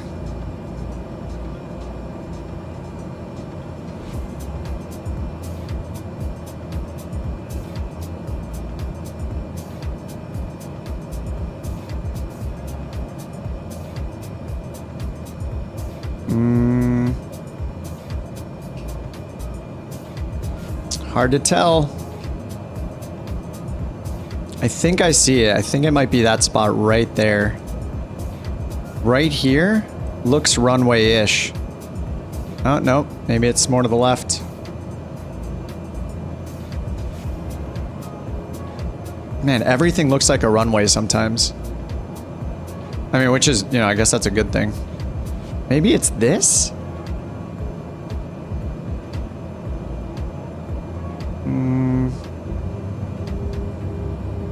Don't know yet. Alright, we're 1 nautical mile from our final approach fix. Over here? Dude, where is this thing?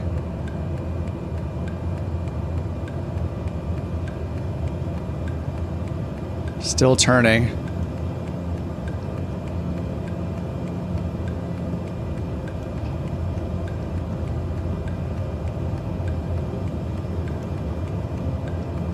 .2 miles until the final, and then we'll be lined up.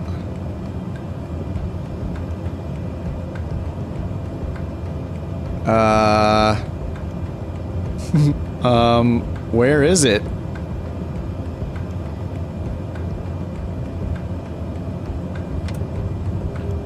It is 2 miles in front of us, it says. I guess it's in this clearing here?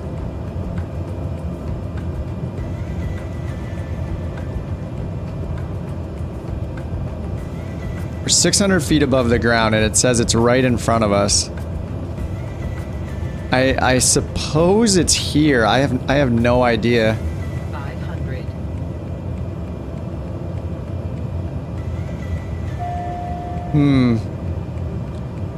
Turf are difficult to spot in real life. I mean, yeah, I guess so. It says it's 1 mile away. I mean, it could be like right here. I think I might land in the fields. Like, we should be lined up with the supposed runway. It's probably... Oh, it's right here. It's right here. I thought that was like a tree line. It's just right in front of us.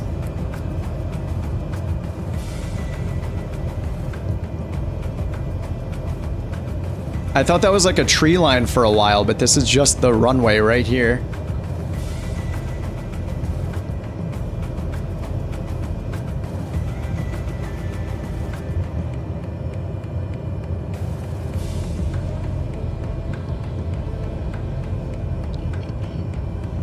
Landing time log.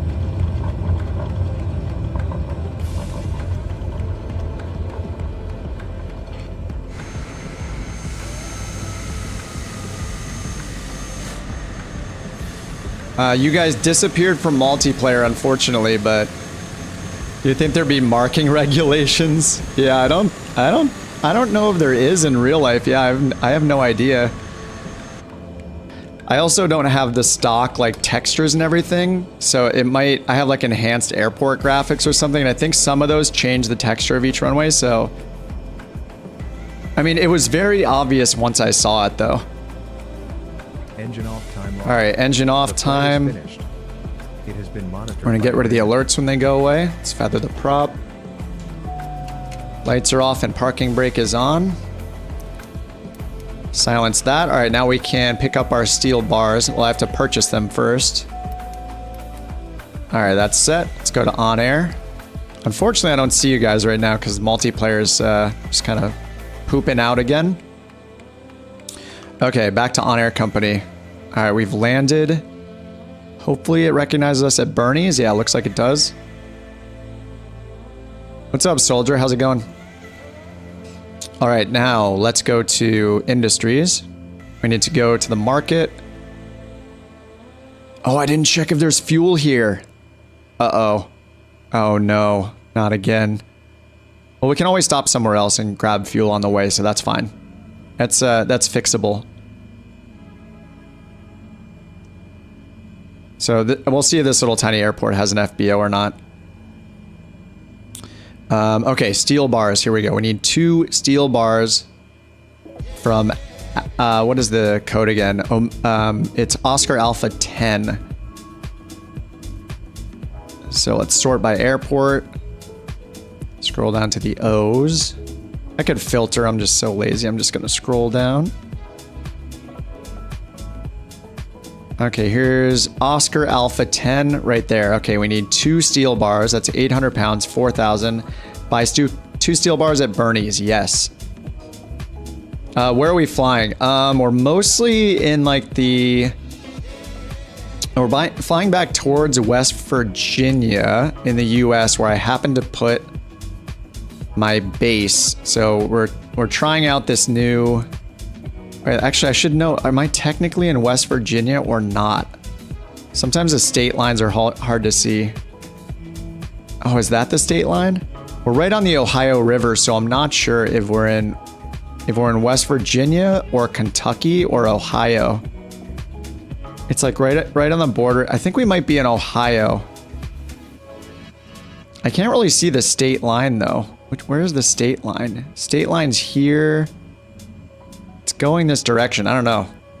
Anyway, we are taking a bunch of supplies back to our base camp to turn it into a fishing camp to make fish. Is it Ohio? All right, let's buy these. Oh, I already bought the bars, right? Let's go to our plane, load them up. See what we got. Make sure they're here. And we'll see if there's an FBO here. No FBO available. All right, we'll have to see how much fuel we have, how far it'll get us. Okay, that is loaded. Loading the steel bars. Our destination is our last stop to pick up the 2 contractors. India 18. India 18, Jackson County. Validate fuel and payload. And we will see how much fuel we need to get there. We might be able to get there on our current fuel, but it'll be close. So in the meantime, I'll do sim brief, see what's up. Yeah, this is Microsoft Flight Sim. Yes, sir.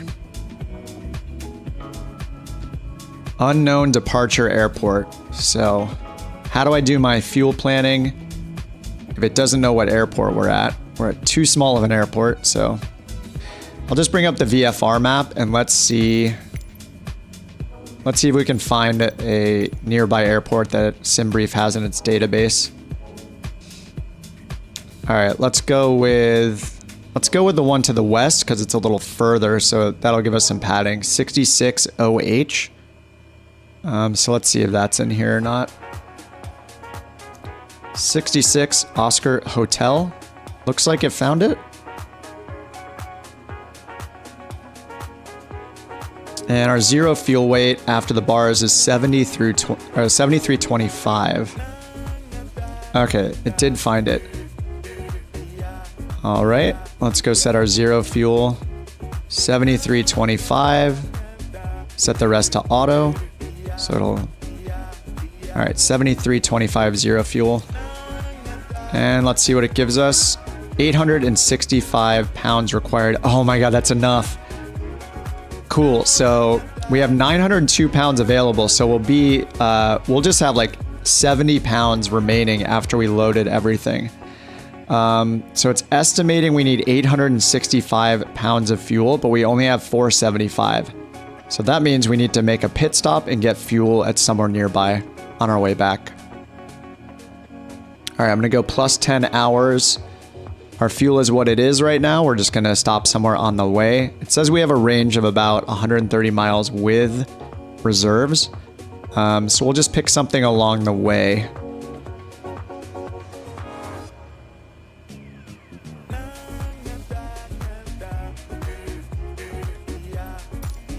All right, so we just need to find anything.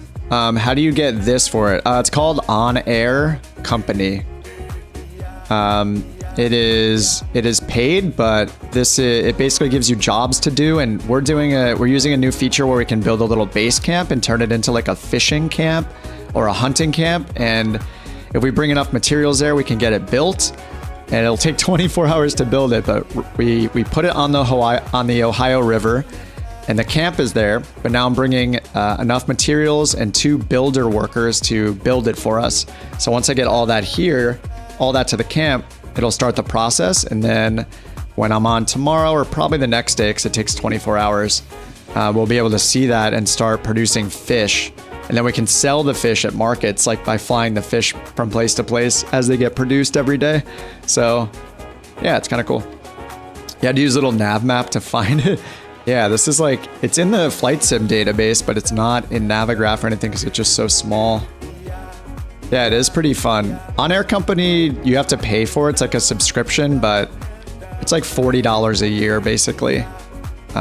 It's more expensive if you pay month to month, but there's a free trial. So if you're interested, yeah, you can check out the free trial. There are other ones like it, but this one is my favorite.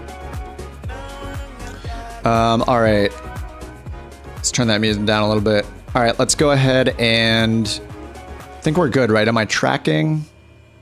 Not tracking yet. All right, let's start tracking. Let's get this thing started back up.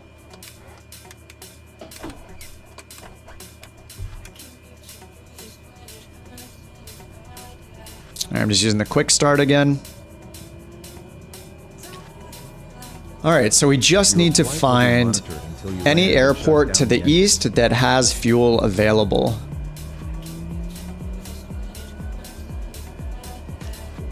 So India 18 is here. So anything in between us, I guess the closer the better, just so we can fill up and have enough fuel. So I'm gonna go to the live operations map. And I'm gonna go ahead and just find something towards the east that says it has an FBO that we can buy fuel at. So I mean, this one right across the street here, like this place called Neil's, might have fuel. It has fuel, but it only has 100 low lead, and the Caravan takes Jet A fuel, I believe. Yeah, I think we take Jet A fuel. All right, so let's stop at this one on the way. Let's check if these have it. This looks like 10H9. 10H9 Lewis. Let's check to see if they have fuel here. They do. All right, they have both. They have jet and 100 low lead. All right, so let's set a direct to course to 10H9er. So I'm just gonna go direct to right here. 10H9er, which is Lewis, so that checks out. Enter, enter. Enter, activate. All right, so it's just to the east, 24 nautical miles. I'm gonna go ahead and set up, just use the visual approach once again to find it. And we'll do the north facing, or I guess, sorry, we'll do the east facing runway. 09, straight, and activate. All right, done. Okay. Good to go. Landing light on, strobe on. Let me go check our trim here. Got to trim up just a little bit. It's usually in between those like T and D letters by default. You're gonna scout ahead? All right, yeah, I don't see you guys. I think multiplayer server's still crapping out right now. So hopefully you'll appear again.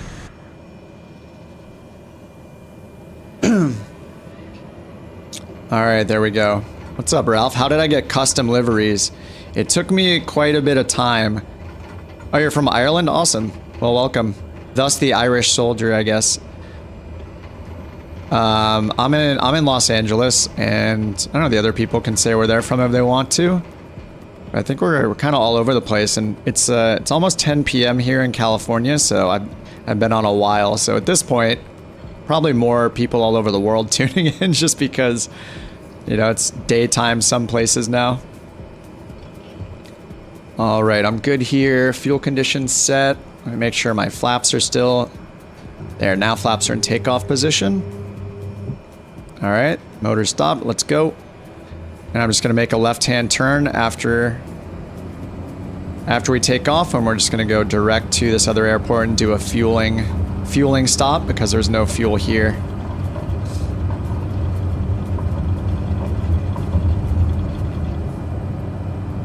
Airborne time log.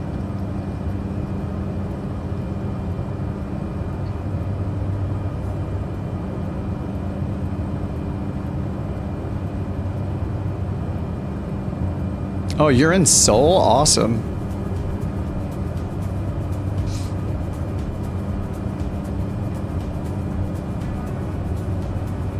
All right, heading to the east. We're already pretty much on our course.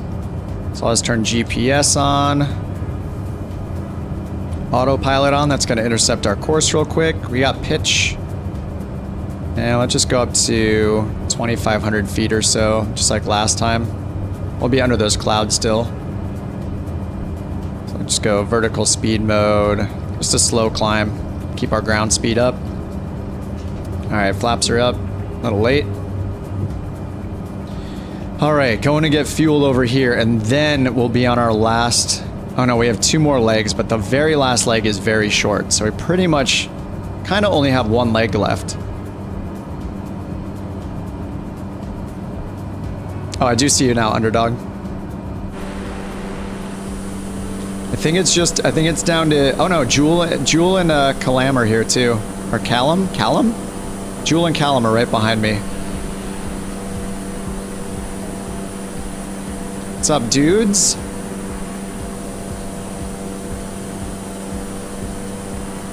Oh, now they disappeared. As soon as I see you guys, it just turns off multiplayer again. I don't know what's going on with this thing. I'm gonna turn off FSLTL for now and see if that somehow helps with multiplayer. I don't really expect it to, but.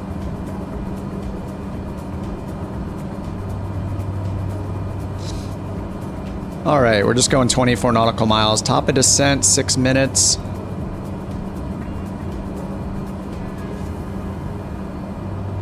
All right, we're up to 2,500 feet. We're just keeping this full throttle. Let me go check the info for this airport. 10H9er.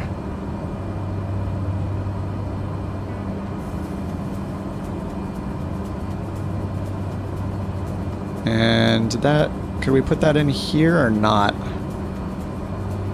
I'll just check it in Sky Vector. 10H9 Lewis. All right, we got another turf runway, 3,200 feet, and airport elevation's estimated at 862. All right, so I'm gonna put my bug here down to 900 just to remind me of that. And top of descent is in just 5 minutes, so I'll just arm VNav, so that'll start taking me down. All right, we're just stopping here for a refueling, and then we should have enough fuel to get all the way back. Grab the contractors and get to the river base. Yeah, 8-hour streams overheated multiplayer. Yeah, I think it'll take me... I bet we'll be done in less than an hour. We'll see how it goes. I forget how long that leg is back. Might be more than an hour. Maybe like 11 p.m. California time. But man, this has been a trek. I mean, I learned so much about doing this though. Like, I would have been doing this off stream today and just learning on my own, trial and error, like doing everything I just did probably and messing up, and then but yeah, I know how it works now, and I'll learn even more once the thing is built. So once the little fish camp is built, fishing camp. Yeah, I accidentally bought a liveries with Spirit Airlines. Hey, it's Spirit's efficient, money-wise, for the customers.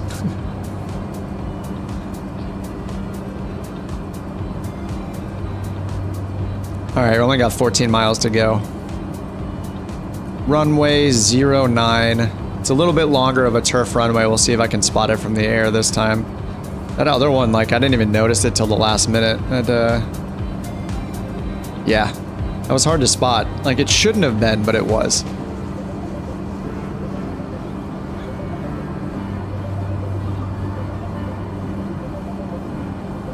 Do they make you pay extra to stow virtual luggage? Hey, Delta all the way.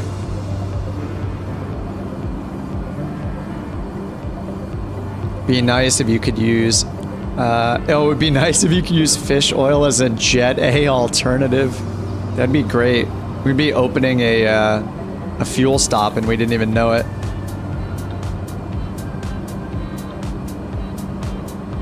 All right, we got a little bit of a turn here. About a 25 degree turn to the left, and then we'll be lined up with runway 09. See what that looks like. Just landing at another little turf strip here that apparently sells Jet A and 100 low lead fuel. So yeah, sounds good. We'll take it. Maybe like out here somewhere. 10 miles to go. 11 total miles to go.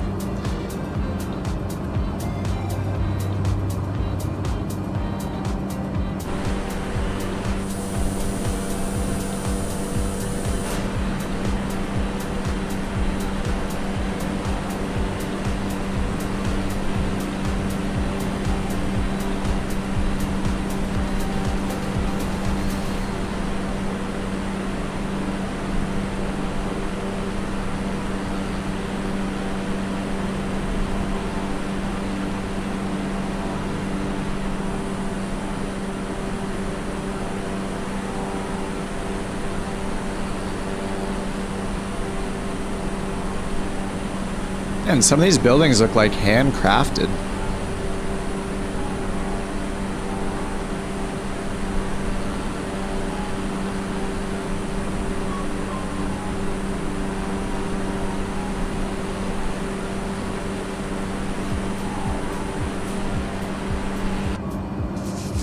Diesel diamond, convert it to use fish oil. Hey, that's good business for us. That sounds great. All right, top of descent's coming up. 50 seconds.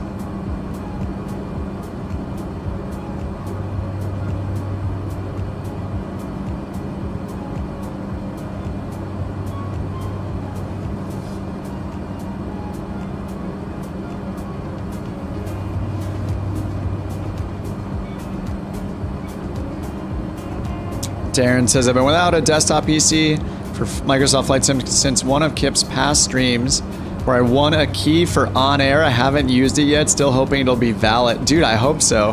That would be awesome. Installing it as we speak. Dude, yes. I hope it works. Are you in the Discord server already? You should keep us posted. Let us know if you get it going tonight. Or is it morning for you? What time is it for you?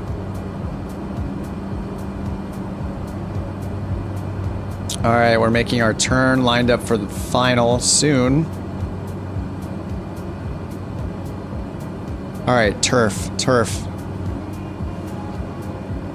Should be right in front of us. It should be obviously right in front of us. It's got to be right there, right? It has to be that little spot right there. Like, my camera is centered. We're swaying a little this way. Is it right there? I hope it's right there. Oh, it looks like we're going a little to the left. God, I never know. Oh, it's 6 a.m. for you. All right, approach mode is on. We'll get some more vertical guidance.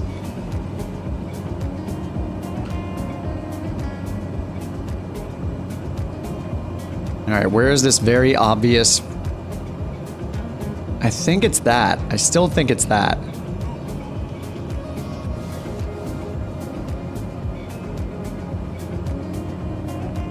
That's gotta be it on the right side of that road.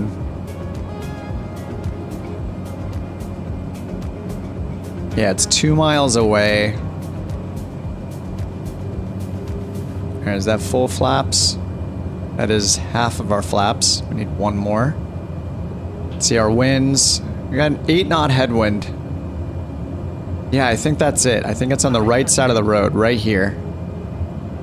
That's got to be it, or maybe it's that brown part. One of those two parts. I mean, that's all it can be. Yeah, we're crabbed into the wind a little bit. Little to the left. Alright, autopilot's off. Let me get the yaw damper off. There we go.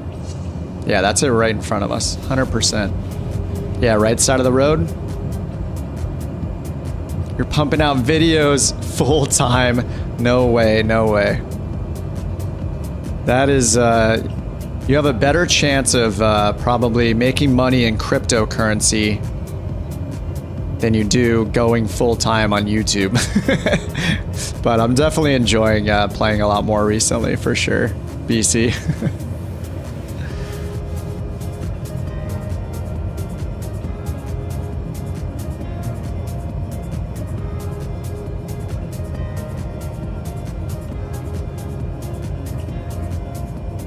Landing time logged.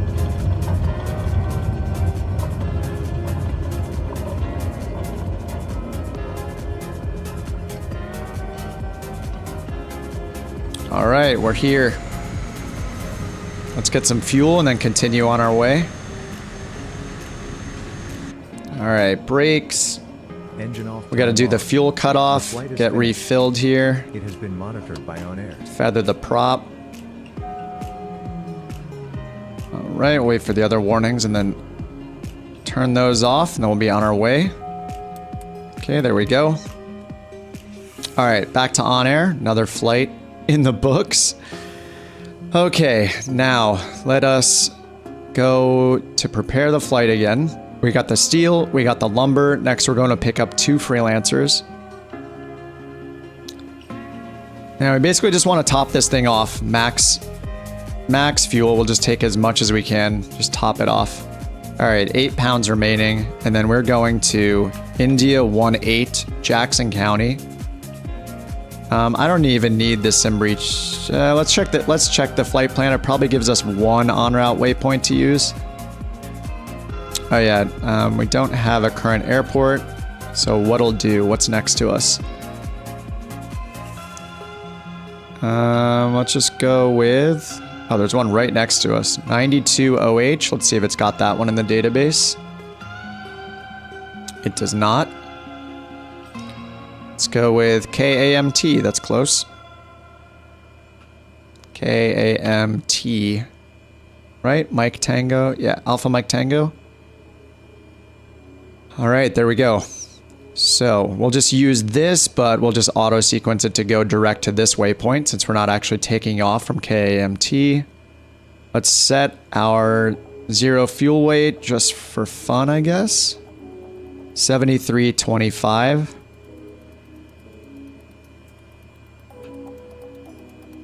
And that means we set these to auto, generate. All right, so it just has us going to JODUB, Jodub. JODUB, all right, cool. All right, it says we only need 816 pounds of fuel. I put in 1,400 pounds. All right, let me back it off just a little bit.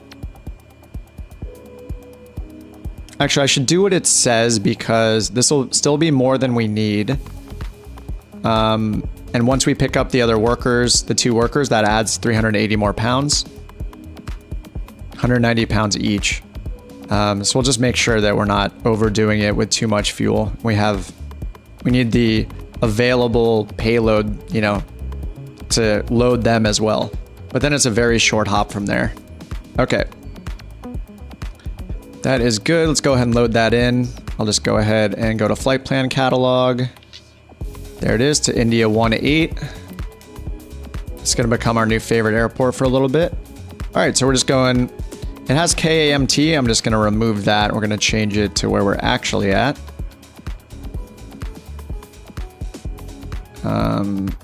Oops. What is our airport code again? I mean, it's right next to us, so Whatever. This is fine. We're just gonna take off and fly to the south anyway to catch that leg.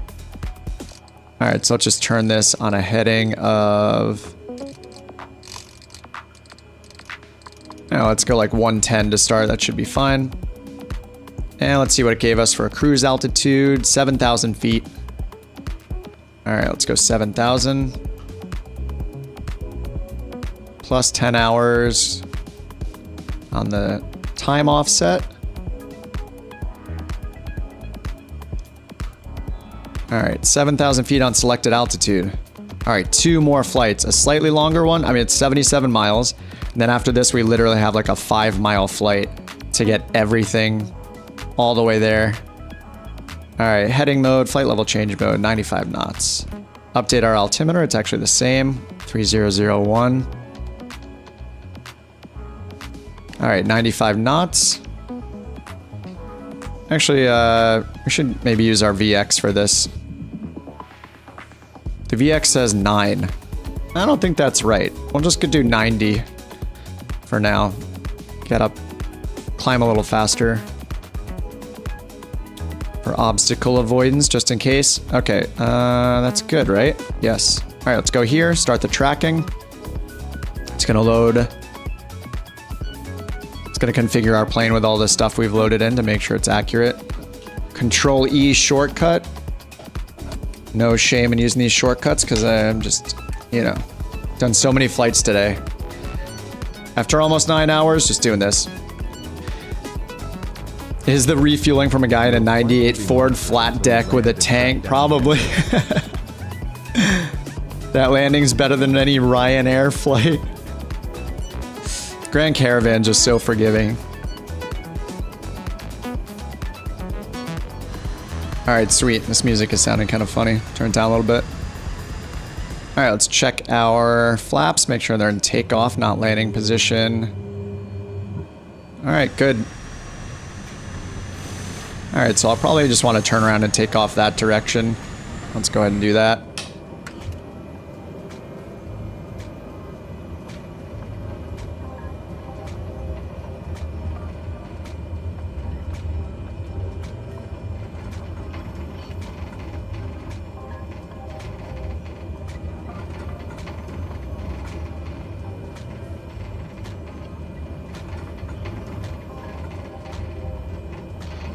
Alright, there we go. Let's roll.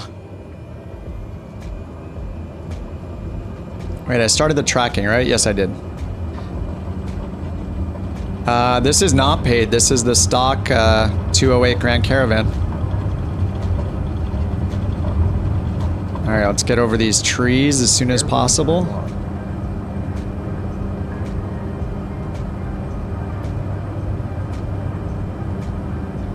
Alright, got it. Let's make a 180.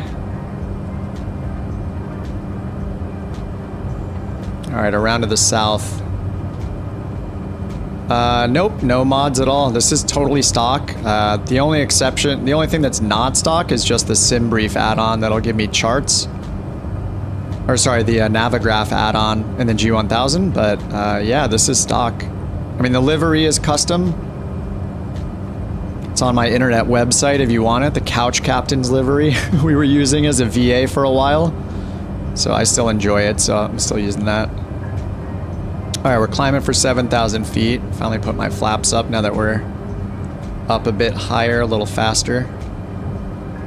Alright, let's change our... Let's do like a little more of a cruise climb.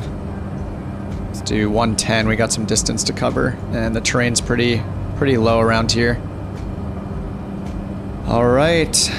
Oh man, this feels good to be on almost our last leg. And this one's a little bit of a breather. So I'm gonna go to the south a little bit to catch up to this, to get on course here. Even though the course is drawn from there. Yeah, I don't really, I could go direct Joe. Yeah, I'm just gonna go direct Joe Dub. Let's do that, direct, enter, and then nav mode.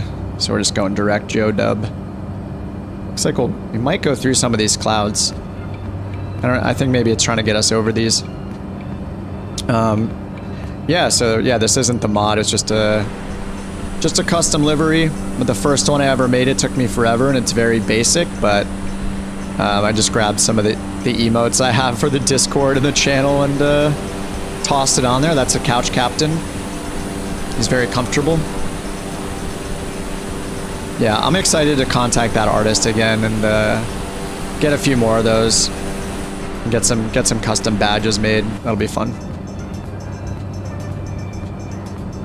All right, direct Joe Dub, then to India 1-8, 74 nautical miles. It's kind of nice that it's a little longer. We just did like, I feel like we just did so many flights in a row. This is nice to have a little breather.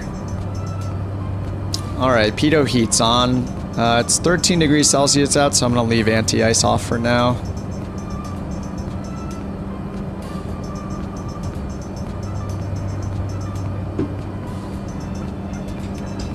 Oops, my landing light was off too.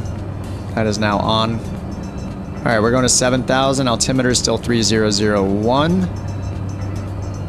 All right, we're good. We just need to figure out what approach we want. Check the weather there. I think we have actual approaches. I think we might actually have an approach here. Yeah, all right. There are two RNAV approaches.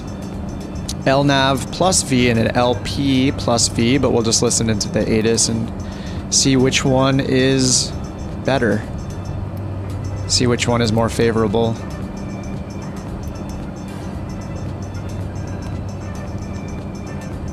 Alright, so got the chart up. Let's go to the AWAS. Okay, so it doesn't have its own ATIS. So we'll just have to pick based on the winds we hear from the AWAS. So let's go 121.3. See if that's in range yet. India 1-8 It is. weather observation 1500 Zulu. Wind calm. Visibility 10. Sky condition 2,400 feet. Scattered ceiling 4,700 feet overcast. Temperature 15C, 2.10C. Altimeter 3001. Alright, winds are calm, so we can just pick whatever we want, I guess. We'll do the one with lower minimums. Wind calm. Clouds are down to 2400 AGL, so we do not... actually, let's check what our minimums are, but they're going to be well below that on an LP plus V approach, I think. That should give us under 1000 AGL for the minimum, so clouds are at 2400 AGL. Alright, I'm going to turn anti-icing on just in case. It's still 10 degrees though, so I think we're fine. Alright, let's go ahead. Procedures, and let's select the approach. So let's see, actually, we're coming directly from the west, right? Yeah, so it doesn't really matter which direction, so I'm just gonna pick the one. Yeah, we have 2-2, or we have 0-4. I guess 0-4 is kind of nice coming in from the south. And then when we take off, we're gonna be headed up the river. So basically this airport's right here. Right up here is a fueling stop airstrip if we need it. I mean, we won't, but we did use that earlier. And then right up here, a little bit off this screen, is where our base camp is on the right side of the river, the east side of the river, right up here. So we're landing here, and we're just five minutes we'll be at the base camp right up here. So yeah, we'd save some time by doing the one that's north-facing runway. It looks like we can go, looks like we can go to Vanju. Okay, no, not that one. There's either Custo or Moran. Neither one of these are good. Neither one of those are good. One is to the northeast, and the other one is south, and we'd have to, like, turn around, basically. So let's just go ahead and pick vectors. Yeah, we'll just pick vectors, and we'll line ourselves up. Haven't done that for a while. Alrighty. Actually, we could just... Oh, we can just go direct Vanju right here. Yeah, let's go direct Vanju. And activate. Yep, and then we'll just have a right, and then we get our top of descent, 19 minutes. Final approach fix 2,100 feet, and the altitude's white, so we're going to be able to make that descent in time. That's going to be better for than vectors. Won't have to do as much work. Alrighty, I think we're kind of set. What's up, Moo? You went to bed seeing me started the stream, woke up, was trying to refresh to watch the video, but you're still live. Yeah, I'm on a marathon right now. We just hit the 9-hour mark, but the end is in sight. 67 nautical miles left in this flight. We're gonna do this LNAV plus V approach. Once we land here, we're picking up 2 builders, contractors. We'll load them on the plane, and then we're gonna go just a 5-minute hop to the north along the Ohio River to land at our base camp we set up earlier. And then we will have everything we need to start construction on the fishing camp. And that'll take 24 hours to complete. So I imagine I'll probably be maybe back streaming on Tuesday, probably not tomorrow.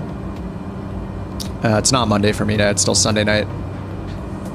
But yeah, that is the plan right now. Alright, ice protection is on. It's still 9 degrees Celsius, but we'll just put it on anyway.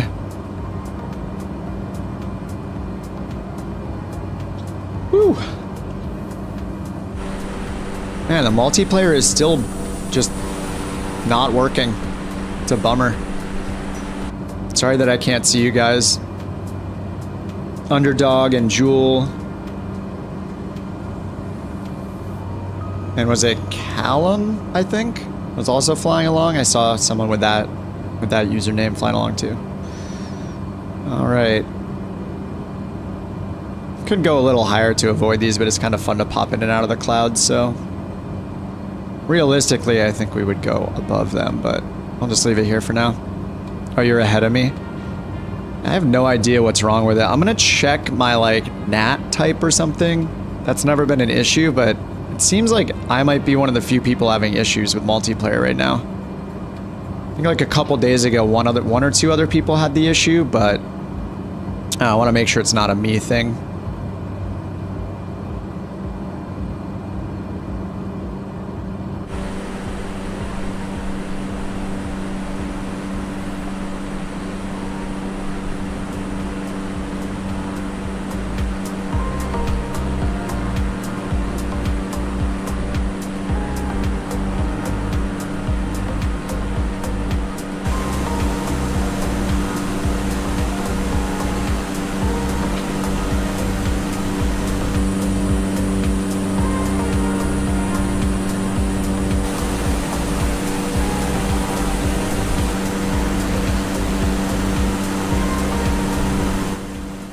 I'm gonna take a bathroom break. I'll be back in 1 minute.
Wow. I really left you guys with a great view. That was great. Great planning. All right, top of descents in 14 minutes. And did we ice up at all? No, windshields look clear. The glass looks clear. I think the wing looks pretty normal. It's Just gonna turn, I'll just leave the anti-icing on, I guess. There's no harm, right? Not when you're renting it. All right, that's, we're good. We're just chilling for 13 minutes, top of descent. 2,100 feet for our VNAV, or for our final approach fix altitude. I'll bring this down to 2,100 and arm VNAV. All right, 2,100 is set. VNAV is armed. Forgot the yaw damper as always. Every single time. All right, then we're gonna make a big, well, like a 60-degree turn to the left, where we'll get to the ERFAM. Let's check the chart. So, flying the RNAV GPS in runway 4 at Jackson County. It's West Virginia here, Ravenswood, West Virginia. We already checked the weather and the wind was calm. Maybe I'll get it again. Final approach course is 037. Our final approach fix is ERFAM at 2,100. Our minimums for the LNAV are 1,400 feet if we have local altimeter setting. So we did just get that. And it was, let's see, where's my notepad? I think it was it 3000? No, it's same. It was 3001. So that's set. All right, so let's set our minimums here, 1,400 under timers and references. All right, barrows on 1,400 feet. All right, 1,400, that's set.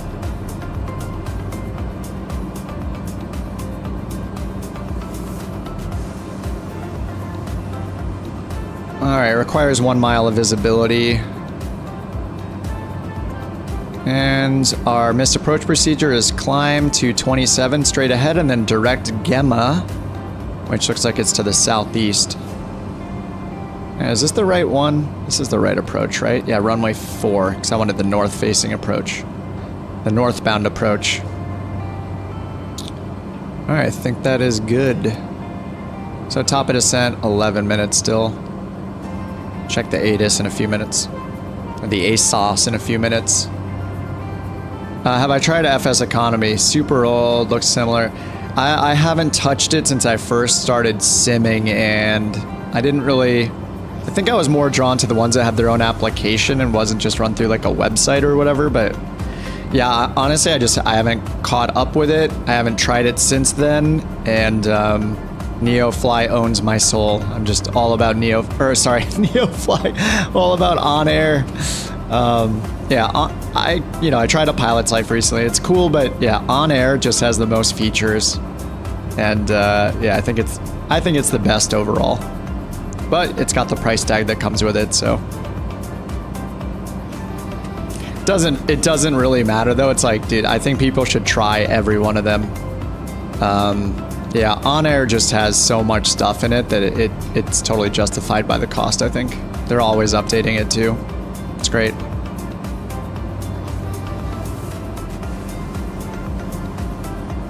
It has kept me flying. When I am flying, it's kept me interested.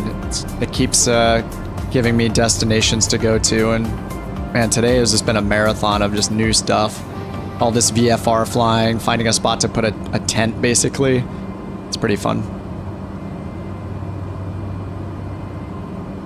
Let me flick the windshield button. I thought I saw a little ice on the bottom of the windshield right here.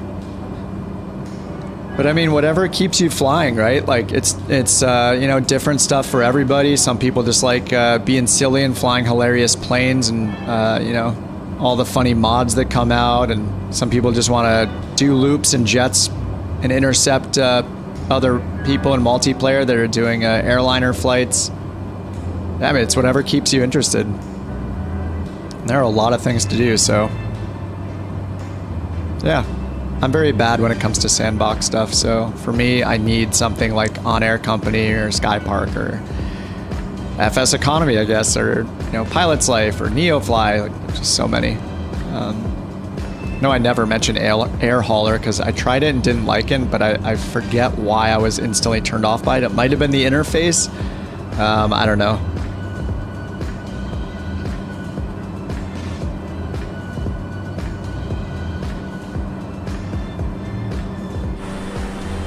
I know it's funny to be at this altitude, just constantly in and out of the clouds, but it makes it a little fun. So I'm just gonna leave it for now. Let's check the ASOS again. India 18 automated weather observation 1500 Zulu. Wind calm. Visibility 10. Sky condition 2,500 feet. Scattered ceiling 4,800 feet. Overcast. All right, clouds moved up 100 feet. 15 C, dew point 10 C. Altimeter 3001. All right, same altimeter. All right, so yeah, it changed very slightly. The clouds are now reported 100 feet AGL higher than they were before, so that's good for us. So a little bit more, we'll pop out of the clouds a little bit lower, or a little bit sooner, I mean. A little higher and a little sooner. Needs to get XP and gold for your tasks. Video games have wrecked my brain. Yep, that's true. It's normal. We all need that little, we need a progress bar filling. And I don't know, that's just how humans are, right? Like, we need to accomplish things, big or small, virtual or real life. Some, video games are things, these progress bars and checkboxes just feel easier to fill than the do the laundry checkbox, so. Well, yeah, it feels good when you check any box. For me, after that, it's going to be finally drink some water and make some food checkbox because it's 10 p.m. and all I've had is half a protein bar in 10 hours. For me, that'll be great. I'm going to check that box as soon as we're done with these 2 legs. We're going to land here, pick up the workers. We're going to fly them north 5 minutes on it, drop them at the base camp. Then we're going to be good to go. Can only fly around without doing something for so long. Yeah. I also, I'll be saying this for the next 12 months or whenever Flight Sim 2024 comes out, but I hope we get shared cockpit in the sim where you actually load into the same plane as a group or a party basically, and you're in the same plane and you can relinquish controls or you can swap seats basically, and it has you in the seat. Like, at least your default position will be in a specific seat. Basically make your controls, but have it a first class feature that works on Xbox and PC. And people will start doing like virtual tours and flying passengers around, doing co-pilot stuff together, flying, pilot flying and pilot monitoring, doing cargo and passenger stuff together in their favorite career mode app, all that stuff. And last I checked, it still says it's planned on the roadmap. On the wish list, it says planned shared cockpit / multiplayer. So I think that would be a huge, huge improvement. It's just going to open up a lot of possibilities. It's going to be awesome. Like, wouldn't it be cool, like right now, whether it's me or someone else that's flying, people could just pop in here to like enjoy the view from inside, have somebody else, give them permission to help fly the plane. Stream viewers sit in the back? Yeah, totally. It would be really cool. Like, if you're not flying and you're just watching, like, why not be able to load into the game? See it from the sim. Put on your VR goggles or whatever, your headset, if you have them. VR goggles. Your headset, I mean. Yeah, beyond ATC. Yeah, that'll be next year, too. I think they said 2024, so yeah, that'll be awesome. Yeah, I mean, when products are good enough, Microsoft has shown that they will hire people. Like the working title team, they made their mods and then they got hired by Microsoft, and now they're just doing tons of work for Microsoft. That's why we have the improvements they made to the 747, the 787, the Longitude, the G3000, the G5000, the 530, 430. Like, it's just insane. So if the people working on Beyond ATC like do a good enough job, imagine them getting brought in to integrate it into the game completely for everyone. Improve all the ATC, like that would be incredible. I wonder if the dev team is like implementing as many Microsoft services as they can. Like, wink wink, hey, we're already using Azure or whatever other services there are available.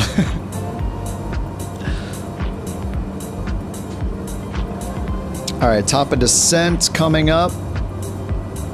3 minutes, 45 seconds. Wait, I see somebody. I see you guys. You're back. Underdog's over there at 8,000 feet. I see Jewel. Looks like you guys are maybe landing on the other runway.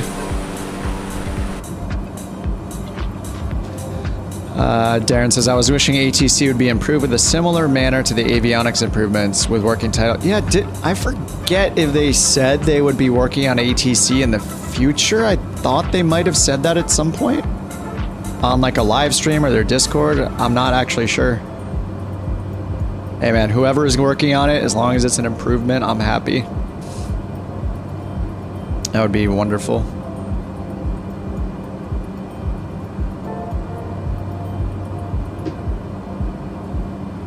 All right, almost at top of descent. I'm gonna pull my throttle back a bit. I need to open the front door real quick.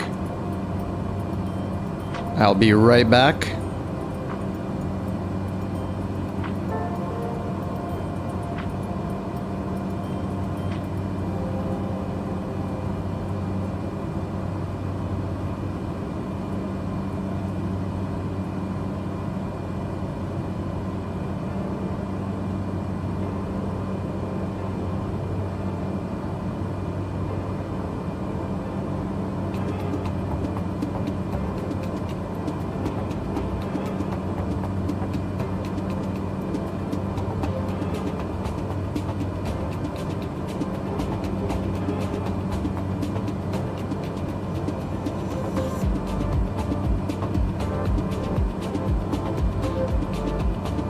All right, I'm back.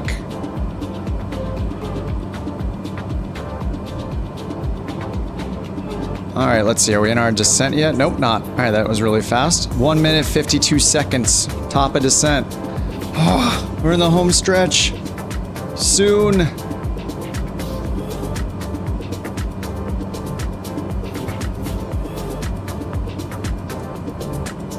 Oh, looks like multiplayer. Oh, I see one person out there.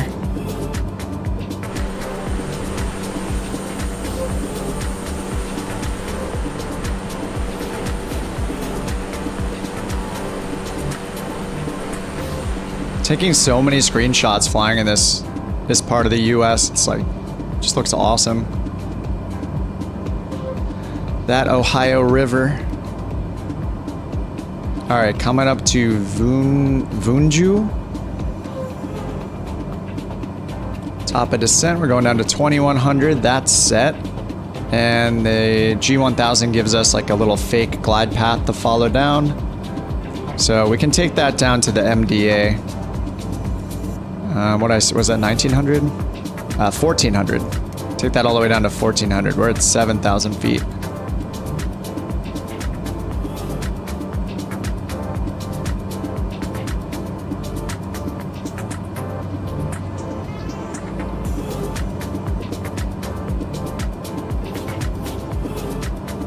Looks like that cloud's giving me the middle finger.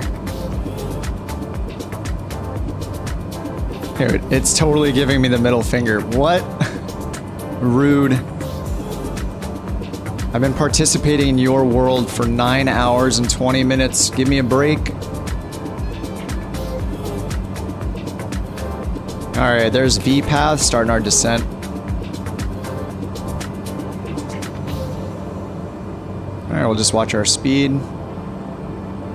Get down underneath these clouds.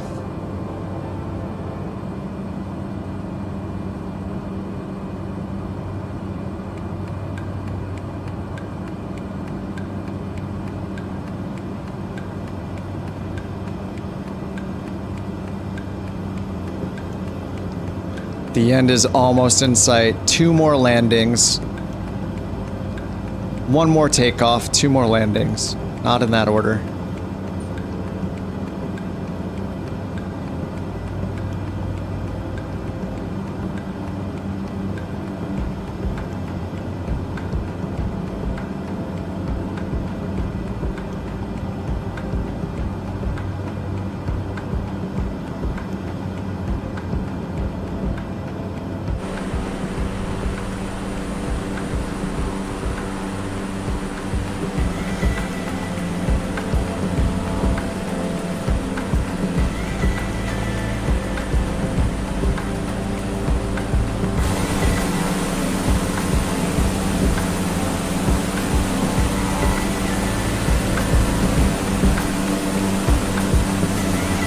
time for a montage.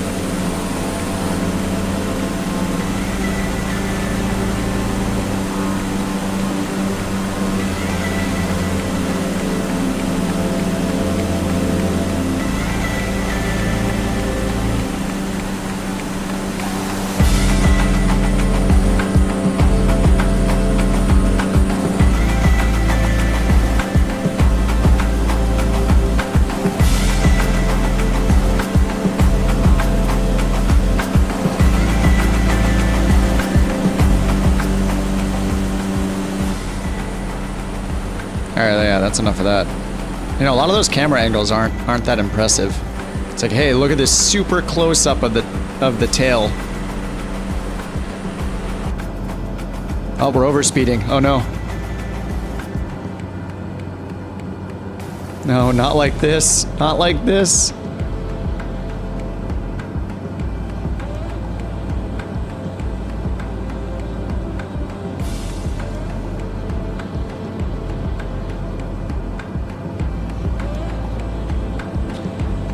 Alright, 1 mile till our next turn, or no, it's still our next waypoint, so it's doing the turn anticipation right now. Alright, looks like you guys are right in front of me.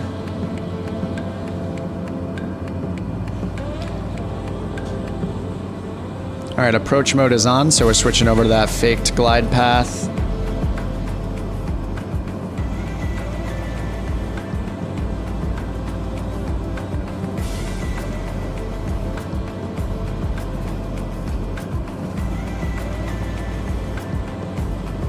Alright, we're going down to 2100.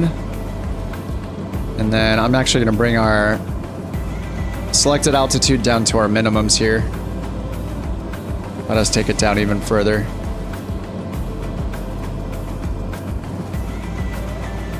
Runway in sight, nice. Yeah, clouds reported 2600 AGL. Looks like I'm getting at the bottoms right now.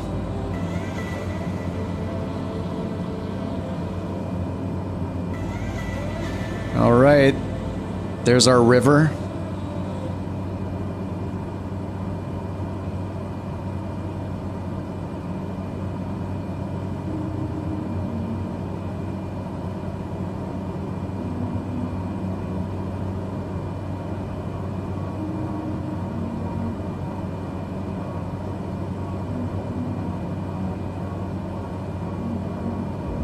All right, runway is in sight.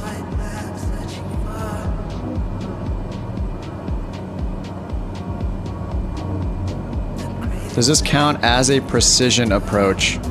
No, technically, you guys are disappeared now.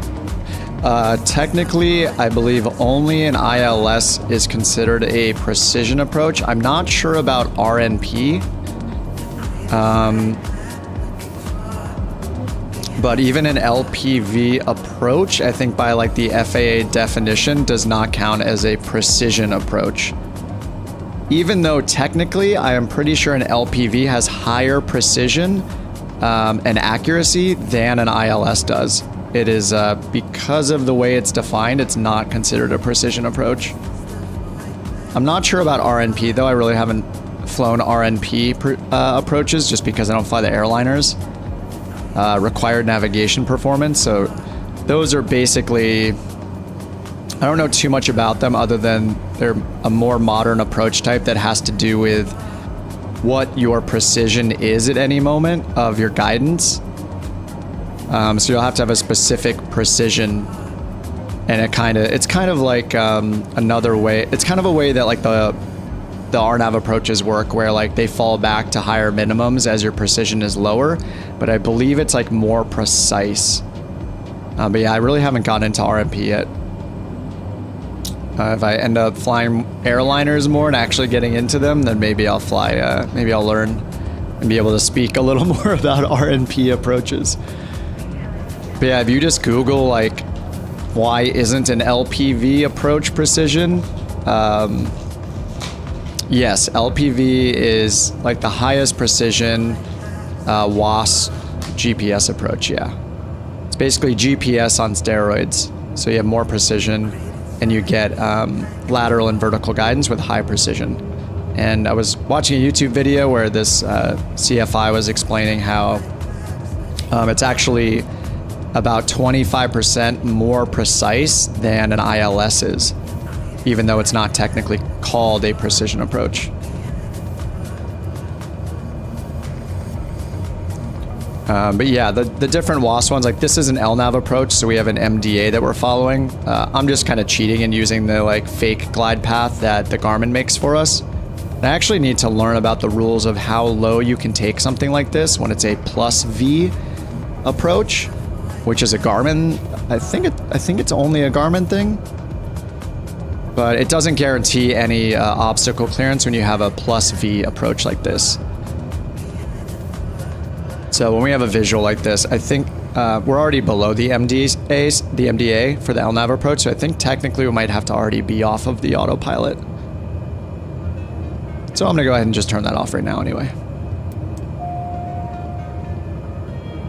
But it is cool that we could, you know, in the sim, legal or not, just take that glide path down closer to the runway, but yeah, it's less precise. Oh, what's up, Chris? Chris says precision approaches require a ton of money and red tape to certify. LPV achieves the same, yeah, more precise without the certifications.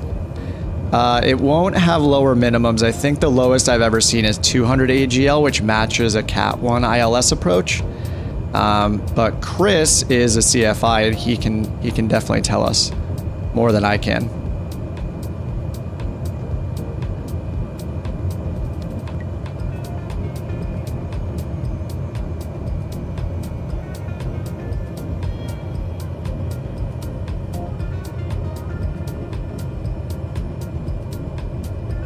Landing time log. Oh, almost at the bar. I was a little bit late. All right, here's our turn off. Oh, nice. Chris is probably like, great, thanks for volunteering me for teaching more in my off time. Thanks a lot, dude.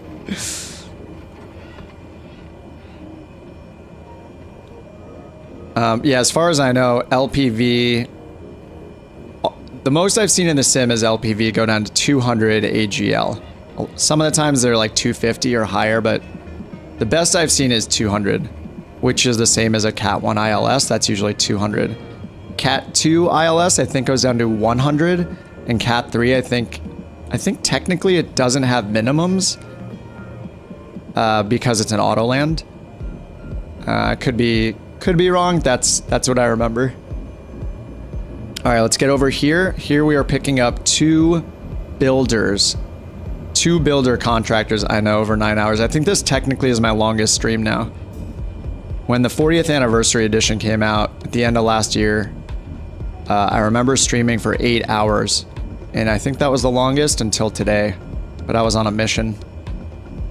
And tonight, before I go to bed, I will add chapters to this video, so if you guys missed it and want to see why the heck this lasted so long, basically I kind of wasted 4 hours at the beginning that I didn't need to, but it was a good learning experience as far as on-air company rules go.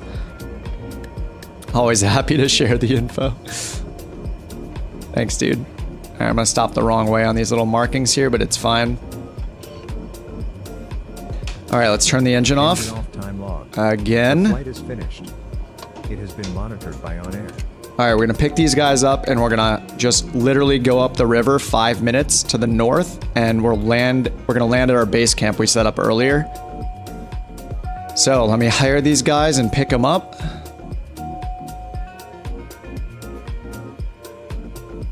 I'm gonna go ahead and clear our flight plan because we don't need it. And I can go ahead and switch over to our sweet Navigraph charts. So we're just gonna make our way up the river right here, north of us, where it says Coolville. That little tiny intersection right here on the east side of the river, right where my pointer is. That's where I put the base camp. So we just have a tent there right now, basically, and it functions as a airport in On-Air Company.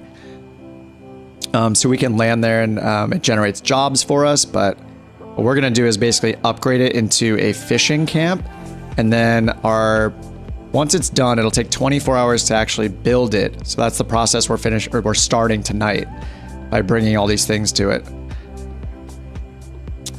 It'll take 24 hours, and then so 24 hours from now, we'll be able to then bring employees and fishing supplies there, and they'll start cranking out fish for us every 24 hours.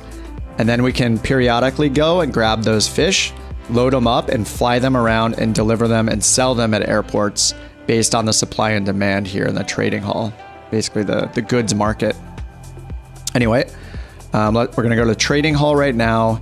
We're going to hire 2 builders, and we're going to bring them. They're the last thing we're picking up.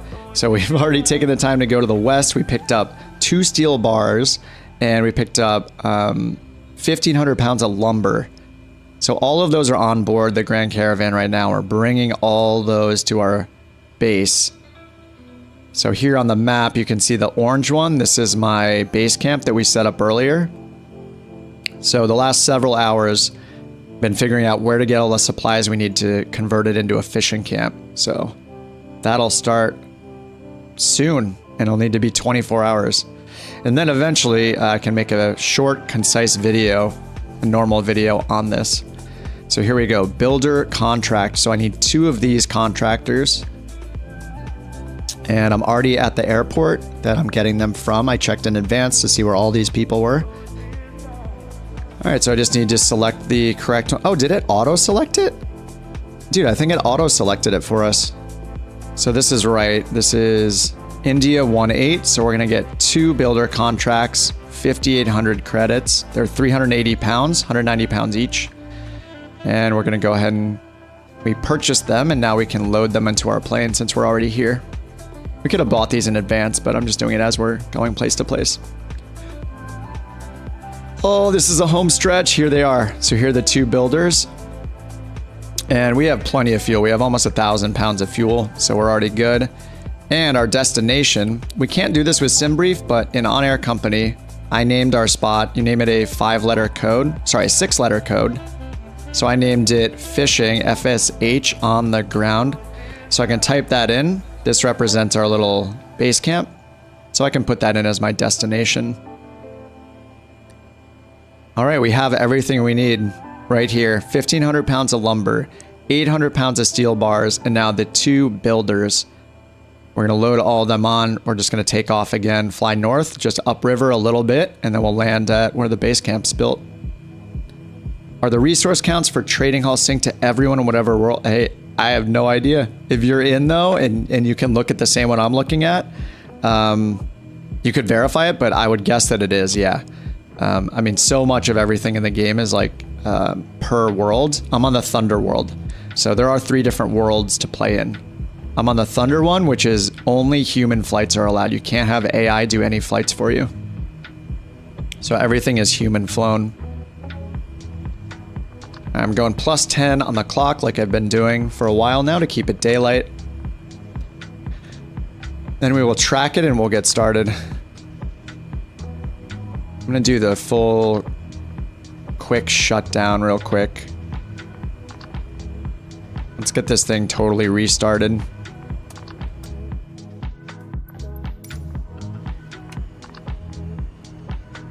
All right, cool, we're good. Now we're just gonna track it. We got green check boxes, so everything is set correctly. All right, now it's tracking us. I'll just do the quick start.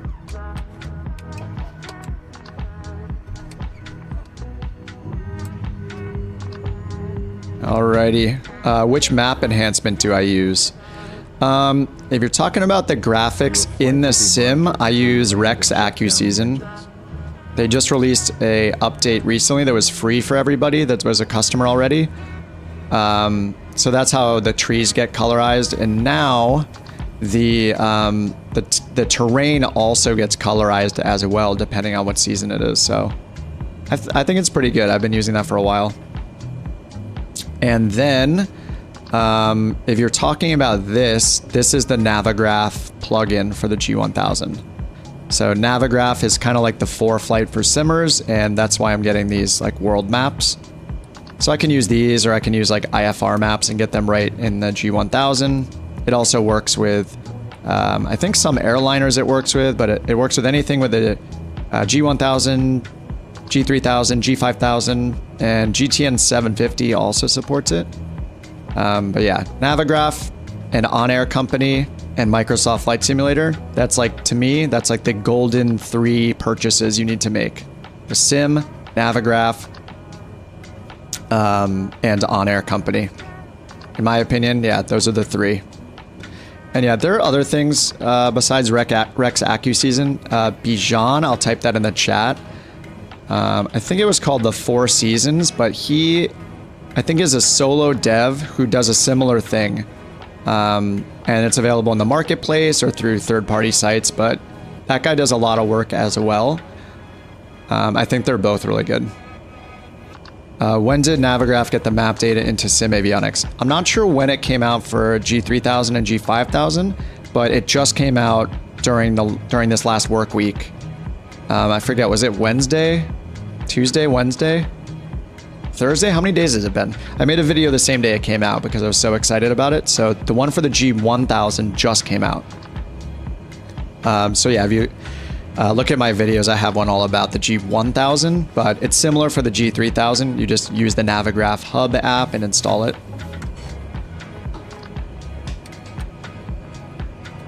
All right, let's go ahead and taxi. I'm just gonna use the same runway. Let's get out of here. Everything is loaded. Let's make our final flight. Oh. Can do this before the 10-hour mark on the stream. Can't believe we made it this far. Dude, Underdog, have you been with me since the very first flight? Haven't you been on this the whole time? Dude, you're a champion. Even if it was an hour in, whatever. But I'm pretty sure you've been here like the absolutely entire time. Pretty much, yeah. You've been changing planes a lot too, to accommodate the places I've been flying into. 30 minutes in, yeah. I mean, that's basically the same. That's probably before I even took off for the first time, so. Appreciate you, man. Thanks for flying along so long, it's been fun.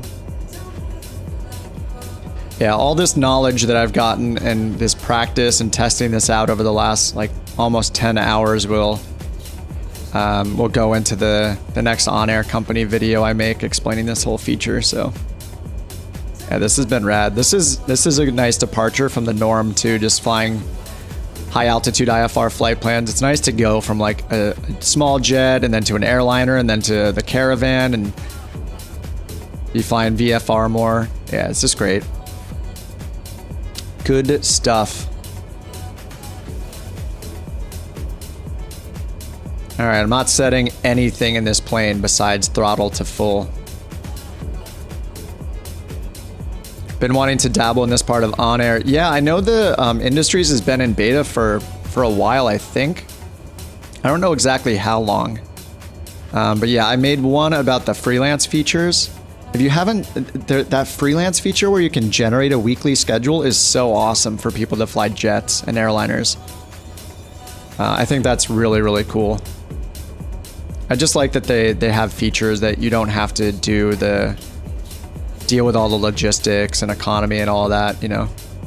You can just get going and fly if you want to like take a break from the rest of it. Or you can just only do the freelancing thing, you know, use it as a route finder. You're still earning that virtual money and stuff. All right, landing lights on, taxi lights off, fuel conditions on high. We're not setting anything in the GPS. Flaps are in takeoff position. All right, let's go. We're just flying runway heading, basically, following the river to the north for a couple minutes, landing at our base camp. And then we'll see what happens in OnAir company when we start the construction, because it's the first time I'll be seeing it too. Airborne time off.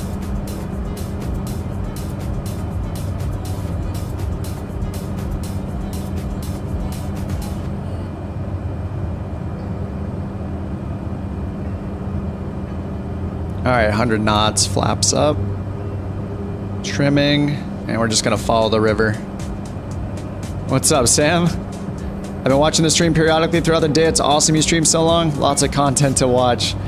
Yeah, if you give me, before I go to bed tonight, I'll be sure to put all the chapter markers in to kind of highlight the notable moments, but I feel like you could pretty much skip the first 4 hours of the stream, so unfortunately. But yeah, I'll put the notable moments like us going and getting the supplies at each of the airport, us building the base camp for the first time, and when I land, you guys are going to see the spot that we picked, and you'll see the actual tent down there, the little camp. I'll show you guys that again. And I don't know what's going to happen to it visually once we start the upgrade. I don't know if it has like a construction sign, or, you know, it looks like it's under construction, or I don't even know if the fishing camp will look different than the little tent. It might not change at all, so we'll find out.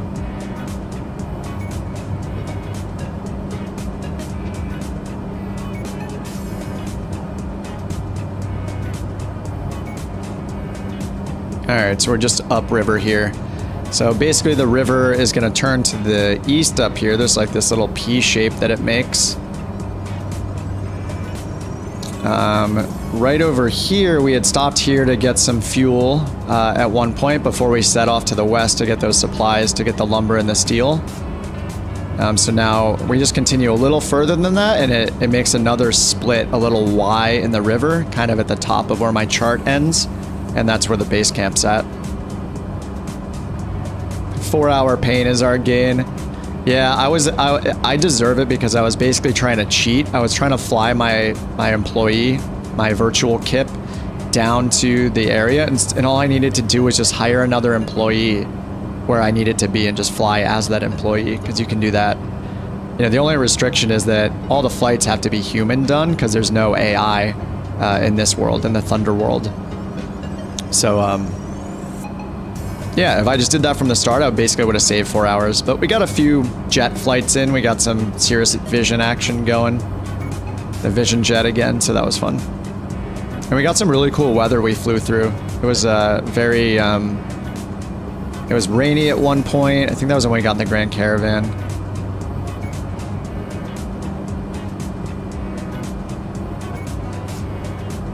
Alright, let me zoom in just a little bit, make sure... Oh, oops, I need to go to the world map. There we go. Alright, there's Lone Cedar. We keep going north here.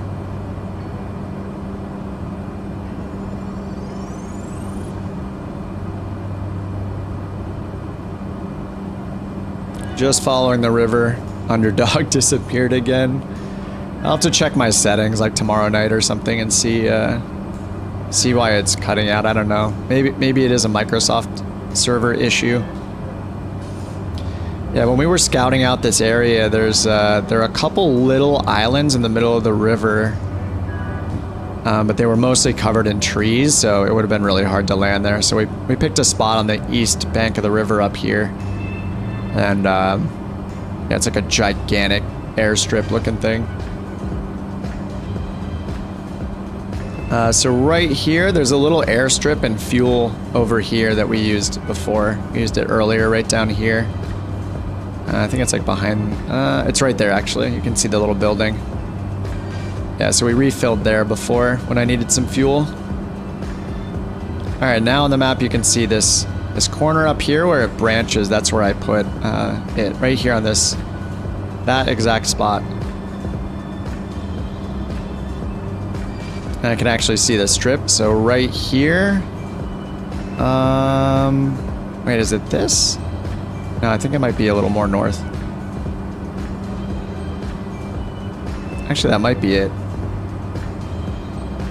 Yeah, there's basically a big, flat, dirt-looking area, and then some grass area, and I put the base camp in the grass at the north tip of it. Yeah, I think that is it. Alright, so I'm gonna slow down.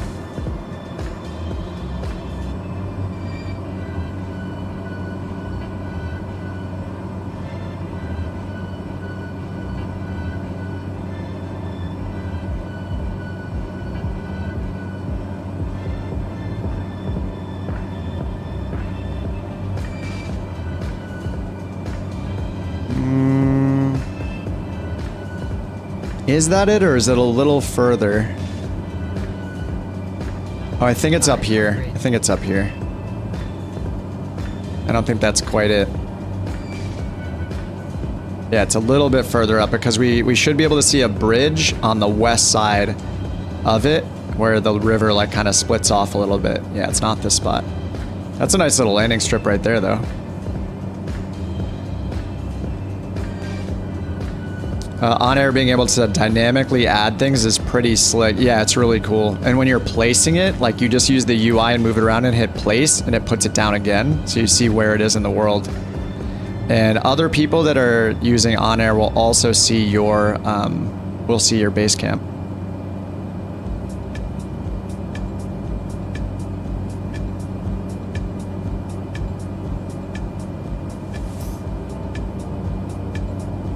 All right, here it is right here. This is our kind of landing strip, and then the base camp's on this corner right here.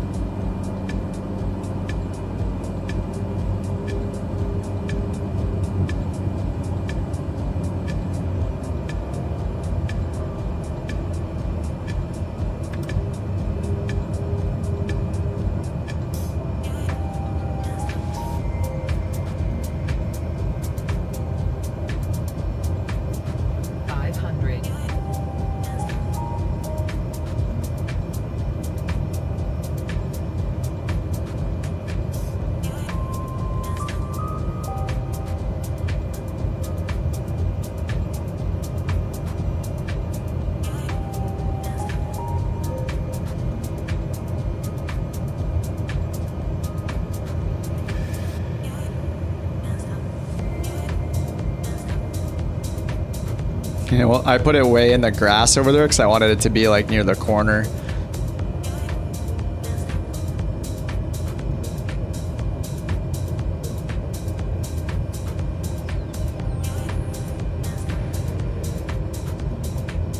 Landing time log.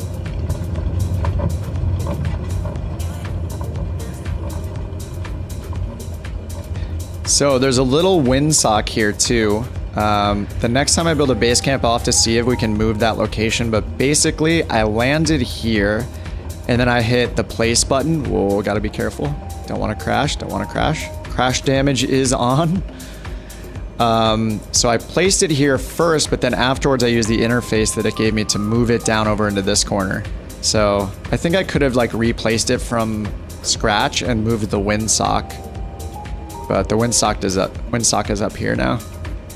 And the actual tent is down where Underdog's at.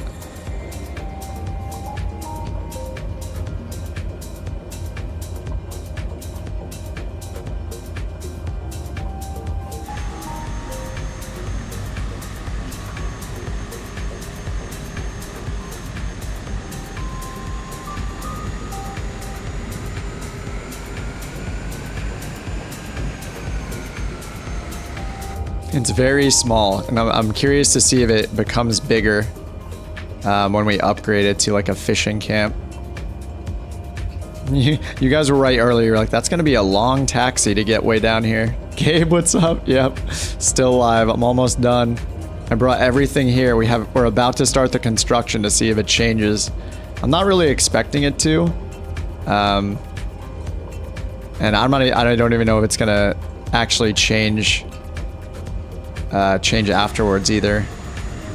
All right, there's the tent. Guys see it right? Oh, no, I don't see it. Oh yeah, there it is right there. It's so small. Base edit feature. Yeah, I'm not sure actually. Maybe.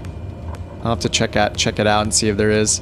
Yeah, this is a dangerous amount of taxing when there's when crash damage is on, because I mean, I don't even think I need to get this far. I think when I landed back there near the windsock, that's probably good enough. Here's our little baby tent. Does it simulate soft fields messing up your front gear? I think that depends on the plane, but yeah, I don't know offhand of a plane that models that simulates like gear damage.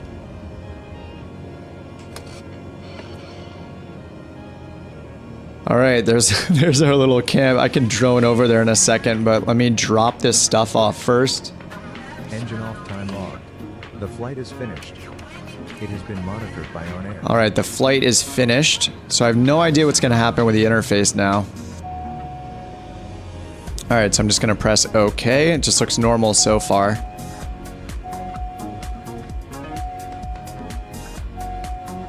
All right, let me silence these real quick.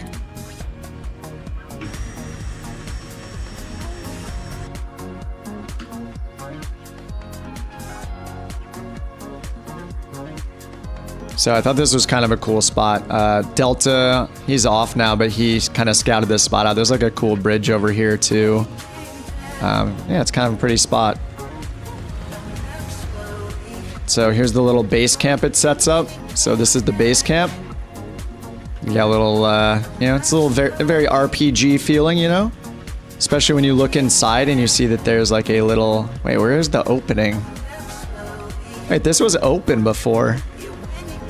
Huh. Yeah, this had an opening. Anyway, there's like a little map and dagger on a table in here. I don't know why it's closed. Maybe it's because it's nighttime? I mean, right now it's daytime, obviously, but like in real time, it's nighttime. All right, let's go ahead and see what happens here. See if I messed anything up. Okay, so yeah, I have no idea what to do because I haven't done this before. So if I go, let's see. If I go into goods inventory, I should see all three things. Okay, so now I assume there's some way to unload these to our base camp. So I've landed. Maybe there's a button to unload it. Okay, yeah, it's all loaded. So let me uncheck all the boxes, I guess. Oh god, this is scary.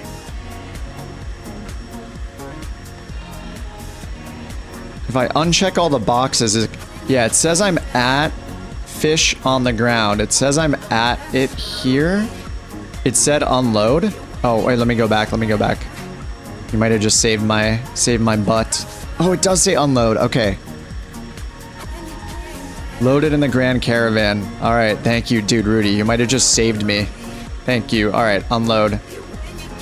Unload 2 steel bars. Unload 10x lumber. That's 1,500 pounds of lumber. Unload 2 builders. Okay, done. Let me go back to industries, maybe. Okay, okay.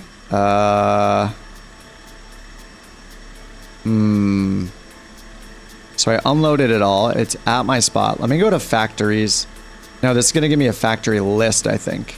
Maybe I can hit create new factory. Maybe it's considered a factory. Yeah, it probably is. I think it's create new factory. So I'll just go back one. Factory leaderboard. Yeah, they're going to add freelance leaderboards too, I think. All right, so let me just go back. Create new factory. No, okay, this is like an actual factory. Actually, no, this might be right. Let me type in fish on the ground. Okay. Available production zones, fishing camp 2x2. Is this how I do it? I think this is how I do it, is I make the on the ground factory. So I'm gonna call the actual factory, instead of fish on the ground, fish in the mouth. There we go. Fish in the mouth, create factory. Okay, and I know I'm selecting the correct one because you can see the goods, the production zone. So I do have to choose wilderness because fishing camp is part of that. All right, fish in the mouth at fish on the ground, create factory. Oh, I hope this is right. Okay, now this is the crazy factory screen where you basically have input on the left, output on the right. So what I need to do is put a fishing camp here. I do not see fishing camp on the list. Food rations container. Wait, it said that I could put a fishing camp here, but it's not in the list. Only hunting camp is in the list.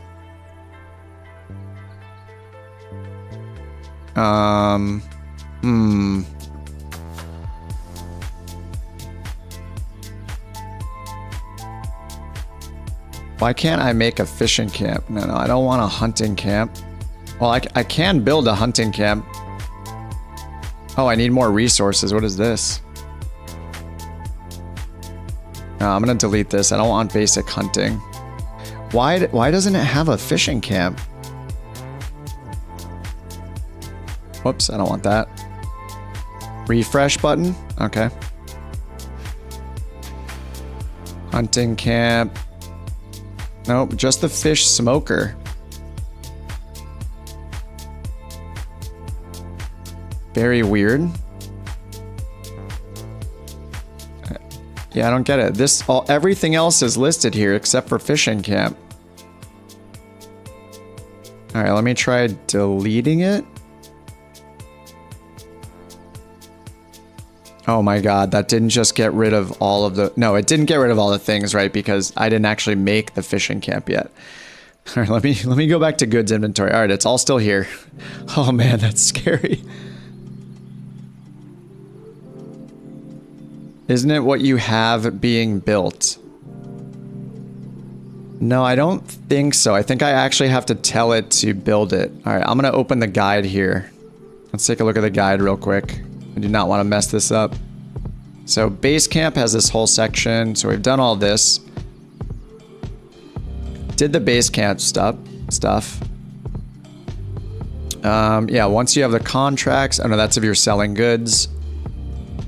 Goods inventory, you can store and group the items. Trading hall. Okay, let's go to Basecamp.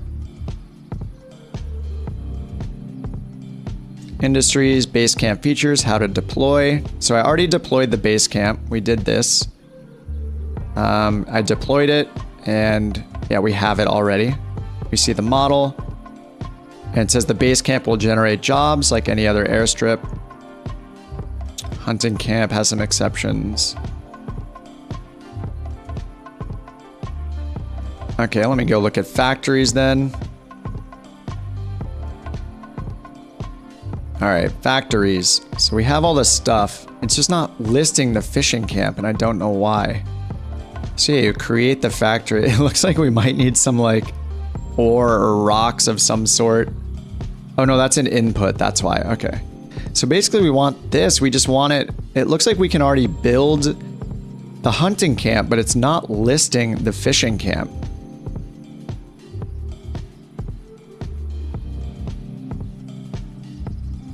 So hunting camp, it's showing all the recipes and stuff. It has them put the hunting camp here in the middle, just like we saw. And then you start building it. And then after that, you need to like, you know, feed it with the things it needs. Like you have to deposit things like, in this case, it's like hunting kits, I think.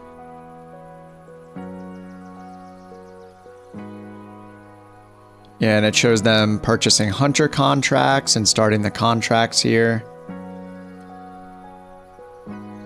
Yeah, so I think I'm doing it right. This factory I tried to build earlier was like bugged and I can't delete it. Yeah, I still can't delete it for some reason.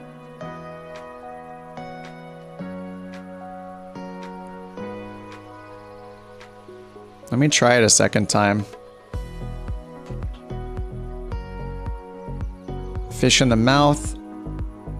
So under food, it shows canning platform and food mixer. Manufactured goods are electronics. Mining is mining. And wilderness, right here, shows fishing camp.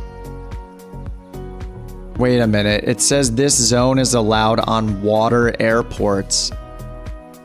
I don't think I can make a fishing camp here. It's only allowed on water airports, and I don't think you can create a water airport. All right, it looks like we're gonna have to do the hunting camp. All right, that's fine. We're gonna have to rename this meat in the mouth and meat on the ground, but that's fine. We'll go ahead and just rename it. Actually, can I rename? It'll be fine. We'll just do hunting instead. So it's not at a loss. We still need the same material, so it's fine. It's still lumber, steel, and builders, so we haven't lost that stuff. I am curious if I can edit the name of fish on the ground. I think you start the building before the rocks. The rocks or whatever are part. I think it's not actually rocks, but it's like the manage base camp. Yeah, I think it is. I don't think it's actually a material. Oh yeah, I can rename it. Oh, I can't change the identifier.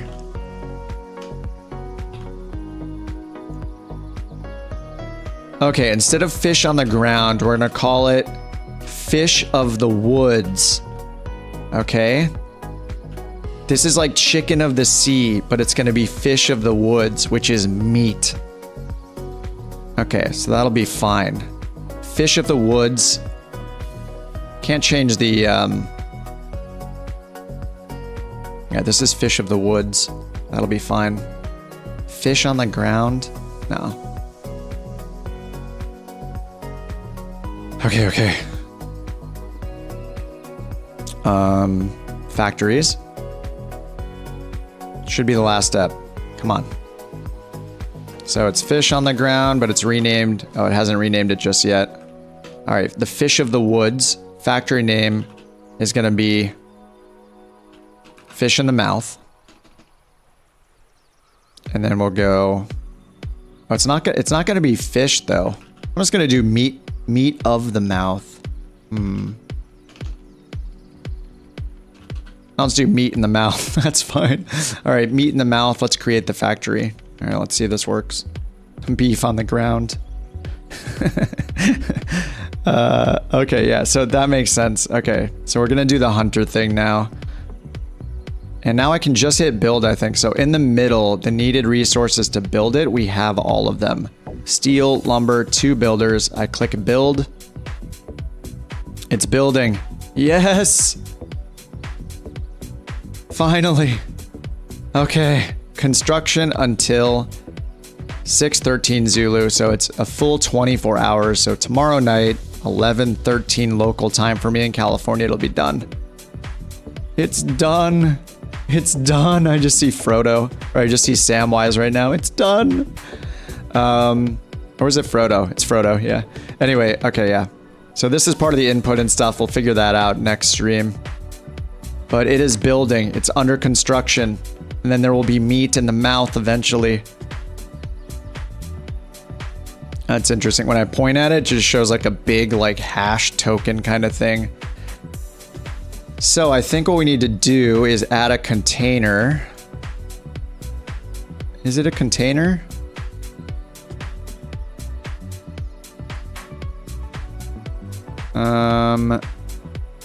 What is that thing on the left? More enhanced hunting camp base factory. So you can build more than just the one thing here. I can build multiple, I can use this whole grid space and build potentially like 3 hunting camps on this same quote unquote airport. So that's kind of crazy. I don't really know what this container does, so I'm gonna go ahead and just get rid of it for now. Oh no. It says object must have a value. When, all right, I guess I'm doing that now. Oh, I can move it. Oh, I can move it all the way over here. Okay. So I don't know what this container does exactly, but I guess we're fine. Maybe I can delete it from here now. So the thing on the left says food ration container. So non-perishable food. Any worker needs 1 food ration a day to keep working. So I'll have to figure that out at some point. Hopefully we can just put the fish right back into the food rations. Oh man, I am officially closing OnAir company. Oh, that's why that disappeared. All right, I'm finally calling it a night. Holy crap. 10 hours and 6 minutes. We did a crap ton of stuff. Jewel and Underdog are here at the very end. Thank you. Thank you guys for joining. It's been really fun. Underdog, dude, you're a machine. He pretty much flew all 10 hours with me the whole time. And Jewel, thank you for joining for the last, I don't know, 2 hours or so. You guys are awesome. Thanks for hanging out. And it's a nice little spot right here. Meat in the mouth has been born. This is a nice spot right here. Looking very nice. All right, guys, I'm finally going to get some food at 11:15 p.m. at night. Make some food. Maybe I'll crack a beer. Hang out with a girl for a bit and finally pass out. So, all right. So this coming week, maybe Tuesday or Wednesday, we'll see it. Probably Tuesday. I might end up streaming tomorrow. I'm not sure yet, but I can't really make this video until I have like more knowledge about getting the factories working. Yeah, maybe I can. Yeah, I think maybe tomorrow I'm gonna work on a similar video where I'm gonna build another base camp and not do the factory part yet. So step one will be just getting your base camp built, finding the location, scouting it out, picking up the base camp construction kit. I'll make that video tomorrow probably. So then I'll probably stream Tuesday. So that's in 2 days. It's Sunday for me, so my Tuesday. But anyway, guys, thank you so much for hanging out. Very, very much appreciate it. Thanks to the emoji enjoyers who paid the 99-cent membership tax to get some emotes and a little badge. I will be contacting the Etsy artist to get some new cool badges made for YouTube. So yeah, thank you guys so much, and have a good time if you're in an OnAir company or wherever you're flying, whatever you're doing today or starting your work day. I'll see you guys in the next stream. Thanks for hanging out so long. See ya.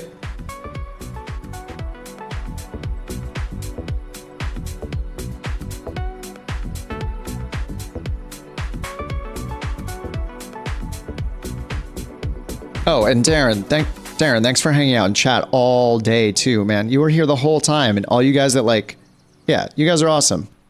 Thanks so much for chilling out so long. It's great. It's awesome to chat with you guys this whole time. All right, actually going now. Good night.